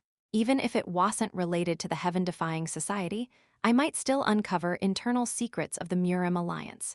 No need for further words. Perhaps realizing continued conversation was dangerous, monstrous sword lord drew his sword and charged at me. Gongsun's sword technique dual transmutation must be followed true to his alias as the monstrous sword, his sword carved an intricate, bizarre flow that dominated the area. There were various layers, but two distinct streams stood out as the main flow. And these two currents felt oddly familiar. Yin and yang? It could be likened to the Tai Kai of Mount Wudang, but that typically refers to macro-level balance. This sword, on the other hand, had a clearly defined yin-yang nature as attributes. Did the Gongsun clan's sword techniques ever deal with such strong yin-yang properties? I had never heard of such a thing. If they had, the Gongsun clan would have been a top contender among the 5 great clans, shaking all of the Central Plains. I see now. Dodging his attacks with my footwork, it didn't take long before I realized why. Residual blood of the yin-yang fist demon. The man before me was clearly the successor of the yin-yang fist demon. Now that I know, I can't let him live. Sorry, master, for undoing your hardship, but I couldn't leave such power behind in the world of men. Attack, protect the Lord. As I drew the 10 heavenly record immortal sword, the golden dragon heavenly sword squadantal now hesitant rushed toward me. Golden dragon heavenly sword squad. In my past life, they were the enemies who drove a sword into Yura. The direct perpetrators were Han Mubik and Guan Haiyan, but the blades lodged in her body couldn't have belonged to just the 2 of them. Of course, the ones from then and these ones now aren't exactly the same. Still, this time, I would sever one of the nightmares of my past. The leader of the Yaksha Heavenly Blade Unit, Golden Yaksha Ho Il-guang, died with his eyes wide open, unable to even shut them. From that moment on, the Yaksha Heavenly Blade Unit collapsed entirely. Having lost their leader, they could no longer be called Yaksha. Led by Hyul Yi, the Black Heavenly Water Assassination Unit drove the disorganized survivors to extinction. Beek Sangha silently stared at the blade that had pierced Ho Il-guang's heart. The technique that landed the final blow, Kingslaying Blade, Moon's Soul Strike. The one who named that technique, which ignored the opponent's defensive chi, was none other than Sochin. Ryanju. From a distance, Yeo-myung and Yeo-myung rushed over with dozens of escorts. They had been absent from the battlefield as non-combatants, but the swift collapse had made the outcome obvious. You've done enough. Please rest now, we'll take care of the rest. Ryanju, quickly enter meditation. No. Beek Sangha shook her head violently, then glared at Yeo-myung with gleaming eyes. Where is young Master Sochin? Pardon, I asked Ya, where is he?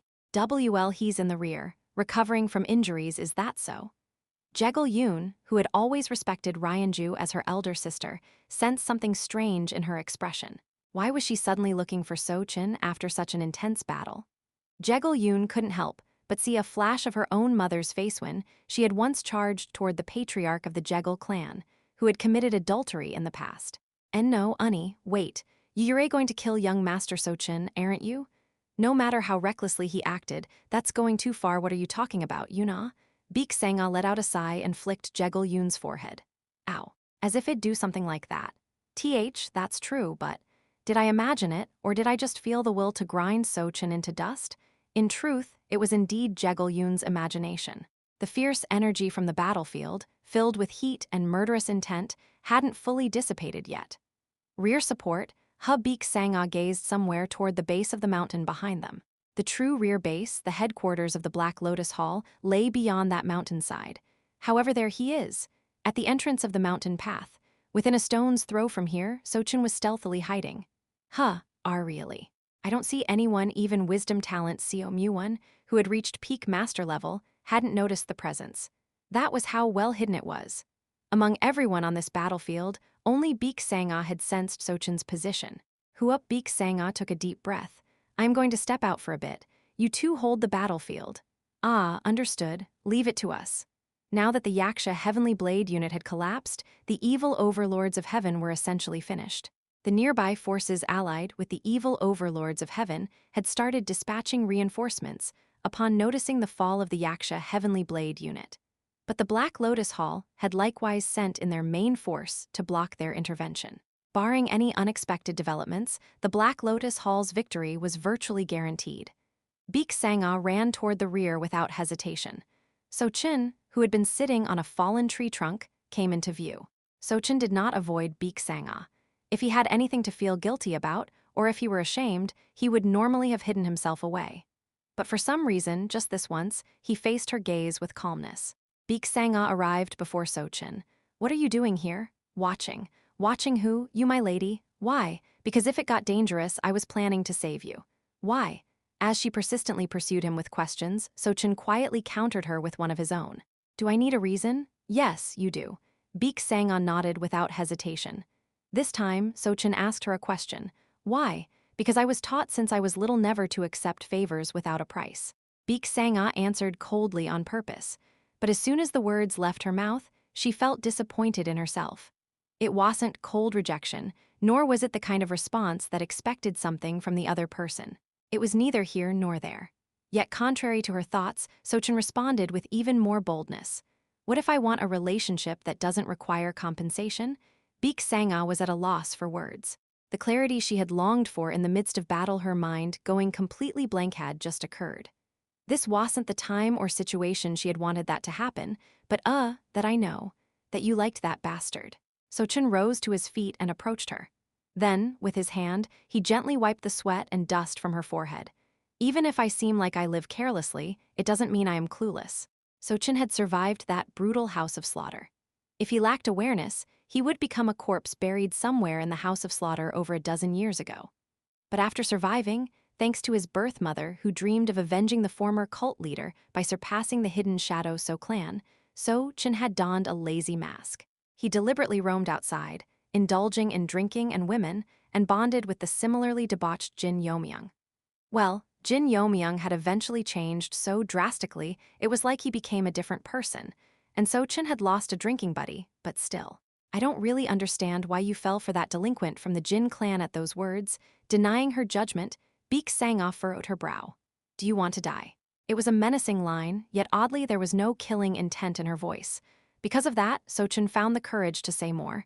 "I'll make you forget. Please give me a chance." "Wait." I could feel his fingertips trembling slightly against my cheek. More than anything, it was the first time Sochin, whom I had known for years and spent so much time with, ever looked at me with such serious eyes. I gently bit my lower lip. Then I took his hand and softly lowered it, and I spoke with composure. "It's still too soon for me to see you as a man, young Master Sochin." Sochin's expression darkened rapidly, but after chewing over my words, he raised his head again. "Still, to be honest," I sighed and continued.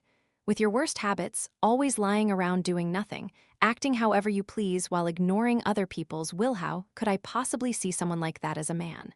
You just feel like a childish younger brother." Sochin's face grew even gloomier than before. So, this time, I placed my hand on Sochin's cheek. "Show me a different side of you." "Does that mean show me a more manly side of you?" "If you do, maybe I'll start to see you a little differently." If I had no affection for him at all, I wouldn't have said something like that. Honestly, I couldn't easily imagine a changed Sochin, but if he were to throw away the mask he'd worn for so long and show me a different self, then maybe, just maybe, it wouldn't be so bad to reconsider. "Understood." Sochin nodded with a serious face. "Manly side, honestly, I'm not sure what that even means yet, but I'll try." "Good," I nodded in satisfaction. Watching someone change up close had its own charm. "Manly, huh?" Sochin pondered what it meant to be manly. In that moment, he recalled the teaching of his birth mother, the Lord of Slaughter of the House of Slaughter, Jeok Ryua. When the clan leader proposed to my mother, I am sure I'd heard he did it by offering the head of the sect leader of Jongnam. Jongnam sect, after all, was counted alongside the Wudang sect as one of the main culprits behind the downfall of the blood cult. "Then I will." With resolve, Sochin raised his voice. "I'll be even more manly than the clan leader. I'll bring back the head of the Murim Alliance leader and propose to you again, my lady." "That's not the kind of change I meant." Thwack! A kick of fury landed squarely on Sochin's shin. Even as he felt the sharp pain in his shin, Sochin remained bewildered. Letting go of the common sense he'd built up in the House of Slaughter, and the So clan, Sochin still had a long way to go. Chapter 399. Their relationship, 2. The clash between the Black Lotus Union and the evil overlords of heaven that erupted near Xi'an. The result ended in a victory for the Black Lotus Union, who shattered the Yaksha Heavenly Blade unit on the Central Front. the remnants of the defeated evil overlords of heaven scattered in 4 directions, and the Black Lotus Union began to pursue those remnants, absorbing their power while preparing for what came next. As a result of this grand battle against the evil overlords of heaven, the master of the Black Lotus Union, demonic sword flower, earned a new title, Heaven-slaying Sword Empress. The battle isn't over yet. At a place where a modest victory feast was taking place, Baek Sang-ah looked around at the executives lined up nearby. It was clear from the excited expressions on their faces that they understood they had become the protagonists of a new era after defeating the evil overlords of heaven. The blade of the Murim Alliance will surely come for us. Several people nodded solemnly. Only one front had just come to a close, the Murim Alliance and even the evil cult. There were still many gates the Black Lotus Union had to break through. Baek Sang-ah raised her glass and shouted, "Still, just for now, let's enjoy the lingering taste of victory. Long live the heaven-slaying Sword Empress. Long live the Black Lotus Union." In an instant, the mood lightened, and the rugged yet lively drinking party typical of the demonic factions began. As the subordinates were letting go of their burdens and emptying their wine jugs, "Excuse me, Lady Ryanju. What is it, strategist?" Though it was a banquet, since it was still a kind of formal occasion, Baek Sang-ah and Jegul-yoon maintained strictly businesslike tones. "I've really been wondering," she asked very cautiously. "Why is that person doing that?" Many around them inwardly nodded at Jegul-yoon's question. They had wanted to ask the same, but hadn't dared to speak it aloud. Baek Sang-ah clicked her tongue in slight annoyance. "Just leave him be. Still, treating someone like that at a banquet is he deserves it, so just leave him be." Many gazes turned to the corner, where So-chin was kneeling with both arms raised. So-chin was crying snot and tears while drooling at the sight of the wine and snacks. No one could quite understand what he was doing, but those who had watched Ryanju and So-chin for a long time just let it slide. However, those like Hyul-yi, who had joined relatively later, reacted a bit differently. "So her ladyship trains her future husband roughly." Those who only vaguely understood the relationship between the two had no choice but to interpret the scene before them this way. And so, the rumor that the master of the Black Lotus Union enjoyed aggressive tastes began to quietly spread from the back of the hall, completely unbeknownst to Baek Sang-ah herself. After that round of feasting ended, a meeting with a few executives was held. Continuous warfare is not feasible. As a dozen pairs of eyes focused on her, Jegul-yoon frowned and declared, "Casualties have surpassed 1,000, and even the uninjured are deeply exhausted." Such was the toll that the battle against the evil overlords of heaven had exacted on the Black Lotus Union. What about the Golden Dragon Heavenly Sword Squad? We must respond with a small group of elites. Fortunately, the Black Sky Guardian unit was still more than half intact, so if they pulled in elites from other areas, they had a chance of winning. It was at that moment. "If it's the Golden Dragon Heavenly Sword Squad, you need not worry." Someone appeared, brushing aside the curtain at the entrance. "Who are you? There should be guards outside, how?" Some, recognizing the person, stood up in shock. "Why, young Master Jin? Please address me now as military strategist Myung." I grinned and waved at the stunned Baek Sang-ah. Without hesitation, I walked over to the gathering of the military division and took a seat. Several who didn't know who I was frowned outright. In that moment, Jegul-yoon, ever perceptive, straightened her collar slightly and bowed her head toward me. "Welcome back, first strategist."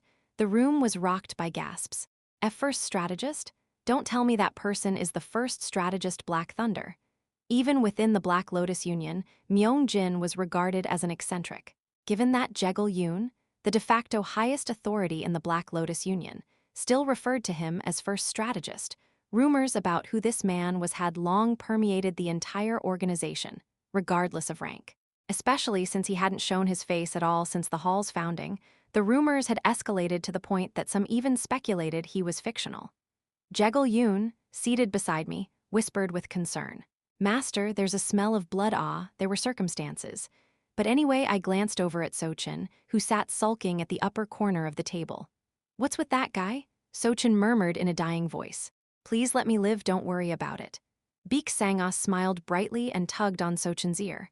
Without resisting, So-chin obediently let himself be pulled along by her hand.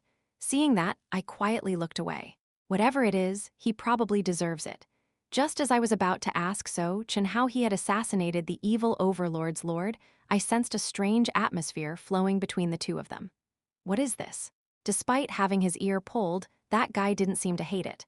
There was a peculiar energy between them.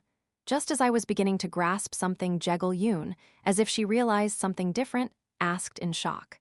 "There's no need to worry about the Golden Dragon Heavenly Sword Squad. Don't tell me." "Yes, I handled it." What did you say?" More precisely, repelled them would be the correct way to put it. As a result, including their leader Monstrous Sword Lord, I killed 30 members of the Golden Dragon Heavenly Sword Squad. Repelled, are you saying they simply retreated?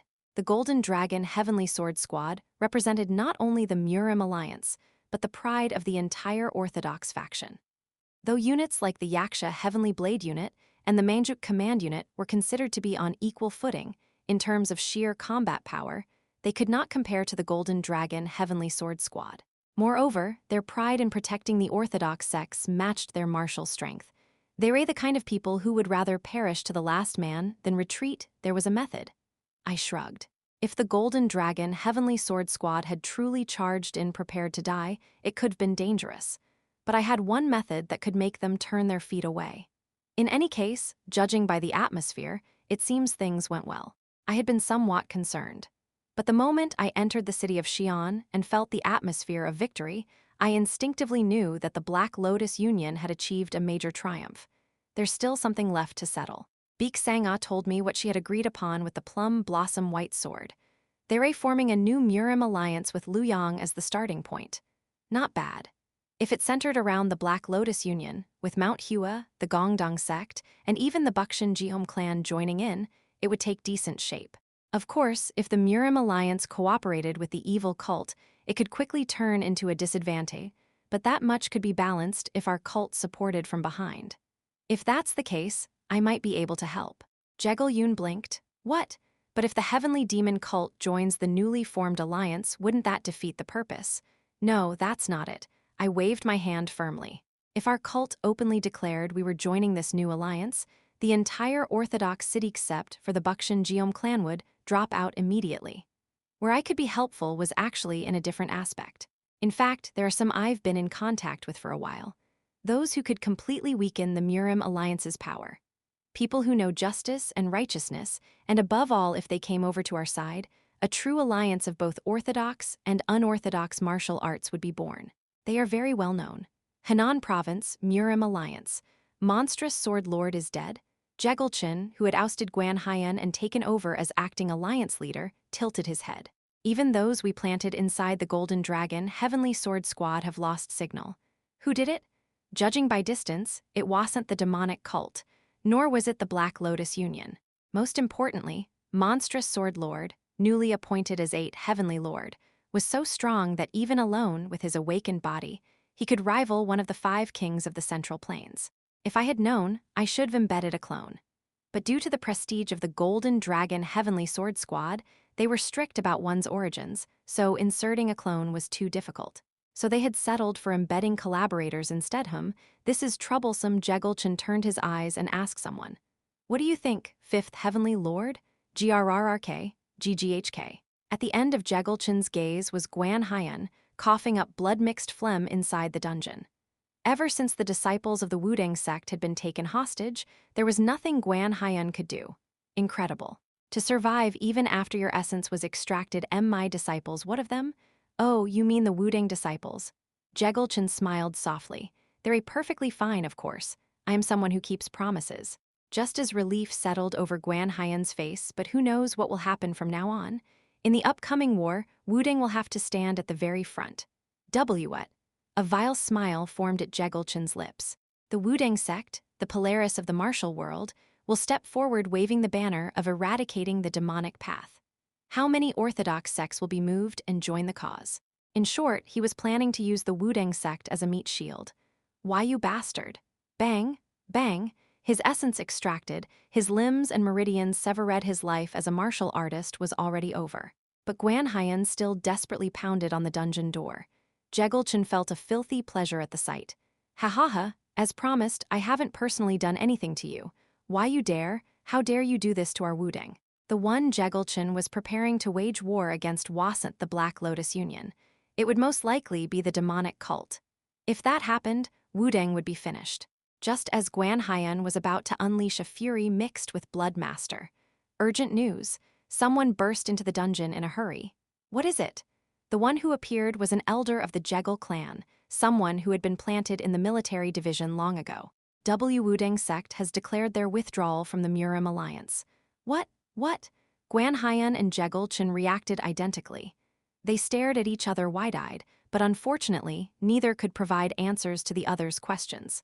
Jegal Cheon eventually frowned and shouted, "How could the Wudang sect do that? The sect leader is alive, and the clan leader's command seal is right here. How could they make such a decision?" Is it still just a rumor for now? The elder of the Jegal clan trembled as he faithfully relayed the information he had received. Dao Zun has returned to the Wudang sect. What did you say? They say she beat down all the elders of Wudang and seized the sect leader's position by force. Very few, even within the Wudang sect, remembered that Dao Zun Jin Yeomyung originally came from Wudang, but her roots were unmistakably of Wudang origin. And without either the awakened body or Guan Haiyan, the Wudang sect had no power to stop her return. The expressions on Guan Haiyan and Jegal Cheon split between hope and despair. And that wasn't the end of it. "Master, urgent report. What now?" Another subordinate rushed in with a pale face to deliver a steaming hot piece of news, so hot it could burn just by hearing it. Shaolin has sent a letter declaring their intent to withdraw from the Murim Alliance. Jegal Cheon's face twisted with vicious fury like an evil god of death. Chapter 400. Their relationship. 3. Shaolin Temple. Unlike the Wudang sect, which had once collapsed, Shaolin had consistently maintained its influence as the pinnacle of Murim. My first connection with Shaolin began when the previous cult leader was still alive, and I transferred the remains of Venerable Buddha Myeongjong to Shaolin. Thank you for accepting the invitation, Venerable Monk. I didn't expect you to come in person. Given the nature of the matter, I had no choice. Hugh. A frail, aged monk with a gentle expression lightly put his palms together in a respectful gesture. After that, the Black Lotus Union successfully retreated to Luoyang without incident. And just in time, Shaolin, upon receiving my invitation, sent someone to Luoyang. Ryanju, Beek Sanga, bowed politely to the guest. "Welcome to the Black Lotus Union, Venerable Myungun. Thank you for the warm welcome, Sword Empress benefactor." At the mention of Sword Empress, Beek Sanga's lips twitched slightly. Though the mask hid it well, anyone who had known her for long would have easily noticed. Naturally, her delight stemmed from the immense status of her counterpart. Liuhan one seat, Myungun. The guest was a significant figuretticiple of the Venerable Buddha Myeongjong and former senior seat of the 108 Liuhans. He was also the one who had once visited the 10,000 Mountain as Shaolin's representative to retrieve Venerable Buddha Myeongjong's remains. Venerable Myungun gave a faint smile and joined his palms together. Before arriving here, I took a brief look around the district. The people were vibrant and merchants were smiling as they conducted their trade. I nodded, playing along lightheartedly. Though Luoyang is an ancient capital, it hasn't regressed enough to lose its vitality. Ho, you're modest, but you know that's not what I meant. Venerable Myungun's eyes gleamed with depth. I am well aware of how hellish the regions under the rule of the evil overlords of heaven can be. When the evil overlords of heaven settled in Qinghai province, it took quite a long time for the chaos in that land to subside. Compared to that, the Black Lotus Union, despite being a new demonic faction, was remarkably quiet. One might even mistake it for a reputable orthodox sect just by its name. I smirked and complimented Beek Sanga. It's all thanks to the Ryanja's virtue. It does appear so. For a while, I exchanged pleasantries with Venerable Myungun, praising Beek Sanga. How she opposed the evil overlords of heaven without seeking anything in return. How even the prestigious orthodox sects extended their hands to the Black Lotus Union due to the Ryanja's virtue, and so on. Kung, being pleased by compliments once or twice was fine, but as it went on, her expression gradually turned crimson. Well, I was teasing her half on purpose, but my conversation with Myungun also carried a degree of political intent. Let me speak directly. Our Shaolin has decided to withdraw from the Murim Alliance and join the new alliance being established in Luoyang. Ooh, cheers erupted from the surroundings. Especially Plum Blossom White Sword Zhou Gongmyung, who had come to the Black Lotus Union for the formation of the alliance, clenched his fists in joy. If Shaolin and Bukshin joined forces, the new alliance could even surpass the Murim Alliance in legitimacy. Thank you for making such a prompt and firm decision. However, I looked at Myungun with curiosity. A decision this swift could cost Shaolin greatly, given its proximity to the main body of the Murim Alliance. May I ask what led you to decide so quickly? Shaolin could have just declared support and joined gradually.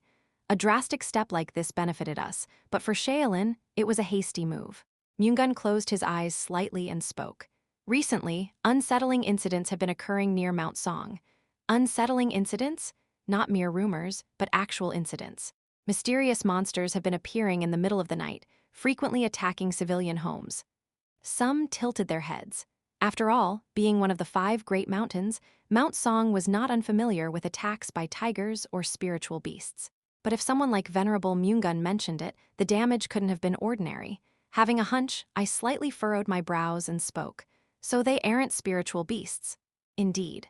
The Liuhans personally went out and succeeded in killing one of the creatures, but Venerable Myungun's expression darkened. The creature's appearance was grotesque beyond anything seen in the human realm. Neither human nor beast, the sight still lingered in his eyes. It resembled something that would appear in a nonsense book like the Shanhaejing. A few who knew the truth nodded, but most had expressions that said, "What does that even mean?" Benefactor, knowing the truth of the world is not limited to the divine cult or the southern and northern families. I see. Shaolin is also aware that the Murim Alliance is going astray. More importantly, a tear welled up in the aged monk's eye. As a senior brother who had once been driven by vengeance gave up his life to save you, Shaolin, which once served him as its head monk, has decided to honor his will until the end. Even if the paths we walk are different. I slowly stepped down and clasped Myungun's hand. I will act in a way that y'all never regret this. Wudang will join as well. 1 month ago, Wudang sect, Hubei province. Why, you wicked woman, how dare you defile Wudang's sacred grounds? What, wicked woman? Dao Zun, who had been savoring the air of Mount Wudang for the first time in decades, frowned at the sudden accusation from one of Wudang's elders. I just wanted to indulge in the nostalgia of my return after so long. She opened her eyes wide and lunged at him. All right, have a small taste of this wicked woman's fist. The Wudang elder who tried to restrain Dao Zun was a superb swordsman who had reached the peak of mastery, but whack, whack, whack. He couldn't react properly for even a second before being pummeled by her small fists.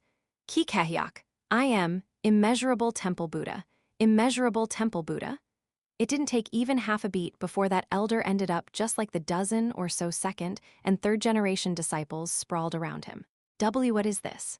Jian Yang, one of the first-generation disciples of the Wudang sect who had arrived late as reinforcements, was horrified by the disaster unfolding before his eyes. Not only had the nearby disciples been turned into bloodied lumps, but even the revered elder Guansong had ended up in a similar state. Zitting? Why, you fiend, how dare you? Black and white energies began to spiral together along Jian Yang's sword. Oh, that's the Tai Kai sword, isn't it? Dao Zun's eyes gleamed with interest. The Tai Kai sword art, the representative secret technique of Wudang. You haven't yet reached the level where you can form the jade ring, but with refinement, it's still usable. Take this. Jian Yang's sword shot straight for Dao Zun's forehead. She gave a light smile and flicked one hand casually. Along the motion, a reverse Tai Kai opposite to Jian Yang's technique emerged. Using the force of that reverse Tai Kai, Dao Zun grasped the body of Jian Yang's sword effortlessly. Thud! Jian Yang's pupils dilated. How can you block the Tai Kai sword with your bare hands? Are you the candidate for the next sect leader? Not bad. Regardless of Jian Yang's shock, Dao Zun evaluated his abilities as satisfactory. And that evaluation wasn't far from the truth. Jian Yang had indeed been chosen as a candidate for the next sect leader and was a clean martial artist with no ties to the heaven-defying society. It was at that moment. That's far enough, Elder Jin Yeomyung. A gentle elderly voice rang out from deep within the sect grounds. Dao Zun recognized the speaker and gave a sly smile. Unhui, you're still alive, and behind you Jiang and Ho are there as well. Suddenly, 3 elderly men appeared. Jian Yang recognized their identities and gasped. Heavens, sect ancestors? The unlineage. They were elders not of the previous generation, but of the generation before that most believed to have already ascended. With elders still so vigorous, how could we ascend first? Elder? Jian Yang's jaw dropped. If the revered sect ancestors were calling her elder, then her seniority must be incredibly high. There's bite in your words. Dao Zun chuckled softly and clicked her tongue. Originally, she had been of the same seniority as those three. However, due to her ascending to the transformation realm as a first-generation disciple, she had skipped a rank in a groundbreaking promotion. That was the only difference. What brings a banished elder like you back to Mount Wuding? You swore you'd never return to Wuding again. Dao Zun spread her chest confidently, unbothered by their sharp tone. I've come to set Wuding right. You, how dare you? What shame do you have, criminal who bathed Wuding in blood and fled? You're aware the current sect leader has gone missing, aren't you? Flinch. The culprits are probably the ones you lot know very well. You won't pretend otherwise, right? That man even rose to the rank of the 10 heavenly lords, so there's no way you all weren't involved. So what do you expect us to do? At this rate, Wuding will collapse. It will be toyed with by those bastards and fall into ruin. The expressions of the three elders darkened. The disappearance of Guan Haiyan was a grave matter even for them. Their quick appearance, despite usually staying deep within Wuding, was due to preparing for such contingencies. I will take the position of interim sect leader of Wuding. What right do you have? With this right. She pulled out a modest sword made of a pure white blade and a black hilt. But the moment they saw that sword, they couldn't maintain their composure. The Tai Kai Primal Sword, the Tai Kai Primal Sword, also known as the sect leader's command seal of Wuding. It was the sacred object of the sect leader that vanished half a century ago along with the bloodbath caused by her. The current sect leader's seal must be a fake made after this one disappeared, right? With this, a new symbol can be established. Nonsense, you are merely a banished disciple. Do you think Wuding will acknowledge you now? It doesn't matter if they don't. Ziving, her ultimate technique, 10,000 phase Tai Kai, began to resonate within the Tai Kai Primal Sword. If I suppress them with strength, that's enough. Strength, you say? The three elders erupted in fury and charged at Jin Yeomyung. Because of lacking that strength, our ancestors allied with evil. If you, the former senior disciple, had obediently risen to the 10 heavenly lords, Wuding could have held a glorious future. You, who rejected that strength, are now trying to subdue Wuding with strength again. That strength and this strength are completely different. A faint sorrow flickered in her eyes. To think you still haven't realized that since then, you've learned nothing. If they had understood that truth, Wuding would never have allied with the heaven-defying society again. I kept silent because I knew Guan Haiyan was acting solely for Wuding, but I'm glad I came. If people like you were to lead Wuding, it would have been ruined. Dao Zun effortlessly dodged the joint attack of the three and shouted a lion's roar toward the elders and first-generation disciples beginning to gather. All of you come at me. Today I will trample you and stand above. Advance. Eliminate the fiend disturbing the main sect. We will restore Wuding's disordered spirit. Thus began the clash between the 800 disciples of Wuding's main sect and Dao Zun Jin Yeomyung. 1 month passed. The Wuding sect declared its withdrawal from the Murim Alliance and its intent to join the new alliance in Luoyang.